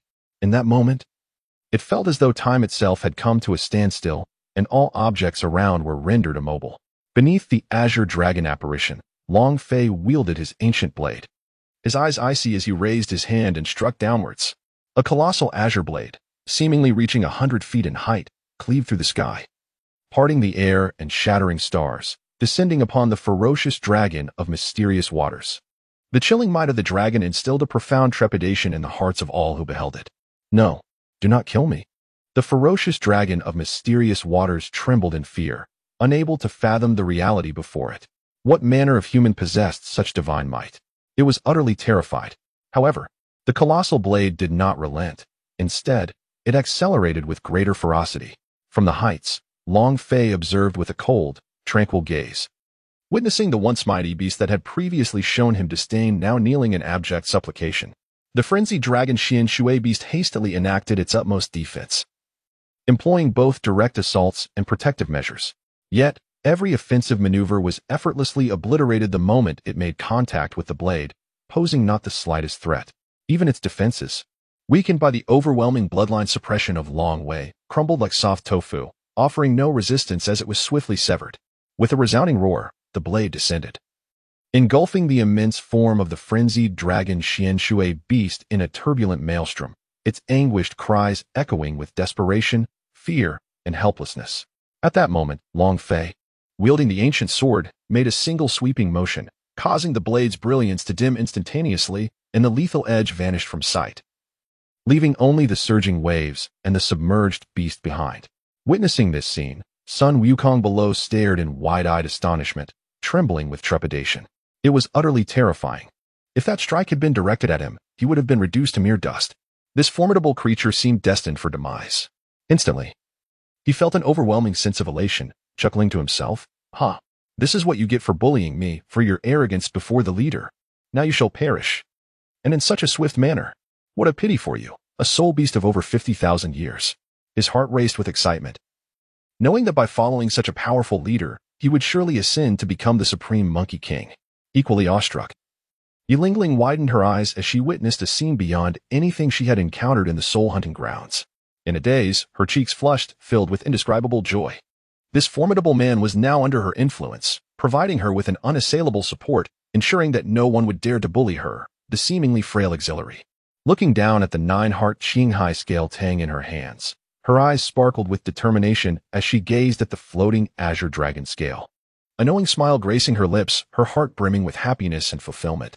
As the water gradually regained its calm, only the domain occupied by the fallen frenzied dragon Xian Shui beast remained isolated by an unseen force, compelling the surrounding waters to flow downward, unable to rise and engulf it. The beast appeared haggard, yet its eyes remained open, trembling in its grievous state, incapable of any further resistance. Blood gushed forth, and its gaze was shrouded in boundless terror. Above it loomed the fearsome azure dragon silhouette and the human figure. Strangely, the dragon's eyes were closed, remaining unblinking. Submit. Perish, choose one. With a mere thought, Long Fei retracted the ethereal figure, casting a cold and indifferent gaze upon the frenzied dragon Xian Shui beast below. A voice, icy yet tranquil, resonated once more. The voice of the frenzied dragon Xian Shui beast trembled, frail and quavering, as it struggled to utter its words. I submit. 58. The Eye of Ice and Fire. Long Fei descended upon the body of the fierce dragon Xian Shui beast, extracting a single drop of blood to anoint on the divine hide. With the resounding thunder, he was now a member of the Qinglong gang. Subsequently, he retrieved 3 healing pills from the soul guiding device and tossed them into its mouth, before bringing Yi Lingling over to administer treatment. He then imparted the Wuji body refinement technique into its consciousness. As time passed, once the two departed, the water that had been suspended in the air resumed its flow. The following morning, the 2 beasts and 2 individuals traversed the Sunset Forest. Sun Wukong and Sun Quanglong led the way, their formidable forms effortlessly clearing the obstacles ahead. It must be said, having 2 ancient soul beasts as bodyguards indeed made the journey considerably more comfortable. Sun Quanglong was the name that Long Fei had bestowed upon the fierce dragon Xian Shui beast the previous night. Do you know if there are any areas within this forest shrouded in toxic mist, particularly hazardous ones that even soul beasts dare not approach? Long Fei inquired from behind. Sun Quanglong shook his head, replying, Chief, I usually reside within the Xian Shui Lake for extended periods, and I don't venture out much. My recent visit to its home was merely coincidental. As he spoke, his gaze shifted towards the monkey-headed Sun Wukong. Wukong, being a monkey, you must have explored many places. Have you discovered anything? Long Fei directed his attention towards Sun Wukong. Chief, the Sunset Forest is vast, and I am not very familiar with it either, Sun Wukong responded, shaking his head. Never mind, I shall take it upon myself. Long Fei and the others came to a sudden halt. He leaped towards Sun Quanglong. And as the vibrant 7-colored azure dragon I manifested, his mental energy, at the spirit origin realm, surged forth, sweeping across the entirety of the setting sun forest. Soon, he pinpointed the area engulfed in a vast cloud of toxic mist. Penetrating through the noxious veil, he beheld a stark contrast between the inner and outer regions. Here, luminous plants flourished, and he had finally discovered the celestial herb, the ice-fire duality. Long Fei retracted his mental energy. Half an hour passed, and they finally arrived at their destination. Before them lay a verdant poison, devoid of any other presence. Sun Wukong and the Xian Shui beast gazed at the swirling toxic mist with palpable trepidation. They were not immune to poisons, should they come into contact with it. Their fate would be sealed. Boss, we sense that this toxin threatens our very lives, Sun Wukong and Sun Quanglong cautioned. Yi Lingling, too, was alarmed by the toxic sight, but she felt reassured by Long Fei's presence. No need to worry, I have a solution, Long Fei replied, his expression serene and unperturbed. He retrieved 3 detoxification pills and 3 antidote pills from his soul guide device. These were concocted within his faction, and he possessed a considerable variety and quantity of medicinal pills within his soul guide. Moreover, thanks to the expansion from system tasks, his soul guide had become exceptionally spacious. Here are the detoxification pills and antidote pills. Each of you should take 1, Long Fei instructed, distributing the 6 pills among them. They consumed the pills without hesitation. What about you, Fei? Yi Lingling inquired. My bloodline is impervious to such toxins. They cannot harm me. Long Fei declared with disdain as he extended his hand into the toxic mist, which was effortlessly disregarded by his bloodline. Subsequently, under his guidance, Yi Lingling and the 2 beasts followed suit. As they entered, an unusual sensation enveloped them. Suddenly, Yi Lingling's martial soul emerged, illuminating the area with the azure glow of the 9-heart Qing high-scale coral, instantly dispelling the surrounding toxic mist. How could I have forgotten? This is indeed one of that dragon scales, which surely possesses 100 poisons immunity effect. I was uncertain before, but now I am at ease. Long Fei mused, pleased with Yi Lingling's current state. Although Sun Wukong and Sun Quanglong initially felt a bit disoriented, they soon acclimated and encountered no further threats. Furthermore, Yi Lingling activated the scale coral, casting a radiant light upon them all. However, lurking within the toxic mist were some highly venomous soul beasts. Likely the guardians raised by the likes of Dugu Bo. Suddenly, a green venomous snake appeared. Bamboo leaf green. This creature is inherently lethal, and now as a soul beast, its venom will be even more formidable. Begone! Long Fei grasped the tail of the bamboo leaf green with a fierce grip, then began to strike it down upon the ground with reckless abandon. Soon, the creature let out a hissing cry, its eyes bursting forth, blood streaming profusely. Meeting a tragic end, Subsequently, he engulfed it in flames, reducing it to ash. To deter any unwary poisonous creatures from approaching, Long Fei unleashed his dragon might and continued onward. Until he entered the Eye of Ice and Fire, he encountered no obstructions. That scoundrel, Dugabo, was not present. Otherwise, I would have relished the opportunity to engage him in a fierce battle. Long Fei took a moment to reflect on the timeline. That old poison master should now be within the borders of the Heaven Do Empire. Gazing upon the ethereal landscape before him, he was accompanied by Yi Lingling, Sun Wukong, and Sun Quanglong, all of whom were left in awe. Wow, how beautiful! I never anticipated such a wondrous scene was hidden here. Yi Lingling exclaimed, her excitement palpable. With one hand elegantly encircling Yi Lingling's waist, Long Fei remarked, Lingling, have you noticed those radiant flowers and plants? They are not mere flora, rather. They are celestial herbs of significant utility. This place is known as the Eye of Ice and Fire. From this moment forth, it belongs to my Qinglong gang. Shortly, I shall relocate the entirety of the Eye of Ice and Fire to our faction. As for the method of relocation, I have contemplated numerous strategies over the past 6 years, ultimately determining that a formation is the most suitable approach. Conveniently, among the array of formations the system bestowed upon me, one is particularly apt for the relocation of the Eye of Ice and Fire. Celestial herbs. The Eye of Ice and Fire. Yi Lingling was taken aback, as these terms were entirely foreign to her.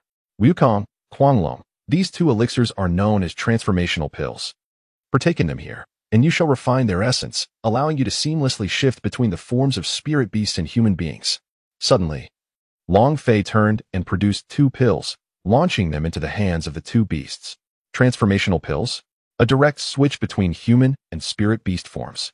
Upon hearing this, the duo's eyes sparkled with excitement and fervor. They quickly found a suitable spot, consuming the pills in haste, and soon thereafter settled down to channel the principles of the infinite body refinement technique within. At that moment, Long Fei clenched his hand, murmuring incantations, and a radiant light shot forth, forming a formation that enveloped the 2 creatures within. This formation was so formidable that even the likes of Dugabo could not obliterate it with self-detonation. To avert any unforeseen incidents, Long Fei swiftly positioned himself at the 4 cardinal corners of the Eye of Ice and Fire, leaving behind trails of light. He then formed hand seals, sending 4 beams of light soaring into the heavens, which, in the next instant, coalesced into a square barrier formation that encompassed the entirety of the Eye of Ice and Fire, imbued with his chaotic Qinglong divine might. With the spirit scan of Long Fei, the Eye of Ice and Fire revealed a plethora of celestial herbs and flowers in this realm, far surpassing those depicted in the original text and animation. Numerous unfamiliar and unnamed celestial flora flourished around him. Soon, he discovered the 2 coveted herbs, the fiery apricot blossom and the octagonal shimbing grass. System, could you identify the celestial herb that complements Yi Lingling the best? Long Fei was not particularly well versed in celestial herbs, only recognizing a few that appeared in the animation. As the scanning commenced, the system's voice resonated in the air. Long Fei smiled. Soon, among the myriad of celestial herbs, the system presented one particular plant. An image along with a description appeared before Long Fei's eyes. Celestial product, Dragon Heart 9-leaf mushroom. Each of the 9 leaves harbors a profound innate dragon force, and the 9 leaves symbolize 9 hearts, possessing various effects including the transformation of the body. This is extraordinary, surpassing even those seemingly remarkable ones from the original text. Long Fei was astonished. This item was indeed suitable for Yi Lingling. Perhaps consuming it would lead to a monumental transformation. After all, the introduction merely scratched the surface, and the true effects would only be revealed upon ingestion. 59. Devour, dramatic change. As Long Fei reached out to touch the Dragon Heart 9-leaf grass, he was enveloped by a sense of warmth and familiarity, allowing him to make contact without any resistance. It was a truly wondrous sensation. While speaking, Long Fei plucked a leaf and examined it closely. At that moment, the voice of the system resonated. Hidden task activated. The host must consume all the celestial herbs from the Ice-Fire Dual Eyes. Reward, 1 Azure Dragon Blood Pool, 1 volume of Celestial Herb Compendium, and 1 lottery draw. The timing of the task was impeccable, Long Fei remarked as he made his way toward Yi Lingling, presenting the leaf of the Dragon Heart 9-leaf grass to her lips. The effects of celestial herbs are universally potent. Consuming a single leaf offers benefits comparable to that of an entire plant. While he could not predict the outcome of consuming them all, he feared that Yi Lingling might suffer due to the overwhelming potency of the herbs. Moreover, ordinary individuals should not exceed the consumption of 3 varieties, lest they risk catastrophic consequences. However, if one were to cultivate the boundless body refinement technique to a high level, such limitations would be disregarded. Yet, Yi Lingling was not yet at that stage. She remained at the first level. With a blush illuminating her cheeks, Yi Lingling opened her mouth, surrendering to Long Fei's commanding presence as the leaf of the Dragon Heart 9 leaf grass slid into her mouth. Meditate and absorb, Long Fei urged. She complied. This process would require time, and seizing the moment, Long Fei approached the fire apricot and the 8-pointed ice grass, deftly plucking their upper halves while leaving the roots intact for regrowth. He was no ordinary individual. At that moment, the powers of ice and fire in his hands clashed and intertwined, akin to a fierce battle. His left hand blazed with flames, while his right hand shimmered with frost. Transform into the Azure Dragon, Long Fei bellowed, and instantly, his innate bloodline abilities unfurled.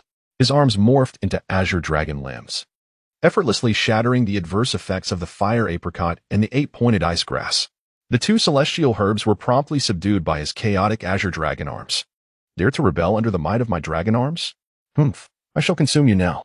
As Long Fei spoke, he simultaneously tossed 2 celestial herbs into his mouth and swallowed them, feeling the tumultuous clash of icy and fiery energies within his body. He leapt directly into the ice and fire spring. With a resounding splash, his form quickly submerged. Sitting cross-legged, he swiftly activated the Wujichang Xingong, employing his mastery over the fire and water elements to exert control. Before him appeared a 5-colored gem, further enhancing his elemental command and enabling him to exert absolute suppression. Ice and water, by nature, belong to the same elemental system. Under extreme cold, water crystallizes into ice, while under intense heat, ice melts back into water. Ice and water flow together like the dual forces of Tai Chi at this moment. The intertwining energies of ice and fire surged within Long Fei's divine physique, swiftly refining these 2 opposing forces.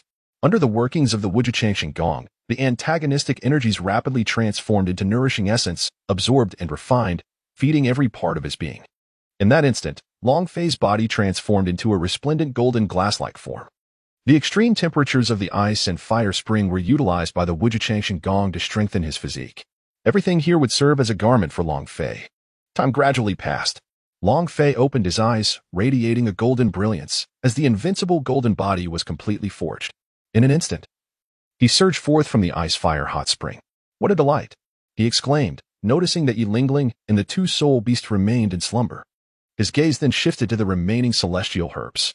Allow me to savor your essence. Long Fei's eyes gleamed with greed as he swiftly advanced. Before him appeared a grand mirror, the fabled mirror of perfect replication. He had the ability to manipulate its size. In an instant, the mirror expanded, its reflective surface facing the ground, enveloping all the celestial herbs. Replication. Long Fei infused his divine power into it, and soon, radiant beams emanated from the mirror, casting a glow upon all the celestial herbs. In the next moment, identical celestial herbs began to descend gently from the mirror onto their original forms. Incredible.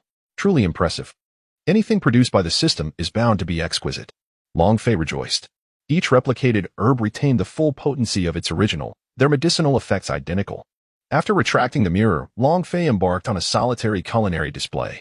Meanwhile, every aspect within his body, including soul rings and skills, was undergoing transformation. As Long Fei swiftly consumed the celestial herbs, he simultaneously activated the Wuji longevity technique, absorbing the feedback from his enhanced physique. Concurrently, the chaotic Azure Dragon bloodline surged with unprecedented intensity, emanating both azure and golden radiance, only to be supplanted by a myriad of elemental auras. In an instant, Long Fei transformed into a luminous figure. He devoured all 50 varieties of celestial herbs contained within the Eye of Ice and Fire, each herb seamlessly integrated into his being.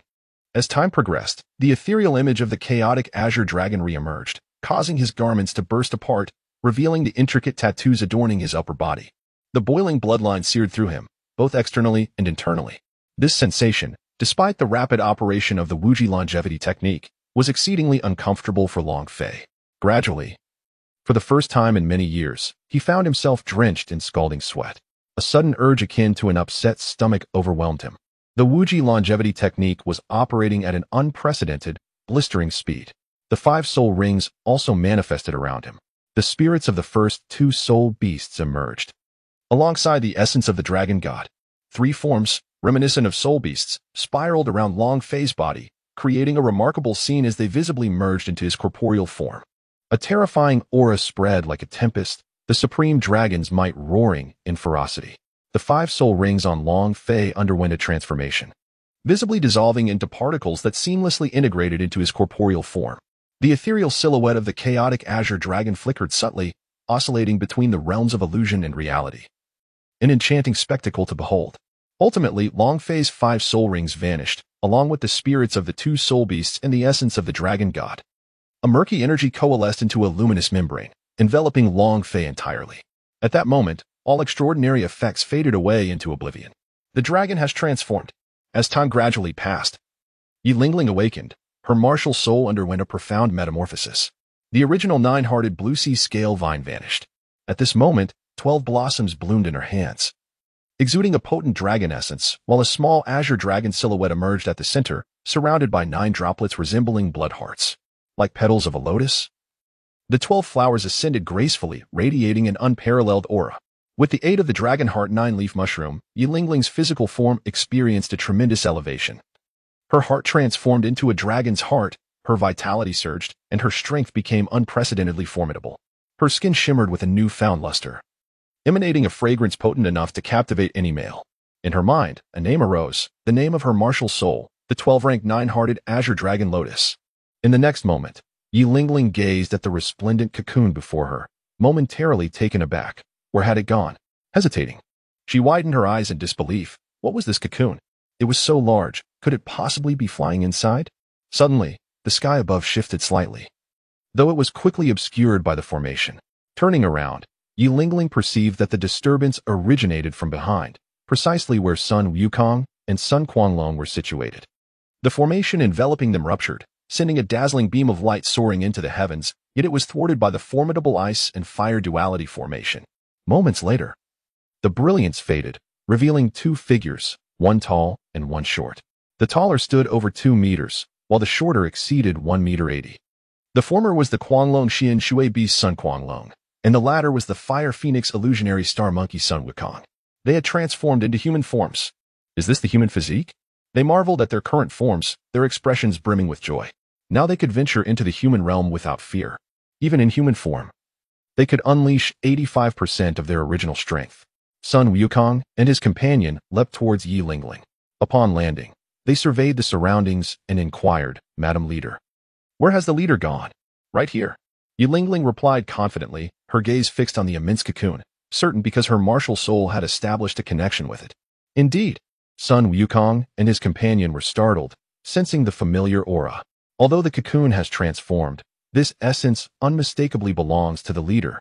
However, there are numerous other scents mixed in. How peculiar. Most importantly, why did the leader suddenly transform into a cocoon? Sun Quanglong mused perplexedly. Yi Lingling shook her head. "I do not know. It was like this when I awoke." "Well then, let us wait." Sun Wukong decisively seated himself. Yet, this wait extended for an entire month. In this past month, both Sun Wukong and Sun Quanglong, being ancient soul beasts, found it unnecessary to consume sustenance. Fortunately, Yi Lingling had provisions within her soul guide. Otherwise, they would undoubtedly face starvation in this desolate place. The remainder of their time was devoted to meditation and cultivation. The trio refrained from disturbing the celestial treasures around them, fearing potential repercussions. Sun Wukong and his companion diligently practiced the Wajidian body refinement technique, which remarkably suited them. Within just a month, they had ascended to the 2nd level. The changes in their physical forms were markedly evident, particularly within their internal organs. Unbeknownst to them, during this month, Dugu Bo made a fleeting return but was unable to breach the defenses of the ice and fire Tuinai formation, leaving in a fit of rage. Moreover, the scene within the formation remained concealed from the outside view, allowing the trio to observe the exterior while sound from outside did not penetrate their sanctuary. Given that they were engrossed in their meditative practices, they remained oblivious to his arrival. However, even if they had noticed, there was little cause for concern. If the formation could not be breached, he could not enter. Subsequently, Dugu Bo did not return, and 20 days had passed since his departure. Yi Lingling gazed anxiously at the unmoving chrysalis before her, sighing, "Alas, it has been a month. When shall we emerge?" to escape this place. They must either break or dispel the formation, yet they were incapable of either. The three stood before the chrysalis, with Sun Wukong lamenting. If our leader does not emerge soon, we shall be trapped here indefinitely. My spirit is inherently lively, and this month has nearly suffocated me.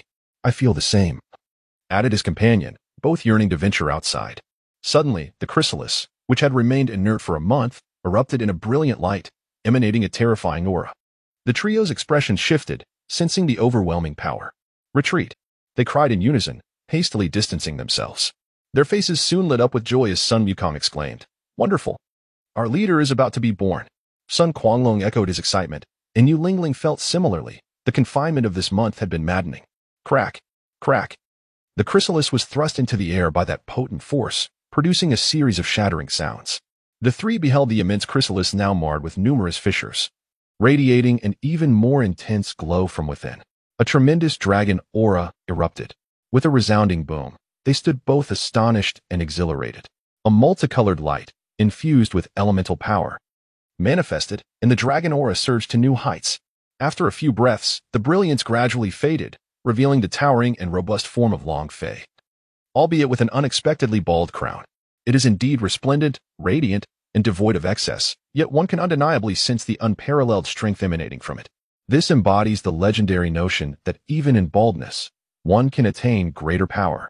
Ah, delightful. Long stretched lazily and ran his fingers through his hair. Long Fei spoke softly. Although I am bald, it should not affect my strength. Within the chrysalis, he completely assimilated the power and effects of the 50 types of celestial herbs. Now, devoid of soul rings and soul skills, he possessed only various domains and innate abilities. All of his soul rings, the souls of his spirit beasts, and the essence of the dragon god had been entirely absorbed into his being, transforming into true physical power. The task was accomplished, and the rewards had been dispensed. Congratulations to the host for achieving a significant mutation, breaking through to the 70th level of divine power, and triggering a special hidden quest. The current status has been completed, with rewards including the Divine Core cultivation method, 2 lottery draws, and a cultivation gift package, all of which have been stored in the warehouse. At that moment, the system's voice resonated. System, open the character interface. Long Fei was rather impatient. Character interface host. Long Fei age, 12 years cultivation technique, Wijichang Gong. Level 45 bloodline and cellular development and activation. 8. The further one progresses, the more challenging it becomes to activate and develop. Physical strength comparison. Divine King, low martial world. Maximum explosive power. 3 billion kilograms soul power and mental strength. Divine Sea Realm martial soul. Chaos Azure Dragon Bloodline Package Bloodline. Tattoo, Phantom, Elemental Divine Power. Level 70. Divine Soul, Saint Domains. Dragon God Domain. Void Domain. Realm of Universal Revival Bloodline Package Talents. Development Attribute Amplification, Lifespan Extension. Exorcism and Protection, Supreme Healing, Immunity to Poison, Exceptional Growth. Supreme Dragon Might, 1 development. Right Hand Azure Dragon Transformation, 2 development. Left Hand Azure Dragon Transformation, 3 development. Azure Dragon Torso Transformation, 4 development. Azure Dragon Front Body Transformation, 5 development. Azure Dragon Armament, 6 development. Azure Dragon Full Body Transformation, 7 development. Azure Dragon Sky Splitting Rain, 8 development. Azure Dragon Devour Soul Skill. Passive Transformation. Elemental Azure Dragon Eye Skill, Lightning Flash Step, achieving a distance of 10,000 meters in 1 step. Only skills obtained from the system are counted. Soul Skill, Active 1.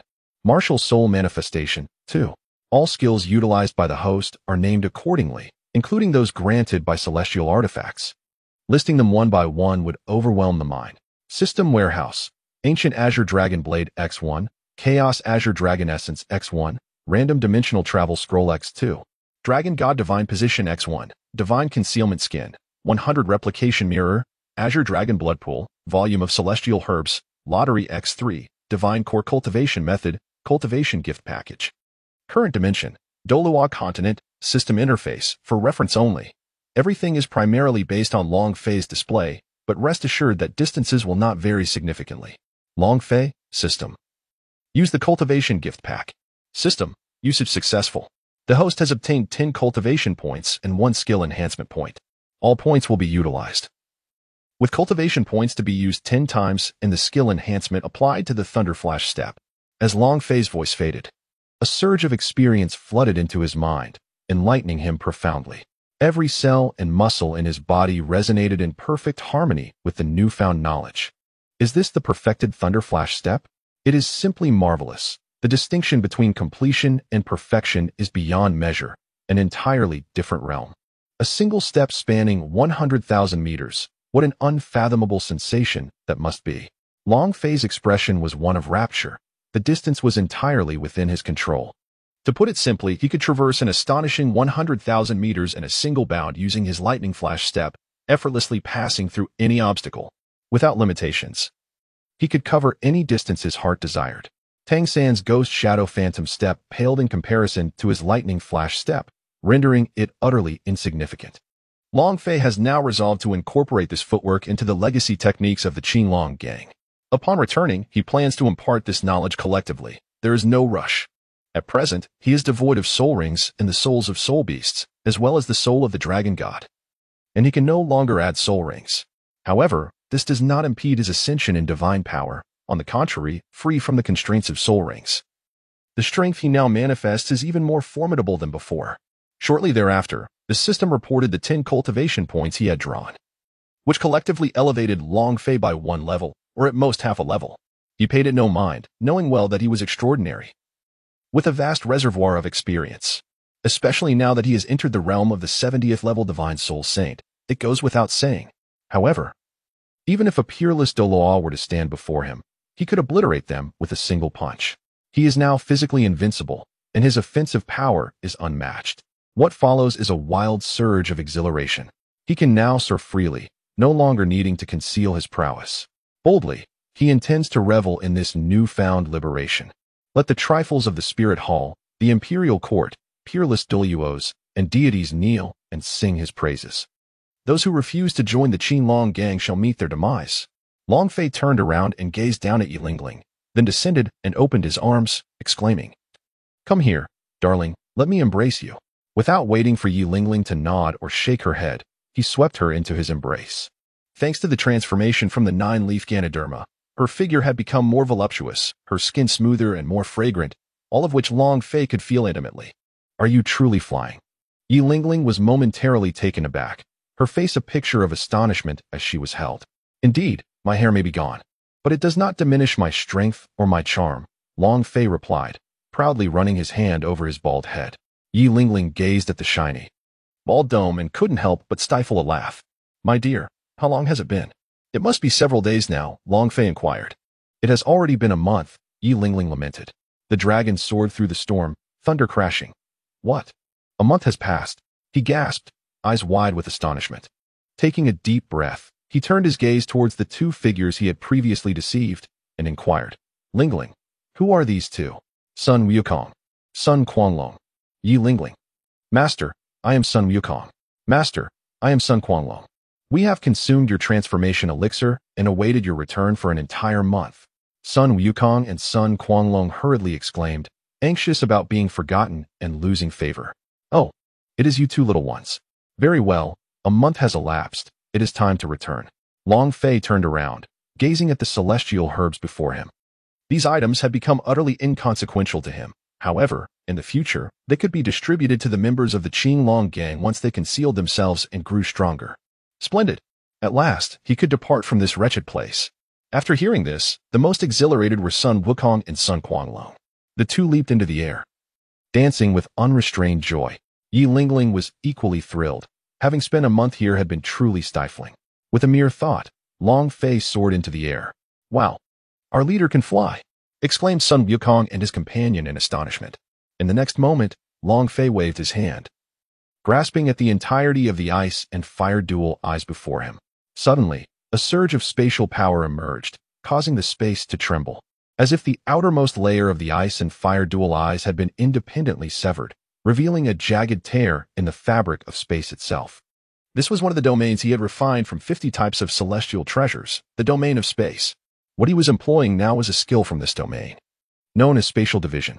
With a swift motion of his hand, the entire ice and fire dual eyes ascended independently, vast and profound, yet not a speck of earth fell, rising majestically and flawlessly into the sky.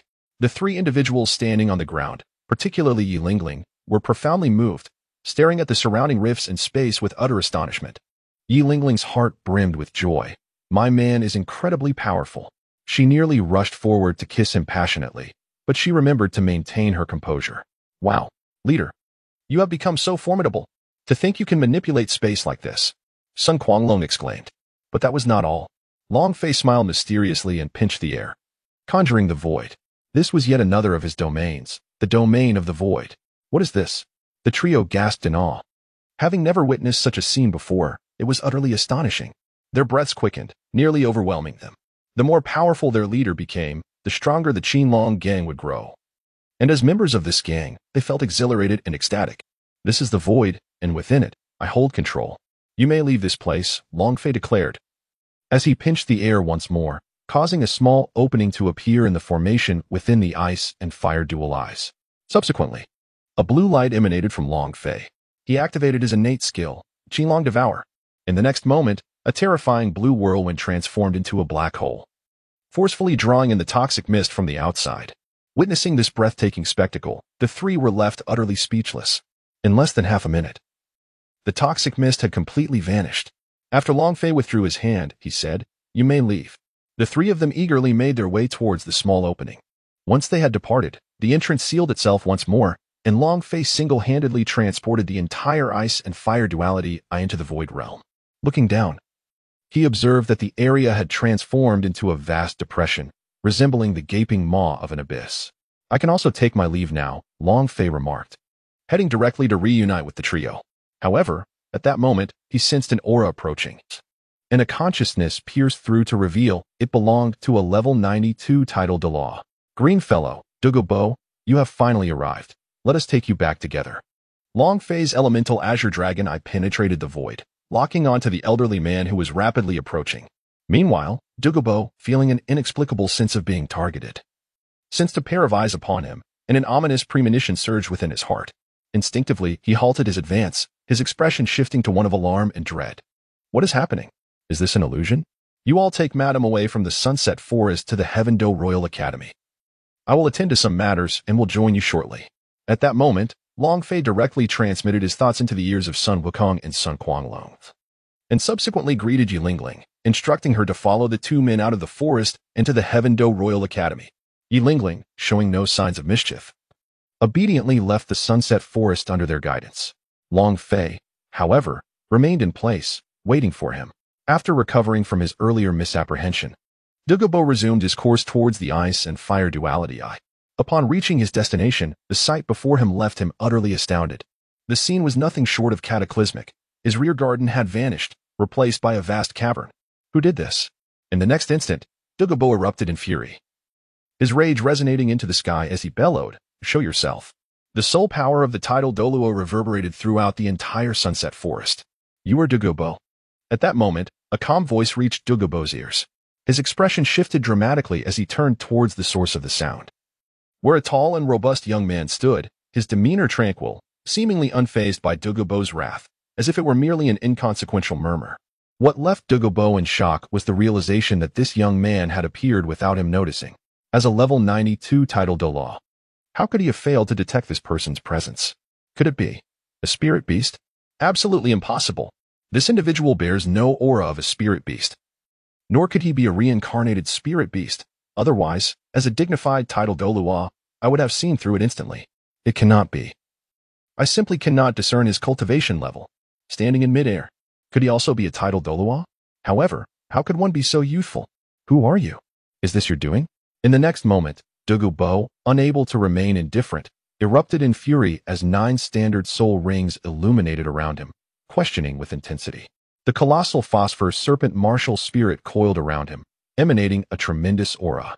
Yet, when the serpent's eyes met Long Fei's, it instantly displayed an expression of utter terror. The martial spirit, being connected to Dugubo, surely conveyed its distress to him. Dugubo was bewildered yet astonished. What is happening? Why does my phosphor serpent tremble in fear before this young man? Such a phenomenon has never occurred before. Even if he were a title Doluo, he would be utterly perplexed. I am Long Fei, the master of the Azure Dragon Gang. This garden of yours is precisely what I have come to claim. It is truly lamentable that one possesses such a splendid garden yet fails to recognize its value and utility. What a waste indeed, Long Fei remarked nonchalantly, his gaze fixed upon the hollowed ground, a mocking smile gracing his lips. Dugabo, however, was incensed. Upon hearing Long Fei's blatant admission, he bellowed in outrage, I care not for your so-called Azure Dragon gang. Dare to ruin my garden, and I shall see you dead. In the next instant, he unleashed his soul skill, directing it towards Long Fei. Despite the unusual reaction of the Phosphor Serpent, he surged forward undeterred. The serpent opened its massive, gaping maw, revealing venomous fangs that glistened ominously, radiating ferocity. In an instant, it struck Long Fei, the impact resounding with a thunderous crash. Dugabo's right hand instinctively grasped, his eyes narrowing, his tone icy. So this was merely a ruse. What?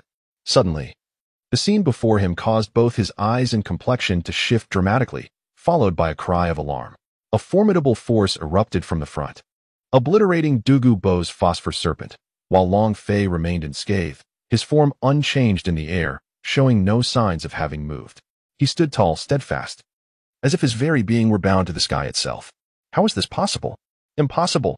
My Phosphor Serpent's venom is one of the deadliest among serpents. How can you remain unharmed? Dugabo's expression was one of disbelief, shock, confusion, and dread. This trial was the most unfathomable and absurd scene he had ever encountered. Never before had even the titled Delaw from the Chrysanthemum Pass, at level 95, dared to underestimate his Phosphor Serpent's poison.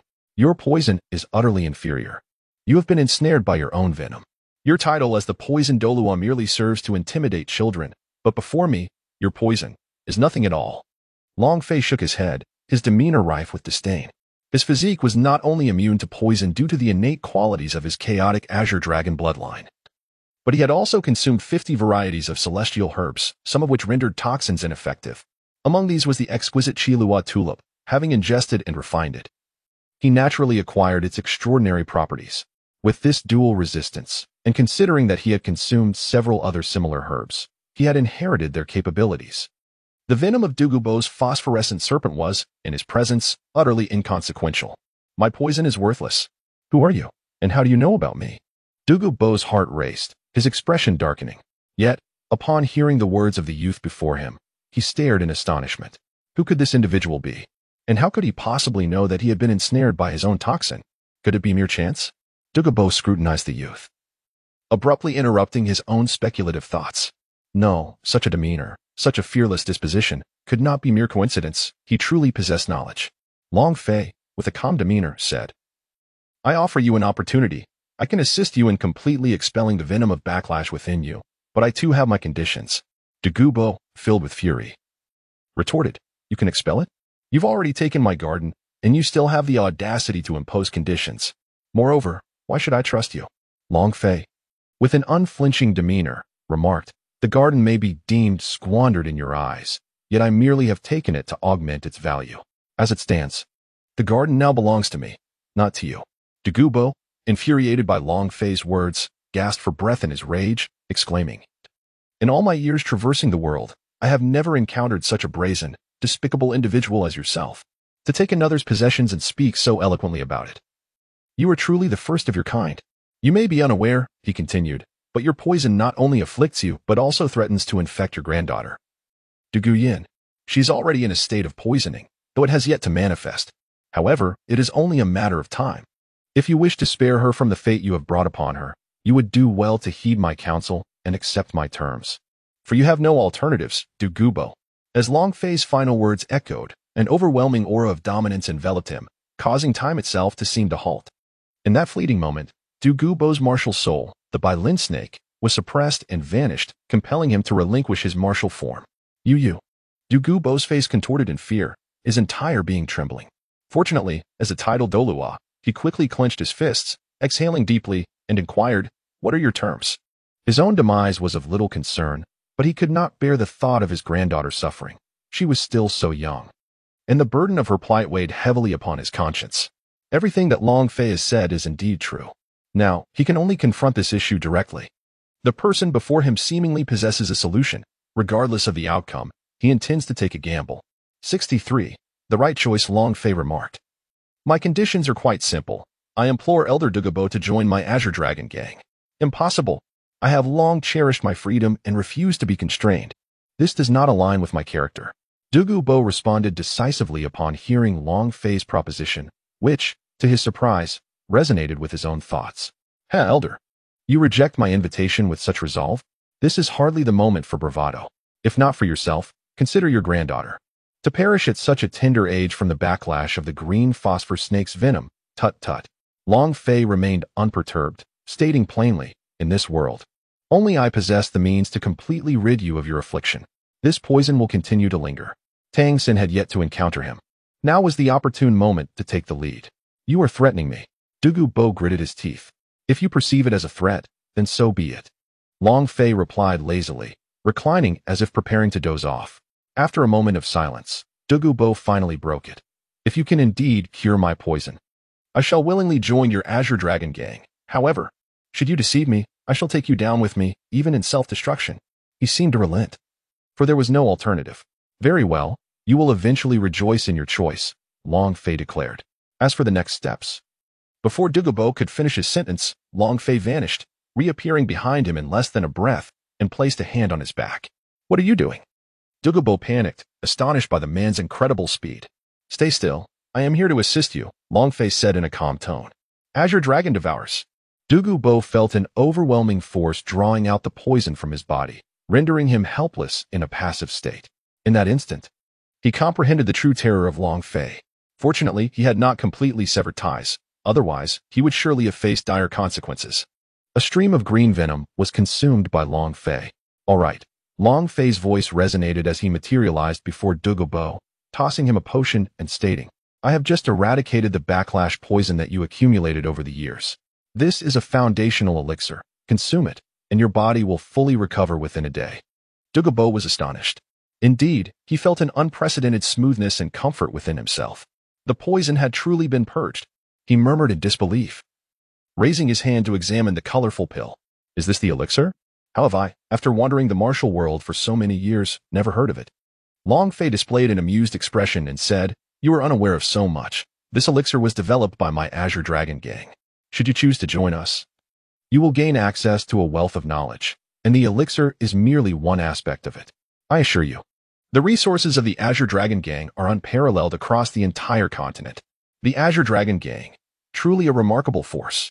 Hearing this, Dugu Bo felt a stir of excitement, regardless of whether this elixir proves effective.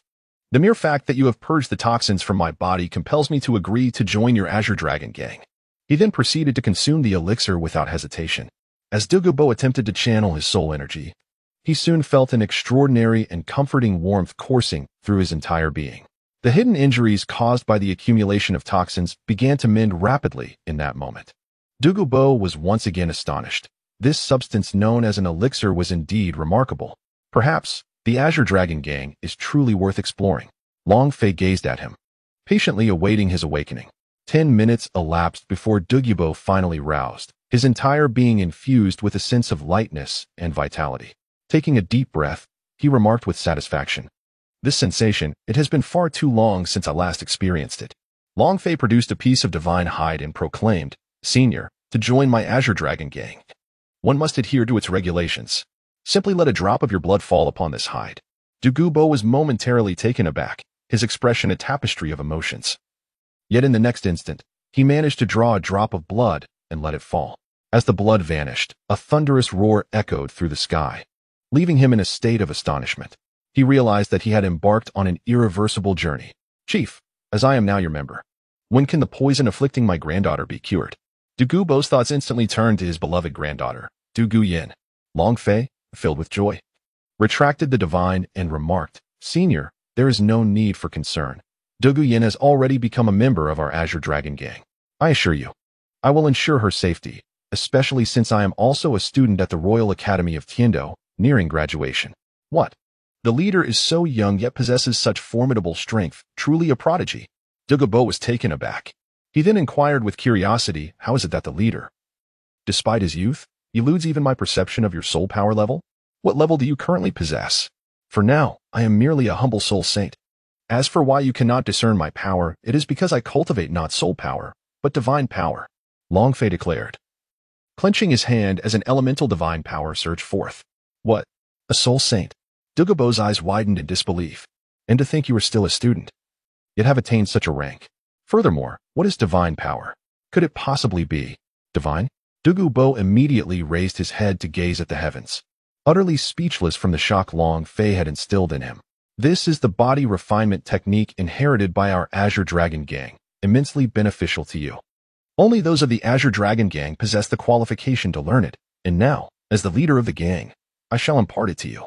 As Long Fei spoke, a radiant light condensed and pierced directly into Dugubo's mind. Dugubo was compelled to access this fragment of memory regarding the cultivation technique. The technique of Wujia body refinement. Dugubo's expression was one of astonishment. This method was truly perfect for him. It even promised an increase in lifespan. My heavens! Such a divine skill.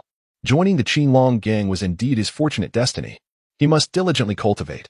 By the way, the 7 members of the royal team and the 3 members of the academic committee from the Tiando Royal Academy are also part of our Qinglong gang.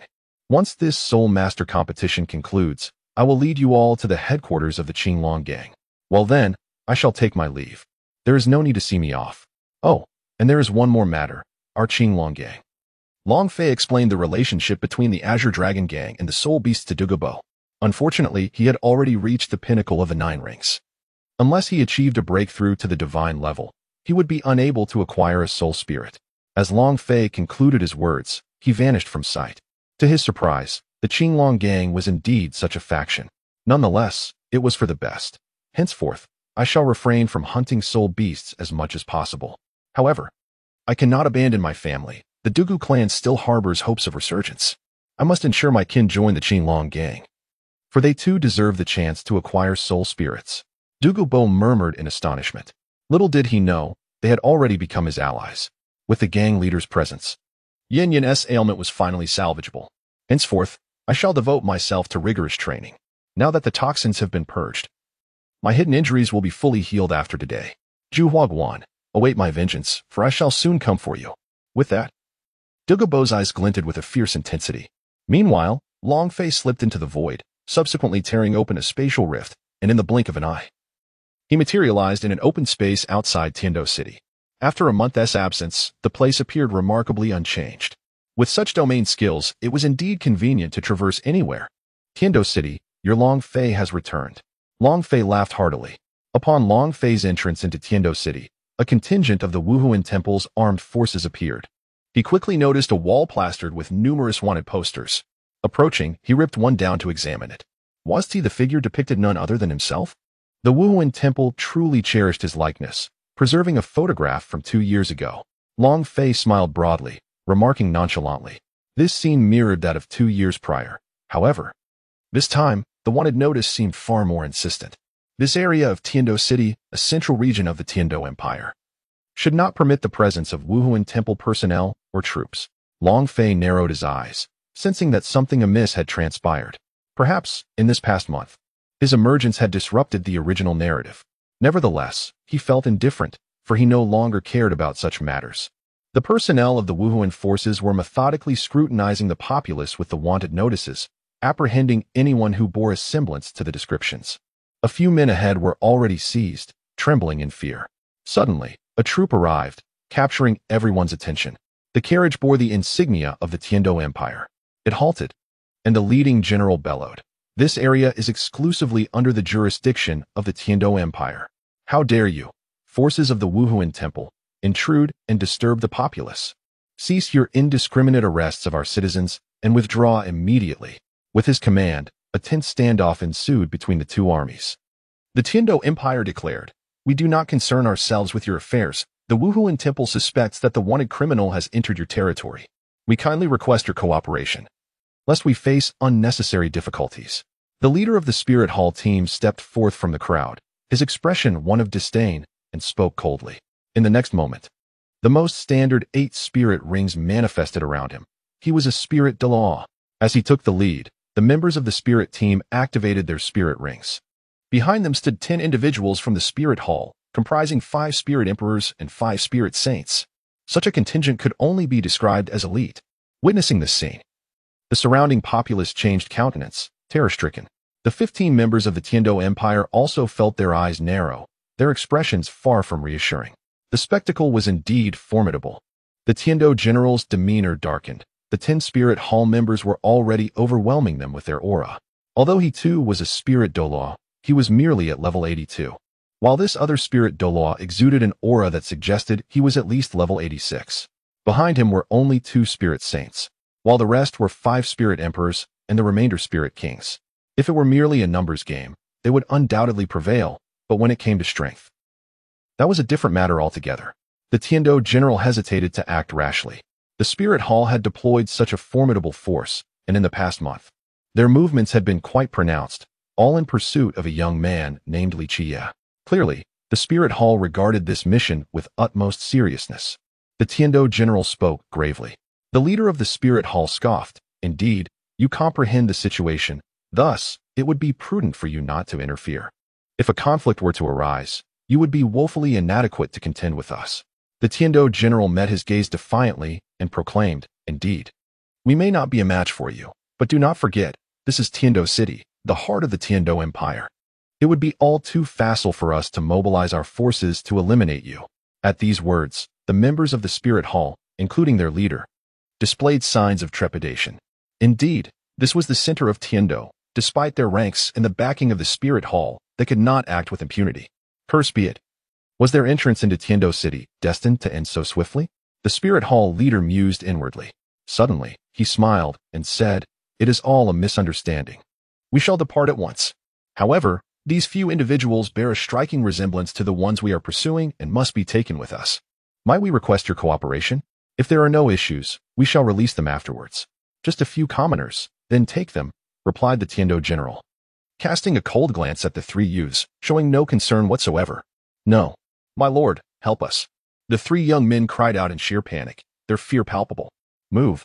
With a commanding decree from the Soul Master, the Spirit Hall personnel led the 3 young men away, turning their backs. Amidst the crowd, Long Fei observed this scene.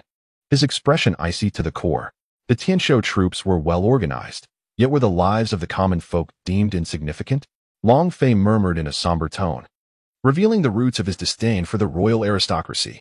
He was not particularly concerned that the Spirit Hall would resort to killing them. After all, once they confirmed their innocence, they would be released. Unless there were ulterior motives at play, yet such a grand-scale search was undoubtedly commanded by that woman, Bibi Dong, who would not stoop to the level of slaying 3 unarmed youths. Once the Spirit Hall personnel departed, the Tianshou crowd breathed a sigh of relief. Truth be told, they were not eager for conflict. Let us return, declared the general, issuing an order to turn back. However, at that moment, a cold voice pierced the air, followed by an individual swiftly emerging from the throng. Without a word, he propelled himself toward the Tianshou general, delivering a swift kick. Bang! Ah! A cry of agony erupted. The onlookers turned their heads in surprise. Who dares to ambush this general? The fallen general spat, his face contorted with pain and fury. To his astonishment, a young man stood atop him. A bunch of royal scoundrels. I simply find you insufferable, Long Fei replied coldly. In the next instant, he reached out his hand toward the 15 Tianshou soldiers, causing the air around them to tremble as a shockwave erupted.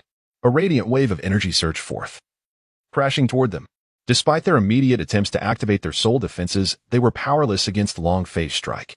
The 15 soldiers were engulfed in a cacophony of screams and despair, consumed by the explosion. The general was struck with terror, his 8 soul rings manifesting. Damn it! Those who dare to harm the Tianshou army, no matter who you are, you shall perish today. Following his fierce roar, he unleashed his true soul form, summoning a colossal golden eagle, infused with a murderous intent, to charge at Long Fei. Unfazed by the imposing eagle before him, Long Fei raised his right hand, unleashing a ferocious blade of azure light that descended in an instant. Bang! Swoosh! In the blink of an eye, the golden eagle was cleaved in 2 by the massive azure blade, blood gushing forth. The next moment, the anguished cries of its wielder filled the air. Bang! On the ground lay the bisected body, blood saturating the earth, its eyes wide open in a final, unseeing gaze. He had never anticipated such a sudden demise. It is all too abrupt. Ah, murderer! A devil! In the next moment, the crowd surrounding Tiando was engulfed in fear, with bystanders screaming and hastily fleeing. Observing this scene, Long Fei remained unmoved, allowing their cries to echo around him. After all, these individuals were mere civilians. even if some were soul masters. They were of the lower tier and of no interest to him. His true targets were the callous nobles and royals who treated lives as if they were mere grains of sand. Just wait, soon. This world will no longer bear the weight of royalty and nobility. I shall be the harbinger of their demise. After extinguishing the lives of those individuals, their power merged into Long Fei's soul power domain. The corpses and blood were consumed instantaneously by a fierce flame, rendering them into nothingness. With no witnesses left, no one could challenge him. News of a mysterious young man slaying 16 members of the royal army within the streets of Tiando City spread rapidly throughout the city. This information soon reached the royal palace as well.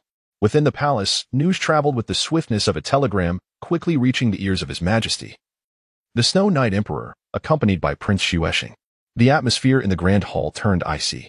Both parties erupted in fury, with the Snow Knight Emperor and Prince Xuesheng springing to their feet. The former's dark expression was filled with an overwhelming aura of killing intent and rage. What audacity! How dare someone brazenly annihilate 16 of my Tiando Empire soldiers within the city? Your Majesty, this squad included an 82-ranked Soul Dolua, 2 Soul Masters, and several formidable Soul Emperors and Soul Kings. How many were on the opposing side? Prince Xuesheng glanced at the Snow Knight Emperor before directing a cold gaze at the kneeling minister who was reporting. According to the information, there was only one person. The minister's voice trembled with fear. What? Just one person? Could it be a tidal Dolua from the Spirit Hall? The Snow Knight Emperor and Prince Xuesheng exchanged astonished glances, revealing a hint of apprehension. Their Tiando Empire was supported by the 7 Treasure Glazed Tile School, which boasted the legendary Tidal Dolua, the Sword Dolua, and Bone Dolua. While there were others within the royal family, they were few and all ranked below 93. Is this person still within Tiando City? The Snow Knight Emperor inquired. Yes, it is said that the individual is quite young, a youth heading towards the Tiando Royal Academy. The minister reported, his heart racing with trepidation. The Tiando Royal Academy was the exclusive institution of the Tiando Empire, and its principal was none other than the Snow Knight Emperor himself. With a cold snort, the Snow Knight Emperor declared, "Notify the Poison Dolua to take 2 Soul Dolua and accompany me to the Tiando Royal Academy. How dare he come here? This time, I shall make him pay a heavy price." Yes, at this moment, the esteemed Dugubo was hastily making his way back to Heavendo City. Having obtained insights from the ultimate body refinement technique, he had no intention of practicing in that desolate, sunken area any longer. Instead, he resolved to return to his residence within the city to conduct thorough research. He was filled with excitement. However, just then, he glanced outside his home and was taken aback to see a figure knocking at his door, urgently calling out his title. High above, Dugubo furrowed his brow. A royal minister? He descended to approach the individual, inquiring, "What brings you here in such haste?" The minister, startled, quickly turned to report the matter at hand. Upon hearing the details, Dugubo's brow knitted further as he stroked his chin with his right hand. What could necessitate His Majesty's urgent summons? I do not know. The minister responded decisively, having been dispatched by another minister. Given the other man's anxious demeanor, he felt compelled to comply and hurried over. Very well. I shall make the visit. You may return. With that, Dugubo soared swiftly towards the palace. Upon witnessing Dugubo's departure, the minister let out a sigh of relief. His mission was accomplished, and he could finally rest. Long Fei arrived at the Heavenly Royal Academy, where Yi Lingling and her companions had also returned. A month had passed, and Yu Tianheng and the others were back as well. The moment they laid eyes on Long Fei, excitement surged through the crowd as they eagerly conveyed their news. Leader, we have broken through to level 40 and can now absorb soul spirits. Throughout this month, despite their absence from the academy, they had dedicated themselves to rigorous training, displaying remarkable fervor. The anticipation within them revolved around the new system Long Fei had spoken of, soul spirits. It was said that these entities could serve as combat partners, possessing their own consciousness. During this month, all 7 of them had collectively reached level 40, a truly joyous achievement. Moreover, Yuming had not lagged in his cultivation, advancing his soul power level to 43 and nearing 44. He was just a step away from becoming a soul king. Yuming, being of similar age to Yu Tianheng and the others, was well suited to act as a reserve participant in the upcoming competition. Long Fei nodded. Excellent. You have all reached level 40. It seems we must take you on an early visit to the headquarters of the Qinglong gang. The crowd erupted with excitement, including Ming Shenji and his companions, who had long harbored curiosity and anticipation about the headquarters. as they followed Long Fei out of the church hall.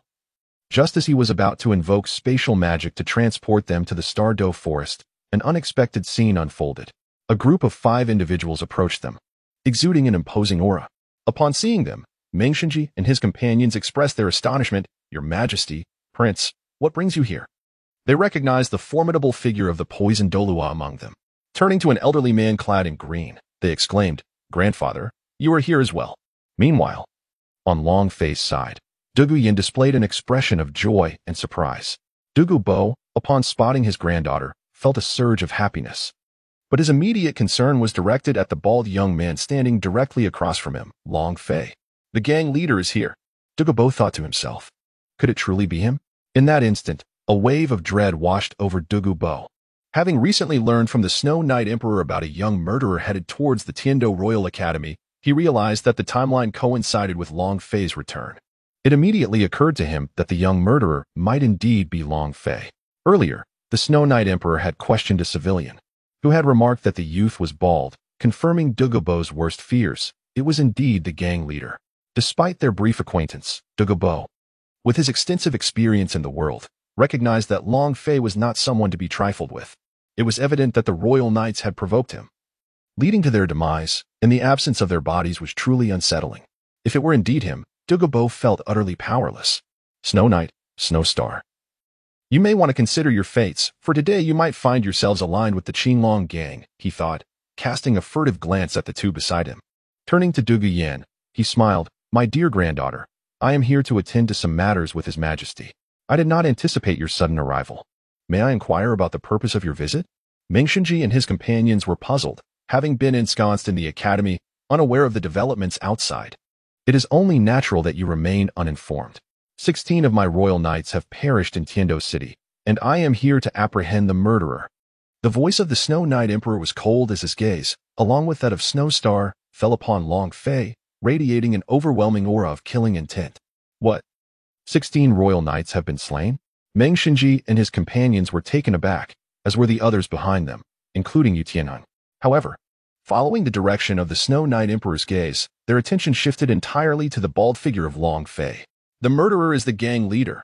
In the hearts of the crowd lay a mixture of doubt and certainty. Given Long Fei's temperament, it was not surprising that he would resort to violence.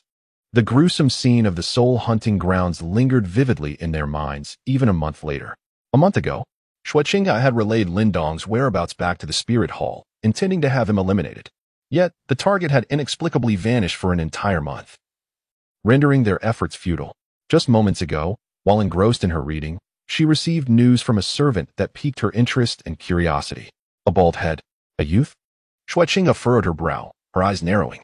One individual had slain a Soul Dolua and 2 Soul Saints. The gravity of this was not lost on her. Even she could not accomplish such a feat. Who could this person be? Could it be him? Back from a month-long disappearance? No, he did not have a bald head. Wait, could he have lost his hair during this time?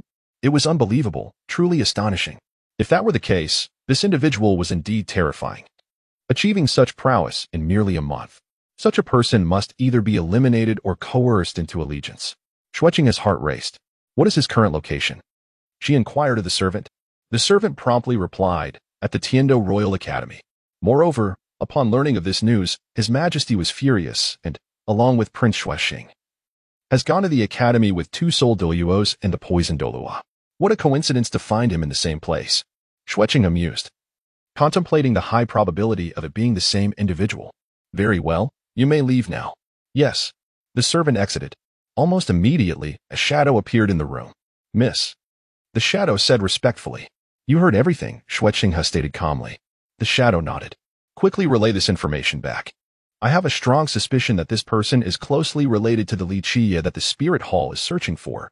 Perhaps they are indeed one and the same. A cold glint flickered in Qian Rinxue's eyes as she gazed at the towering structure symbolizing the Royal Academy in the distance. Understood, miss. The shadow inquired. Shall I dispatch a tidal Dolua to secretly apprehend this individual at the academy? Handle it as you see fit, but I want him alive, Qian Rinxue replied, settling down and pouring herself a cup of tea. Yes. The shadow vanished. Her words implied tacit consent. If this person truly was the Li Chiya she sought, there was no need for gratitude.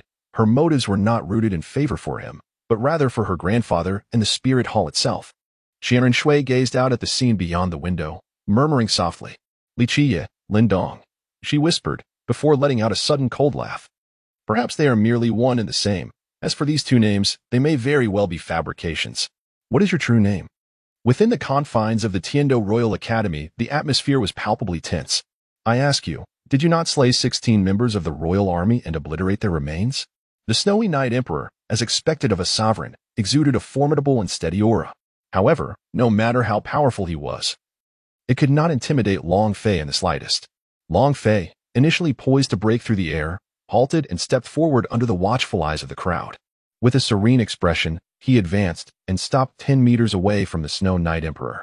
The Emperor narrowed his eyes, surprised by Long Fei's unwavering demeanor. He was certain of his judgment. This remarkably youthful individual, if recruited into the Empire, would undoubtedly give rise to an immensely powerful title Dolua. Rather than wishing to eliminate Long Fei, Snow Night sought to attract him even more. He was a man who held wealth in high regard.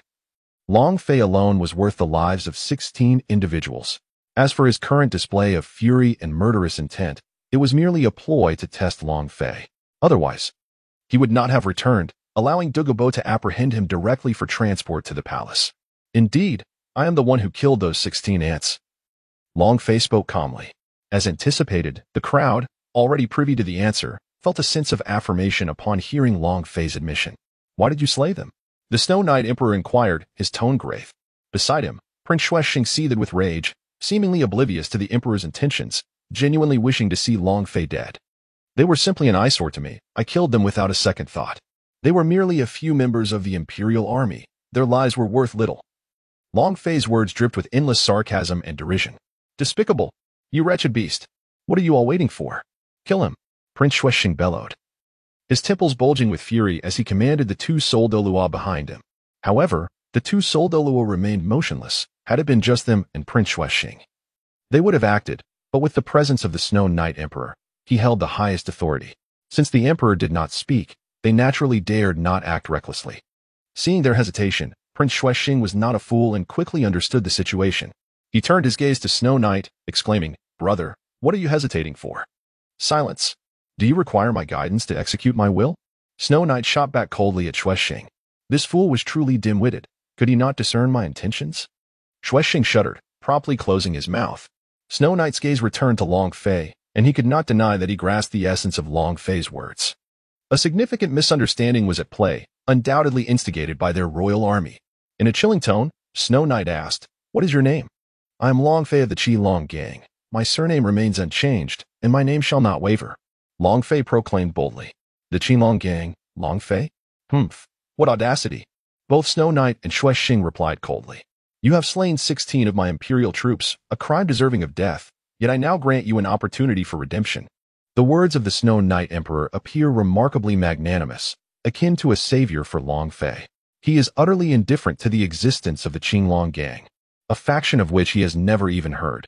It poses no conceivable threat to him. His sole concern lies with the individual, Long Fei. Long Fei smirked, his tone laced with amusement. "Your Majesty, do share. I am curious to see if it piques my interest." The Snowy Night Emperor, his face aglow with mirth, extended a grand temptation like an olive branch. "I am a man fond of wealth, and seeing someone as young as you fall into ruin is not my desire. Therefore, if you were to join the Heavenly Dou Empire, I could bestow upon you the title of Marquis and grant you a fief, elevating you to a position of unparalleled authority, second only to me. The vast resources of the Heavenly Dou will be at your disposal." The Emperor's offer was indeed enticing. Many might have acquiesced. However, alas, Your Majesty, you have encountered me, Long Fei. This encounter is destined to be extraordinary, and it ensures your failure. As Long Fei spoke, his entire being began to ascend slowly, an aura of supreme dominance radiating from him. "Second to none, I beg your pardon, but I have no interest in such trivialities. What I desire is to be the unrivaled sovereign of all beneath the heavens." Long Fei's voice resonated with an undeniable dominance, exuding immense ambition that left the onlookers astounded. Is he truly a titled Dolua, capable of walking through the void? The four individuals accompanying Shui Yi, aside from Dugabo, were engulfed in shock and disbelief. "Stop being coy. You two, go and eliminate him," Shui Yi commanded coldly. "Yes." Qian and Kuan, unable to contain their eagerness, instantly summoned their martial spirits and charged towards Long Fei. The others, with the exception of Yi Lingling, wore expressions of slight concern, yet that anxiety dissipated in an instant. For Long Fei's demeanor remained remarkably tranquil. He was prepared to strike. In the face of such a formidable assault, only Long Fei maintained such composure beneath the Soul de Loitier. Two terrifying attacks were poised to reach him when, at that moment, Long Fei moved. He slowly raised his hand and clenched it tightly. Suddenly, the air quivered, and fissures appeared around the two Soul de Loi. In the next heartbeat, it seemed as if space and time had come to a standstill. Qian and Kuan's expressions shifted drastically as their bodies became immobile, as if bound by an overwhelming force. Their gazes turned towards Long Fei. It was him. It had to be him. On the side of Du Gubo. Both Shui Yu and Xue Xing were momentarily taken aback by the sight. What are you doing standing there? Move. Do you wish to defy the order? Xue Xing shouted in anger. However, it wasn't a matter of defiance. Something was amiss. Shui Yu furrowed his brow, speaking with intensity. Brother, what is that? Xue Xing inquired. Visibly disturbed. The source of it all lies with this young man. Upon seeing Long Fei again, Shui Yu's expression grew particularly grim. This individual had not only rejected him, but had also spoken with insolence, aspiring to be the foremost among them. Such ambition was colossal. The Empire could not afford to harbor him. For the sake of safety, he must be eradicated before he became a future threat. After all, they already contended with the formidable Spirit Hall and wished to avoid another terrifying adversary. Each individual possesses a definition of space within them. If I were to sever the space that resides within you, one can only imagine the spectacle that would unfold. Now, let us test this theory on you two fortunate souls. Long Fei smirked wickedly as an eerie power emanated from him. Upon witnessing this, Du Gubo's expression changed. His pupils constricting. Domain. In his understanding, only a titled Dolua could possess such a domain, or someone exceptionally gifted by fortune, though the latter was a rarity. Could it be that the leader, so young, had truly attained the status of a titled Dolua? Yet, he had claimed to be a godly soul sage. A soul sage could not possibly wield such power. The phenomena surrounding Long Fei have transcended the cognitive limits of Du Gubo. It is futile to attempt to define the extraordinary nature of the leader using the theories applicable to ordinary individuals. It is simply too exceptional. As Long Fei's spatial realm emerged, the surrounding sky abruptly came to a standstill, forcibly drawing everyone into his domain. Subsequently, the sky began to crack and fracture. What is happening? What is this? Xue Xing's expression shifted drastically. This is actually a domain. As the sovereign of a nation for many years, the Night Emperor had perused numerous texts, including those concerning the signs of the formation and emergence of domains. What he witnessed now was one such phenomenon. This is remarkable. Truly remarkable.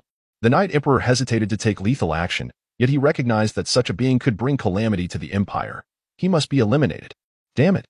Our bodies are immobilized. Xue Xing and Shui Yu's faces were filled with horror, realizing the dire situation. Meanwhile, a group of individuals surrounding Ming Xinji was also ensnared within Long Fei's domain. Except for Long Fei, all others found themselves utterly paralyzed, unable to move. In the next moment, Long Fei flicked his fingers. Annihilate. His voice resonated with unparalleled dominance. Then, the onlookers witnessed a chilling sight. Above, two Soul de Luo's bodies shattered into countless fragments at the very instant Long Fei's command echoed in the air. The expressions of the two were filled with terror, despair, and an utter inability to resist. They felt no pain. They simply ceased to exist. Two streams of power surged into Long Fei's being, enhancing the soul power sea further. The sight of the two Soul de Luo vanishing instilled fear in Shui Yu and Xue Xing. The Night Emperor urgently called out, Your Majesty, swiftly take action to eliminate this one. At this moment, genuine fear gripped him. Long Fei's extraordinary prowess had already transcended all understanding. Grandfather, no, Du Guyan exclaimed. Although Long Fei could effortlessly annihilate a Soul de Luo, her grandfather held the title of a Spirit de Luo, which left her deeply concerned. The expressions of both Shui Yu and Du Guyan darkened. Du Gubo remained motionless, causing their hearts to sink into despair. Your Majesty, I beg your pardon. But I too am a member of the Azure Dragon Gang, and Long Fei is my leader. Do you truly believe I would intervene? At that moment, Du Gubo's calm and serene voice resonated through the air. A smile danced at the corners of Long Fei's mouth. He continued, Moreover, I am unable to break free from the constraints imposed by the leader. Du Gubo has truly made an effort, yet it proved utterly futile. He was entirely suppressed, leaving him quite helpless. He had never felt such a sense of suffocation as a title Dolua. Upon hearing Du Gubo's candid admission, both Shui Yi and he displayed bitter expressions, shaking their heads in despair. It is over. Everything is over. To think that my final support would come from someone else's ranks. Shui Yi sighed. If anything were to happen to me, the Tiando Empire would plunge into chaos. And then those who seek power would emerge. How could the Spirit Hall and the Xinglua Empire possibly let such an opportunity slip away? Long Fei chuckled deeply. If you wish to avoid death, I offer you a fair choice. Everything is within my control. Upon hearing this, both Du Gubo and the 12 individuals accompanying him felt a tightening in their hearts. It seems we have gained 2 more members, sighed Shui Yi, surveying the dire predicament surrounding them. The earlier expressions of confidence had vanished, replaced by a profound sense of despondency and helplessness. In the face of overwhelming power, the title of emperor seemed utterly inconsequential. Young Master Long, please articulate your terms. Shui Yi inhaled deeply, his demeanor now remarkably composed. At this juncture, he perceived only 2 possible outcomes, life or death. Seeing his elder brother in such a state, Shui Xing refrained from speaking further. He had come to understand the gravity of their situation. It would be far too effortless for their adversary to eliminate them. Your Majesty, as a sovereign ruler, my 2 propositions are quite straightforward. First, you both shall join my Azure Dragon Gang and assist in achieving our grand ambitions. Second, I could simply terminate your lives, subsequently seizing control of Tiando. Under my overwhelming strength, I assure you, this will be accomplished swiftly. Moreover, I am not one to exhibit leniency. Whether you are a soul Dolua or a title Dolua, should you defy me, I shall eliminate you without hesitation. Long Fei spoke with a smile upon his face. Yet his grin instilled an unsettling fear in those who beheld it. A devilish smile, how many could withstand it? Yu Tianheng and the others trembled. For they had already witnessed Long Fei's ruthless methods, devoid of mercy. Should the Snowy Knight Emperor and his companion disagree, countless lives would be lost in the heavenly battle empire. Long Fei never trifled with such matters, especially after spending 6 years together. On a snowy night, their eyes narrowed, exchanging a glance. Very well, I consent. With eyes closed, Snow Knight's tone rose after a brief silence. You are both astute individuals, having agreed. Let us proceed with the contract. As he spoke, Long Fei summoned the divine seal. You need only to drop your blood upon it. Frowning slightly, they complied, curious to see what would unfold. Amidst a thunderous roar, the spatial domain was unraveled by Long Fei. At the headquarters of the Azure Dragon Gang, within the Martial Soul Hall, Bibi Dong kneaded her brow with her hands. Suddenly, her eyes shot open, a fierce glimmer flashing within. Such destructive power. Could it truly be wielded by a mere human? Did Li Qie possess a soul beast exceeding 100,000 years? Was there an unparalleled Dolua or even a deity behind him? In her daze, Bibi Dong lifted her gaze to the heavens, recalling her trials with the Rakshasa god. As her mind wandered, she felt increasingly absurd. It was inconceivable that a deity would be granted permission to interfere in the affairs of the Dolua world. Shaking her head, she recalled certain tidings she had received from the Rakshasa god. It had been a month without a word. Where could that person have vanished? Just as Bibi Dong pondered, a shadow appeared outside the hall, landing gracefully and cupping its hands in salute. The sudden arrival left Yu Guan and Gue Mei momentarily stunned. What brings you here? The demon-suppressing Dolua. Bibi Dong's voice was icy, characteristic of her usual demeanor. Your Holiness, the Miss has instructed me to convey some news. The demon-suppressing Dolua spoke in a low tone. Shwe. Bibi Dong's heart raced, and she closed her eyes, a peculiar curiosity arising. Speak. The demon-suppressing Dolua then relayed the instructions given by Qian Renxue. Suddenly, Bibi Dong sprang to her feet, a cascade of information flooding her mind. Swiftly piecing together the scattered fragments. Li Qie, Lin Dong, Heaven Do Royal Academy. She mused, tightening her grip on her staff. I understand now. You may return to Qian Renxue's side. There is no need for you to involve yourself in this matter, Bibi Dong declared. As soon as the words left her lips, the demon-suppressing Dolua transformed into a shadow and departed. As one of the esteemed titled Dolua elders of the Dolua Hall within the Martial Soul Hall, the demon-suppressing Dolua held significant status, yet was not under Bibi Dong's purview, answering instead to Qin Daolu.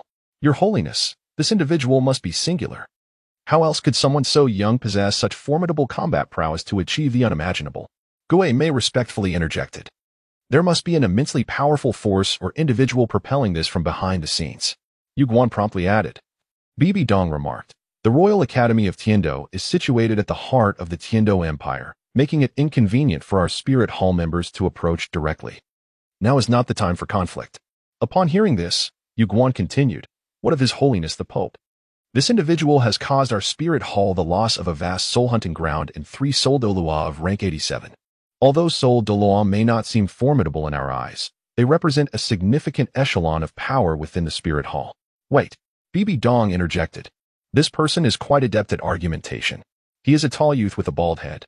You are to dispatch operatives to lie in wait near the Royal Academy. Upon spotting this individual, do not reveal yourselves or engage. Report immediately, and I shall handle it personally. Understood, Your Holiness." Meanwhile, at the Dolois Palace, Qian Daolu and the Golden Crocodile Dolois had also received communications regarding the Demon Suppression Dolois' message. Qian Daolu expressed considerable interest in the individual mentioned by the Demon Suppression, then instructed the Golden Crocodile, Xin Qianjun, to infiltrate the academy and capture the bald-headed youth. Remember, do not alarm the snake. Their ambitions to dominate the continent were not particularly fervent. Only Bibi Dong seemed deeply invested in such aspirations. If this lad is indeed as formidable as the rumors suggest, he would make a splendid match for Shui. The Golden Crocodile remarked suddenly. Qian Daolu paused, then chuckled. "Let us observe for now. If it comes to that, it would not be an unwise choice." "Very well, I shall take my leave," the Golden Crocodile stated before departing to issue the task. At the Tiando Royal Academy, having signed the contract, Shui Yi and Shui Xing found themselves compelled to join the Qinglong gang.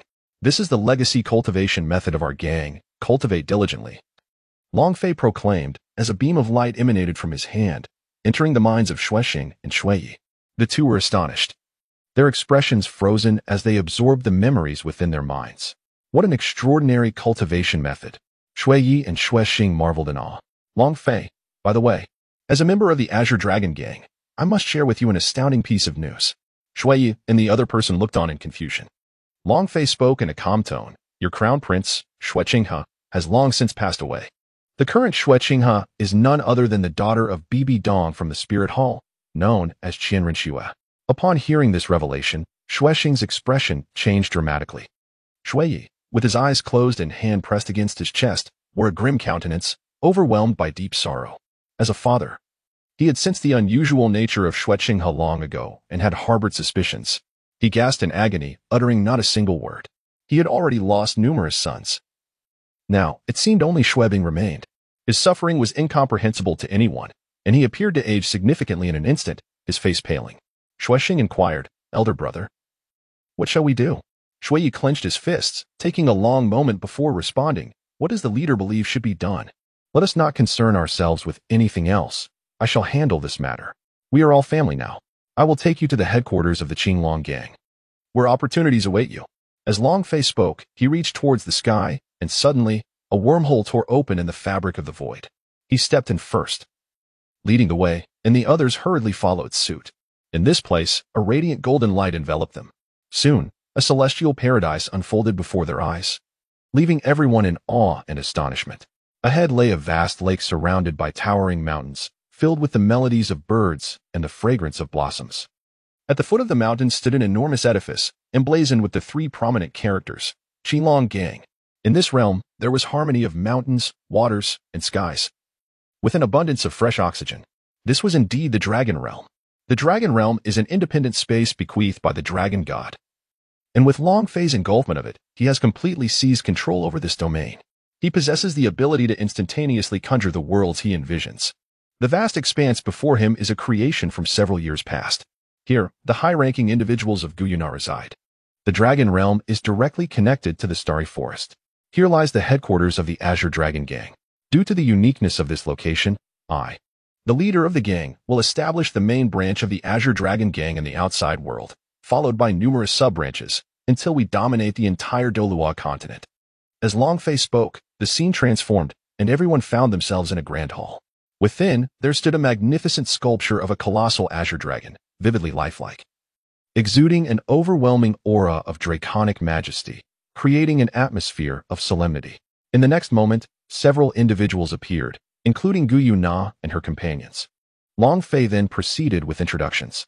Gu Yuna and the others had consumed Long Fei's transformation elixir, successfully assuming human forms, requiring no soul rings, and possessing 85% of their original power. There was no mention of the soul beasts that had undergone transformation. Subsequently, Long Fei imparted the lightning flash step to everyone and instructed Emperor Tian to guide them on a tour of the Azure Dragon Gang, while also seeking a suitable and complementary spirit for Yu Tianhing and the others. As for the celestial grade herbs, there was no need for haste. They would arrive soon enough. Long Fei departed alone with Gu Yuna and Yi Lingling. Both women had found their answers within, as they exchanged glances. Perhaps it was the intuition inherent to women, for it seemed they both comprehended the thoughts occupying each other's minds. 69. Yi Lingling's peculiar martial soul. Long Fei was isolated in a corner, while two young ladies engaged in conversation within the confines of the room. Long Fei was outside feeding the fish. After a few minutes, the door of the room opened, and two individuals emerged, exuding an atmosphere of harmony, engaged in cheerful conversation. Upon witnessing this scene, Long Fei felt a sense of relief, as he no longer had to worry about potential discord in the harem. Subsequently, under the guidance of Gu Yuna, Yi Lingling was led to a particularly exquisite pavilion. Long Fei walked slowly behind, refraining from disturbing the enthusiasm of the two women. Suddenly, a remarkable scene unfolded as several beams of light shot forth before the trio. Yi Lingling paused, momentarily taken aback. As she gazed towards the source, the light blossomed into an even more resplendent radiance. It was then that she noticed, within each beam, a spherical device resembling a Pokeball floating gracefully. This is the Soul Spirit Transference Device, known as the Spirit Ball. The Soul Spirits reside within, Gu Yuna explained. Nar, could you elaborate on the current progress in Soul Spirit development? Long Fei interjected. Over the past 2 years, and given the cutting-edge technology Long Fei provided, we have made substantial advancements, Gu Yuna replied, casting him a sidelong glance with a hint of a smile. Under my guidance, the Soul Spirits have reached a significant level of maturity. Currently, apart from those of 100,000 years, which cannot be mass-produced, we can fully mass-produce those under 10,000 years, including 10-year, 100-year, 1,000-year, and 10,000-year variants. After a brief pause, she continued, I believe that in a few more years, even the 100,000-year Soul Spirits will pose no challenge. Excellent. The pricing for the Soul Spirits I previously mentioned will need to be revised, Long Fei stated. Please, go ahead. Gu Yuna replied. Long Fei remarked, for a spirit of 10 years, the value remains at 10 gold spirit coins. For a century spirit, it amounts to 100 gold spirit coins. For a millennium spirit, the price escalates from 10,000 to 100,000 gold spirit coins. For a 10,000-year spirit, it rises from 100,000 to 1 million gold spirit coins. And for a 100,000-year spirit, it advances from 1 million to 100 million gold spirit coins. Moreover, those affiliated with my Azure Dragon Gang who excel in their performance may be eligible for preferential policies, which will be determined by the extent of their contributions and their respective ranks within the gang. Upon hearing Long Fei's words, Gu Yuna and Yi Lingling were momentarily taken aback. Long Fei continued, our souls possess boundless potential for growth. Even a soul that has existed for a decade can evolve continuously if nurtured properly. In simpler terms, an ordinary person who acquires a soul need not worry about their future soul rings. Moreover, families that cannot afford high-level souls will remain unable to do so, regardless of any price adjustments. Instead, it would be more prudent to raise prices to profit from the wealthy. Currently, our Qinglong gang does not have abundant resources, but we can certainly initiate our first transaction, Gu Yuna remarked. Long Fei smiled, having long been prepared. His first target was the wealthiest sect in the Doloa continent, the Seven Treasure Glazed Tile School. Given that he could now mass-produce, Long Fei no longer needed to utilize the 100% replication mirror, especially since he required it for his own purposes. Unless he could procure another one, it would remain at headquarters. However, those matters could be addressed later. Lingling, please select a soul spirit, Long Fei instructed. Yi Lingling nodded and subsequently unleashed her martial soul. Upon witnessing this martial soul, both Long Fei and Gu Yuna were taken aback. Goodness, this is completely mutated and bears no resemblance to the Nine-Heart Sea Star. Long Fei exclaimed in astonishment. This was the first time he had seen Yi Lingling's martial soul mutated due to the influence of the Dragon Heart Nine-Leaf Grass. With her eyes sparkling with excitement, Yi Lingling eagerly introduced her newly awakened martial soul. My current martial soul is called the 12th rank 9-Heart Azure Dragon Lotus, possessing formidable defensive and offensive capabilities, as well as supportive abilities. Moreover, it can be further developed. I just do not yet know how. I have also discovered that it is entirely immune to poison and negative effects. The 12th rank 9-heart Azure Dragon Lotus. Its name alone signifies its extraordinary nature. With such capabilities, it is truly formidable, Long Fei remarked dramatically. In the next moment, 3 soul rings appeared on Yilingling's 12th rank 9-heart Azure Dragon Lotus. The colors of the rings being purple, and black. Long Fei's pupils narrowed. This entity could elevate the level of soul rings just like him.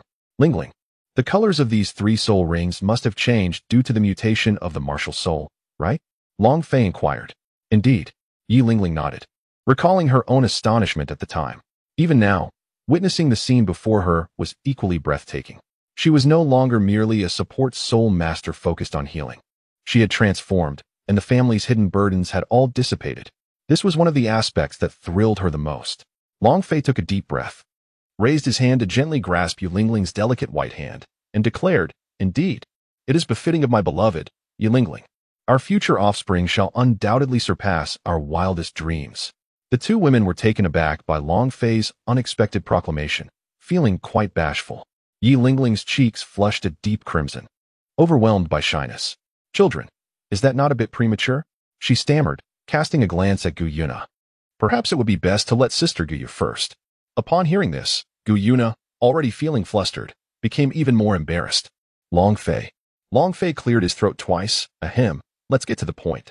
Now that your shortcomings have vanished, we must reconsider the issue of complementary spirit partners. The awkward atmosphere gradually dissipated at that moment. In that case, let us directly select one related to dragons. Yilingling articulated her thoughts. Her martial soul was connected to dragons, so perhaps a spirit soul of the same nature would yield better results. Gu Yuna gently suggested, Ling sister. You currently lack control and speed. Why not obtain a dragon spirit soul that possesses both control and speed to compensate for your deficiencies? Yilingling nodded in agreement. Very well, let us proceed according to Sister Gu Yu's suggestion. As the 2 conversed, Long Fei listened attentively without interjecting, for he was currently inquiring with the system. Long Fei furrowed his brow, perplexed. System, what exactly is this 12th rank 9-hearted Qinglong Lotus? It feels extraordinarily powerful, seemingly only slightly inferior to my Chaos Qinglong bloodline. The 12th rank 9-hearted Qinglong Lotus is one of the myriad forms derived from the 56th rank Chaos Qinglong Lotus fragments. Currently, her 12th rank 9-hearted Qinglong Lotus remains in its juvenile stage. Yet its level possesses the essence of a postnatal spiritual treasure. As it continues to grow, it is likely to evolve into a top-tier innate treasure. And if it can assimilate the remaining fragments, its power will only amplify. The reason the host perceives its level as subtly inferior to your Chaos Qinglong bloodline is that the 56th rank Chaos Qinglong Lotus is a companion entity of the Chaos Qinglong. The 12th rank 9-hearted Qinglong Lotus bears its aura, hence your sensation. The system generously provided Long Fei with a detailed explanation. Wow, it's so formidable. No wonder. Since it is the fragment of my bloodline's original owner's companion entity, my wife is truly extraordinary. This opportunity and fortune are undeniably unstoppable. Long Fei's eyes widened, his heart shaken profoundly. Meanwhile, Gu Yuna had already taken Yilingling to select soul spirits, leaving the dazed Long Fei neglected by the side, completely disregarded. After selecting several dragon-type soul spirits, they ventured off to make further selections. Following an extensive 10-minute examination, Yilingling ultimately chose the Ice Heaven Dragon Phoenix as her soul spirit. This was a newly cultivated species, achieved through the sophisticated technique of merging the blood of the Ice Dragon with that of the Heavenly Phoenix. Subsequently, they assessed Yilingling's mental strength, as it needed to reach an appropriate height to merge with a millennium-level soul spirit. Under various factors, Yilingling met the standard. Even if she were to fall short, they could compel her compliance through their formidable pressure. Soon after, Gu Yuna began instructing Yilingling on how to absorb the soul spirit, employing the method taught. After approximately an hour, a radiant icy glow emanated from her, and frost enveloped her body, causing the temperature in the vicinity to plummet correspondingly. In the next moment, a colossal, crystalline Ice Heaven Dragon Phoenix materialized above Yilingling's head. The overwhelming pressure emanating from it, cultivated over millennia, was indeed formidable. Yet it seemed particularly unremarkable before Long Fei and Gu Yuna. There was no cause for concern. It possessed growth potential even more terrifying than those below a millennium. And given time, it would be sufficient. Subsequently, a deep black millennium soul ring appeared around Yilingling, for rings manifesting in a blend of purple and black. Indeed, The women associated with Long Fei are anything but ordinary. Each possesses extraordinary capabilities. The moment the 12th rank nine-hearted Qinglong Lotus manifested, the Ice Sky Dragon Phoenix gracefully descended upon it, relishing in its presence. It seemed that this 12th rank nine-hearted Qinglong Lotus offered an unparalleled nourishment, which it deeply cherished. Yilingling opened her eyes, and a fleeting glint of icy coldness flashed through her gaze before vanishing into oblivion. By absorbing the soul of the Ice Sky Dragon Phoenix, she acquired soul skills pertaining to control and speed, rendering her remarkably versatile. Due to her unique attributes, she instantaneously gained 2 soul skills for her 4th soul skill. Although her first 2 soul skills had undergone mutation, they still amounted to only 1, yet their effects were astonishing, such as the marvel of soul spirits. Truly remarkable. As Yilingling marveled, she was also filled with immense excitement. This soul spirit was developed by the organization of her beloved. "Let me take you to the Soul Ascension Simulation Tower to test your martial soul," Gu Yuna said with a smile. The Soul Ascension Simulation Tower not only simulates combat, but serves various other purposes, such as acquiring soul bones and enhancing soul spirits. "You may go ahead. I have some matters to attend to," Long Fei remarked. Thus, Gu Yuna and her companion departed. Long Fei vanished within the pavilion, only to reappear in a certain location within the Dragon Realm, not far from the headquarters of the Azure Dragon. Shortly thereafter, he conjured an independent space in this place and retrieved the Azure Dragon Blood Pool from the system repository, placing it here. The Azure Dragon Blood Pool was quite substantial and possessed numerous functions, imbued with a rich essence of Azure Dragon power. Subsequently, Long Fei employed a perfect replication mirror to create several copies of the Azure Dragon Blood Pool, positioning one beside the original. The remaining pools were stored within his own void space. He then extracted the Eyes of Ice and Fire from the void and, utilizing spatial energy, merged them with the Azure Dragon Blood Pool. This fusion would bestow immense vitality and growth potential upon the Eyes of Ice and Fire, leading to a remarkable enhancement of the celestial herbs in proximity, which might even undergo mutations under the influence of the Azure Dragon Blood Pool. Given some time, all celestial herbs could ascend to the status of being 10,000 years old, and this was merely the beginning. Long Fei continued to use the mirror to replicate 50 unique celestial treasures into the void before departing from that location. He arrived in a chamber, internally murmuring, "System, activate the Divine Core cultivation method." It is essential to clarify that this pertains to the Divine Core, not the Soul Core. There lies a vast difference between the two. As the system responded, a plethora of unfamiliar memories and experiences, possibly non-existent in this world, surged into Long Fei's mind. It was an enlightening experience, remarkably vivid. Cultivating the Divine Core is even more arduous than the Soul Core, as it requires divine power rather than soul power, implying that the limitations for cultivating the Divine Core are significantly greater. Initially, Long Fei considered incorporating the Divine Core cultivation method as a secret technique of the Azure Dragon Gang. But it became evident that modifications were necessary to allow for the cultivation of soul power as well. Fortunately, to his surprise, Long Fei discovered within the latter part of the memories a method for cultivating the Soul Core. What a delightful revelation. Upon reflecting calmly, everything seemed logical. For according to the Divine Core cultivation method, the Divine Core is an upgraded version based on the Soul Core. It is termed the Divine Core cultivation method because it allows for the direct cultivation of the Divine Core, bypassing the Soul Core entirely. Long Fei is exceptionally suited for this endeavor, as it is indeed tailored for him. The cultivation of the Divine Core necessitates a foundation of divine power, undergoing continuous refinement and fusion until a metamorphosis occurs, marking the success of the first Divine Core. Although it appears straightforward with just a few words, the actual process is exceedingly challenging. Disregarding everything else, Long Fei resolved to proceed with utmost dedication. He then settled into a cross-legged position and commenced the intricate process of cultivating according to the Divine Core refinement method. Throughout this endeavor, the chaotic Azure Dragon bloodline within him surged, causing all the tissues within his body to operate at an extraordinary pace. He summoned every ounce of energy throughout his being, including his martial techniques, to converge divine power, engaging in an arduous process of refinement, tempering, and fusion. This undertaking was exceedingly complex. Even Long Fei found himself drenched in sweat, his complexion flushed with heat. His muscles expanded, presenting an outwardly distressing sight to onlookers, yet in truth, Long Fei had become completely absorbed in the task, oblivious to the external changes. The formation of the Divine Core was no simple feat, and in this state, He lost track of time. At that moment, within the vast sea of divine energy in Long Fei's body, a nascent core had begun to take shape. Yet it remained insufficient.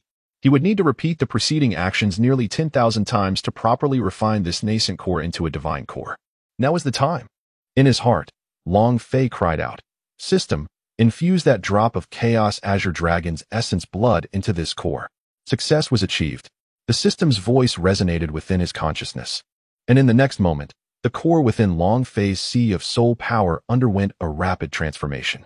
Under the influence of the Chaos Azure Dragon's essence blood, an overwhelming aura surged forth, an infinite power swiftly emanating, only to be absorbed by the core. This process persisted, the passage of time becoming an indistinct blur. The juvenile core began to evolve into a divine core. Unlike the soul core, the divine core is not bound by physical locations. It can be established within the sea of soul power. Furthermore, due to Long Fei's uniqueness, there is no limitation on the number of divine cores. The more condensed, the more powerful they become. The first divine core, utilizing the Chaos Azure Dragon's essence blood as its medium, was birthed within Long Fei's body. Simultaneously, at that moment, Long Fei's entire being experienced an unparalleled enhancement and transformation. A roar, imbued with incomprehensible might, erupted as a resounding Azure Dragon's roar ascended to the heavens, causing the entire dragon realm to tremble in astonishment. In the realm of dragons, everyone was stirred. What terrifying dragon might! Such a familiar aura. This presence belongs to the leader.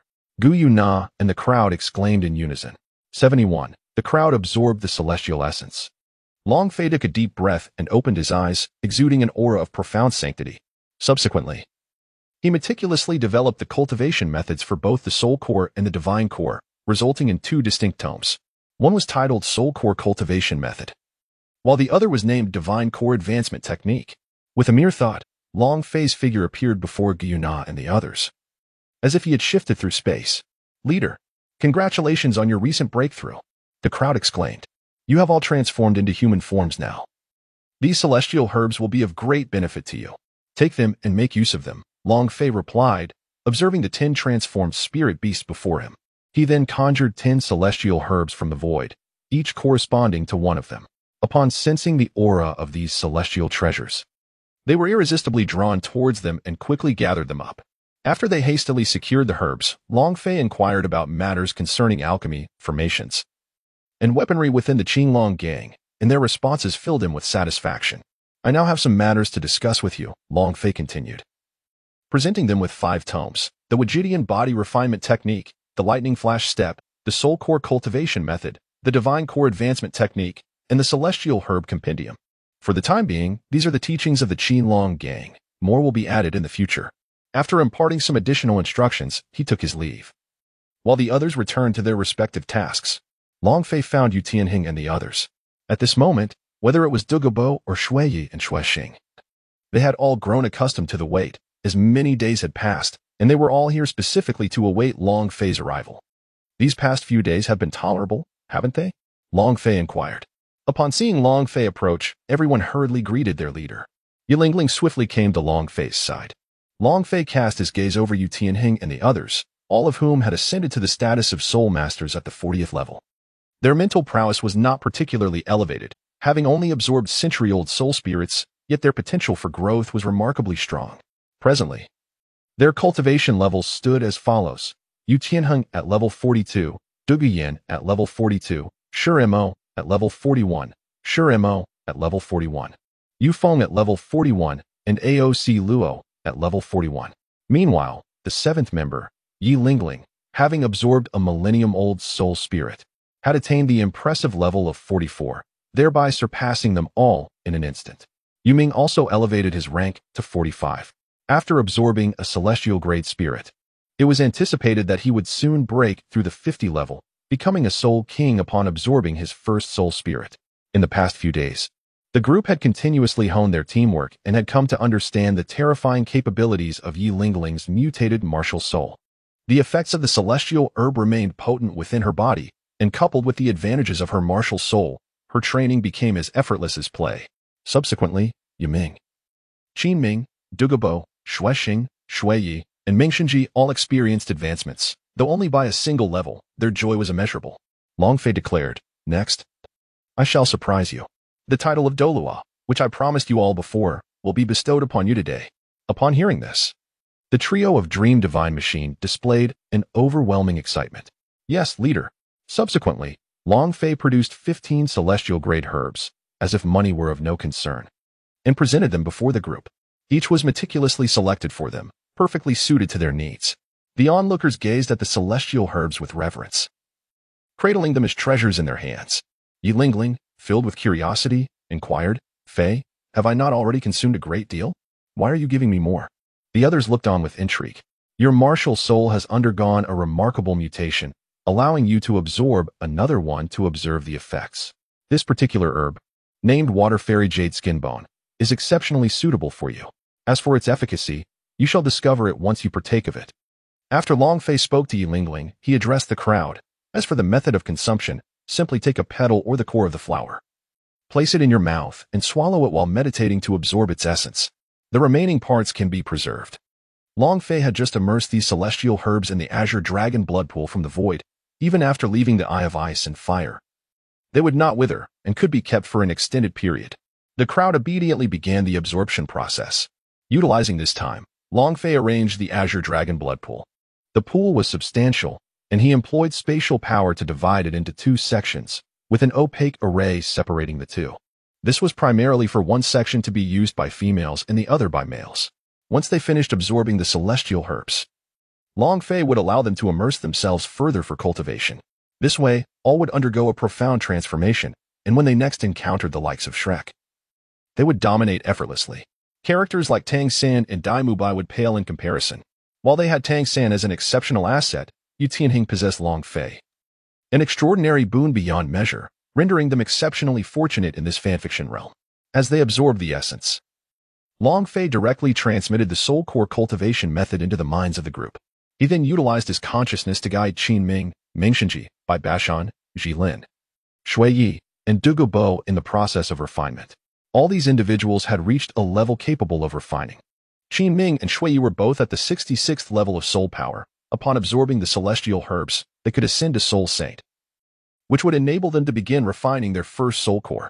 Regardless of what the original work stipulated about the level required for soul core cultivation here, reaching the Soul Saint level sufficed.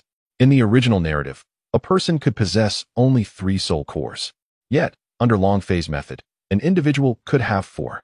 The first would be at the Soul Saint level, the second at Soul Dolua, the third as a title Dolua, and the fourth could reach limit Dolua. As for Ming Shinji and the others, they could refine one at the Soul Dolua level, and upon reaching title Dolua, they could refine another. But the priority was to secure the first. Dugubo, already a title Dolua, regrettably had only 2 opportunities left under the divine threshold. Nonetheless, having any chances was better than none. These individuals began to attempt the refinement following the methods imparted by Long Fei. Soul masters possessing soul cores held a significant advantage over those without at the same level, with the disparity becoming even more pronounced as levels advanced. I have imparted all I can. Whether you succeed in refinement now rests in your hands. I sincerely hope you do not let me down. Long Fei murmured to himself. Although failing to refine the soul core would still allow for advancement, this was not the outcome he desired. He envisioned a future where each member of the Azure Dragon Gang would shine with formidable strength. Thus, the soul core remained an indispensable criterion. These individuals were not mere extensions of Long Fei's prowess, and they needed to progress step by step. Once they had matured, Long Fei would have tasks to assign. Seizing this opportunity, he sought out Gu Yuna, intent on completely stripping her of her initial vitality. Meanwhile, in the outside world, in the Dragon Realm, many days have elapsed, while merely a day has passed in the outside world. In the Dragon Realm, the flow of time diverges significantly from that of the outside world under Long Fei's manipulation. However, within the royal court, the absence of Xue Xing and Shui Yi for an entire day has caused great concern among the ministers. At this moment, a high-ranking official spoke up to reassure them. Your Majesty and His Royal Highness have ventured out on important matters, accompanied by the formidable Poison Dolua and 2 Soul Doluos. There is no cause for alarm. They shall return shortly. You may all disperse. Simultaneously, he instructed someone to swiftly visit the Tiendo Royal Academy to ascertain the situation. The prolonged absence of these prominent figures inevitably evokes troubling thoughts, as such occurrences are exceedingly rare. Within the Crown Prince's palace, upon receiving the news, Shuqing furrowed his brow, pondering the delayed return of that old man. Could it be that he was vanquished by Lin Dong? If that were the case, it would jeopardize the plans of the Spirit Hall. Yet, it was merely a premature arrival. If her suspicions held true, it would indeed be a case of using another's blade to achieve one's own ends. It seemed she must now step forth to assert her authority. As time flowed once more, the inhabitants of the Dragon Realm had completed their absorption of the celestial essence, each reaping corresponding benefits. Yu Tianhing ascended from level 42 to 47. Du Guyan also advanced from level 42 to 47. The rest of the group reached level 46. A rather equitable distribution of progress. Each individual experienced unique results, with significant mutations and enhancements occurring within their martial spirits, rendering them even more formidable. At last, I have reached the rank of Soul Emperor at level 60. Shuqing exclaimed with exhilaration. Among the most elated were Qin Ming and his companions, who successfully attained the rank of Soul Sage, each bearing a soul core. Qin Ming and Shui Yi stood as two Soul Sage possessors of soul cores. Meanwhile, Meng Shunji and his two companions were in a state of euphoric disbelief, nearly gasping for breath from laughter. They had finally transcended the ranks of a 10,000-year Soul Dolua to become titled Doluos at level 92, each endowed with a soul core. Their next task would be to condense their titled Dolua soul core. Subsequently, as they progressed further, their strength would become truly terrifying. Everyone was acclimatizing to their newfound transformations. Just then, a deep green miasma swiftly spread through the air. All eyes turned toward Du Gubo, recognizing him as the source of this phenomenon. Long Fei had already observed that not everyone could withstand the toxic miasma here. However, this very poison could be harnessed for cultivation. In the next moment, he proclaimed, "You all should practice the Wuji body refinement technique and absorb this toxic mist to temper your physiques. Not a single wisp of energy that could strengthen your body should be wasted."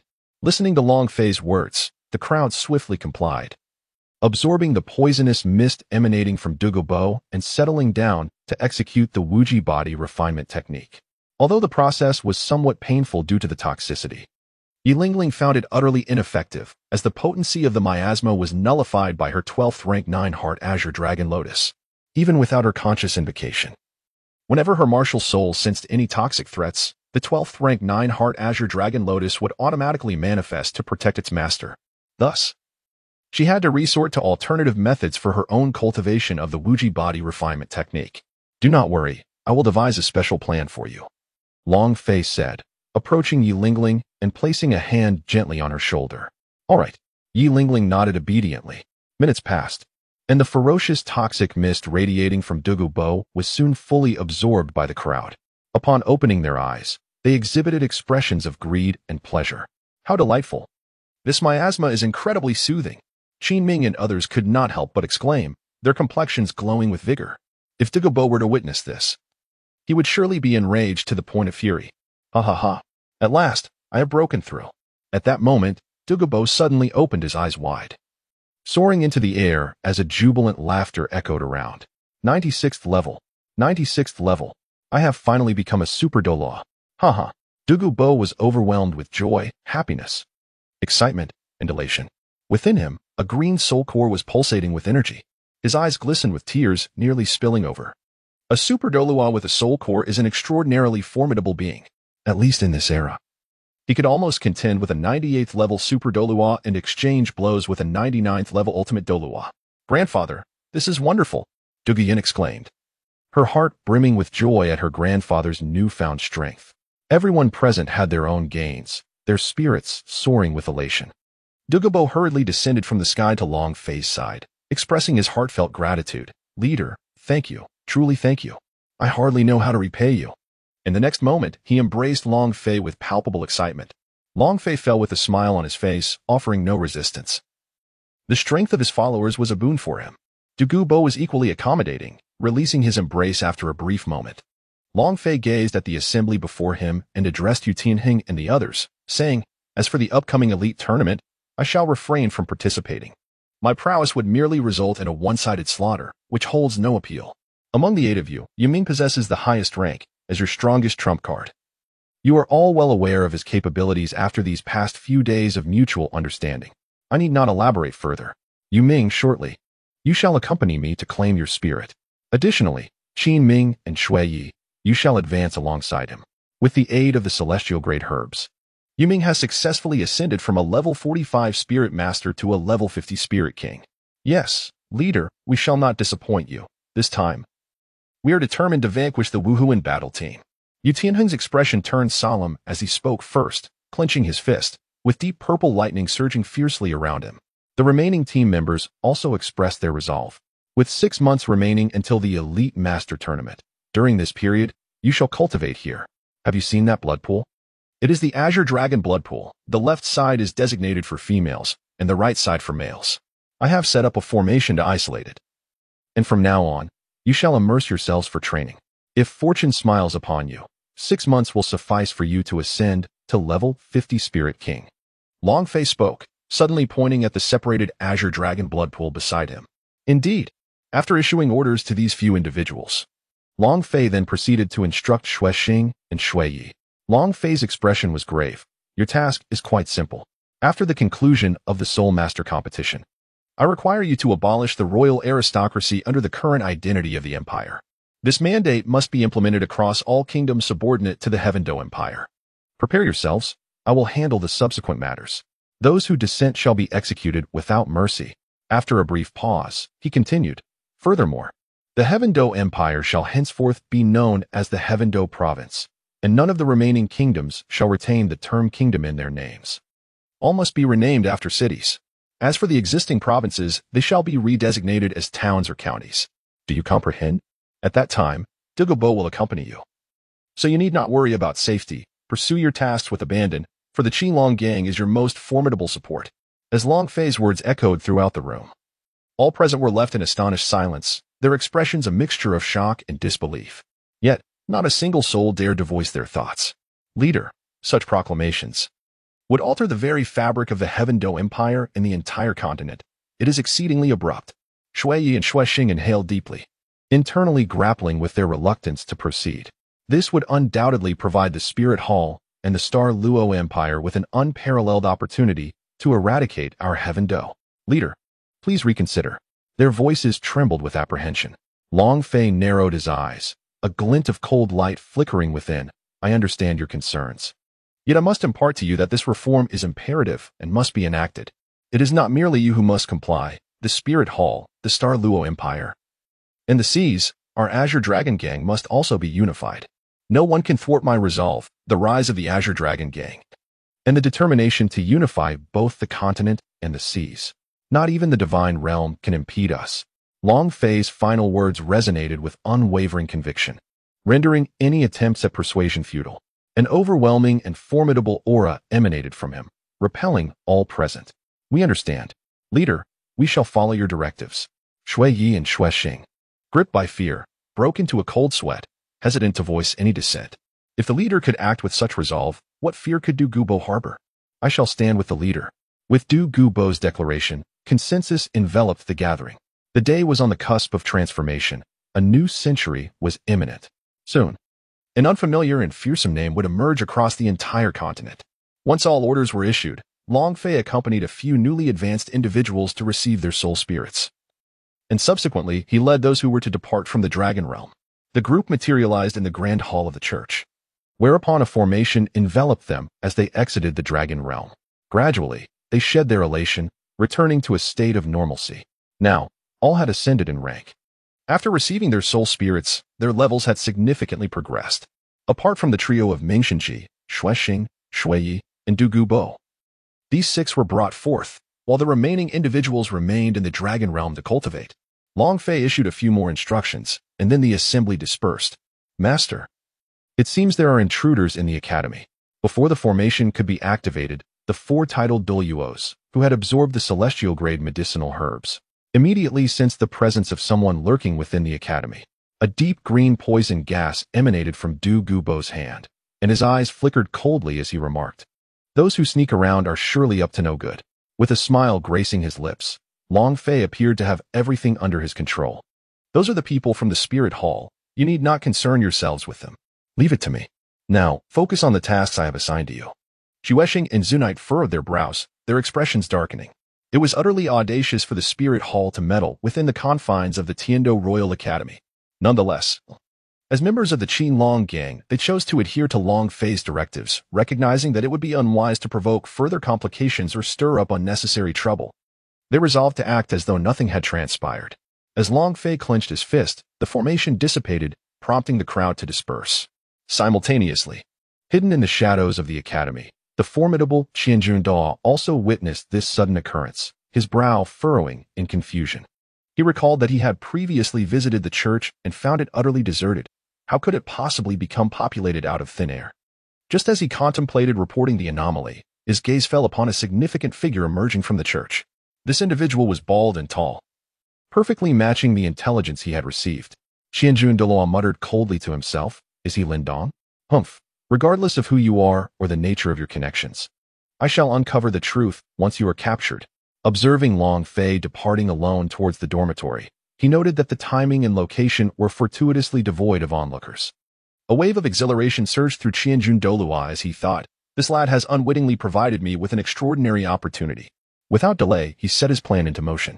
Unbeknownst to him, every move he made was under Long Fei's watchful gaze. The spiritual energy of the Divine Sea realm enabled Long Fei to project Qianjun Doluo's figure into his vision, akin to a tracking screen. After taking a few more steps, Qianjun Doluo halted, a deep smile illuminating his countenance. At that moment, a surge of energy enveloped Long Fei. Simultaneously, Long Fei's fingers twitched slightly, as if he were weaving a hand seal. "Young man, you have kept me waiting for quite some time." A chilling and sinister voice echoed from behind Long Fei. As an unnoticed radiance enveloped the perimeter of Qianjun Doluo's energy, Long Fei slowly turned around, his expression unperturbed as he gazed at the individual before him. "You are not a member of the Heavenly Do Royal Academy. Who are you?" The Qianjun Doluo was taken aback by Long Fei's composure. Internally scoffing, he questioned whether this was a forced calmness. The Qianjun Doluo, proud and haughty, replied coldly, "I am one of the elders of the Wuhuan Doluo Hall. A Qianjun Doluo of level 96. Long Fei inquired, "What could the members of the Spirit Hall possibly want with me?" It turned out to be that scoundrel Qianjun. I recall his martial spirit is the golden dragon with the dragon coil staff. Qianjun Doluo was taken aback, sensing that this person's reaction was rather unusual. Youngster, are you not the least bit astonished?" Long Fei furrowed his brow, questioning, "Why the surprise? Am I expected to accommodate you?" Qianjun Doluo felt quite displeased. "Aren't you afraid? After all, I am a being of the 96th level Super Doluo, yet you remain as calm as a polished mirror. It seems that the esteemed high priest has indeed chosen someone extraordinary. Allow me to test the veracity of your composure." Long Fei, with both hands clasped, declared, "Why fear a mere title Doluo of the 96th rank? Is it truly formidable?" His tone dripped with contempt. Qianjun, incensed by Long Fei's words, felt the corners of his mouth twitch. It was the first time since becoming a title Doluo that he had been so belittled by such a young child.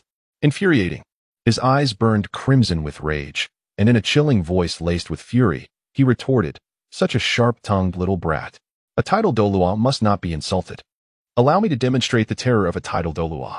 In the next moment, he gathered his power and directed it towards Long Fei, deliberately restraining himself, fearful of inadvertently killing him, as that would complicate matters. A hidden mission was triggered: eliminate Qianjun Doluo. Reward: Heavenly Concealment Technique. Failure: no penalty. The host could choose to accept or decline. With a thunderous explosion, Qianjun Doluo's attack struck Long Fei, and at that instant, the system's voice suddenly echoed. Qianjun was taken aback, but soon felt an overwhelming sense of humiliation emanating from Long Fei. What audacity! This little brat dares not evade. He underestimates me so thoroughly.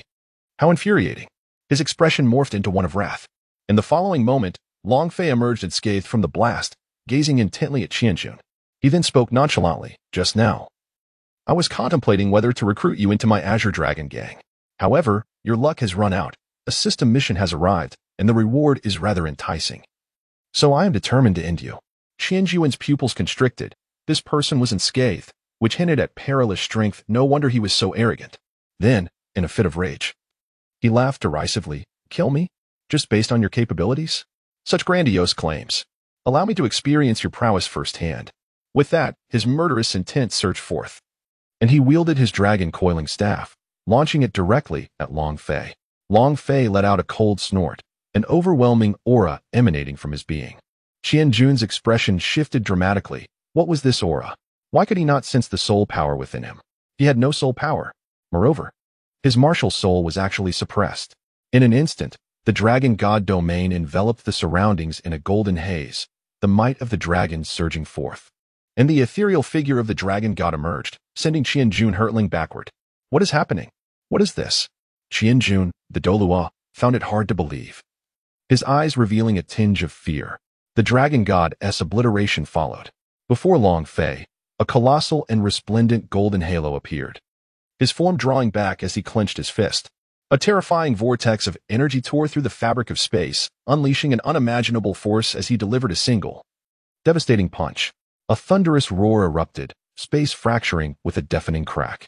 The halo intensified, embodying a terrifying aura, a destructive power intertwined with unparalleled dragon might, ripping through the cosmos as it surged towards Qianjun. What is this? No. Qianjun's expression shifted completely, an overwhelming dread and panic washing over him. A violent wave of impending doom enveloping him entirely. In a fit of rage, he bellowed, "True dragon form." As his true form manifested, Qianjun unleashed a flurry of defensive and offensive soul techniques, illuminating the 9 soul rings adorning his body. He admitted to having grossly underestimated the youth before him. Realizing that the first strike was a lethal one, devoid of mercy, he understood that such a perilous situation could not be faced alone, especially when confronting someone who posed no threat to a titled Dolua. A cataclysmic sound erupted, a deafening energy shockwave that resonated through the air. Even as Qianjun resisted, he was instantly engulfed by the punch, reduced to mere dust, utterly powerless. No! Qianjun's anguished cries echoed. Just as the terrifying fist was about to collide with the protective barrier of the formation, the space ahead suddenly warped, the void opening up, and the fist penetrated through. This would undoubtedly shatter the barrier, laying waste to the academy, so Long Fei had meticulously planned for this moment. The fist vanished into the void. Simultaneously, in a distant corner of the cosmos outside the Dolua continent, the fabric of space twisted, and a gigantic golden fist shot forth, soaring towards the celestial dome. Before erupting in a silent explosion, the system's voice resonated. Reward for the elimination of Qianjun Dolua has been issued. With a flicker of thought, Long Fei invoked the art of heavenly deception. In the next instant, unfamiliar yet enigmatic memories surged within his mind, revealing a lengthy incantation that flickered through his consciousness. Long Fei began to chant and directly unleashed his power. With Qianjun's demise, the Spirit Hall would undoubtedly take notice, especially given the connection with the demon hunter Dolua. Thus, he chose to act preemptively, although Long Fei harbored no fear of the Spirit Hall. The sudden arrival of their banners would inevitably disrupt the intricate strategies he had meticulously crafted, which would undoubtedly cause him great discontent. As Long Fei ceased his incantation, a wave of energy permeated the sky, transforming into beams of light that dispersed across various regions, shrouding all secrets in obscurity. Upon lifting the barrier, the demon hunter Dolua within the Tiando royal family suddenly felt an unsettling sensation in his heart. Was it merely an illusion? What was this strange feeling? The demon hunter Dolua furrowed his brow, gazing at the sky with a flicker of bewilderment in his eyes, sensing a loss that was both present and absent.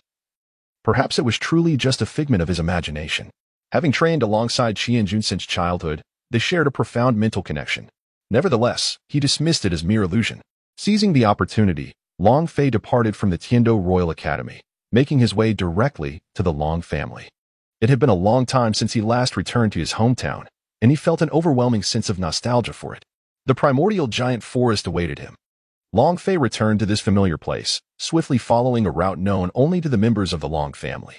Just as his figure was about to vanish into the void, a voice of salvation suddenly resonated. Consequently, his footsteps came to a halt. Shortly thereafter, a tremendous roar erupted, accompanied by a searing scent. Then, an ominous cackling sound pierced the air. Long Fei furrowed his brow, sensing that something was amiss. He swiftly enveloped the surrounding area within 100 kilometers with his mental prowess, and what he beheld was alarming. His pupils constricted as he made his way toward the source. Someone had dared to invade the primordial giant forest. This individual exuded a palpable aura of malevolence. And he was in pursuit of 4 individuals. However, 3 of them had already perished, their bodies shrouded in dark energy. The sole survivor, a woman, appeared pale and frail, her countenance marred by sorrow, despair, and relentless pain, tears streaming down her cheeks. Wounded and struggling to escape, she found herself amidst a raging inferno. Behind her, the sinister man revealed a cruel smile as he relentlessly pursued her, his voice dripping with malice. Do not run. You cannot escape. Submit and become my source of dark power. In the next instant, a sharp weapon, his martial soul, was unleashed, aimed directly at the woman's heart. Her face paled in horror as she turned to face her impending doom, despair deepening within her. At that moment, a memory from 6 years prior flashed through her mind. A teasing young man, perhaps someone she would never see again, born of the Long family. In death shall I transform into the Long family spirit. Clenching her silver teeth, she prepared for one final stand as her third purple soul ring ignited anew. Even though she was exhausted, she refused to succumb easily, even in the face of a soul emperor. Struggling against her weakness, her soul power surged once more. In the next heartbeat, a colossal shadow of a serpentine dragon erupted forth with a deafening roar. Ah, still resisting? Your bravery is commendable, but ultimately futile. The malevolent man sneered, revealing 6 standard soul rings around his sharp weapon, a chilling aura of death and dark energy emanating from him. Bang! In an instant, he pierced through and shattered the woman's shadow dragon roar. The wicked man derisively remarked, as fragile as paper, utterly defenseless. A soul emperor against a mere soul master, how embarrassing for you. Boom. At that moment, a terrifying force descended. A green light, shaped like a long blade, erupted from the space before the woman, instantly neutralizing the deadly assault. The roar of the blade echoed like a dragon, its chilling brilliance illuminating the air. A manifestation of lethal intent. The weapon was sent flying, cracking under the pressure. Consequently, the malevolent man was struck by a backlash from his martial soul, his expression darkening as he spat out a mouthful of blood. He was forced back, stumbling a dozen steps before regaining his footing, clutching his chest in shock. His eyes widened in astonishment, a mix of cold fury and rage boiling within him. Who dares to confront me? Step forth. Unbeknownst to her, Long Fei's figure had already materialized before the woman, with the ancient azure dragon blade standing resolutely in front of him. The woman, who had resigned herself to death, sat on the ground, momentarily taken aback by the sight of the bald young man before her. Who is this person? Regardless of his identity, he has saved me. Suddenly, a fleeting expression of complexity crossed her eyes. Cough, cough. Subsequently, the woman violently coughed, blood spilling from her lips, her aura disordered. Her countenance pale and haggard, devoid of any color, rendering her utterly feeble. She was merely holding on by sheer will. The realm awakens, all things revitalized. A radiant green light emanated from Long Fei, expanding outward in waves, revitalizing everything within a kilometer radius around him. All was restored, with the sole exception of the malevolent figure opposite him. The flora, once charred and lifeless, the fallen trees, and the shattered ground were all mended before the naked eye. Even the severely injured woman was enveloped in a verdant glow, akin to photosynthesis, as her wounds rapidly healed, bringing her an overwhelming sense of comfort.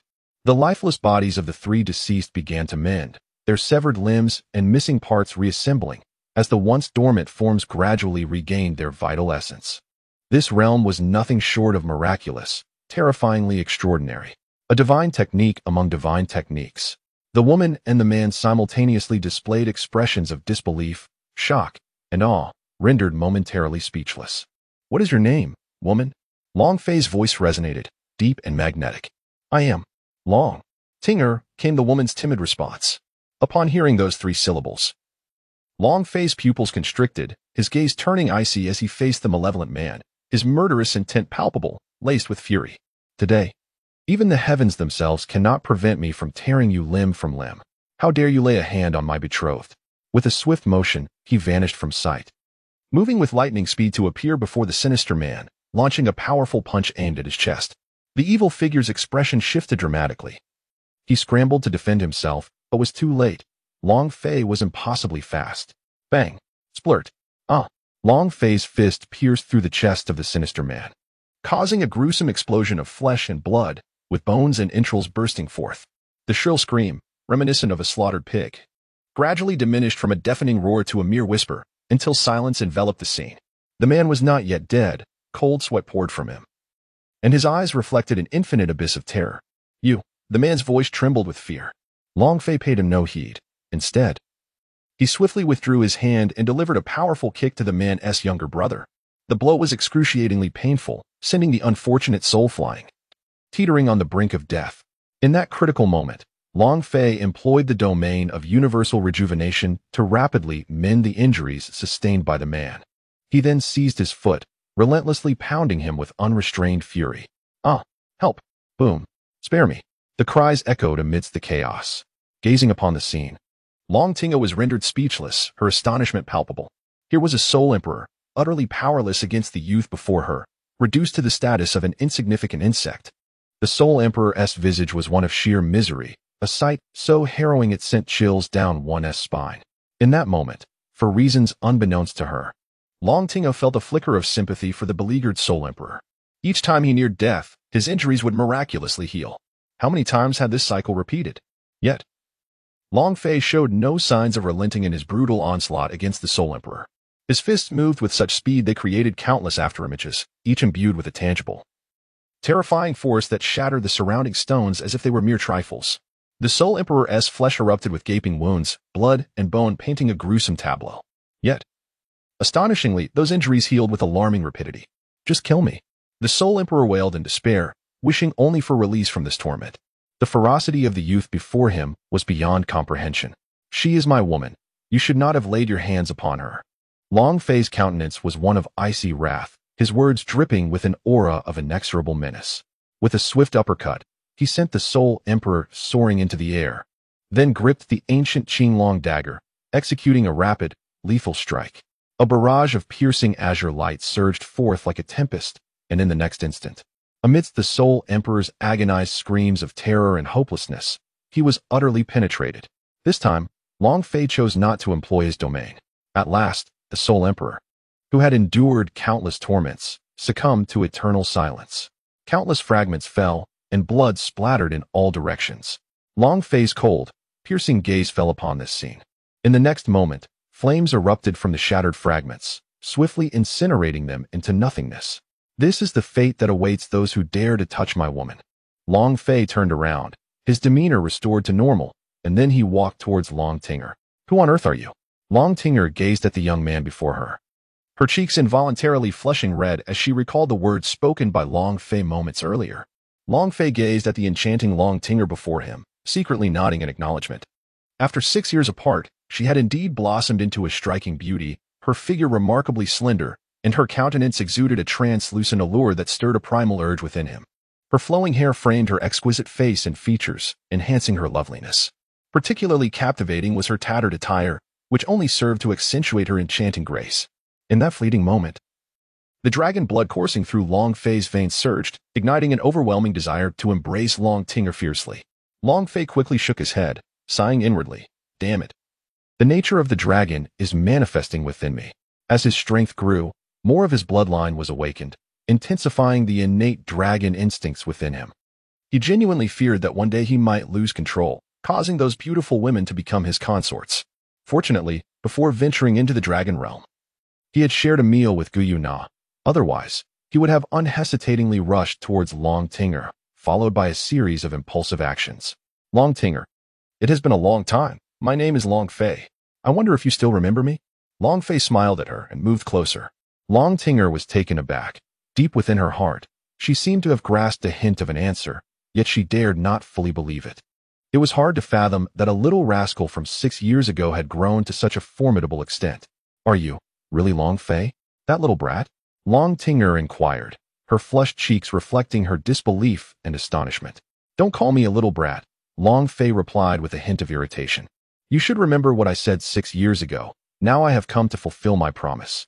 At that moment, Long Fei stood merely a fist's length away from her. Upon hearing this, Long Tinga felt her face flush with embarrassment, her heart racing in a flurry of confusion. Unable to steady herself, she instinctively took a step back. And just as she was about to lose her balance, Long Fei swiftly reached out, catching her and pulling her into his embrace. A rich, intoxicating fragrance enveloped him, igniting a frenzy within his dragon blood. Wait. Long Tinga shyly struggled to break free, prompting Long Fei to release her. Then she spoke. "About my 3 teammates." Long Fei was taken aback and hurriedly inquired, "Are they members of the Long family?" "Indeed."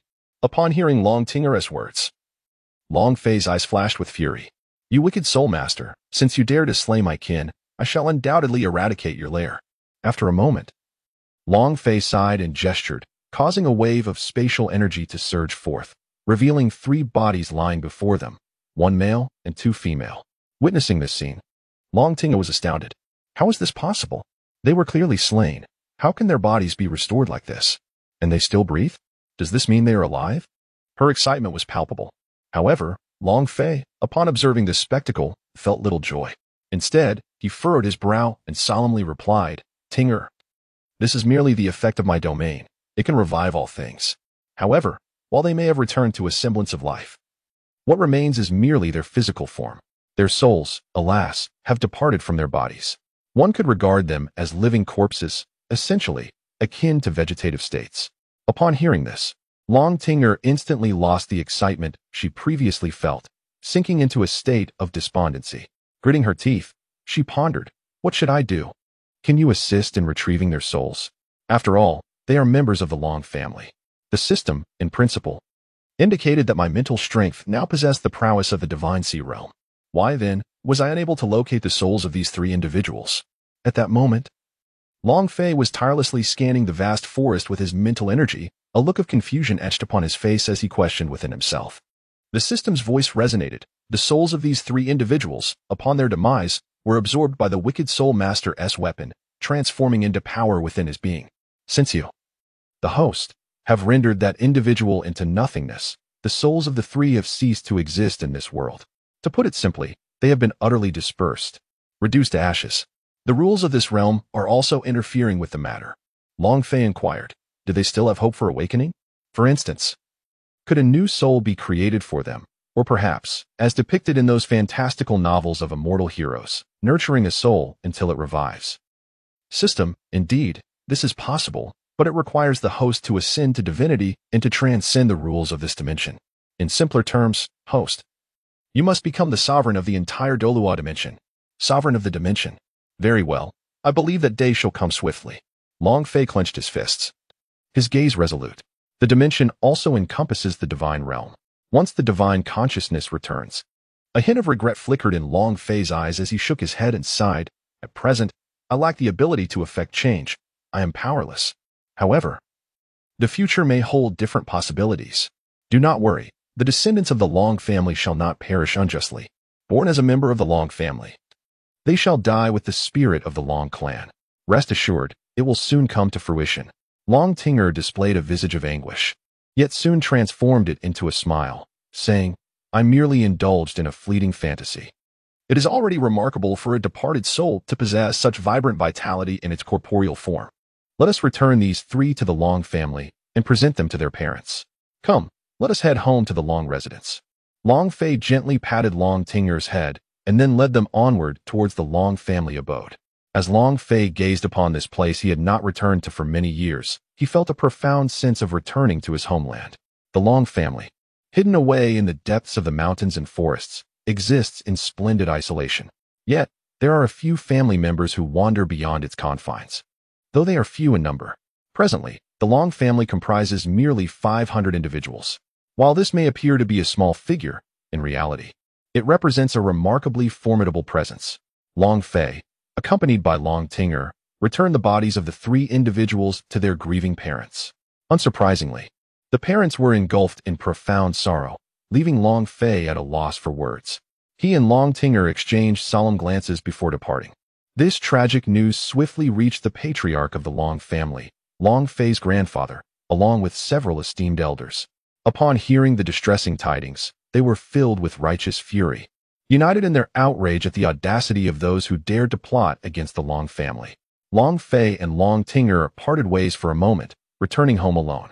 Upon opening the door, a wave of nostalgia washed over him, for within stood a beautiful woman diligently engaged in her tasks.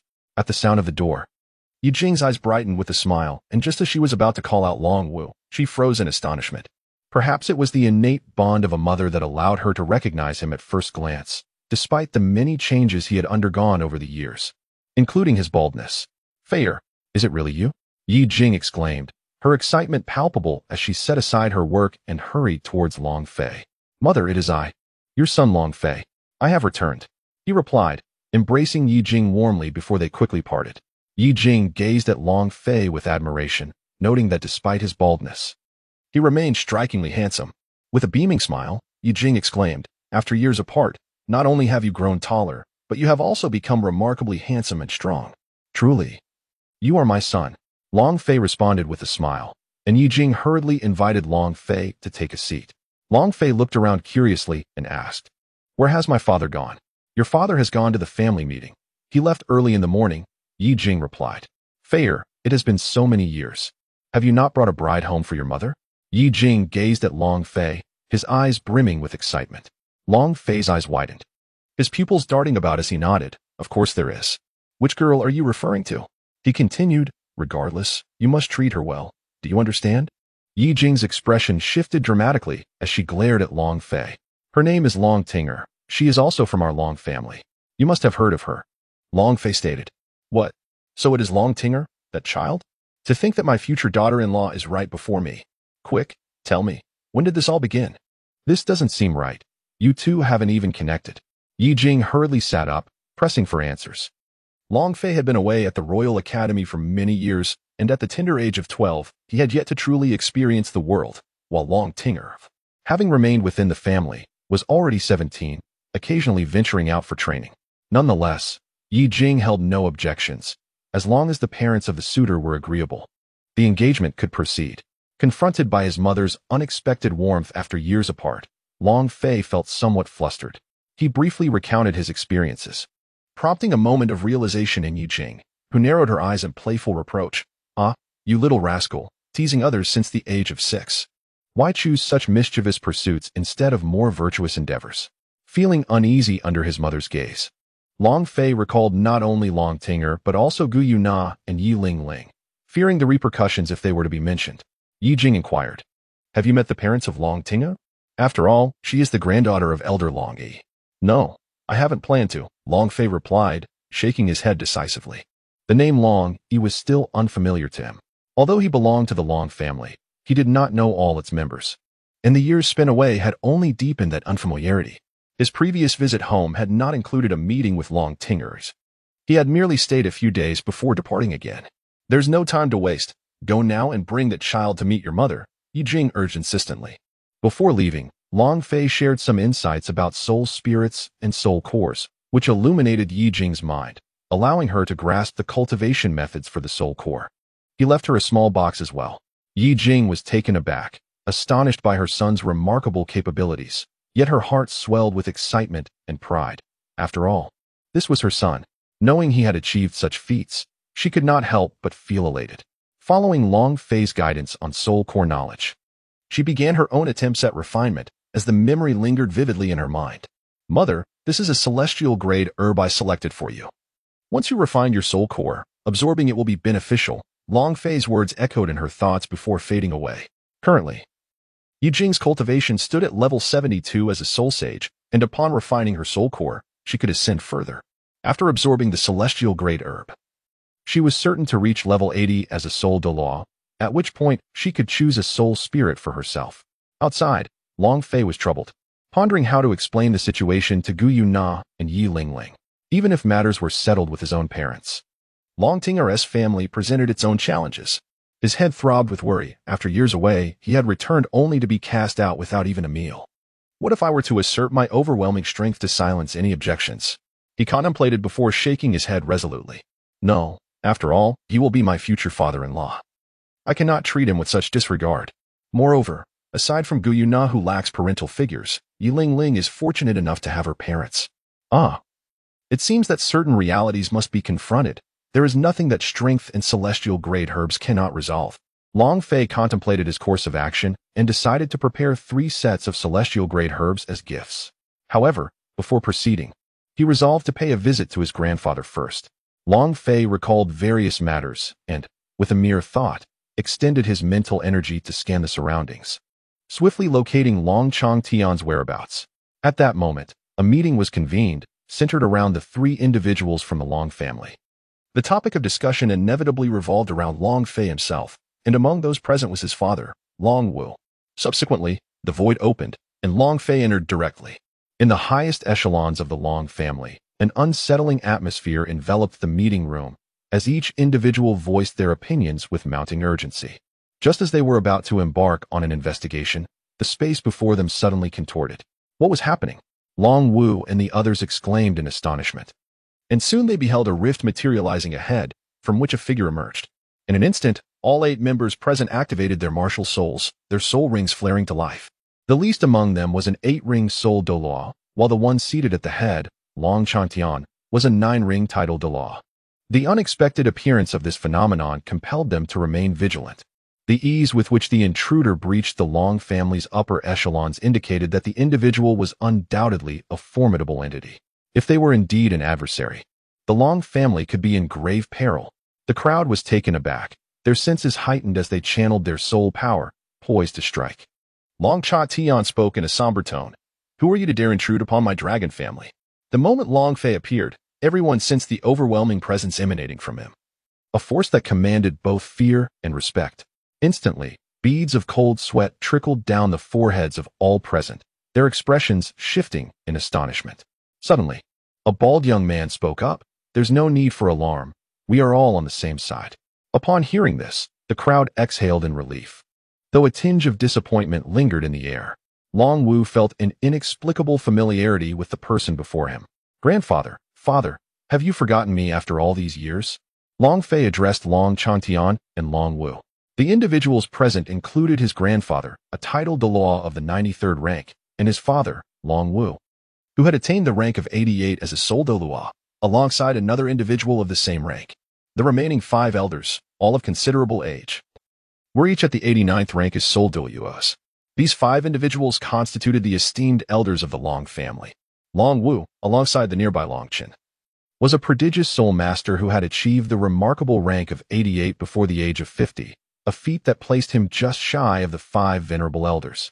Originally, both were candidates for the position of future family head.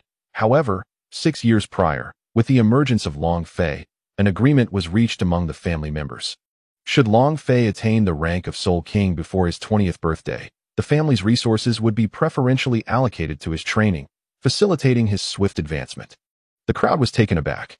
Long Chantian and Long Wu were also taken aback. Long Chantian, with an excited expression, exclaimed, "You are my grandson? My child." Long Wu also shouted in astonishment. However, he couldn't help but wonder why his son was bald. Regardless, he thought, as long as he is strong. A little baldness doesn't matter, and besides, the young man's face is quite handsome. He need not worry about finding a wife. Long Fei clasped his fists together and addressed the other 5 individuals present, saying, Long Fei pays his respects to the esteemed elders. Although he was unaware of their identities, it was evident that all those gathered here were indeed elders. Are you Long Fei, the son of Long Wu? Long Chun exclaimed, gazing at Long Fei's figure, overwhelmed by the terrifying aura emanating from him, his expression one of astonishment. The other 5 elders mirrored this sentiment, their fear palpable. You are only 12 years old, are you not? The Grand Elder inquired, his tone charged with excitement. The other elders exchanged glances, recognizing the remarkable talent of Long Fei. To achieve such feats at the tender age of 12, he was undoubtedly a potential heir for the future of the clan. Indeed, I am 12 years old this year. Long Fei replied, nodding calmly as he regarded them all. Son, what on earth is happening? How did you emerge from that black hole? And what was that phenomenon? Long Wu, having not seen Long Fei for several years, now found him shrouded in mystery, feeling an unsettling sense of unfamiliarity. Long Chantian was similarly perplexed, as everyone else was eager to comprehend the unfolding events. Father, I have fortuitously acquired a realm known as the spatial domain during my ventures outside, Long Fei remarked with a serene demeanor, a faint smile gracing his lips. As expected, the individuals before him were utterly astonished. Gasps of disbelief echoed. Goodness, it is indeed a domain, and a spatial domain at that. Incredible, truly remarkable. The 8 individuals were left in a state of shock, struggling to catch their breath. Long Wu and Long Chantian approached Long Fei with palpable excitement, casting their eyes around to examine this young prodigy of the Long family. You truly are my son? Remarkable. After several years, you are nearly taller than your old father. I was quite the handsome lad in my youth. No wonder you are my son, Long Wu exclaimed, laughing heartily as he clapped Long Fei on the shoulder. However, why is it that your grandfather cannot sense any soul power emanating from you? Long Changtian's words caused a momentary pause among those present. Indeed, in their excitement, they had overlooked this crucial detail. No wonder I felt something was amiss, murmured the 5 elders, their brows furrowing in contemplation. It is impossible. If he truly lacked soul power, Long Fei would merely be an ordinary individual, Long Chun interjected. His aura and the unsettling presence he exudes are not qualities that an ordinary person could possess. And let us not forget, aside from the family head, all present are advanced soul Duos. With Long Chen's statement, the assembly was once again roused from their reverie. Indeed, what could possibly be the explanation for this? All eyes turned intently towards Long Fei. Long Fei said, "Esteemed elders of the clans, it is entirely understandable that you cannot perceive the soul energy. For I truly possess none." Boom. What? As Long Fei's words echoed, it felt as though a bolt of thunder had struck everyone present. My son, what has happened to you? Who has laid a hand on you? Even if we must excavate 3 feet into the earth, the Long family shall seek vengeance on your behalf. In a fit of rage, Long Wu momentarily forgot previous matters, believing his son had been rendered incapacitated.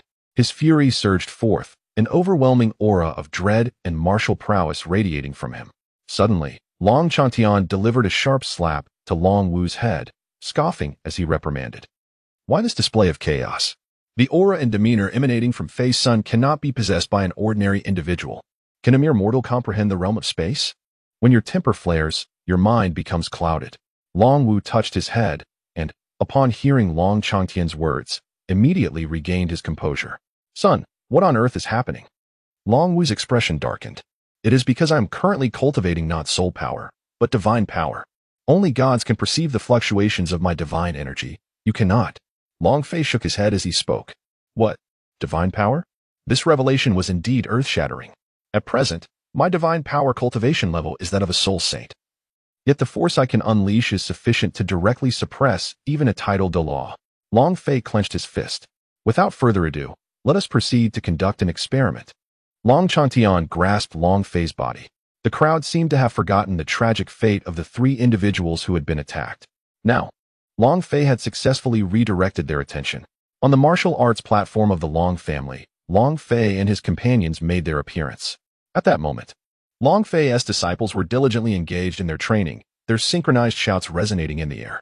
Upon noticing the arrival of Long Chantian and his entourage, the disciples promptly ceased their activities, rising respectfully to greet them.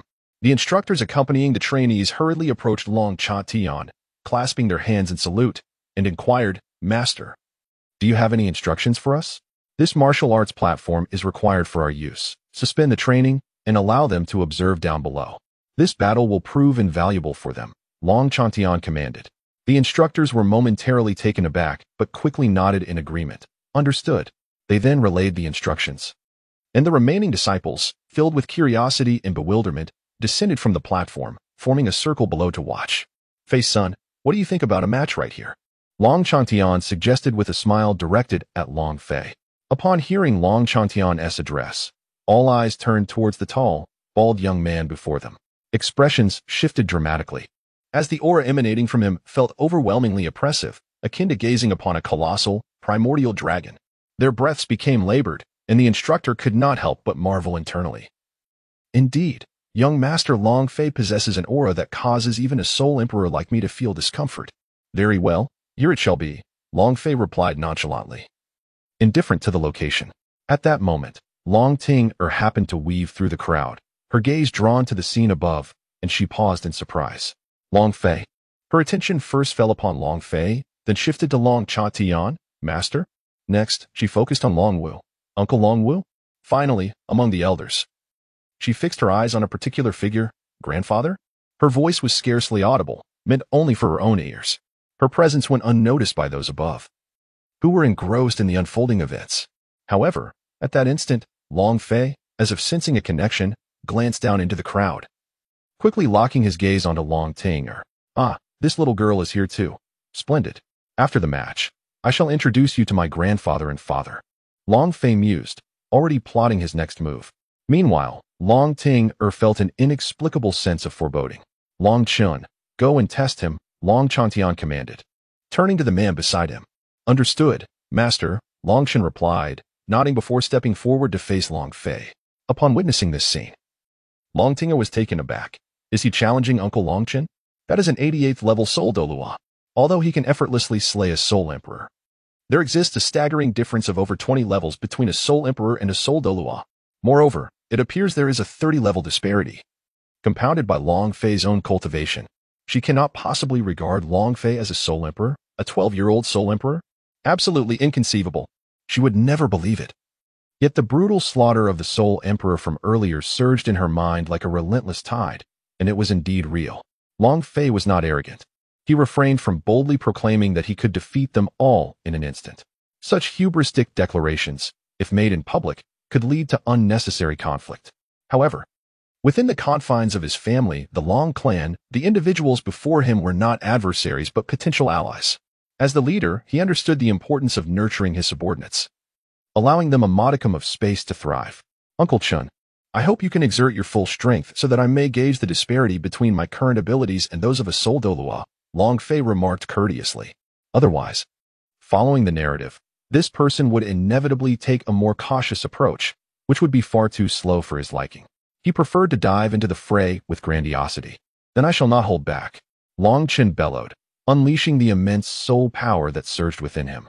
The others stepped back, their gazes riveted on the spectacle above, oblivious to the presence of Long Fei's granddaughter amidst the crowd. The onlookers made no attempt to intervene. They too were eager to witness the extent of Long Fei's strength. The divine power he cultivated was expected to be formidable. In the next moment, a series of soul rings began to manifest around Long Chen, each radiating an impressive aura. 8 resplendent rings, 2 yellow, 2 purple, and 4 black, commanded attention. Wow, an 8-ring Soul Dolua. The disciples below gasped in astonishment, their faces alight with envy and yearning. Their eyes were fixated on Long Chen's striking soul rings, and even the Soul Emperor instructor could not hide his admiration and desire. A Soul Dolua was indeed a being far more powerful than a Soul Sage. Amidst the cacophony of cheers, Long Chen remained remarkably composed, for such displays had become commonplace for him, eliciting no extraordinary response. 8-ring Soul Dolua.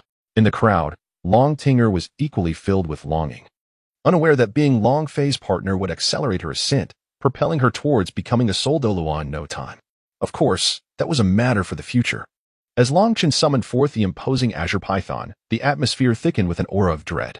Nephew, it is time for you to awaken your martial spirit. Long Chen's eyes transformed, taking on the characteristics of a serpent, and his demeanor grew chillingly austere. Almost forgetting, he recalled, your martial spirit has undergone a mutation. Uncle Chen, feel free to unleash your strength. I, Long Fei, will stand ready to face it all. Long Fei's expression remained composed as he gestured with his hand, invitingly. Long Chen was immediately struck by a sense of disdain, his heart filled with displeasure. He spoke up, Nephew, such arrogance is ill-advised. If you persist, I shall not hold back. Do not claim that I am taking advantage of you. With a hearty laugh, he continued, Ah, truly the son of Long Wu. You embody the spirit of your father from years past. Long Wu chuckled heartily, hands on his hips. The other elders were left speechless, while Long Chantian observed in silence. His brow slightly furrowed. First soul skill, Dragon Python Strike. With a powerful stomp, Long Chen unleashed a colossal azure dragon python that soared from his being, casting an ominous aura around him. The first soul skill exhibited by the Soul Dolua was nothing short of terrifying in its potency. The disciples below were filled with excitement. Yet they observed with astonishment that Long Fei remained remarkably composed, showing no intention to engage. Could it be that he so underestimated the Soul Dolua? Whispers circulated among the disciples. Despite Long Fei's status as the young master, their discontent grew. Such demeanor was a blatant disrespect towards a Soul Dolua, and they questioned the merit of someone like him holding the position of their young master. Long Chen furrowed his brows, for this insufferable brat was exceedingly arrogant. A flicker of anger ignited within him. The elders below also felt a twinge of displeasure. At that moment, Long Fei moved, raising his hand and delivering a resounding clap. To be honest, such an offensive display appeared fearsome to others, yet to Long Fei it was far too feeble. He could hardly be bothered to evade such a weak attack. The terrifying Soul Dolua's assault was effortlessly dispelled before the eyes of the onlookers, leaving the previously jubilant crowd in a state of stunned silence.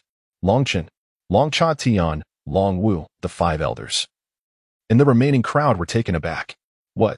In the next moment, Their eyes widened in disbelief, exclaiming in astonishment, "This individual, has he truly become this formidable?" With a mere gesture, he effortlessly nullified Long Chen's attack. Long Wu's mouth fell agape. "Excellent! Excellent!" Long Cha Tian laughed heartily, filled with excitement. Indeed, one who can cultivate divine power and comprehend the realm could never be a mere charlatan. The rise of the Long family now holds genuine promise. Long Changtian's face radiated with excitement, displaying no hint of reservation. Long Tinger was equally astonished. The little fellow from 6 years ago had grown so formidable. The Soul Emperor was one thing, but to effortlessly dispel a terrifying strike from a Soul Delo was truly remarkable. Suddenly, memories flooded her mind of what Long Fei had said previously. 6 years ago, he had expressed his intent to marry her, and he had just reiterated that sentiment. The mere thought of it caused Long Tinger's cheeks to flush with embarrassment. Had he truly not been jesting? Yet, I am 17, and he is merely 12. The age difference is absurd. Is it akin to an old ox consuming tender grass? Heh, Long Fei remarked. Age? In the eyes of cultivators, it is of no consequence. My Guyuna's age is even more astonishing. Did I ever express disdain? Has she not become my beloved regardless? You.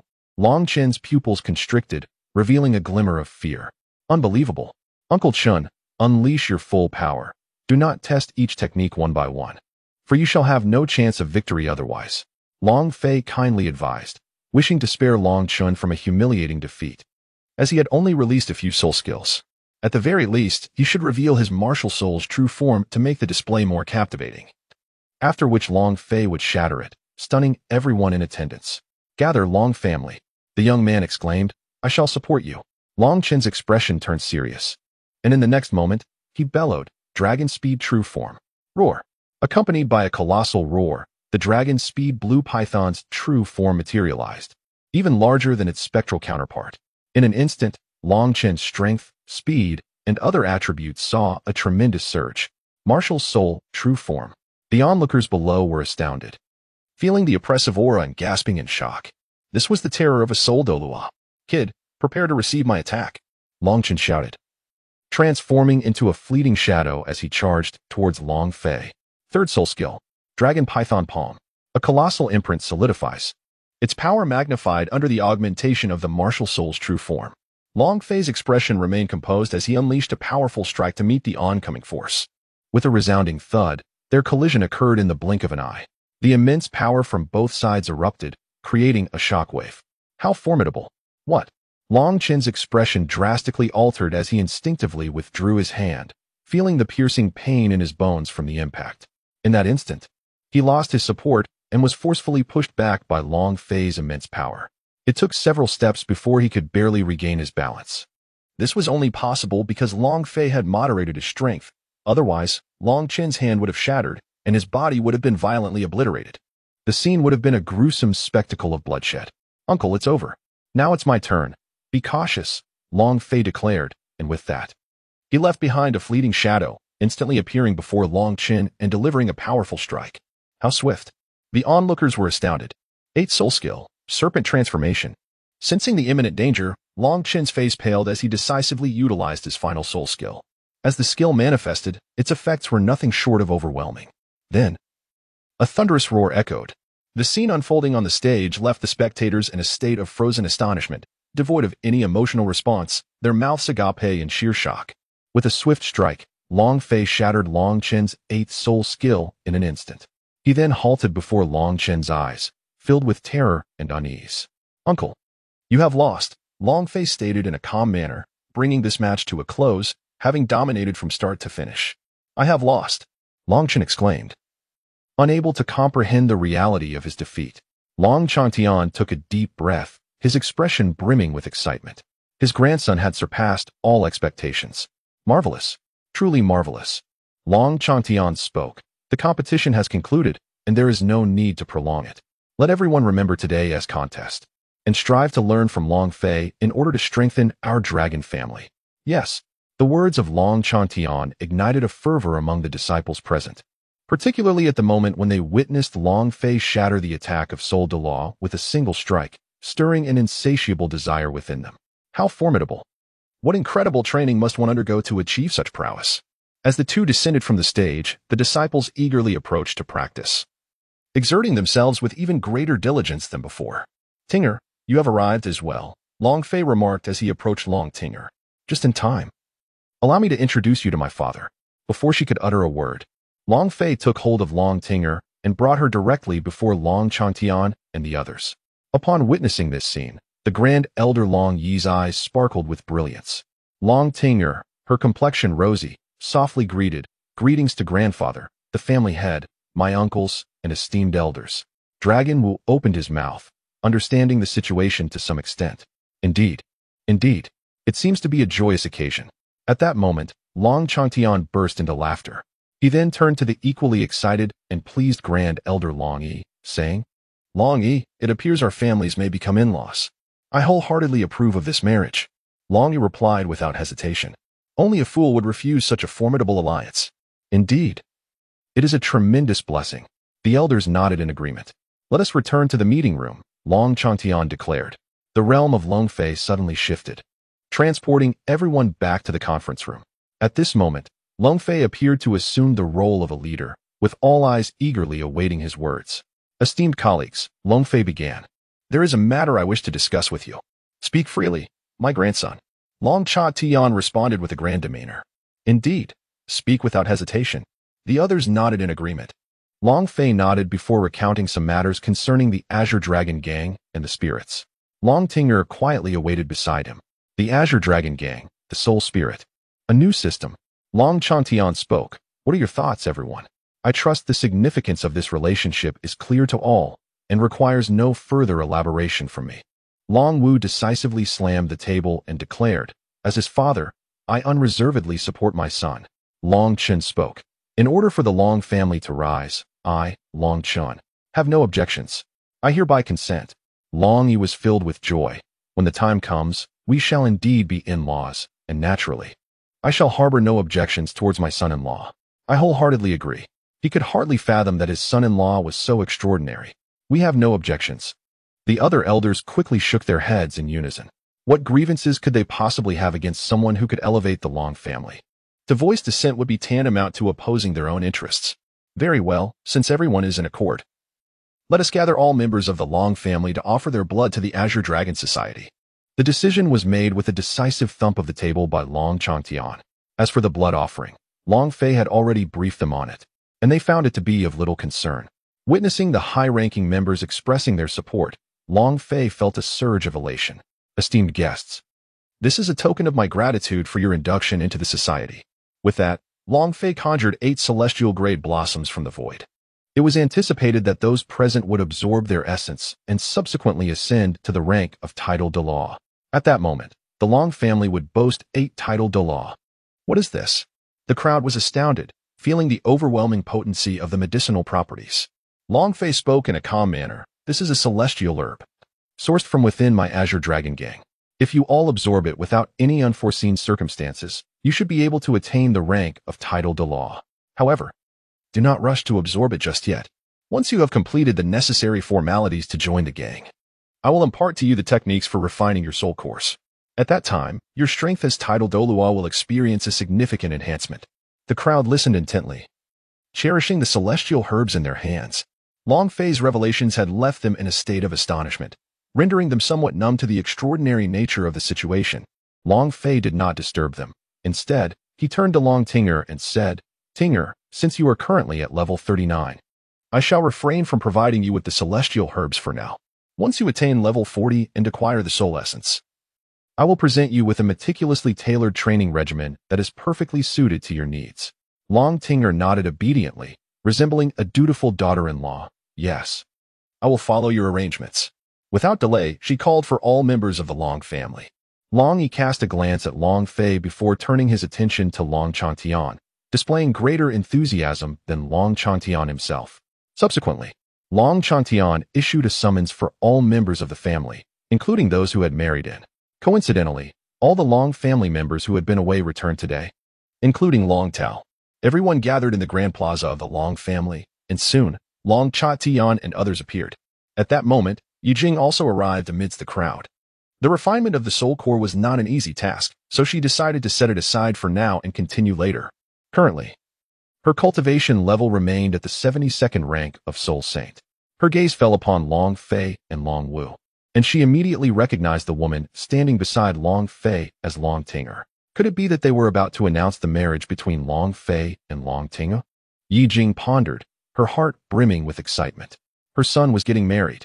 However, reality proved harsh. Yi Jing did not receive the answer she longed for. Instead, another revelation astonished her. Though Long Fei had shared some information with her, she had not anticipated that the high-ranking officials would be settled so swiftly. After Long Cha Tian addressed certain matters regarding entry into the Qinglong gang, questions began to arise from the crowd, encompassing various topics, including issues of freedom and more. Long Cha Tian remarked, "By joining the Azure Dragon gang, one will gain access to superior resources that even our Long clan, and indeed the entire Doloa world, does not possess." Long Cha Tian continued, "The Azure Dragon gang is an entirely independent force established by Long Fei. As for the questions regarding our future, there is no need for concern. Our ancestral home remains here." Soon, a profound silence enveloped the crowd, and dissenting voices faded into oblivion. Particularly, those disciples who had witnessed Long Fei's terrifying prowess remained speechless, their hearts brimming with exhilaration. Joining the Azure Dragon gang and becoming a formidable powerhouse is undeniably worthwhile. And it does not equate to betraying the Long family. "We shall join." All members of the Long family shouted in unison, "All right, everyone. Let us draw a drop of blood from our fingertips. This is the initiation ritual for joining the Azure Dragon gang." Upon concluding his words, Long Fei produced the divine concealment skin, commanding it to ascend directly into the sky. Within the dragon family, from infants to centenarians, the blood of hundreds of individuals rose collectively under the control of Long Fei's spatial power, merging into the divine skin. With a thunderous roar that resonated through the air, everyone was left in astonishment. The sudden shift in the sky suggested that this occurrence was far from ordinary, prompting an outpouring of exclamations from the crowd. Long Fei retracted the divine concealment skin, causing a ripple of energy to surge through the surroundings of the Long family under the gaze of the onlookers. A vigorous force of spatial domains emanated, lifting the entire Long residence into the sky with remarkable smoothness, devoid of any tremors. This spectacle left all witnesses in sheer astonishment. Immediately after, an azure radiance flickered around Long Fei, transforming into elemental luminescence. Empowered by these forces, he swiftly formed hand seals. At that moment, a magnificent golden light shot up from the trees, mountains, and lakes surrounding the Long family, converging in the heavens. These beams intertwined at several hundred meters above, coalescing into numerous triangles, thereby establishing a colossal formation that enveloped everything within its embrace. Then, Long Fei ascended into the air, exuding an overwhelming dragon might. A massive, ethereal, and chaotic azure dragon emerged from his being, exuding immense divine power and boundless chaotic energy that distorted the surrounding space. In an instant, the scene resembled a manifestation of divine authority, and the next moment, the entire expanse was transported into an ethereal realm. Long Fei harnessed the spatial power he had currently mastered, combined with the domain's strength of the void, to forcibly carve out an independent world space within the void, encompassing the Long family and the surrounding areas included within the formation. This realm was named the Long Family Realm. Long Fei briefly conversed with the members of the Long family. He then stated, "From now on, we shall reside here. This space has a direct connection to the Dragon Realm, where my Qilong gang headquarters is located, and the outside world as well." Despite expending such immense energy, Long Fei's expression remained unchanged. Although he now wielded control over the realms of space and void, he was still merely a minuscule part of this domain, and he had yet to truly grasp its profound power. Thus, he realized that he must rely on the strength of the formation to proceed. With that, he concluded the gathering. Long Fei and Long Cha Tian, along with others, returned directly to the conference room. Long Fei produced the replicated ice and fire duality eye, along with 2 intricately crafted azure dragon blood pools, mirroring the operations of the Dragon Realm, all of which were left behind. The azure dragon blood pools possess formidable effects and powers beyond imagination.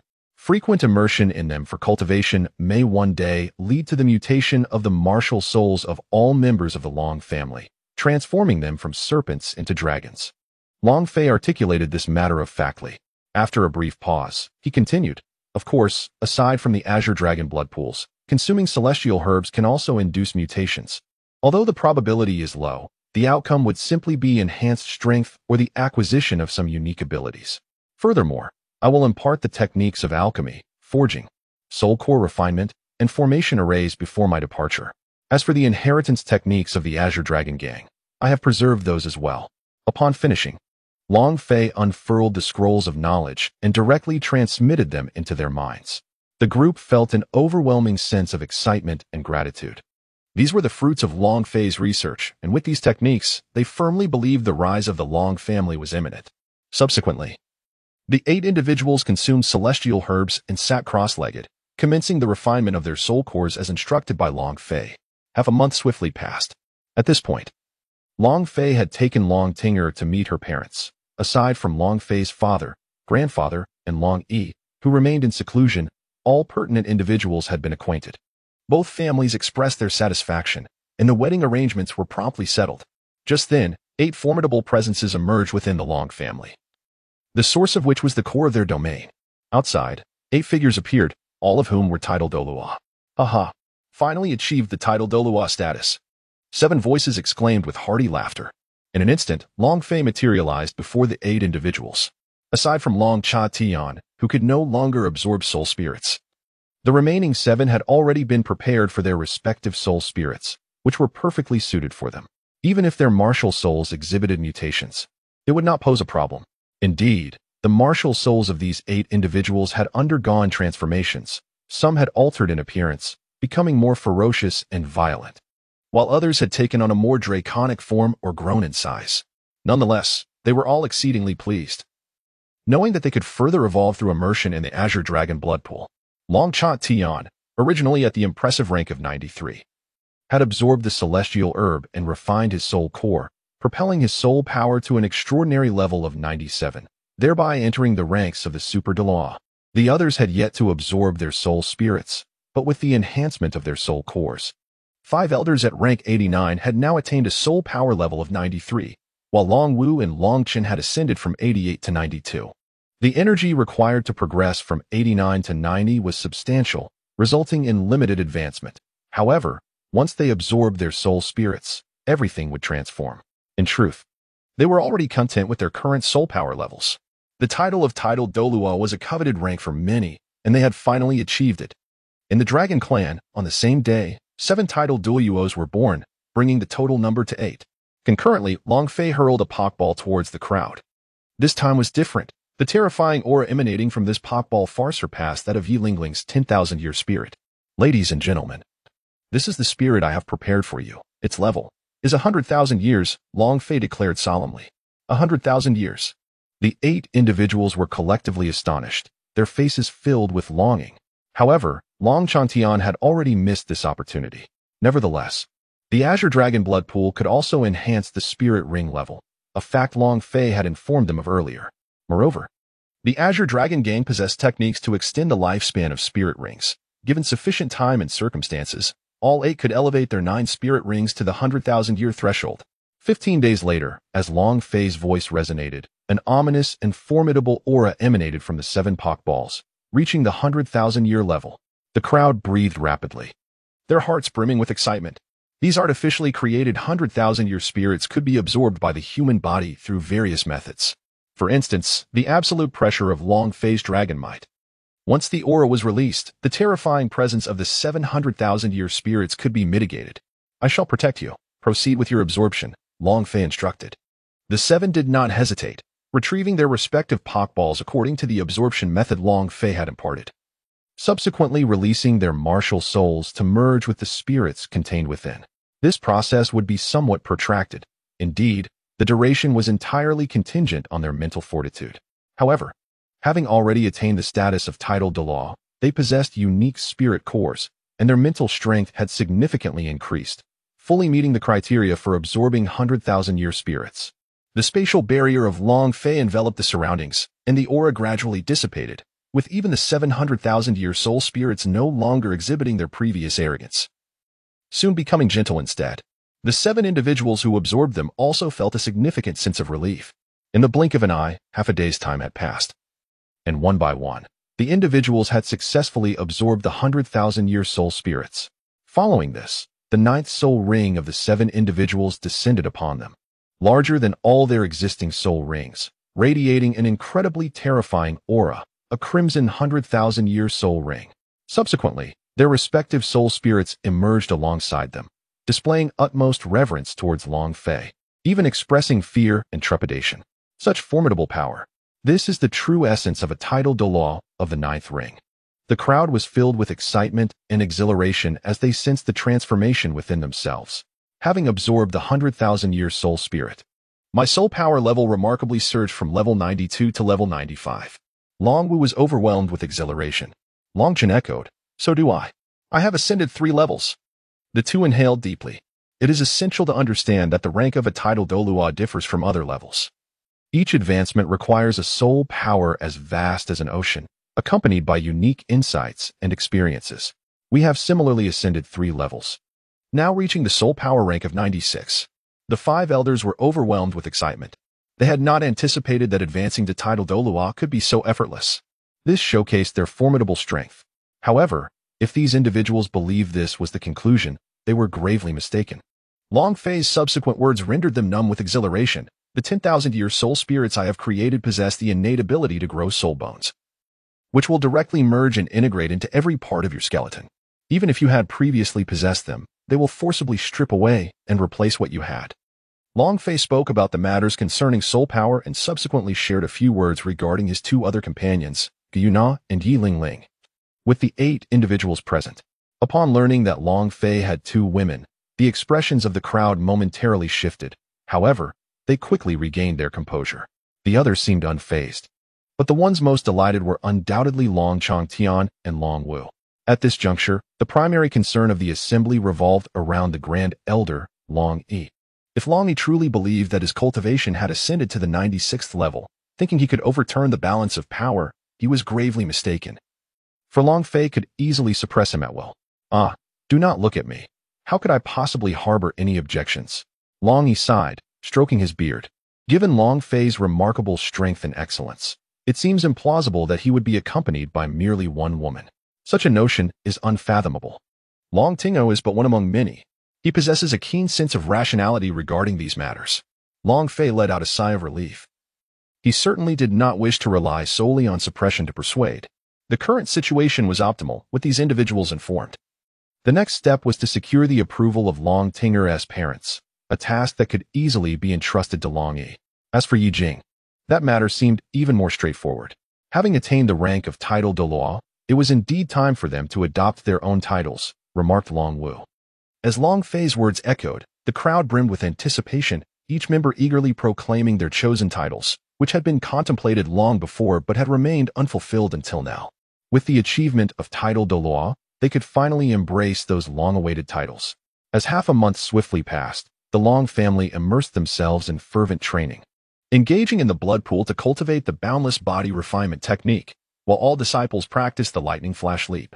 Meanwhile, the 8 title de law under Long Changtian relentlessly honed their combat skills, adapting to the sudden surge of power they had encountered.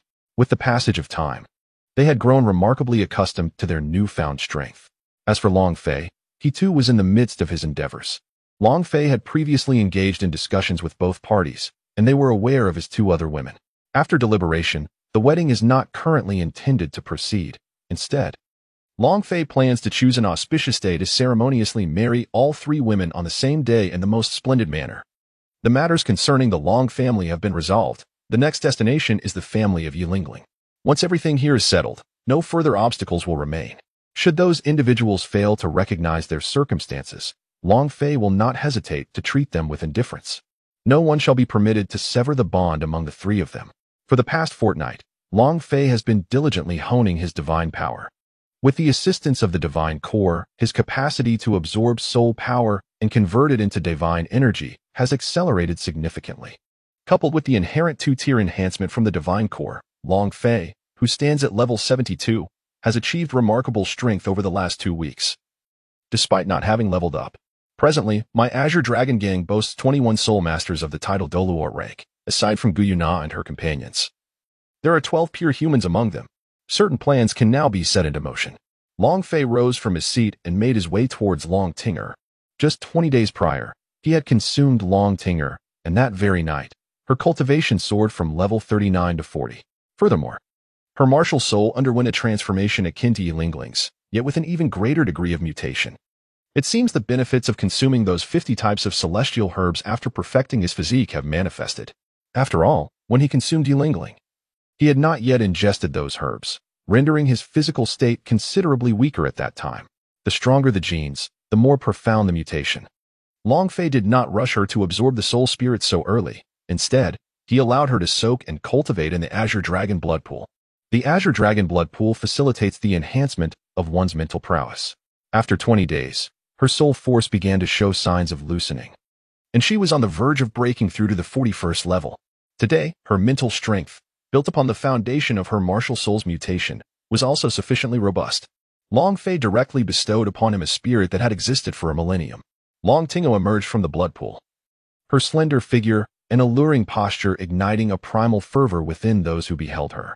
Long Tinger donned her attire, having grown accustomed to being seen by Long Fei. It no longer surprised her.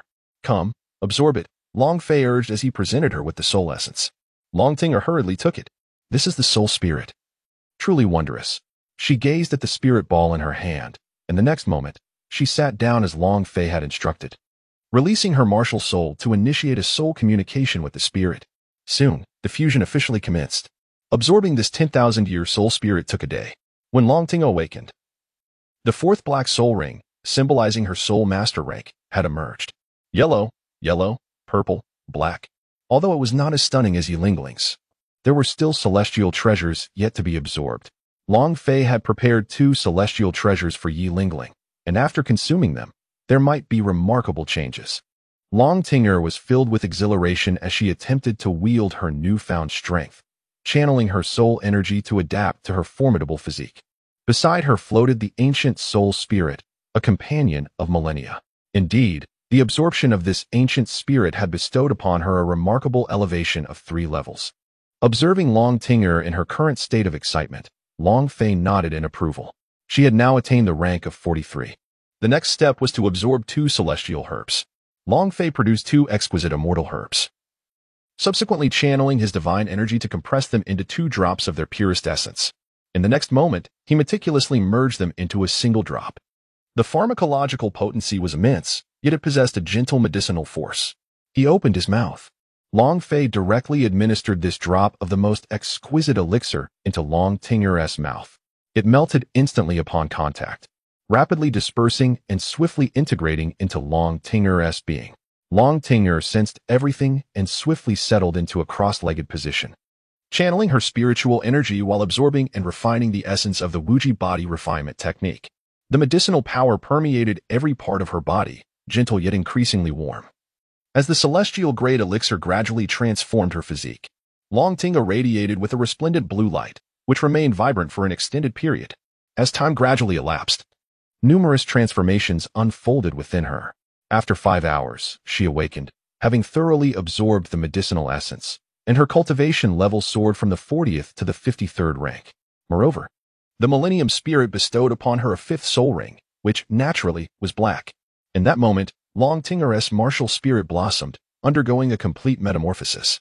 No longer the dragon-quick azure python, her martial spirit had transformed into a colossal azure dragon, twice the size of the dragon-quick azure python, possibly augmented by her immersion in the Azure Dragon Blood Pool and nourished by Long Fei during the night. The majestic dragon emanated a sacred azure light, shining with unparalleled brilliance. Long Tinger whispered the name of her newly mutated martial spirit, the sacred azure dragon, a being of extraordinary rank. Furthermore, the configuration of her soul rings had altered. They now consisted of 2 purple rings followed by 3 black ones. Following her transformation, the upper echelons of the Long family were filled with elation. In the days that followed, Long Tingo continued to spar with Long Fei, and after their contests, she would immerse herself in dragon blood, receiving nourishment from Long Fei each night. Thus, the cycle continued, and once again, a month passed within the confines of the Long family.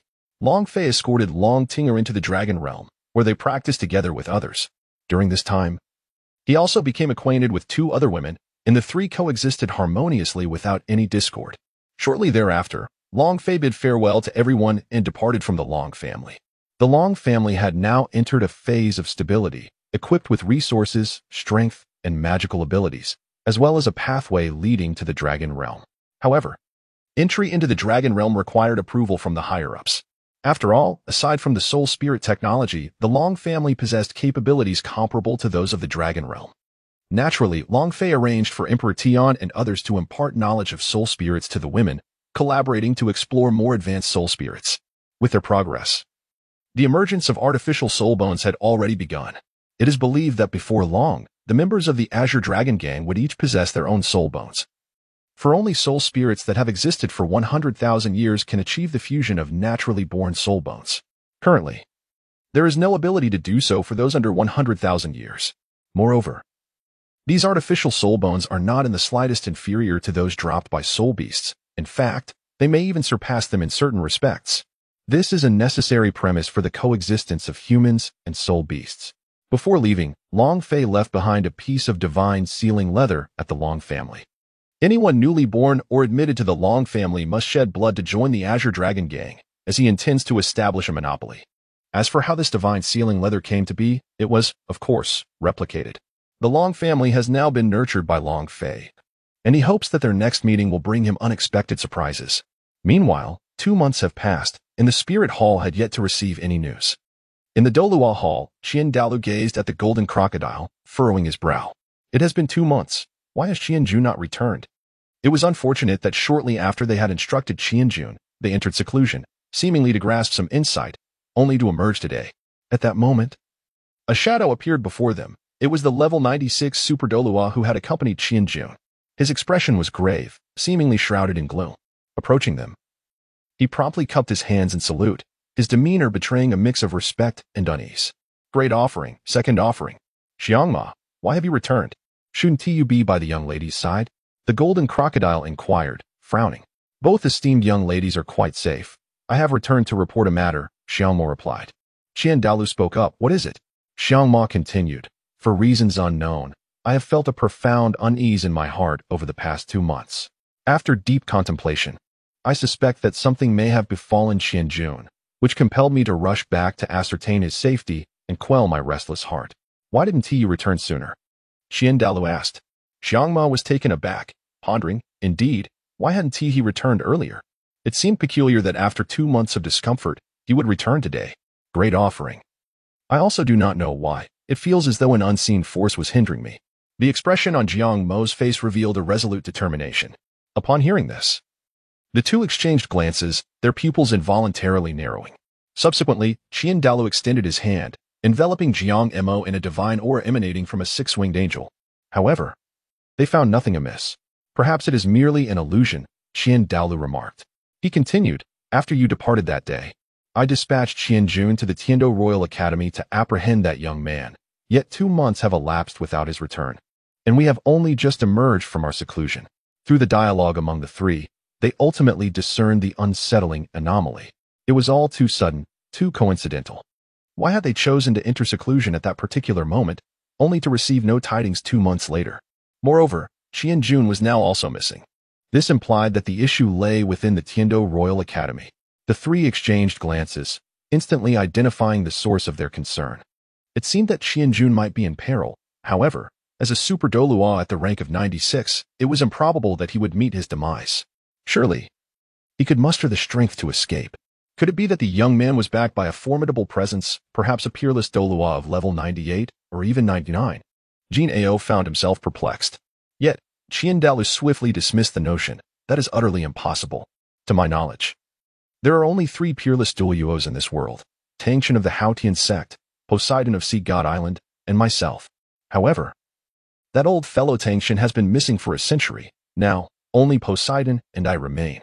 As he spoke, Qian Daolia's mind was filled with images of Poseidon, her unparalleled beauty and grace, the very essence that had captivated both him and that old man from the Tang dynasty. However, great offering, I have a supposition. Could it be that the long-vanished Tangchen has returned, albeit incognito? Might the young man be under his protection? Jiang Mo expressed his conjecture, acknowledging its low probability, but deeming it better than having no theory at all. Upon hearing this, Qian Daolia's expression turned grave. After a few moments, he replied, the likelihood of that is exceedingly slim. Should I go and investigate personally? Jin Ao suggested. Qian Dalu shook his head. If it truly were that old fellow Tang Chen or someone of similar combat prowess, your venture would lead only to a dead end. I shall undertake this journey myself. You two wait for my return. He was confident that even if he had once struggled against Tang Chen, the circumstances were now different. Nevertheless, he still held a degree of trepidation. Understood. Both replied in unison. In the next instant, Qian Daolu vanished from the Doluo Palace. Meanwhile, within the hall of the Pope, everything remained as usual. Bibi Dong's cold voice echoed, "It has been 2 months. Is there still no news of that individual?" "No. That individual seems to have vanished into thin air, suddenly becoming completely untraceable. Perhaps they fled upon seeing the bounty issued by our spirit hall. Moreover, the atmosphere within the Royal Academy of Heavendo is exceptionally quiet." Yu Guan replied that previously, the two of them had hidden away. Yet a full month passed without encountering the youth described by Bibi Dong, and they returned empty-handed. What on earth is that old fool up to? Bibi Dong's gaze shifted towards the direction of the Doluo Palace, her eyes narrowing as she pondered. She had originally intended to assign this matter to Qian Daolu, but the other party had remained silent for 2 months. Is there a lack of resolve? Never mind. I shall not wait any longer. 2 months is far too long. Yu Guan, be swift. Bibi Dong commanded. Present, echoed Yu Guan and his companion. Go to the Royal Academy of Heavendo once more and ascertain whether that youth is present. Capture the balding youth and bring him to me. Do not linger. Any obstruction shall be met with merciless retribution. Bibi Dong's voice resonated throughout the Grand Hall. Yu Guan and his companion understood that their awaited moment had finally arrived. Yes, Your Holiness. We shall certainly bring him back. After exchanging a resolute glance, the two turned and departed. In Heavendo City, Qian Daolu moved with remarkable speed, his silhouette appearing in the sky. From above, the Royal Academy of Heavendo appeared lively, the grounds remarkably flat, showing no signs of battle whatsoever. Qian Daolu sensed something was amiss. No battle had occurred? Impossible. Even Tang Chen's confrontation with Qian Jun could not have been so silent. At that moment, within the Academy's committee hall, the trio of Dream Machine, under Long Fei's resource enhancement, had absorbed the post-soul spirits and were now imbued with formidable spiritual power. Immediately sensing an extraordinarily potent presence. The three abruptly opened their eyes, the aura feeling distinctly unfamiliar. By Bashon spoke, Dream Machine, an absolute powerhouse approaches our academy. Although their aura is significantly weaker than that of our leader, it is vastly stronger than ours. The trio's expressions turned grave, especially with their leader absent. Dream Machine said solemnly, "Let us first discern friend from foe. If we find ourselves unable to contend with them, we shall have no choice but to contact the various law enforcement elders within the Dragon Realm for assistance." 3 distinct auras emanated outward. In the sky, Qian Daolu, a peerless Doluo, immediately detected this presence. Qian Jun was indeed absent. It seemed that something was amiss. These 3 auras. I did not expect that there would be 3 titled Doluos concealed within the Royal Academy of Heavendo. Yet, despite their evident rank being level 92, why did they exude the sensation of 3 level 95 super Doluos? Qian Daolu felt a mix of surprise and confusion. He intended to descend and investigate. Although this territory lay within the Heavendo Empire, should he wish, no one could impede his path. However, he did not harbor any intention of destruction. His primary purpose for coming this time was to uncover the truth. Qian Daolia's gaze fixed upon the most resplendent hall of the Tiando Royal Academy, and he descended directly towards it. His arrival went entirely unnoticed by the others. At this moment, within the church hall, the trio of Mingxinji had already risen, awaiting his descent with grave expressions, prepared for any confrontation. They beheld a tall elder with flowing hair, emanating an aura of sanctity, standing before them. The 3 had never heard of nor seen this individual. They believed that Qian Daolu had chosen to conceal himself within the Doluo Palace a century ago, and would not have emerged unless it was to ascertain the whereabouts of Qian Jun. Pray tell, who might you be, and what brings you to our Tiando Royal Academy? As they truly laid eyes upon Qian Daolu, they felt an even greater sense of suppression, which was quite disconcerting. The soul cores within the 3 rapidly circulated, their soul power converging to form a protective barrier. Although Qian Daolia's pressure was formidable, it paled in comparison to Long Fei. During their time in the Dragon Realm, they had undergone training to withstand Long Fei's overwhelming presence. Otherwise, faced with the terrifying aura radiating from Qian Daolu, they would have already been trembling and unable to stand. Qian Daolu was momentarily taken aback, astonished that these mere titled Doluos, at the 9th level of 92, could stand before him with such composure, seemingly unperturbed. His tone remained indifferent. I am Qian Dalu of the Spirit Hall. I never expected there to be 3 title Doyuos within the Tiando Royal Academy who could remain so calm under my aura. In a century since my emergence. You are the first 3 I have encountered. What? Spirit Hall. The trio's expressions turned to shock, but upon reflection, they recognized the formidable foundation of the Spirit Hall. Are you, esteemed elder, the legendary peerless Dolua? Mengshenji inquired, hastily bowing with respect. Naturally, should a conflict arise, they would not be afraid. For the Azure Dragon Gang was their strongest support. At least you possess some discernment. Indeed, I am the legendary peerless Dolua. Qian Daoliu's tone remained as cold as ever, his long hair flowing like a waterfall behind him. Upon hearing this, Mengshenji and his companions inhaled sharply. A limit Dolua was a being of the 99th level. The Spirit Hall was indeed formidable, harboring such a figure. Senior Qian, what brings you to us? Mengshenji asked again. I have come in search of a young man. Qian Dalu replied. And who might that be? The Dream God Machine exchanged glances with the other 2, clearly deducing that the individual sought by the Spirit Hall was undoubtedly the one who had infiltrated the academy after emerging from the Dragon Realm. However, it seemed that this person had likely been eliminated by their leader long ago. Any attempt to locate them would be nothing short of a fantasy. As for the youth, there was no need for speculation. It was certainly their leader, Long Fei. After all, they had considered Xue Qinghe and Qian Renxue. Recalling that Long Fei had mentioned that this woman was affiliated with the Spirit Hall, and her status as Bibi Dong's daughter was undeniably elevated. The former was no longer present, so now they sought the latter, whose name was Lin Dong. Qian Dalu initially found the name somewhat unfamiliar, but in the next moment, he remembered that their leader, Long Fei, had recognized Xue Qinghe by that very name over 2 months ago. It appeared that Xue Qinghe had indeed spoken the truth. Regrettably, the elder had arrived too late. Lin Dong had left the academy 2 months prior. Dream God Machine secretly chuckled, maintaining his usual expression, and then spoke. Left? Qian Dalu furrowed his brow, his eyes narrowing. Where did he go? He inquired. Dream God Machine shook his head. That is a private matter for the student. We do not interfere, so we are unaware of his whereabouts. When will he return? Qian Dalu pressed on. At present, we do not know, Dream God Machine replied. Shaking his head again, Qian Dalu snorted coldly. Very well, but he single-handedly defeated a Soul Dolua, as well as several Soul Kings, within Heaven Do City. Are you not interested in his whereabouts? Do you truly think I am a mere child of 3? With the chilling tone of his voice, the immense power emanating from him surged, revealing 9 soul rings. Black, black, black, black, black, black, black, black, and red. This extraordinary configuration of soul rings, coupled with the terrifying aura that accompanied them, summoned forth his 6-winged angel martial spirit, exuding an incredibly sacred angelic presence. The oppressive force escalated exponentially. As the priest of the angel god, Qian Daoliu's strength had long since approached that of a demigod. Gulp. Witnessing this scene, the 3 from the Dream God Machine felt cold sweat trickle down their foreheads, their bodies trembling despite the presence of soul nuclei. Preposterous. Elder, this is rather unamusing. You lose your composure after just a few words? The 3 wore grave expressions as they unleashed their soul power, 9 soul rings rising from their forms.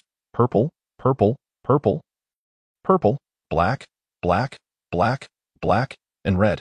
Although their soul rings paled in comparison to Qian Dalu's, there were 3 of them, bolstered by their soul nuclei. Their aura was more formidable than that of the typical level 92 title Dolua. What is happening? Qian Daoliu's eyes widened in astonishment as he observed that the soul rings of the 3 before him did not begin with yellow. His gaze sharpened in surprise. 10,000-year soul rings. How is it that the 3 of you possess a 100,000-year soul ring? Qian Daoliu's voice was laden with an aura of impending doom. On the continent, 100,000-year soul rings are exceedingly rare. It is inconceivable that you could have defeated those soul beasts. Have you perhaps received the inheritance of a deity? Unlikely. Although your talents surpass those of ordinary title Doyuos, they are still far from sufficient to attain divine inheritance, and your ages do not correspond. Speak. From whence do your 100,000-year soul rings originate? With a thunderous roar, a power nearly akin to that of a demigod surged toward the 3. They stifled a groan and hastily retreated, silently grateful that their soul cores and long phase training had fortified them. Otherwise, they would have undoubtedly collapsed in a pool of blood. Even so, their complexions paled visibly.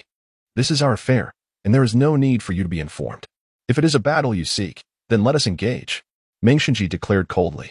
The 3 manifested their martial spirits, followed closely by their soul spirits, which emerged alongside their martial souls, creating a spectacle of 6 soul spirits. This scene left Qiandalu astounded.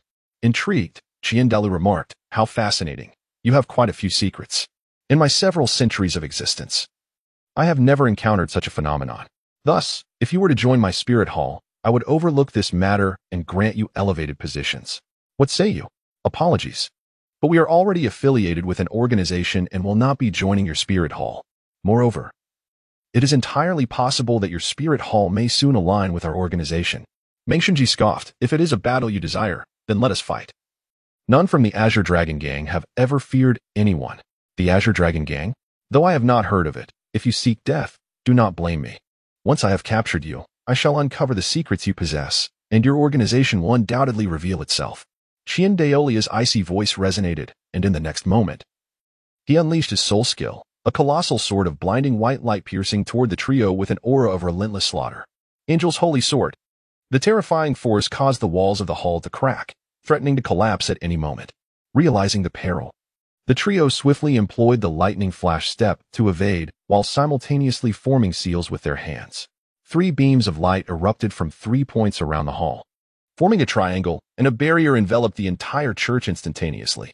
There was no alternative. Such a fierce battle would undoubtedly affect the surrounding students, who might suffer collateral damage. This formation, crafted by the Azure Dragon Gang, possessed the strength to withstand a terrifying strike from beneath a deity.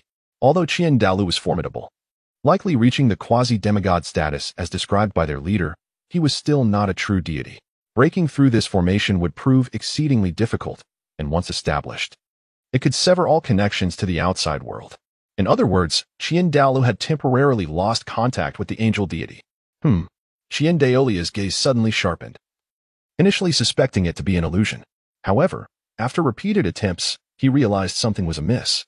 As the most devoted disciple of the angel god, he possessed an acute sensitivity to the divine presence. Now, he had lost contact with the angel god.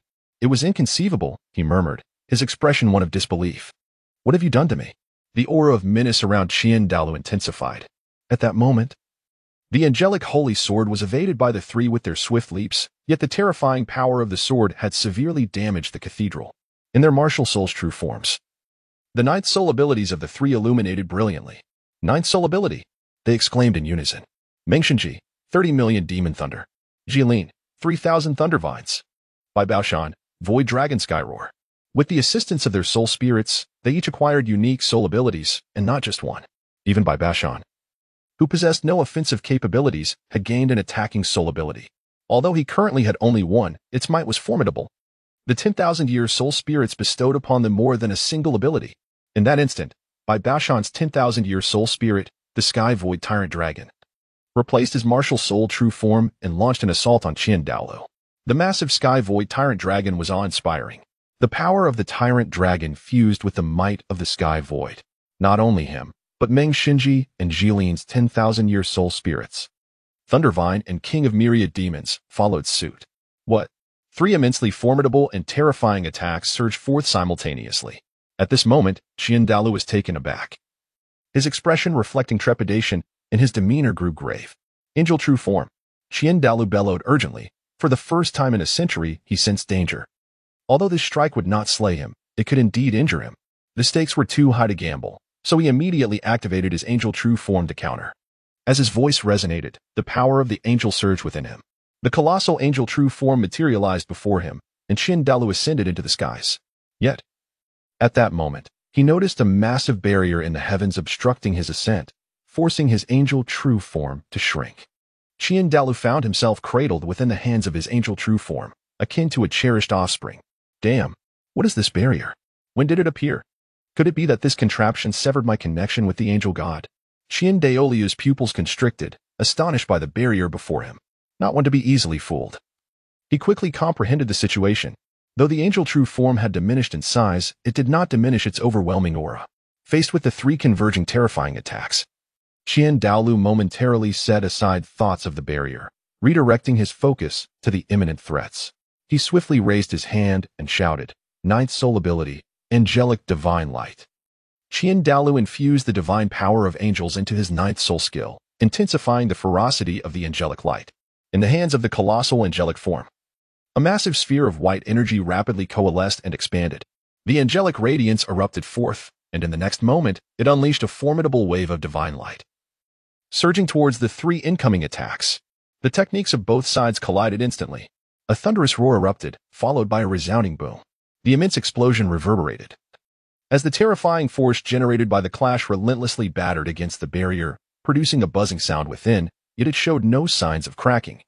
As if the destructive power was still feeble in comparison. All the explosive force that was supposed to disperse was trapped within the barrier, crashing violently against its confines. The combatants, including Qiandaolu, were taken aback, and he quickly invoked the angelic form for defense. Meng Xinji and his companions also promptly utilized their martial spirits for protection, simultaneously circulating the Wuji body refining technique within them. Although the force striking them caused considerable pain, it was absorbed by their technique to enhance their bodies. A deafening roar echoed as the scorching brilliance of the impact exploded once more.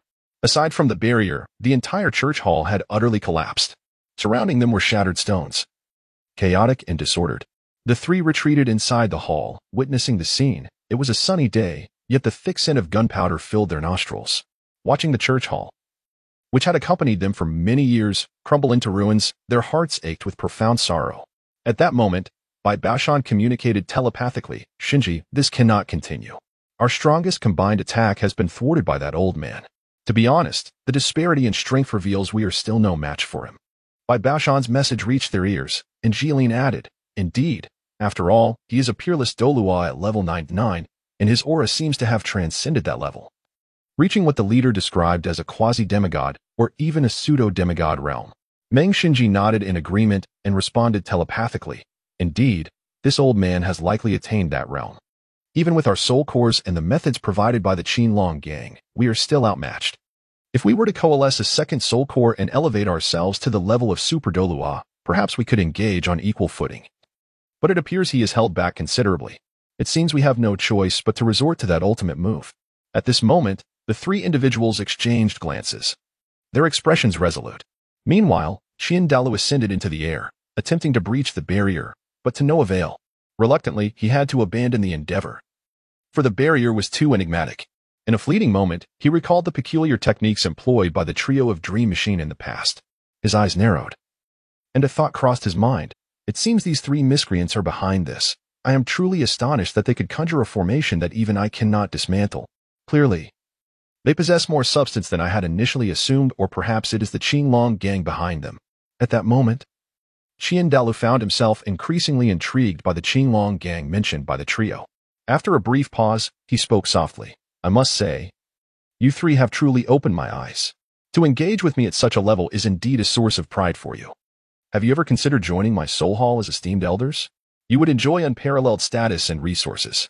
The trio of Dream Machine exchanged solemn glances and declared, "We shall never join any force other than the Qinlong gang. We are Qinlong people in life and Qinlong souls in death." With their sudden exclamation, they grasped each other's hands. The fusion of their souls commenced. As a result of long phase modifications, their martial souls underwent a transformation, establishing a triadic connection that enabled them to execute a martial soul fusion technique. A terrifying force radiated, enveloping their bodies. Three martial souls and three spirits soared into the air, merging together. The overwhelming aura, immense killing intent, explosive dragon energy, and thundering might intertwined and flickered. A martial soul fusion technique among the three? How could this be possible? How could their martial souls establish such a connection? Could it be those three entities resembling martial souls? Witnessing this scene, Qiandaolu's expression shifted dramatically, his pupils contracted in shock. Today he, an elder who had long remained in obscurity, had witnessed many unprecedented phenomena. Perhaps the Qinlong gang is forging a new paradigm? For reasons unknown. The likeness of Dream Machine's martial souls surfaced in his mind, leading him to this conclusion.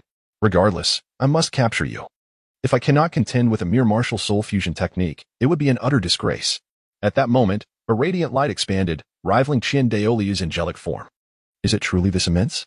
He was taken aback. A surge of power erupted from the brilliance, followed by an incomparably fierce roar. Roar. A colossal Tyrannosaurus, exuding an aura of ferocity and imbued with an overwhelming malevolence, materialized before them. Its form shimmered with a dense array of purple-black lightning, while immense wings unfurled majestically, allowing its vast body to soar through the air. An unfamiliar yet tumultuously fierce energy erupted, causing the surrounding stones in the figure of Qian Daolu to be forcefully repelled. The former was obliterated, while the latter staggered. Encircling the massive dragon's form were spheres of black energy, brimming with the essence of celestial void. The fusion of martial souls. The Thunder Demon Celestial Void Sacred Dragon. In the next moment, it emitted a thunderous roar akin to a tempest. As if the combined might of 3,000 thunderous vines and 30 million demon-subduing bolts converged into an overwhelming beam of energy. This beam, swathed in black celestial void power, hurtled towards Qian Daolu with terrifying velocity. Angel's Guardian. Qian Daolu bellowed. A colossal shield of divine light enveloped his angelic form. Boom. The assault persisted, its potency surpassing that of the previous onslaught. The celestial void energy began to taint the edges of the angelic barrier, as if a devouring force sought to gradually erode the protective shield. Under the dual onslaught, fissures began to spread from the center of the angelic guardian.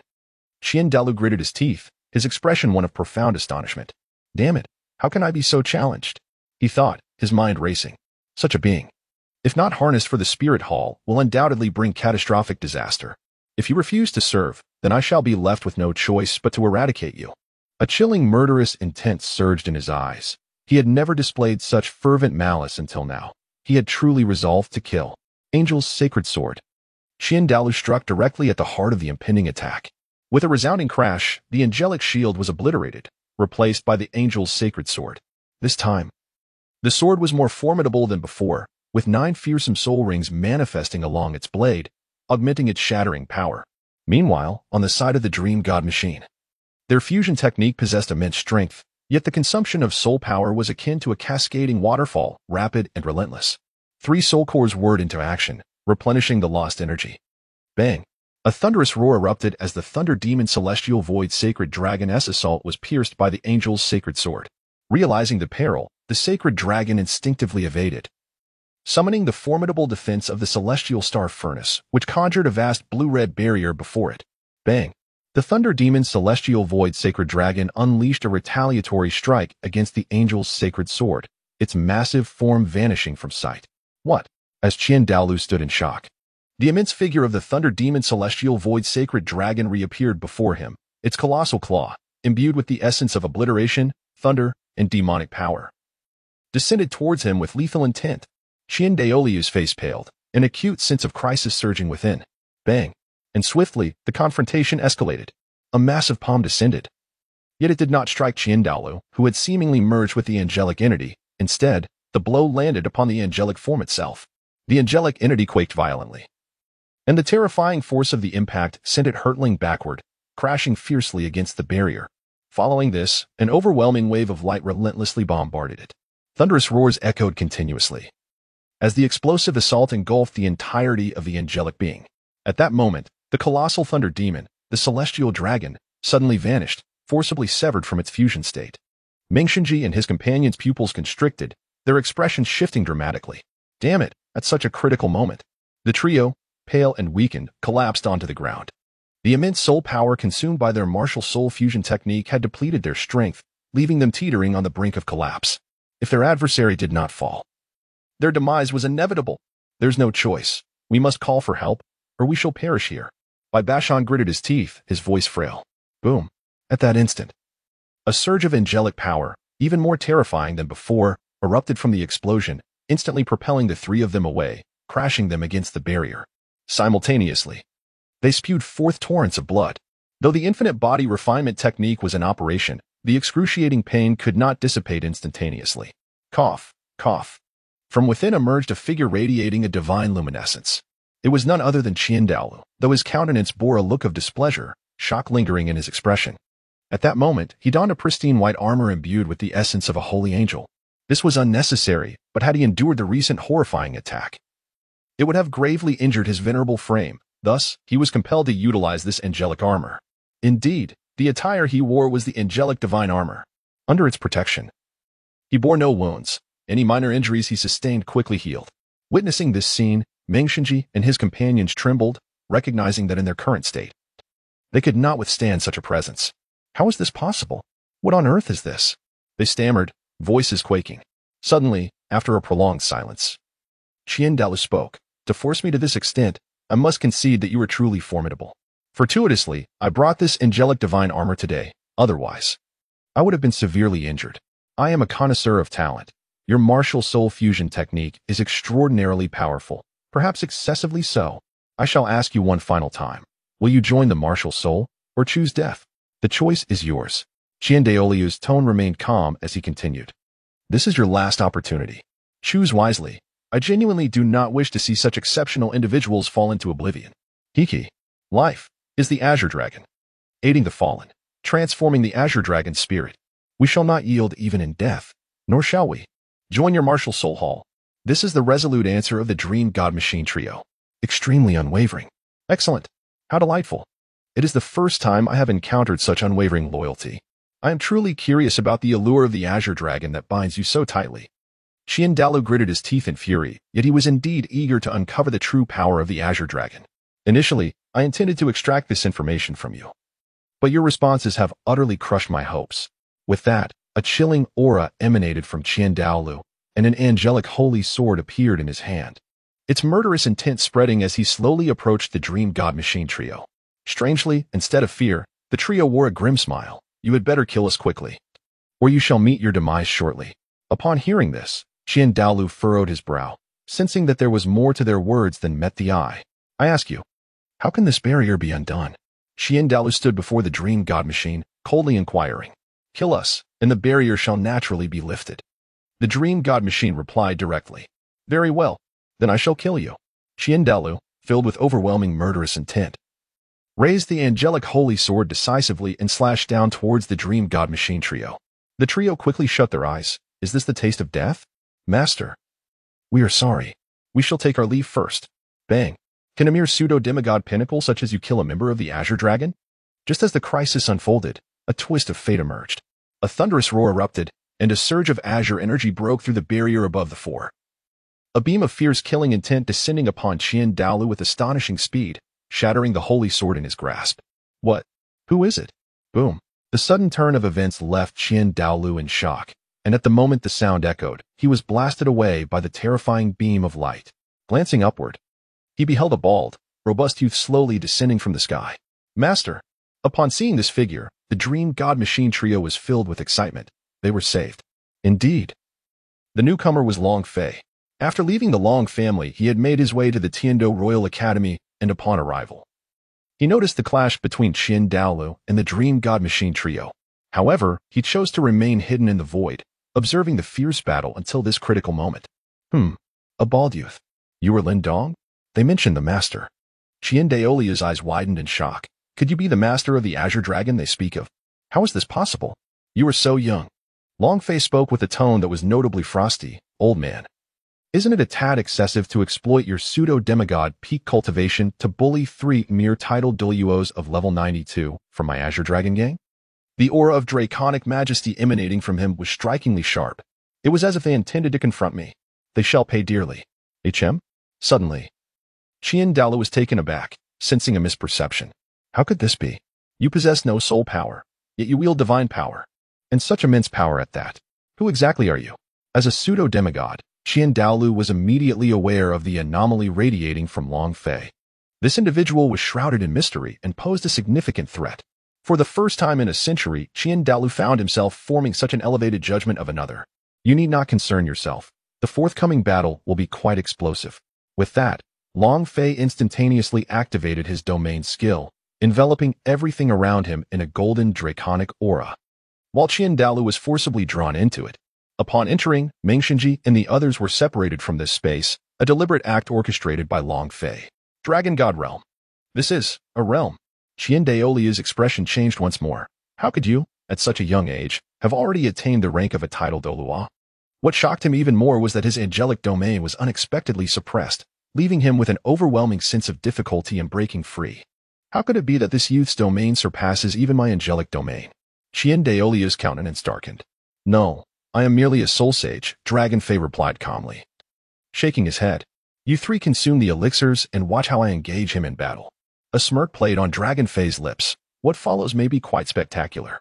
As the Dragon God realm emerged, the barriers surrounding the area shattered instantly. However, everything here seemed to be suspended, isolated within a distinct space, devoid of any external disturbance. The few individuals vanished, all entering the Dragon God realm. In the realm of the Dragon God, one can perceive it as an extraordinary space existing in different dimensions at the same location, where Long Fei reigns supreme. Qian Dalu, filled with astonishment, surveyed his surroundings and attempted to communicate with the angelic deity, yet his efforts were in vain. Such a formidable domain. Who exactly are you? Qian Dalu exclaimed in disbelief. Long Fei, the leader of the Azure Dragon Gang. Today, allow me to witness the true prowess of a pseudo-demigod at its zenith. Do not mistake my warning. Conceal nothing, or you shall meet a swift demise. Long Fei declared, his pupils transforming into the elemental Azure Dragon, an overwhelming aura of lethal intent enveloping him. Do not accuse me of bullying you.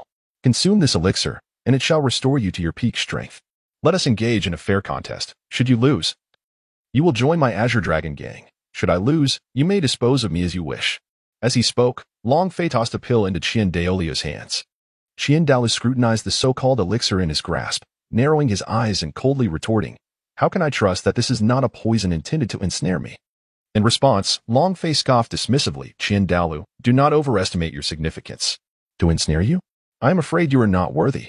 By the heavens, the leader is truly formidable, disregarding even the peak of a pseudo-demigod." The trio, Meng Xinji and his companions, having consumed the elixir, felt their conditions gradually improve. Upon hearing Long Fei's words, they were filled with fervor, eager to engage in battle once more, though regrettably, they would not partake in the upcoming confrontation.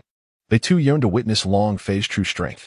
As for my classification of power, absolute Dolua, near demigod, pseudo-demigod, demigod, and deity, only upon reaching the level of deity does one achieve the pinnacle of 100. Qian Daoliu's expression darkened to an extreme, his fury igniting. It must be noted that Long Fei's audacious remarks had thoroughly provoked him. As a revered angelic deity, he had never before been incensed by a mere youth. Nor had anyone dared to be so brazen before him.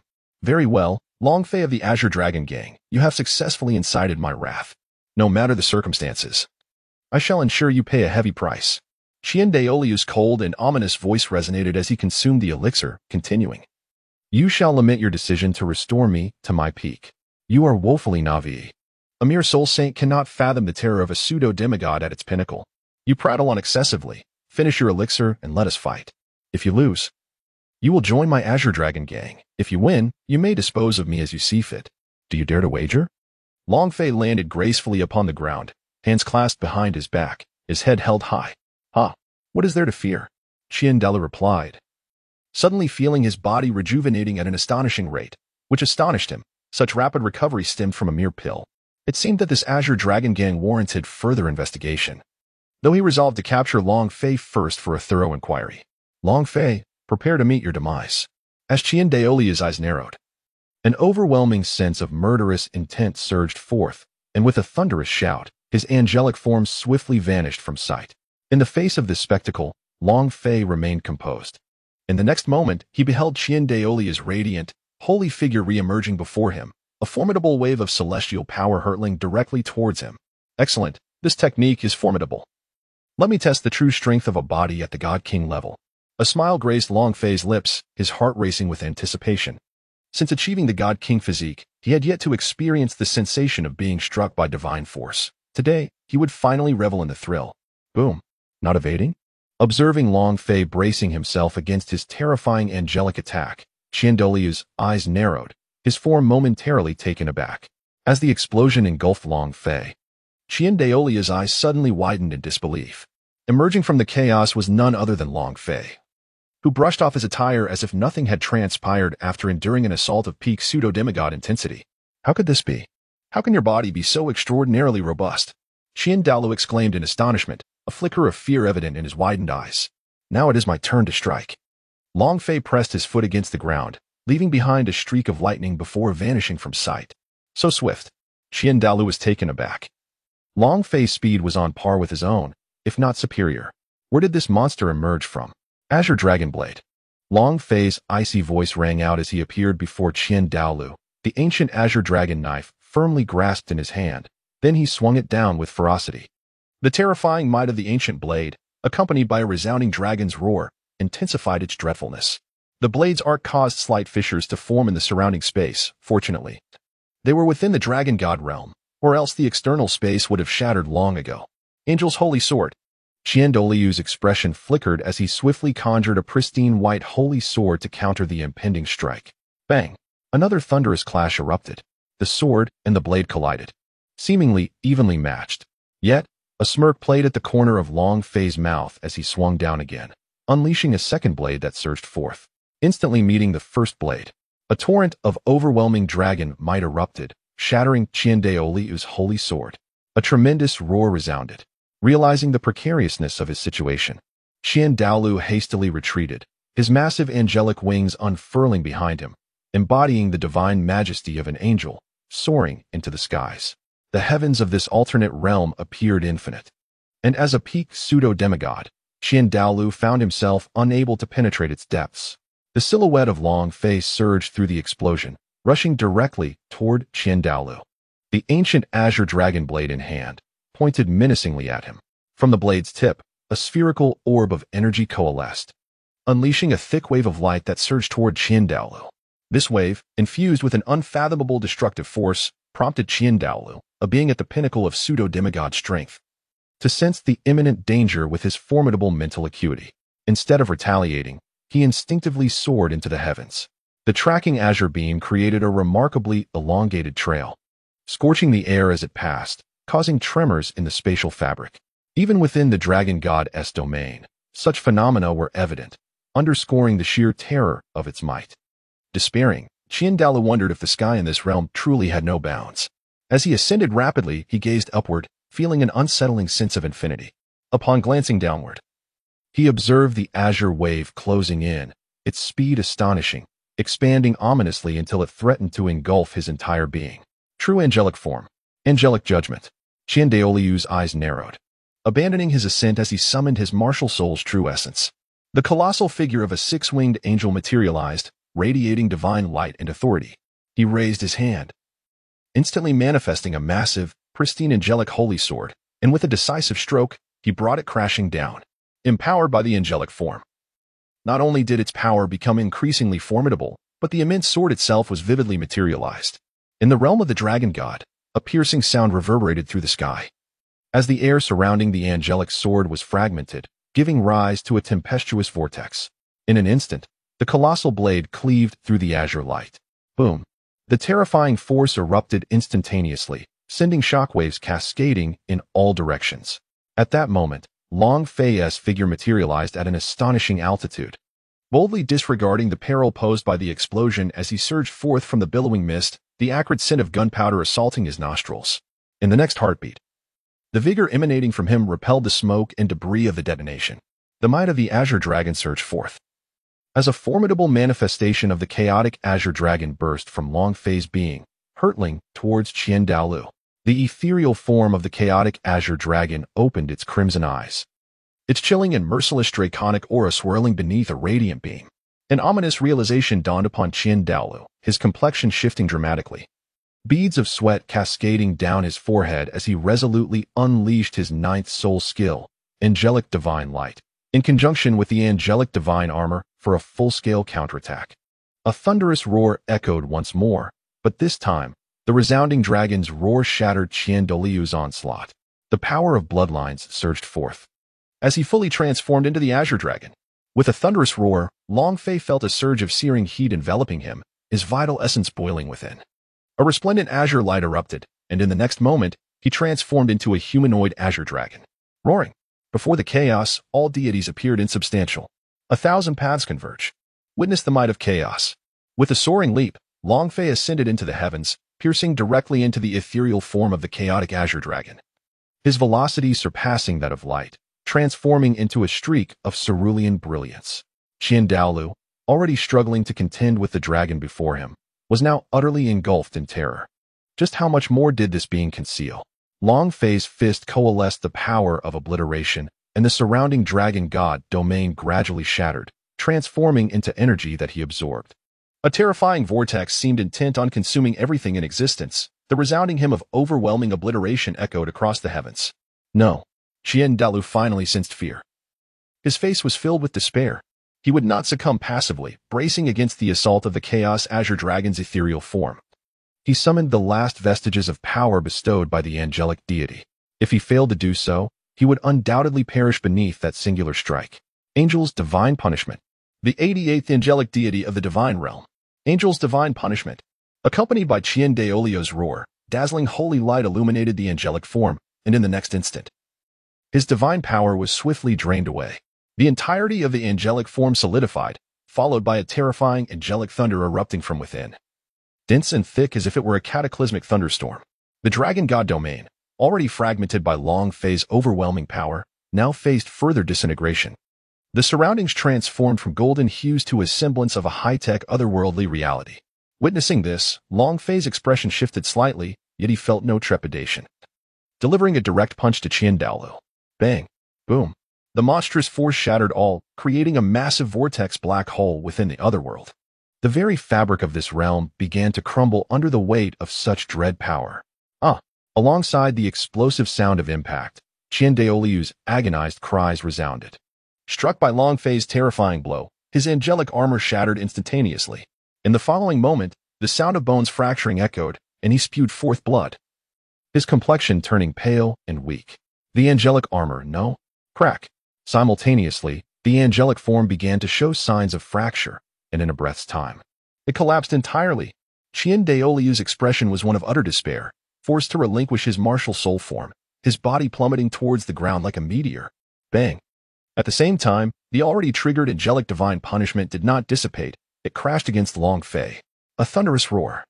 The angelic divine punishment's arcane thunder fully engulfed Long Fei.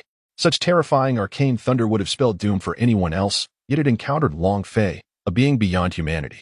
Delight. Exhilaration. Refined for me. Amidst the tumult of the divine punishment's arcane thunder, a shout akin to a madman's reverberated. Below, the dream deities who were trapped and witnessed the entire battle were utterly dumbfounded. Wow, our leader is simply incredible. The eyes of the group turned towards the distant figure of Qian Daolu, lying amidst the gradually crumbling ground, in a pitiable state, uncertain of his fate. However, they were unaware that Long Fei had shown restraint. Had he not, Qian Daolu would have long since been reduced to nothingness. Long Fei understood from the very beginning that Qian Daolu could never triumph over him. According to their wager, Qian Daolu was already under Long Fei's command. Such a significant ally could not be allowed to perish. At the moment he was struck by that punch, Long Fei had inscribed the skill of the realm of revitalization upon him. Otherwise, even if he had not turned to nothing, he would have already met his demise. Bai Bashan's expression was grave. This space is fracturing. If we do not depart, we may be affected by the fallout, and with our current strength, we cannot withstand the terrifying power unleashed by the shattering of this space. We understand what you say, Ming Shenji replied solemnly, but aside from the leader, our strength is insufficient to escape this realm. Visions of the previous golden realm flashed in their minds, now reduced to such ruin. And they realized that this place was undergoing a second fragmentation. It was undeniable that Long Fei's power was capable of upheaving the very heavens and earth. The trio gazed towards the menacing Xianlei. Unbeknownst to them, within that tempest, Long Fei was harnessing the divine thunder to temper his body, rapidly operating the Wuji eternal life technique to refine it, while the chaotic bloodline of the Azure Dragon within him surged with vitality, his cells buzzing with activity. Although absorbing this power was not enough to elevate his Wuji eternal life technique to a new level, it undeniably strengthened his physical form. As time passed, an immense force suddenly emanated from Long Fei, and in the next moment, he whisked everyone away from that space. In the external world, they returned to reality. The grand hall of the church had collapsed into ruins, yet no members of the academy had arrived. Simultaneously, the previous formation had vanished. Meanwhile, within the angel's divine inheritance secret realm of the Dola Hall, the holy light dimmed. Unfortunately, only those of the angelic bloodline were permitted to enter under the right guidance. Outside, Jin Yi and others remained oblivious to this anomaly. Why has the grand offering been gone for so long without returning? Jiang Imo inquired, puzzled. Jin Yi furrowed his brow, gazing at the sky outside. It should not be. If a conflict arose, such a battle would surely alter the skies, and the destructive force would be terrifying. Yet, everything remains eerily calm. This implies that the grand offering has not engaged in battle. This tranquility is too strange. Just to be safe. Second offering, do you wish to investigate personally? Since the moment he lost sight of Qianjun, the feeling of heaviness in his chest has intensified, particularly as he gazes at the unusually tranquil sky. Thus, he proposed, fully aware of Qian Daoliu's unparalleled strength. And recognizing that such an entity could not possibly be defeated, yet he remained deeply unsettled. "No need," he replied. "I am well aware of the great divine offering. He is absolutely safe. We shall remain here in serene anticipation of his return. Should anything untoward occur, the life force of the angelic statue would exhibit a disturbance." Jin Yi harbored unwavering confidence in Qian Daolu's capabilities. As he spoke, he turned to regard the angelic statue behind him. Apart from the one within the secret realm, there existed another here. This statue was intricately linked to Qian Daolu's essence. Should he fall, it would shatter completely.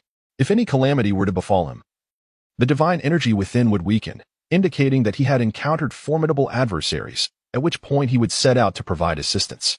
In this world, only two entities posed a genuine threat to Qian Daolu, those being Poseidon and Tangchen, as recalled by Jin Yi. As for the soul beasts, he seemed to lack true understanding. In the divine realm, within the angelic domain, the angel god's expression shifted dramatically. He had just sensed a severance of connection with Qian Daolu in the mortal realm, and subsequently, the divine martial soul and angelic armor he had bestowed upon him had inexplicably shattered. Most alarmingly, the life force of the current generation of angelic priestesses was waning. What force could possibly invoke such a crisis of existence? The angel god's countenance grew grave, his eyes narrowing. This sense of unease stemmed from deep within. As Qian Daolu was his inheritor in the Dolua realm, they shared an intimate connection. Thus, any incident concerning Qian Daolu would be felt by him instantaneously. The angel god was instantly beset by a throbbing headache. Cursed be it, the divine realm must not interfere in the affairs of the mortal world. Otherwise, I would have to descend immediately to ascertain the situation. I hope that old fool doesn't meet his end. That would spell trouble. He intended to find his successor promptly, to pass on the angelic position, allowing him to indulge in leisure. If something truly went awry, all his efforts would have been in vain. Most critically, only those of angelic blood could enter the angelic mystical realm, a design of his own making. Had he known, he would not have created such a barrier. Now, he found himself ensnared by his own design. This was no trifling matter. He must consult with the elder members of the Divine Realm Council regarding this predicament. The angelic god spoke and swiftly ascended towards the very heart of the divine realm. The Divine Council, being the most exalted and sacred place within the realm, served as the venue for the highest level meetings among the deities. Upon entering, the angelic god took a seat amidst the gazes of the divine officials. The deities present included the Supreme God King, the enforcers of the divine realm, the God of goodness, the God of evil, the God of war, the Goddess of life, and the God of destruction, each among the most formidable entities in existence. "What brings you to us, angelic god?" inquired the God of evil. The angelic god bowed respectfully to the assembly and then to the God of evil, stating, "The divine legacy I left in the Dolua plane is under significant threat. The angelic garb and the angelic martial soul I bequeathed have been shattered by an exceedingly terrifying force." Subsequently, the angelic god conveyed all the troubling news he had discerned. The expressions of the war gods turned grave.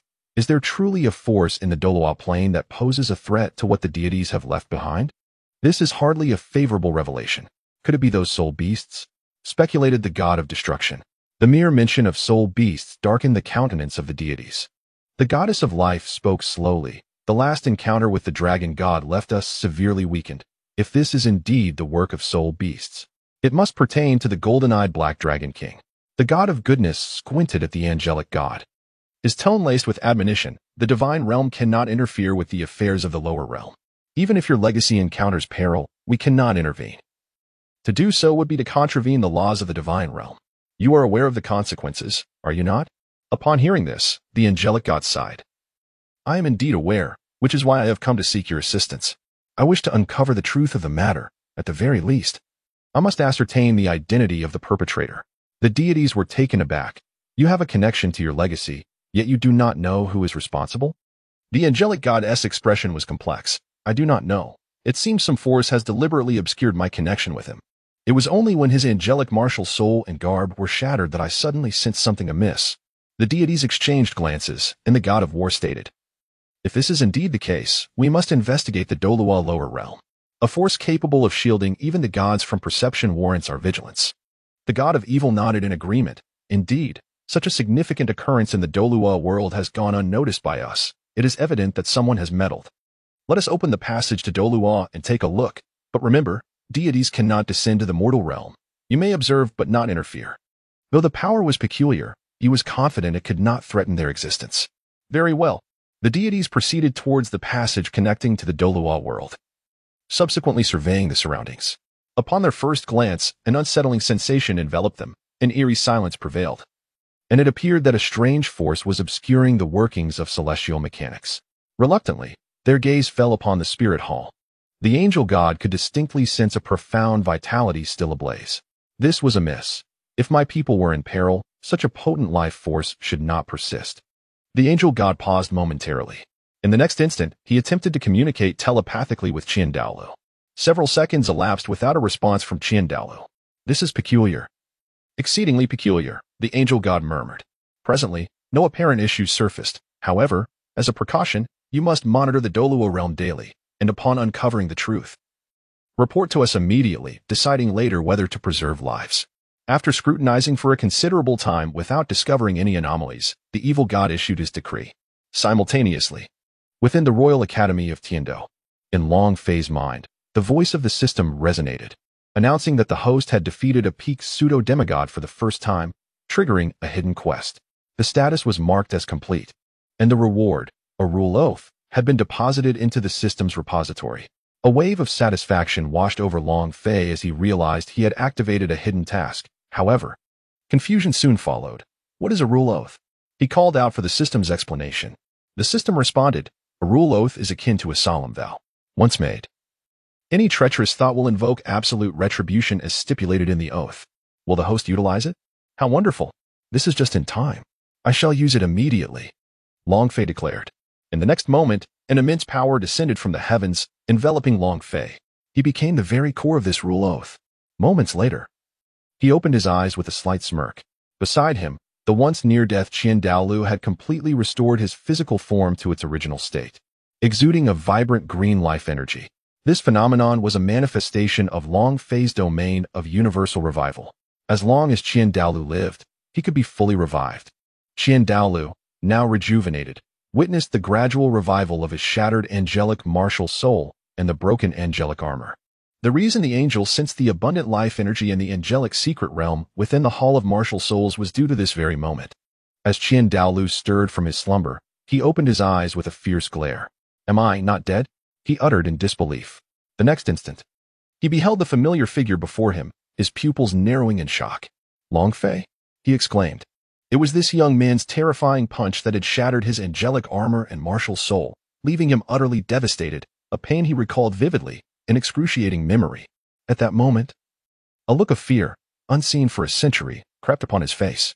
The dread from the depths of his soul surged forth. You are awake. According to our previous wager, you are now a member of my Azure Dragon Gang, Long Fei stated calmly, regarding Qiandaolu. Qiandaolu scrambled to his feet, astonished that his once grievous injuries had miraculously healed.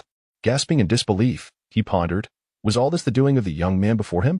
How many secrets did this boy still conceal? He claimed that he was now a subordinate? The memory of their earlier wager flashed in his mind, causing his face to flush with embarrassment. What? The so-called strongest pseudo-demigod under the heavens is considering retracting his words? If that is the case, then I cannot spare you, Long Fei remarked, his tone laced with sarcasm as he brandished the Azure Dragon ancient blade, poised above Qiandaolu's crown, ready to strike. Sensing the chilling aura emanating from Long Fei, a primal fear coursed through Qiandaolu, causing him to tremble. No. Stop. Qiandaolu decisively shouted, disregarding his dignity, which had long since been diminished. As his voice echoed, the blade came to a halt. Qiandaolu exhaled in relief and promptly rose to his feet, observed by the trio of Dream Divine Mechanism nearby. Young man, let us discuss matters calmly. There is no need for constant violence, which only breeds discord. Qiandaolu waved his hand, his audacity evident. I didn't expect you to possess such audacity, Long Fei remarked, blinking in surprise. The trio of Dream Divine Mechanism began to question their previous perceptions. Was this truly the same individual who had once confronted them with such prowess? His demeanor had undergone a complete transformation. Of course, all of this stemmed from Long Fei's undeniable strength. Had it not been for him, their fates would have been drastically altered. 90. The Eye of Rules. Long Fei spoke lightly. Qiandaolu, do not blame me for failing to warn you.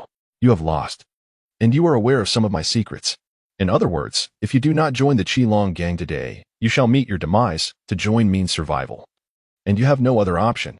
Qian Dao sighed, acknowledging that the formidable presence before him indeed left him with but a singular path to tread. Yet, he was, after all, a priest of the angelic deity.